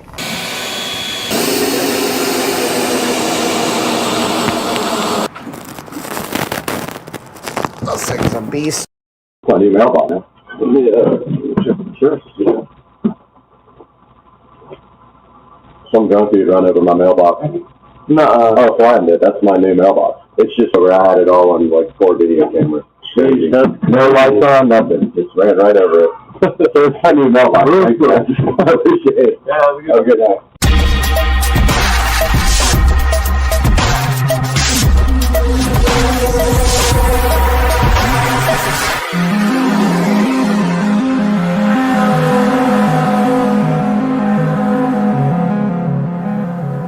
We're back here in the SCSR compound, and as you guys just saw, the FedEx guy saved my life and delivered this lovely package to us so we can get a new mailbox put in. So this is the customizable mailbox from Amazon. There'll be a link in the description to this guy. Looks like it kind of halfway is opened up, but I'm sure it's fine. Now we're gonna take a look at this today, guys, on Supercar Street Racing, because this is going to have to go in as my new mailbox. since the other one got destroyed by a drunk person. That video is available, and I will put a link to that also in the description, but let's get started with this guy right now. This mailbox is over $200 on Amazon, so the reason that it is so much is because it is customizable, and it does have supposedly my address on it. And I'll go ahead and dox myself, but it does have my address on it somewhere. Unfortunately, it's not there. Can't put the address on the screen, but it's probably going to end up there anyway because I can't actually hide it the entire time we're doing the project. So this is the Elite from Architectural Mailboxes, and it is black galvanized steel, and I think that's going to look cool. And somewhere there is a sign that hangs on the bottom of this nice post that is going to have the address on it. If you guys want to stalk me, feel free. Honestly, don't care at this point, but yeah, maybe it'll be a welcome addition. So this is the architectural mailbox that is going outside to replace the old one. We will have to figure out getting some concrete in this thing, and I have kind of a little project teaser planned here for this guy that I'm thinking will be a cool video. But yeah, the next step is to get this guy out. This box has the Architectural Mailboxes Elite galvanized steel mailbox inside of it, and I had a plan to open it right in front of you, but of course I've got the selfie stick here. So there is the mailbox itself, looking so fly, and that just mounts right on top of the post here, and I'm assuming screws right into the post. You can see this has the screw holes in it already. I already gave up my address there on the screen, so I'm not that worried about it. But here is the mailbox, and I'm sure it has all of the accessories needed to mount it. Trying to get it out of the actual box here so you guys can look at it.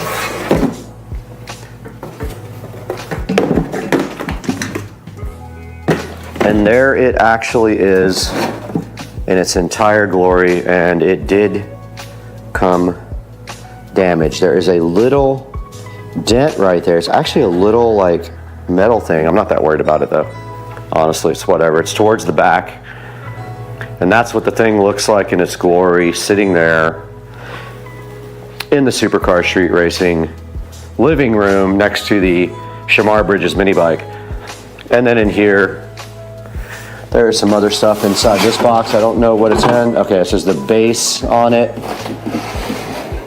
So, sitting here filming my address the whole time. There's another box right here, not sure what's in it. Let's go ahead and grab the SCSR official box opener, which is a steak knife, and get this guy opened up.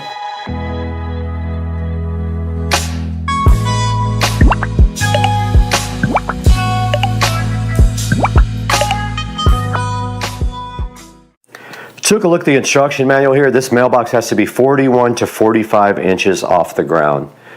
So think about that. That is 4 feet maximum off the ground, and this post has got to be, well, actually, let's grab our tape measure and measure it. All right, guys, how long is this post? All right, it's only 6 feet. So if we put the mailbox 4 feet off the ground, we have to go 2 feet deep or chop the post. So we'll figure that out once we get outside. We'll go ahead and see how deep our hole is. Our hole is probably 2 feet, which would put this 4 feet off the ground, which is not bad. We could dig a little more out without chopping the post, but I'm really hyped about being able to fill the post up with concrete because people keep running over my mailbox and it sucks.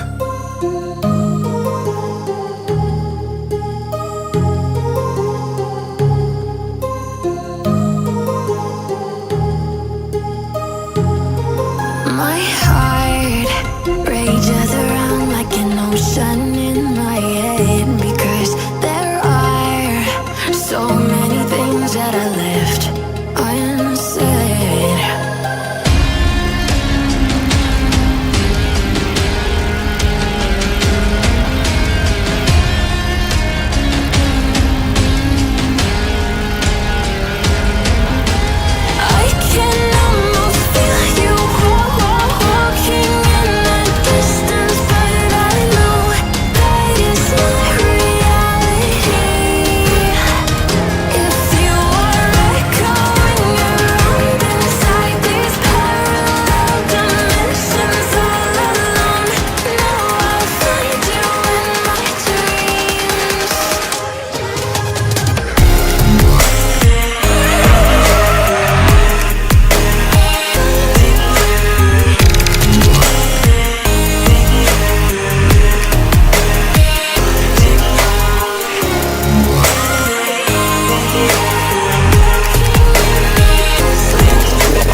Okay, so they were up here on the very top, and I had to go all the way down here. My heart rages around like an ocean in my head.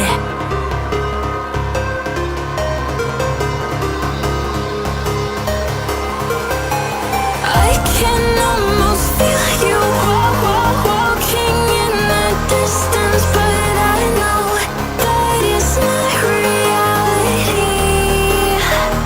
If you are echoing around inside these parallel dimensions all alone, know I'll find you in my dreams.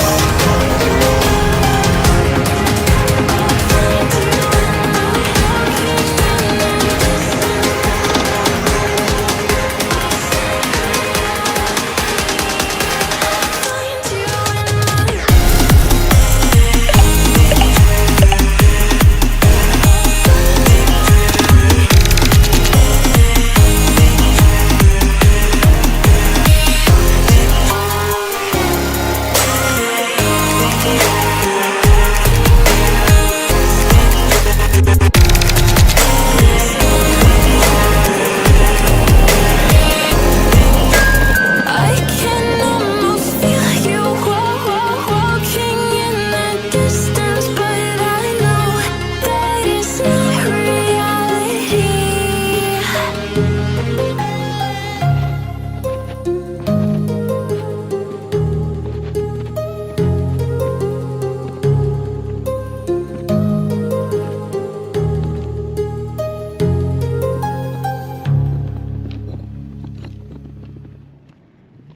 All right, guys, we have our new mailbox here.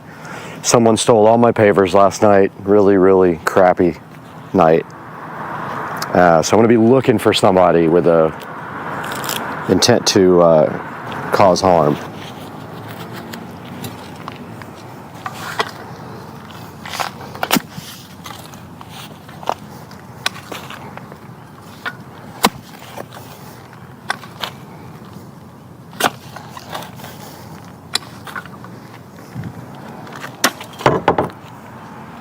Mailbox height is 41 to 45 inches is what I'm reading on my instruction manual here.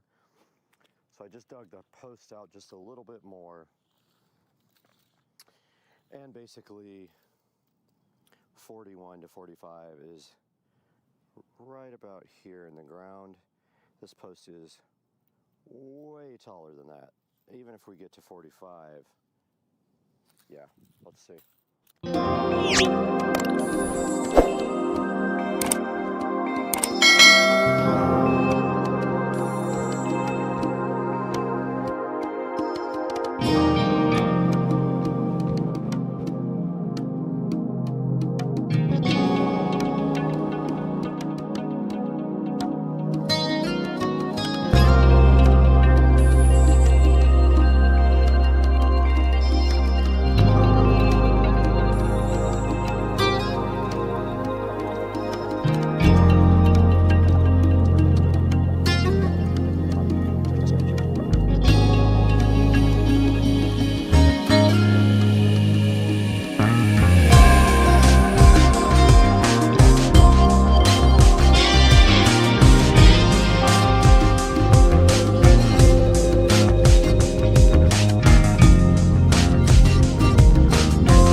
So I'm also going to put some concrete inside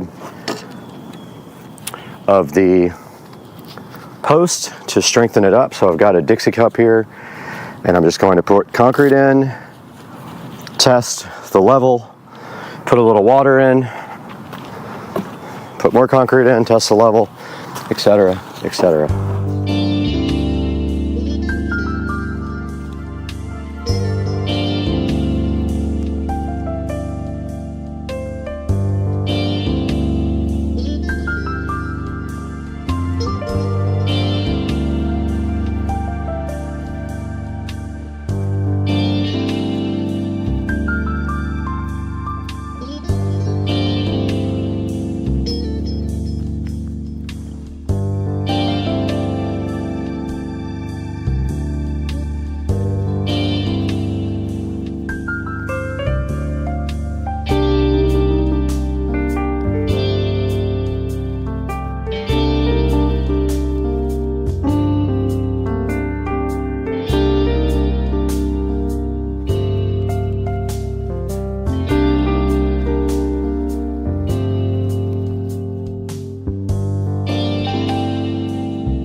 All right, guys, we have our mailbox post cemented in, and the next step is to slide in our support rail,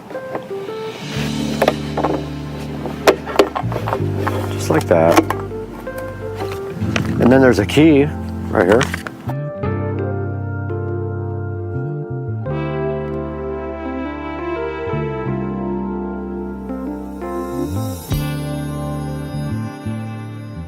All right, the next step here is to screw the mounting plate onto the mailbox. So it says that they provide screws, and they are supposed to be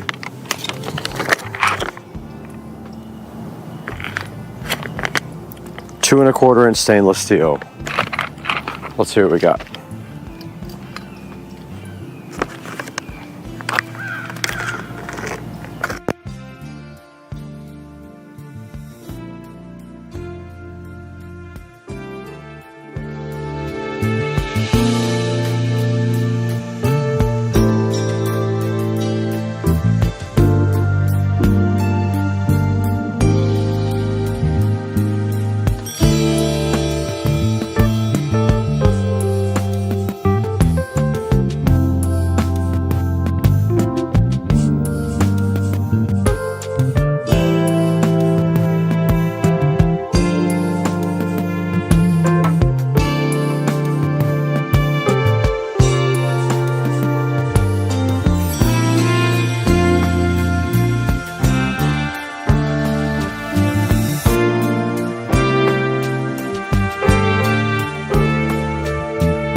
Welcome back once again, and you guys saw what happened in the video.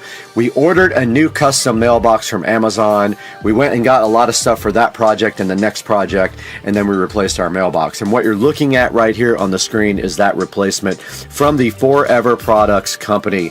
And you saw on the video, like I'll put it in the description, someone ran directly over my mailbox with no headlights on.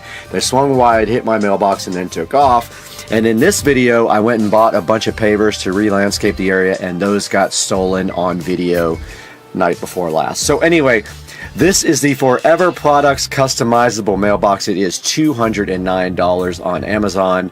And what you do is you order it based on your preference for a custom plate, and you can get your number on there, and also if you want your name, you can get that and your actual street. So I got just my street and my number on mine. Now my only complaint about this mailbox is that it has an issue with the sign hooks.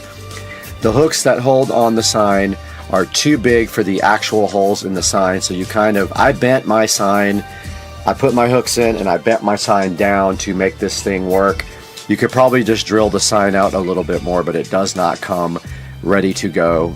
That is my only complaint. Other than that, it looks awesome. It's super easy to install, and you can see we did get the concrete going in there. We concreted into the ground, and then we concreted also in the posts. And if you really want to, you can put a 4x4 post inside of the vinyl post, but the concrete is just as good.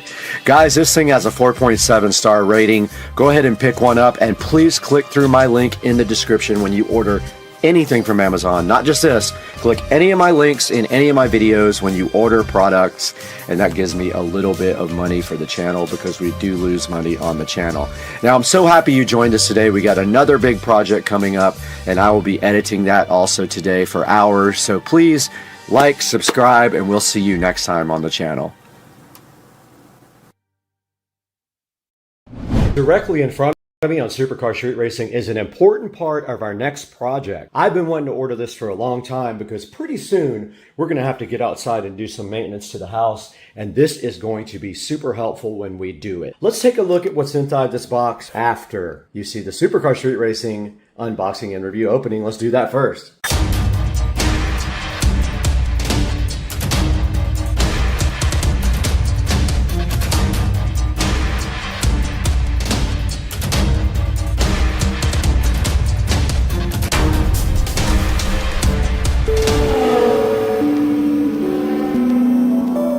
Right in front of me from Amazon, fresh off the Amazon truck, is this box that needs to be opened, and this is for a project for tomorrow outside. We're going to be outside in the afternoon, hopefully not in hot weather, and if it doesn't rain, but this is going to assist us in our next project. Let's go ahead and see what's in the box. And it is a 5-liter electric sprayer from Amazon. I had one of these before, and I absolutely ruined it by putting gasoline in it. Don't ask me why I thought that would work. But this is a 5-liter shoulder type electric sprayer, and this is going to help us outside, because we are going to start doing the soffits and the gutter cleaning tomorrow. It's going to take us probably an hour or so to do the whole entire house, and this will also help when we do the fence. We can actually fill this up with cleaner and spray the fence. Probably charge will last all day. Let's get this thing unboxed and see what's inside of it. Got the box cracked right open now, and right inside of this box is some goodies. Looks like on the very top we have the actual lid, so it is a threaded lid. Then on the side here, apparently we have a hose. We have a attachment belt here. Looks like we have the entire sprayer 1.3 gallon tank right there. We have some nice attachments for the end of the spray wand. We have the actual spray wand now. We have this nice card to scan in case you have issues. And then we have the wand itself, which is actually where the pump is located. So let's go ahead and break out the instruction manual and see how you assemble the electric sprayer Type 5L. All right, here's the user manual and accessories, and you notice already there is a USB Type-C charger with this thing. There are 3 different attachments here and some O-rings, and I'm assuming those attachments go onto the end of the wand here. Here is the actual handle, which is the pump, and this end comes off here, the end with the spring. Let's open up the Side King. manual and see what we have to do to assemble this guy. All right, first of all, the pictures are very blurry. You can't even see them. And obviously someone doesn't speak English. Installation the nozzle and tighten it. It doesn't say to what, but I think they are talking about one of these. They don't tell you what these do. That looks like some kind of, like almost like a shower-like sprayer. They don't tell you what the 3 nozzles do. Doesn't say anywhere on the box. Okay, so nowhere did they tell you what the 3 nozzles are. So I'm gonna go ahead and just put on this one that looks like almost like a shower. And from the picture, it does appear that it goes on this side, just like this.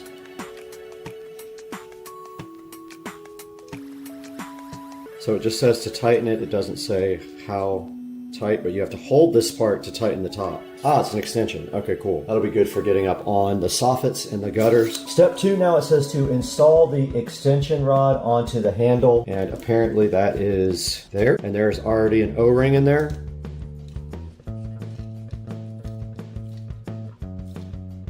There we go, that is installed. Step 3, unscrew the nut. I already did that. They're talking about this when they say unscrew the nut. They mean the nut that was on the back end of it, like that. Thread the nut through the hose pipe first. You push it all the way on that first, or it's just gonna fall right off.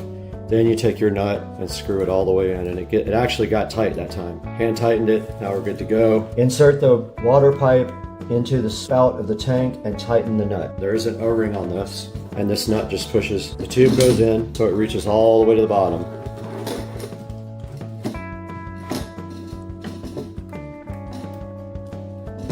Hopefully that's fine. They don't really give you like great instructions. Okay, this is tight. And then they have a little piece of tape on the hose. I'm gonna go ahead and cut that. And then I'm assuming the last step is you just put your handle on.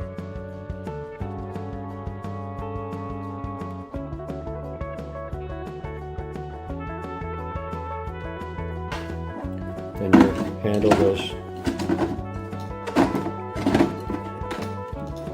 right on top. Now let's see how you charge this thing. Okay, we have our rechargeable sprayer right here, and it does come with a USB Type-C. It's a very short cable. Here we have a multi-USB charger. I'm gonna go ahead and plug it in right there. I'm gonna go ahead and plug the wand handle in here, and it's supposed to have a display on it. Let's see when I plug it into the charger. And it does have a display. It's got 3 out of 4 already done on the battery. 3 out of 4 bars, as you can see right there. So probably won't take long to charge it.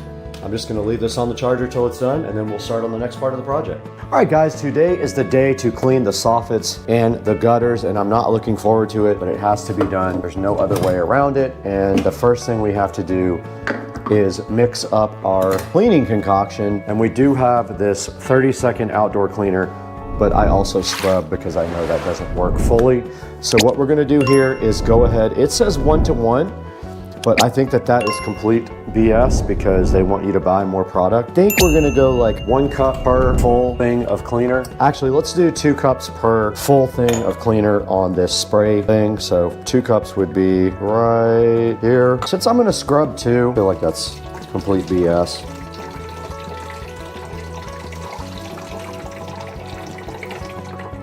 All right, that's 2 cups of cleaner, plus always use the cup again to fill up. You get the rest of what was left over. And then of course we're gonna run hot water. So let's get the water nice and hot.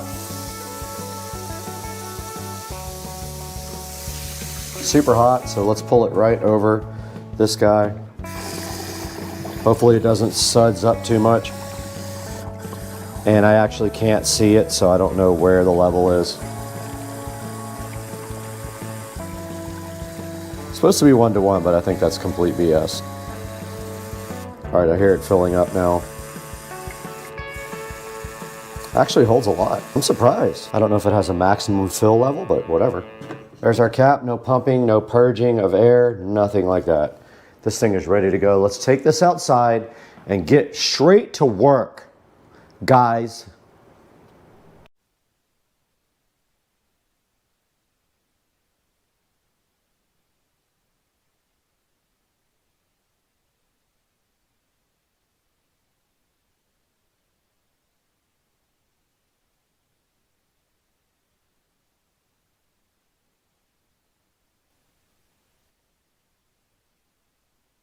Okay guys, we're all set. We have our brand new scrubber brush for the soffits.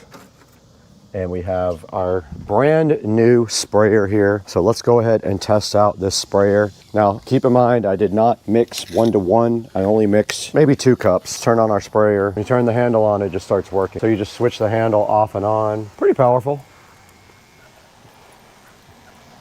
Go ahead and do the gutters as well. Let it sit for a minute before we start the scrubbing.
Got him!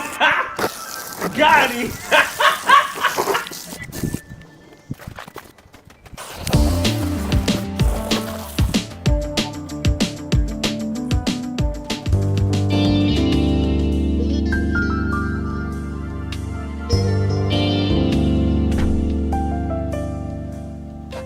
It's really hot and humid in Florida, but you can see we are here in the nice, cool 4K production studio for Supercar Street Racing. And we did take this 1.35 gallon sprayer and go ahead and clean all of our soffits and gutters yesterday. It was pretty hot and sweaty work, but it has to be done once every 3 or 4 months in Florida because everything gets humid and gets dust and dirt all over it. So we went ahead and used this brand new sprayer. I will say the power is okay. It's not amazing, but it's okay. I completely forgot it had an extendable handle. I don't know why I couldn't remember that. But yeah, it'll just extend out and you can use any of the 3 nozzles to go ahead and spray with the sprayer. And I put up on the screen earlier what those 3 different nozzles do. One of them is almost like a shower nozzle and the other 2 can be adjusted for a different type of stream. And this thing is 26 bucks right now. And if you buy 2 items, they have a 5% off code as well. You might want to go ahead and take advantage of that 5% off code. Now I will say my GoPro is ridiculous. It overheats probably after 5 minutes in the sun. I could barely use it and it has been replaced once already. That thing is absolute junk. Also, don't forget to check out the new Jukebox. The SCSR Jukebox is playing all the videos live 24/7. We did have a power outage a little while ago, so it's not on right now, but I'm going to be putting it back up soon. Remember to like and subscribe and always click through our links in the description to buy these products. It helps the channel out greatly. It gives us a few dollars here and there to keep the channel going because we lose money on the channel. Go ahead and pick up your sprayer. It's got a 4.4 star review and it's $26.34 right now on Amazon. Link in the description. We got to get out of here though. We got another project planned for later this week that involves cleaning as well. We'll see you later.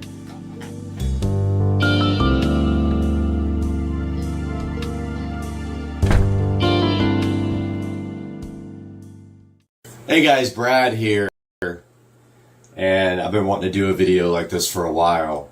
So if you look online, there's a lot of reaction videos to music, and there's different types of people who actually do these reaction videos. A lot of them sometimes are professional musicians, sometimes they're nobody, just a normal person. I'm kind of in between. I'm an amateur musician. I play acoustic guitar, electric guitar, drums, a little bit of keyboard, mandolin, ukulele, quite a few instruments, but I'm not amazing at any of them. Just a guy who likes to have fun playing guitar. Today we have my Martin here. I will use various of guitars here in some of these reaction videos, but today we got my Martin, which is a solid little $1,000 guitar. You could find them on sale sometimes for in the 800s, but that was rare. But yeah, good little guitar. It's a great guitar for beginners. It has been restrung with Elixir strings, and it has been set up so it actually plays very nicely. Makes a good sound. Fits pretty good on my lap here. But yeah, today we're going to take a look at one that's really popular online because of, I think, a few things, and I haven't quite nailed down whether this video was post-produced and mixed or if it is actually this good directly off of the stage. It's so good that it almost sounds produced in a studio. Now you have to understand, back at this time, Queensryche was at their peak, and they were all in their prime. And so you can kind of understand why the video sounds as good as it does if you can just remember that when these bands are touring, they are at their absolute peak, and they are practicing every day, and they are able to keep that timing good, and that's why. If you don't play every day, it's kind of hard to keep your timing and keep your ears trained for the chords.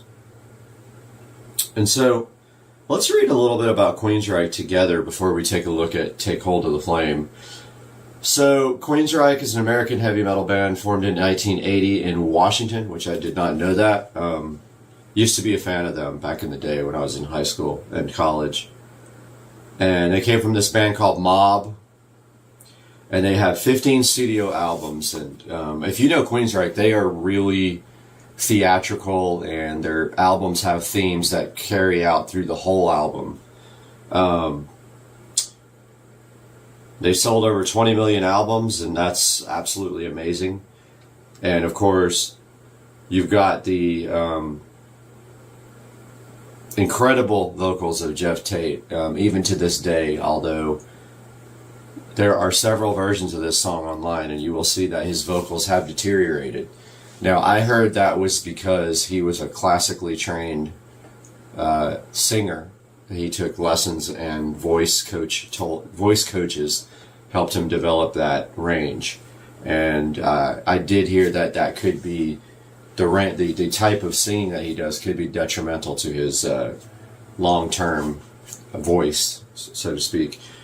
But when you hear him sing, you know that he's classically trained, and he almost has an operatic type of voice, and his range is absolutely insane. Like, it's probably one of the best of any rock vocalist ever. I mean, you have Jeff Tate, you've got Rob Halford, who can also do that range. You've got the guy from Boston, I forgot his name, the guy who is no longer alive. He had a pretty crazy range. And then you've got a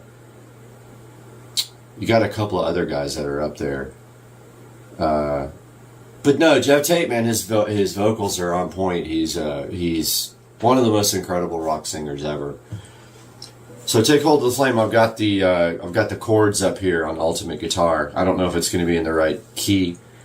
Sometimes these videos are shot, obviously they change the key when they perform live sometimes. And not to mention, due to video speeds, frame rates and things like that, sometimes the tuning isn't right on a guitar, but we will try to see. And it's got normal chords here. It's an A minor. Chords are A suspended 2, A minor, F7, G/E, F7, G/E, A minor. That's for the intro of the song. So it's calling for an A suspended 2, which is just basically 2nd fret, and it's your third and fourth string up. So it really is just this. And that does sound correct for the song.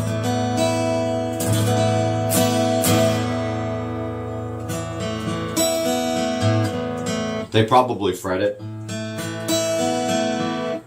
I probably like finger style it, but with a pick, you know, an electric guitar.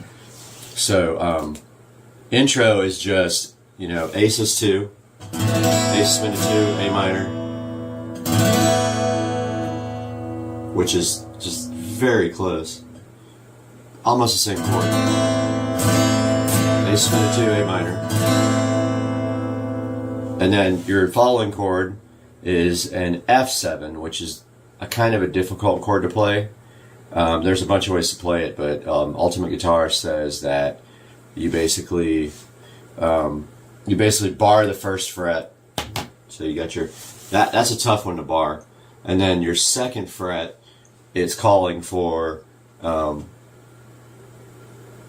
third string from the bottom.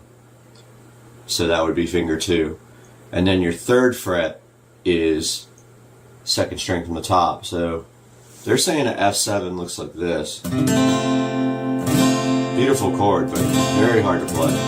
Because barring that first fret is honestly very difficult because of the pressure of the strings at the very top, even though this guitar is set up perfectly. There's an F7.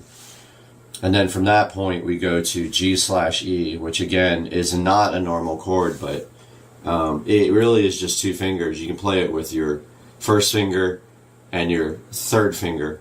So it's second fret, 2 strings from the top, third fret, bottom string. Very interesting chord. It's used in some other songs that I remember. And then we go back to the F7, back to the GE, and then back to the A minor.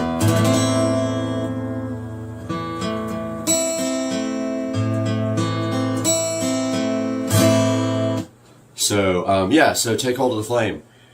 Let's take a look and see what this is all about. Now just remember this is from a bootleg, and so this is the most popular one online. So let's take a look at Take Hold of the Flame.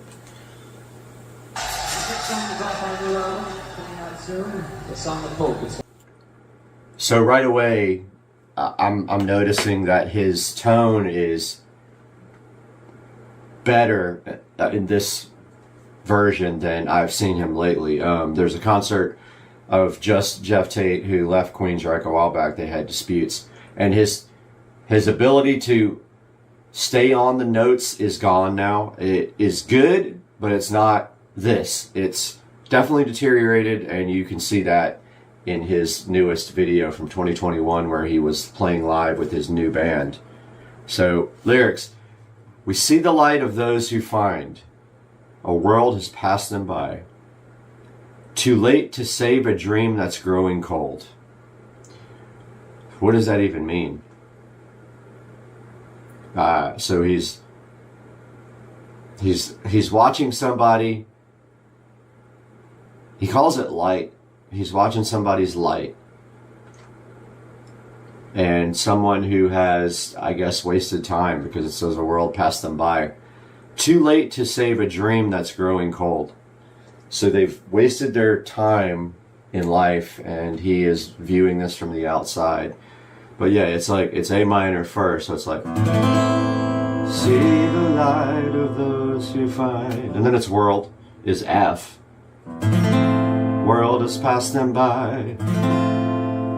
Too late to save a dream that's growing cold. And of course, I'm not a great singer, so, you know, criticizing Jeff Tate is probably dangerous territory, because I can't sing myself, so I can get by, but I'm not. So it's just...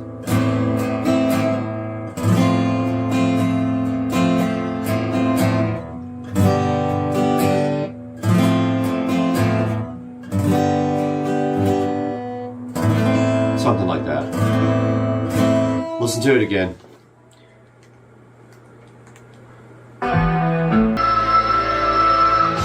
All right, so I think that is Jeff's highest note that he can hit, and that is,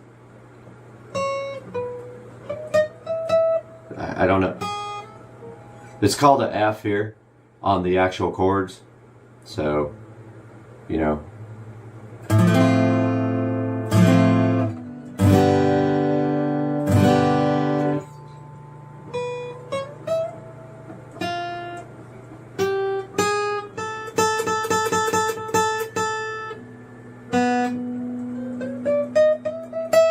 So there it is.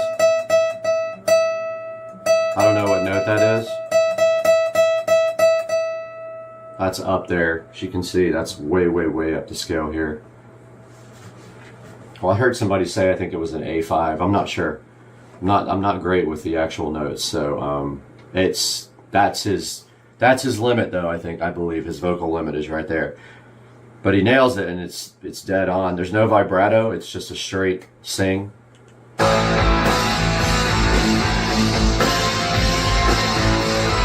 Then it goes back to G. After this little guitar part. Right here.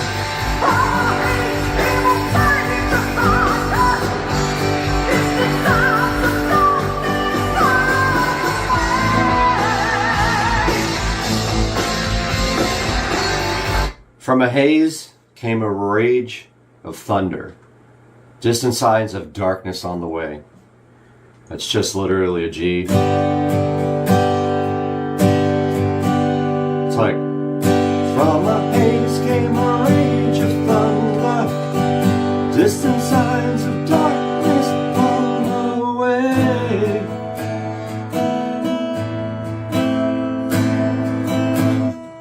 Just a G to A minor. All right, let's see what's next. Fading cries, screams of pain and hunger. Another one, just G to A minor.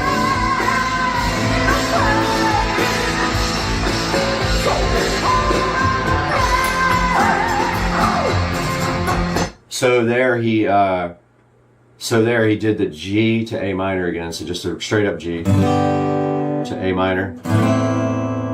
When he says, fading cries, screams of pain and hunger, but in the night the light will guide your way. And now he's about to sing the hook here. Take hold of the flame, and that's where he goes to an F. Now F you can play two ways. You can bar it, or you can just do the standard way of playing it. So he's gonna move to this hook now. Let's check it out.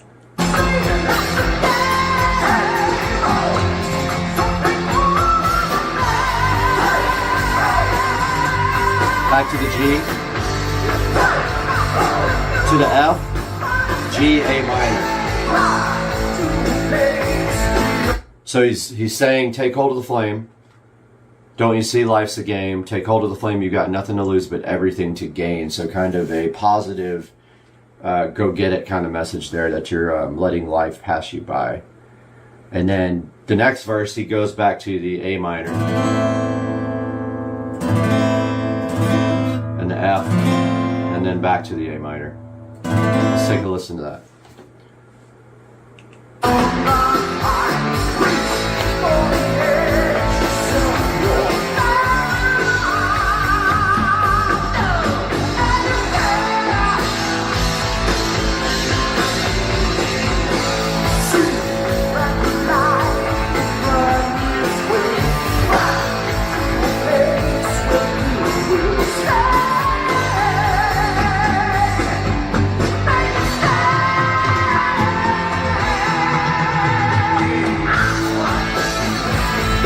There we see a little bit of Jeff's presence on stage, which he has an amazing ability to entertain the audience. He has the moves down. He's got the voice down. He's a good-looking dude, so he always had that going for him as well, which is important. And so that's that piece there. Ride to a place beyond our time. Reach for the edges of your mind, and you're there. And so that whole piece is just A minor. Ride to a place beyond our time. Reach for the edges of your mind. So yeah, obviously I'm not a great singer, so Jeff nails it. And then see that the light will find its way back to a place where it will stay. Make it stay. Another positive vibe there. And again, so he starts on A minor, so C. See that the light will find its way back to a place where it will stay. And then he's like, and then he says, make it stay. And then when he does that, they go to an F, they go to an E major, and then back to A minor. So it's like, make it stay. And then there's a big solo after that with the amazing guitarist here.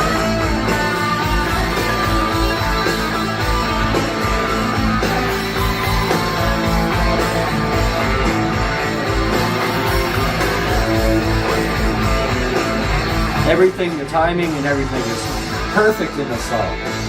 You can tell that they played this every day on tour. It doesn't sound live, honestly. So he's going to go back to the F here.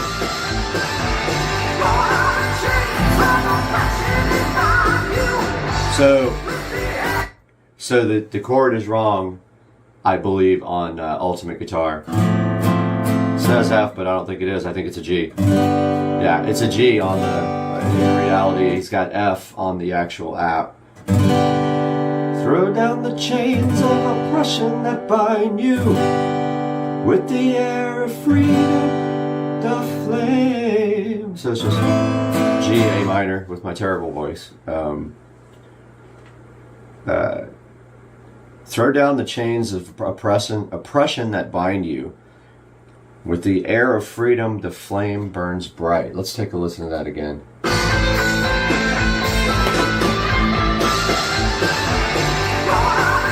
That's a G, it's marked as an F, that's wrong.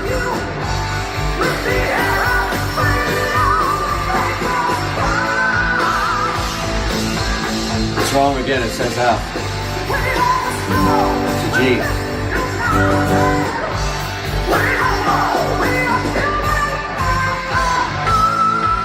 I think that's an A5. I have to look it up. But there's that note again. Now we're back to F. That's an F. Back to G here.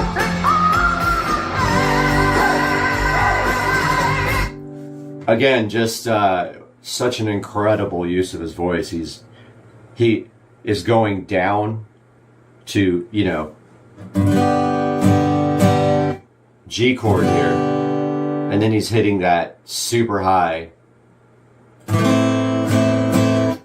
And so just we are strong, the youth united, we are one, we are children of the light. It's interesting. Their lyrics are always so well thought out, and so you know, it's a rock opera. Their albums have themes like Operation Mindcrime. This blows my mind, this performance. Let's take a listen to it again. So he's at F, and then he's back to G here.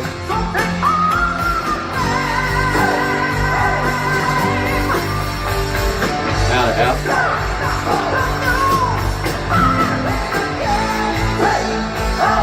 Yeah, there's some obvious errors in this chord. In this tab, there's the Fs are actually G's on these. So he says you got nothing to lose, but everything to gain. So there's really not an F there at all. It's G the whole time. He's like, take hold of the flame. I see he's marked it as an F, but it's a G. Take hold of the flame. That might be an F at the beginning. Let's listen to it again.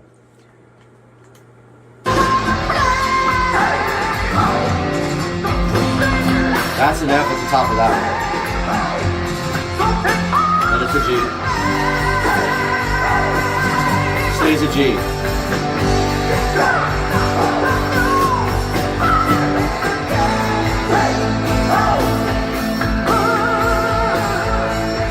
Yeah, so there's only one version of this tab on Ultimate Guitar, and it definitely has some errors in it.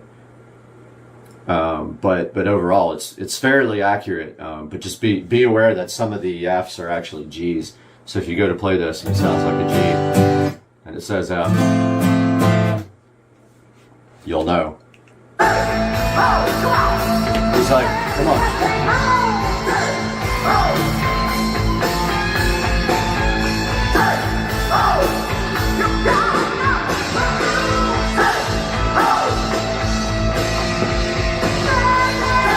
Again, the stage presence. So this is 1984, mind you. So this was Queensryche in their prime. Literally, they were becoming really famous at this point. So they're probably playing every day. Again, with a positive message, you've got nothing to lose.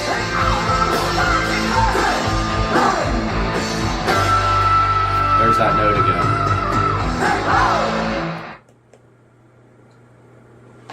There's that note again, so it's up here. I think it's an A5 is what I want to say. I don't know tabs, but yeah, so Queensryche, Take Hold of the Flame. Pretty easy. I'll show you the chords here as we go. I will put those up on the screen while he's while he's actually singing them. So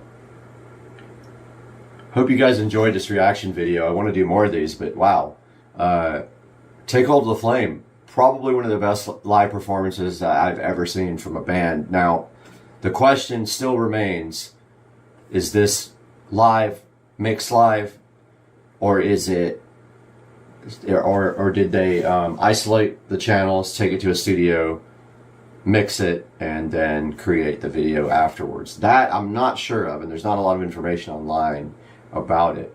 But I encourage you to take a look at Take Hold of the Flame then, and then find one of the newer concerts from Queensryche, and then listen to Jeff Tate from last year when he was performing live with his band. And let me know what you guys think of Take Hold of the Flame by Queensryche.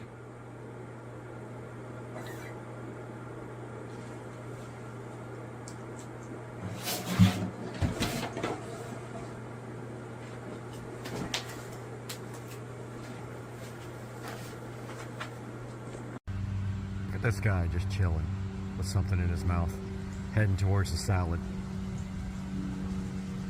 And then there's another dude back there who took off. Looks like got a little present while I was gone last night. You have to check this thing out and see what it is. Hawks.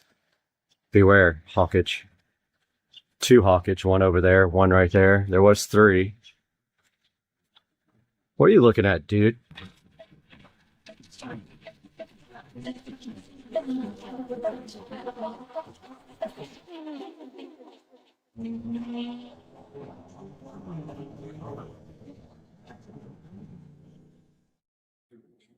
All right, guys, we got the Sofia core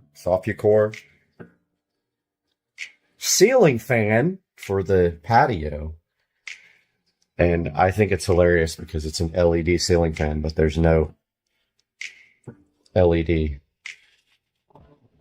Ah, it has a remote too? I didn't even know that. I bought a Wi-Fi controller for it, so ooh, I wonder how that's going to work. We may not be able to use the Wi-Fi controller, which is going to be a bummer on this guy because I bought a specific smart Wi-Fi controller. I didn't know it had a remote control. But anyway, here's the 52-inch ceiling fan for the patio. That's, I like to call the head chopper offer because we're going to see how low that thing is. Remember, the patio's got a beam that hangs lower than the roof. So it puts everything down about 4 inches. Like that guy. Yeah, let's take a look at this. Let's open it up. So that is a big concern that this thing has a built-in remote, because there may not be room in the bell for my remote. So we're going to see if this thing's going to have to be returned or not, but I really couldn't find anything I liked. This guy has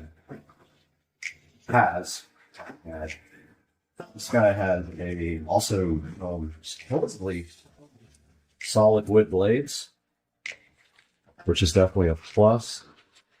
Looks like it actually, yeah, I don't know if those are real wood. Yeah, maybe so. Got a little instruction manual here, use and care, and blades. Yeah, those aren't real blades. Those are plastic, you can tell. Now here's something interesting. Here is the remote kit, which basically is, yeah, this is just a regular aftermarket remote kit. Only difference being it's got a plug, so that might be a problem for my Wi-Fi kit, because I don't have the wire that goes on this thing. I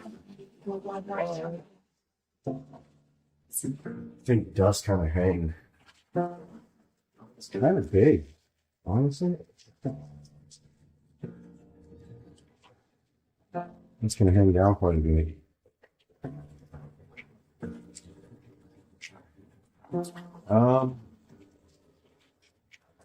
Yeah, I'm going to have to go outside and see how far down that's going to hang. This is the top. I believe. Yeah. This is the top. I think. No. That's the bottom.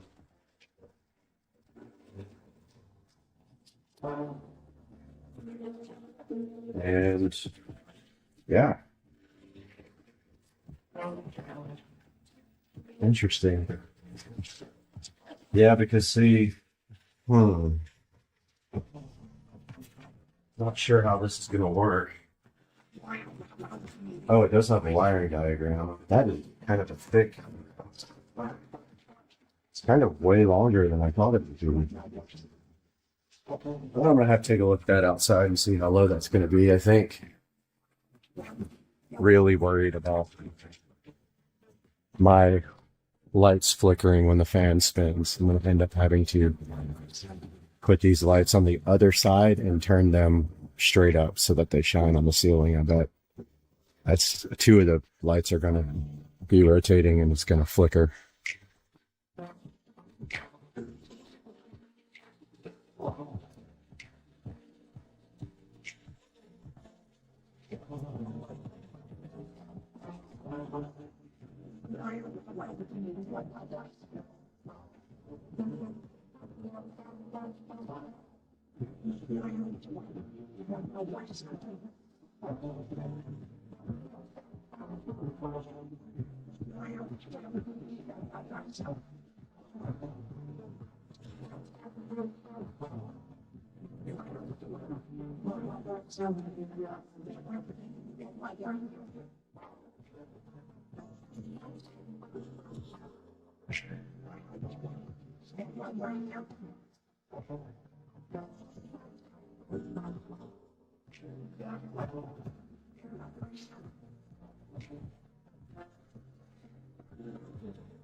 Guys, I found some way longer screws that make me feel more comfortable, and some washers.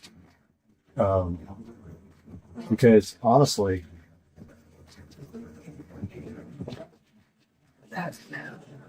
these washers might not even be big enough. Oh yeah, they are. Okay. Yeah, that's going to work out way better. Yeah, these lights are going to flicker like crazy. I already know it. I really wanted them to be completely away from the fan, but the problem is The wires aren't long enough, of course. Let's see if I can get these in without stripping them.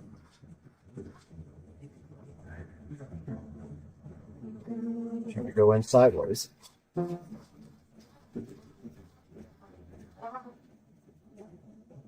Okay. Got one of those in.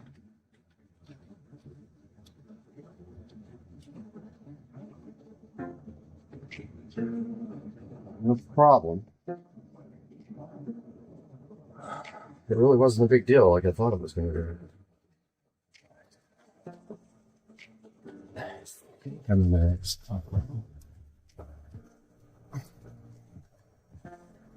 Oh, the light's like right. The light's blocked by the freaking. Almost blocked by the plate. Yeah, so it's got to move.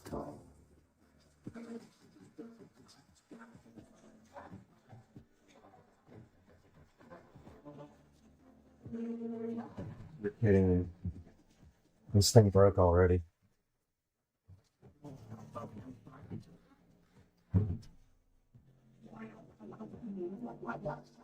This mounting plate broke already.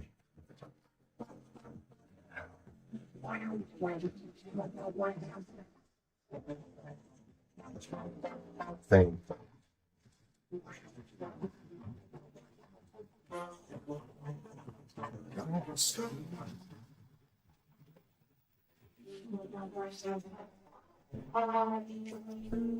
I thought I broke the plate.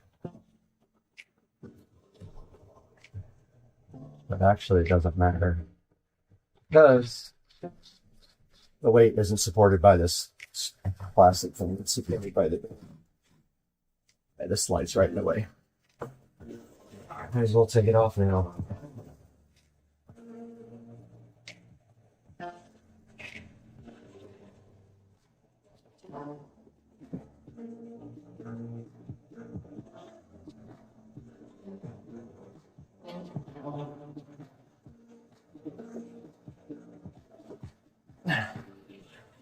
This is not going to work.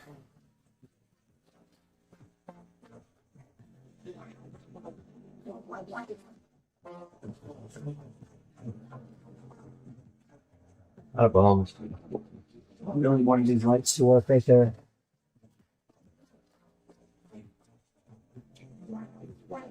We're not going to.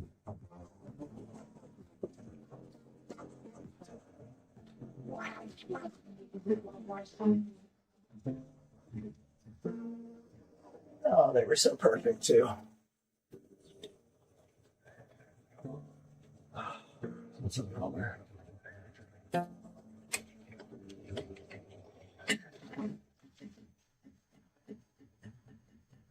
All my work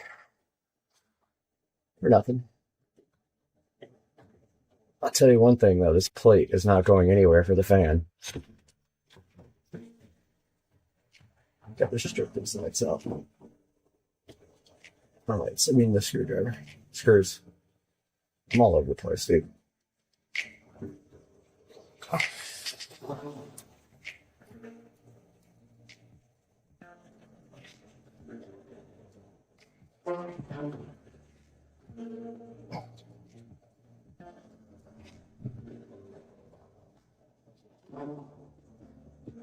Yeah, this sucks because now the lights are facing the wrong direction. Great.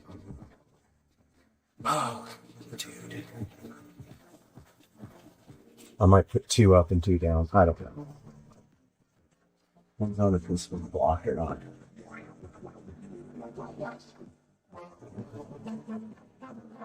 This.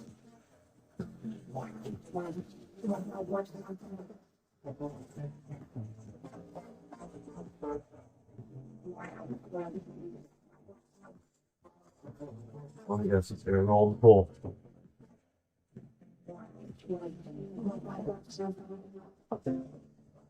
I can't get the light over there. Oh no. Seriously.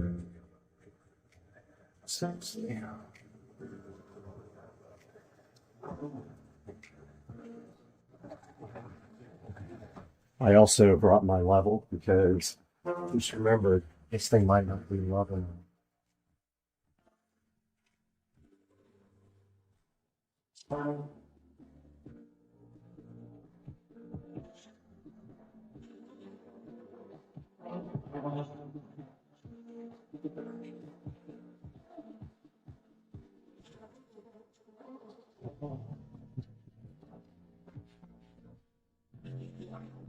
So the instructions say there's dip switches on this guy. I don't see any dip switches. Got my utility knife, my wire strippers, and it's time to do work.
Oh, we have a real problem.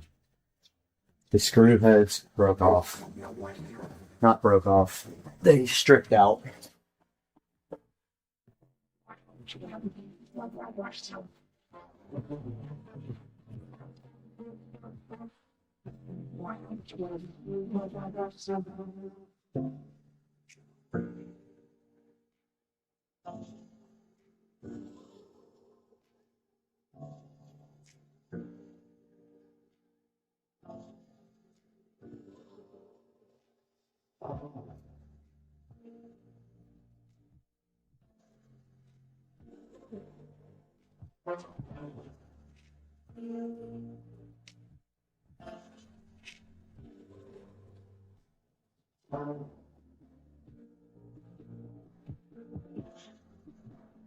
I have no choice at this point. They're doing this crooked, which I knew that was going to be a problem.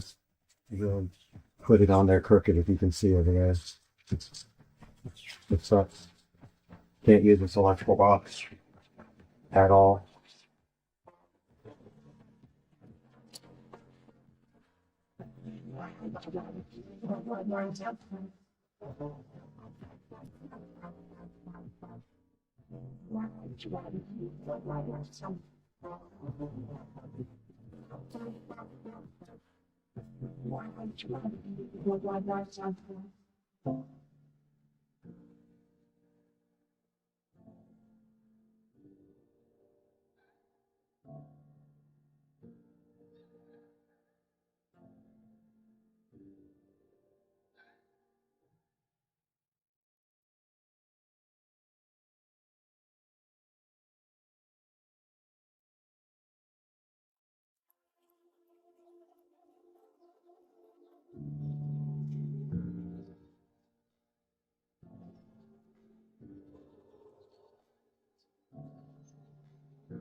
So the blades are in. It's pretty low. I could touch it if I reach up, so that's probably 6'2", maybe 6'3". I'll warn my tall friends if they want a haircut, come over. Okay, install the decorative cover as shown and confirm that it's tight. Here's the decorative cover. That's how low it is. I'm short.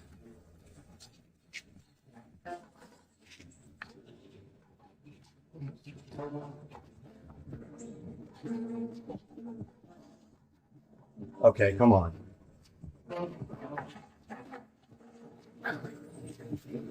I'm just not quite tall enough. Which is saying how low this is.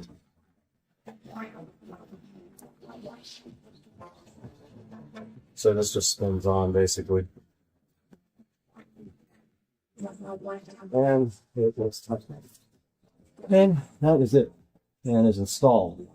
I don't think there's anything else to do. Except now I have to work on my lighting. Okay, I got the remote here. Already got the batteries in the remote. Good thing about this, there's no light. I didn't want a light on it because it would obviously be lower. Obviously. Okay. Well, we can't turn it on yet because my wire is getting away. That will cause problems.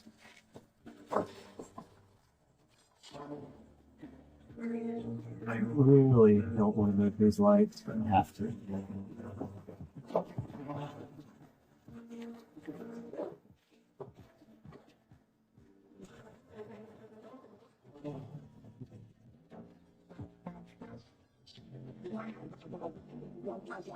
Next thing happens, this thing can come off and fall into the fan.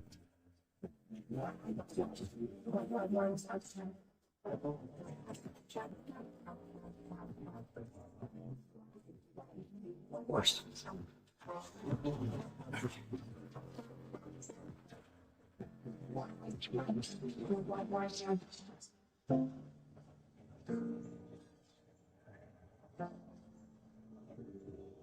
Oh, that's nice.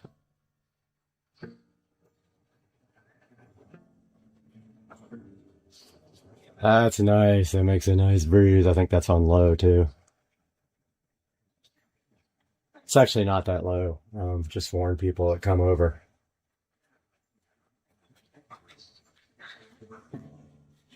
I think that's low. Speed.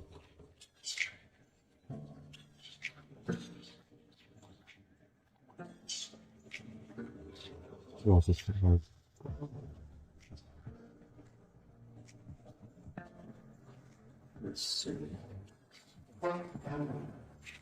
That's awesome.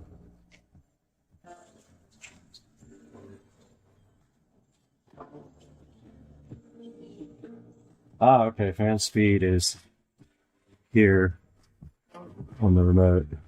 1, 2, 3, 4, 5, 6.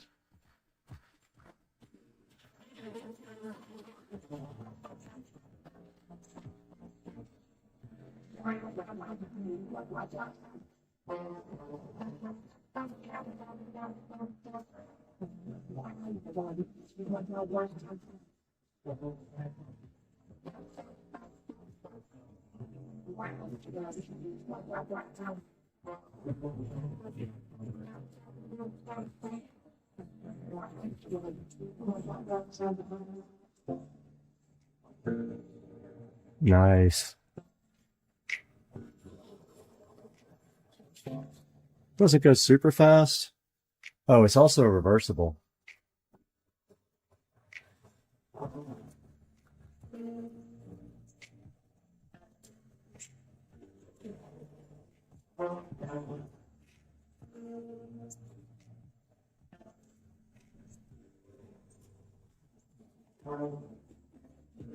Looks pretty balanced.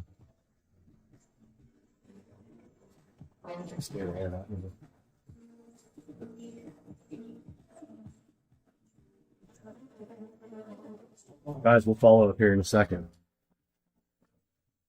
All right, ladies and gentlemen. So I ended up pointing these two sconces upwards because they are going to flicker if they shine down through the fan. So there might be still some flicker. If there is, I'm going to have to think about this whole setup here. They don't make extensions for these wires, but I think that I could manage to extend them even though they don't recommend it. I don't believe them. I think these will work fine with short extensions on them. I don't know what kind of wires those are. Honestly, I don't know if I'll be able to buy some or make some. For now, this is going to have to do. I kind of wanted one on each side in the beginning, but I wanted them facing down, but I don't want flicker. And let's check out the fan. And I said, let's check out the fan. I thought you just pushed the power. Oh. So I guess I don't understand how to work the fan, but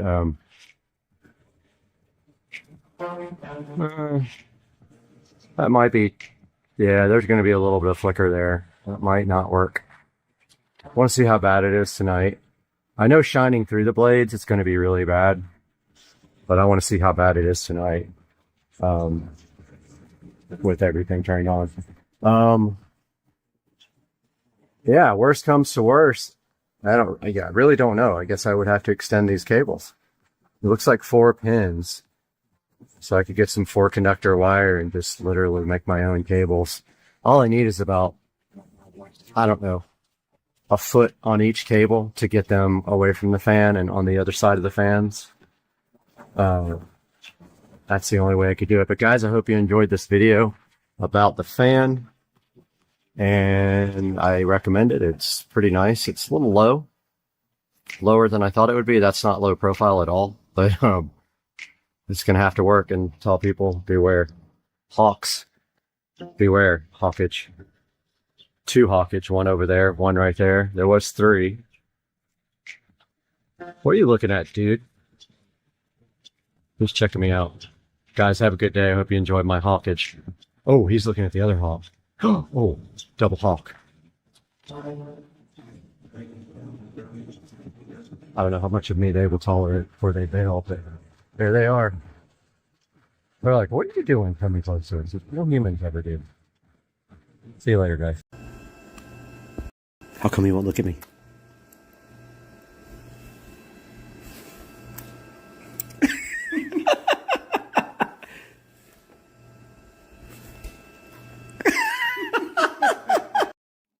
What's happening, everybody?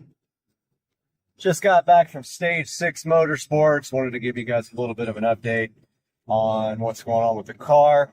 Looking at getting custom cold air intakes made for the car. There's very little out there for this car, so it will be a custom job. Stage 6 says they are going to tackle it.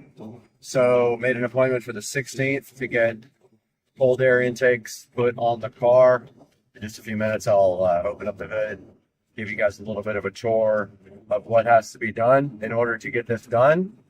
And it is 29, 30 degrees here at night right now in Florida, and 37 right now during the daytime, if you guys can even believe that.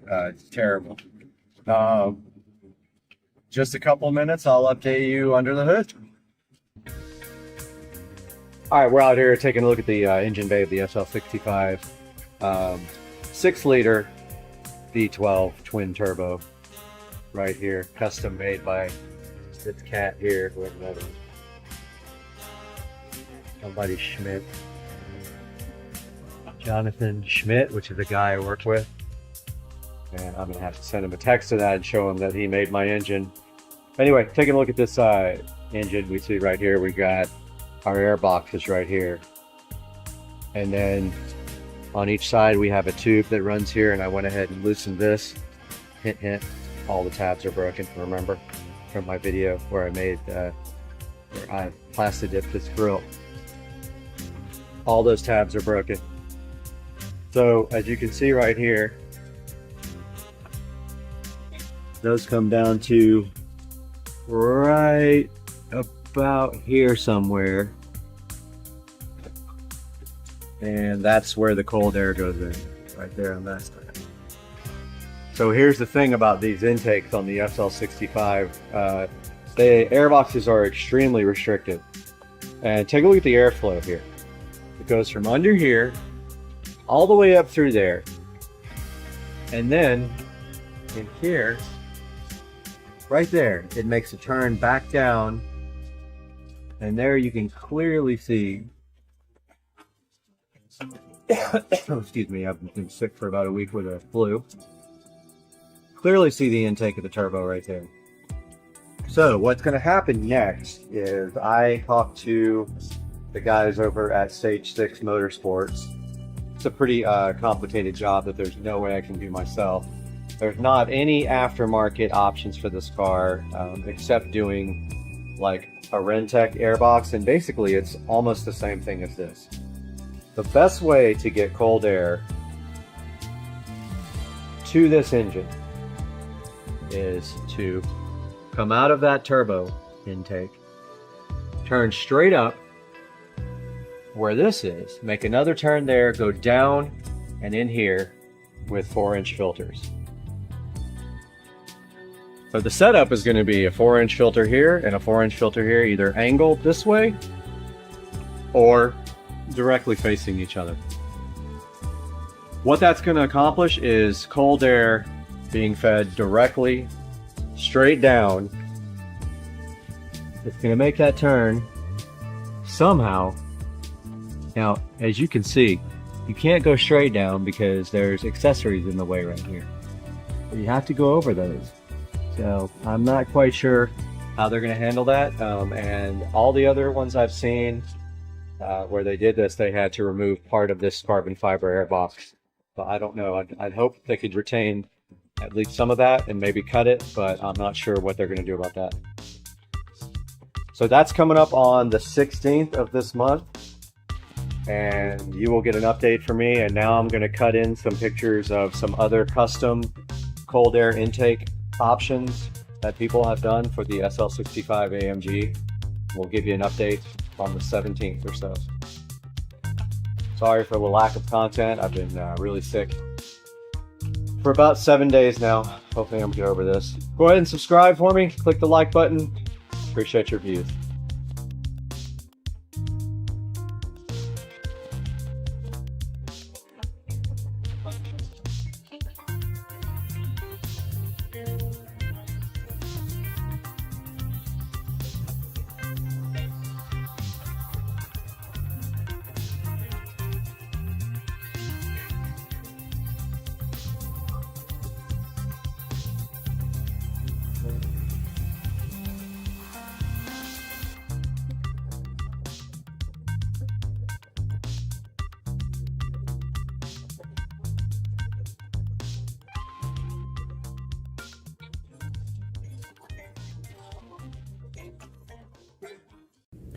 We got the smart mirror, we got the Tito's ugly sweater, we got the smart mirror again, and we still have the Tito's ugly sweater, and then we got the peel. That peel satisfaction is real. That peel sat is so good in your life. That peel sat, and then we got the ugly sweater on top of the peel sat, and the peel sat's trying to be difficult, but we're still going to peel, and it's going to be good, and it's in your life. And you love it, that peel sat. And that peel sat is so good that it won't even make it into 60-second videos. But I'm really trying hard for that peel sat because I love you guys. And that peel satisfaction is not going to make it. I got to speed up and peel faster. And I'm just ripping it harder with the peel sat. And I'm not going to make it. And that peel sat was so good. We'll have to have a 2.0 peel sat. Guys, welcome back to the channel, and today we're going to take a look and unbox this Nylon wireless lavalier microphone for the iPhone. So stay with us.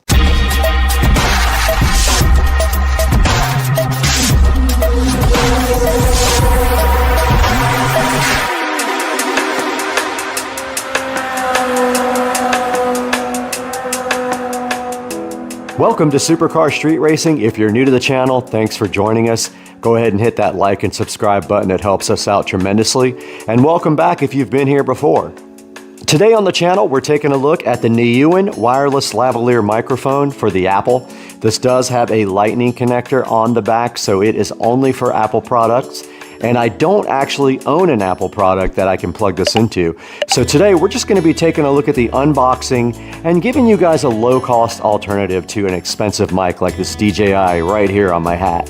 All right, taking a look inside the box for the Nylon wireless lavalier microphone, and we'll cut away to some pictures of this. It does come with an instruction manual. There's the instruction manual there. Also, it comes with a little charging cable, probably about 3 inches long. So it's just a USB-A to USB-C charging cable. You can use anything to charge it. You can use a computer or a little USB adapter to charge a phone.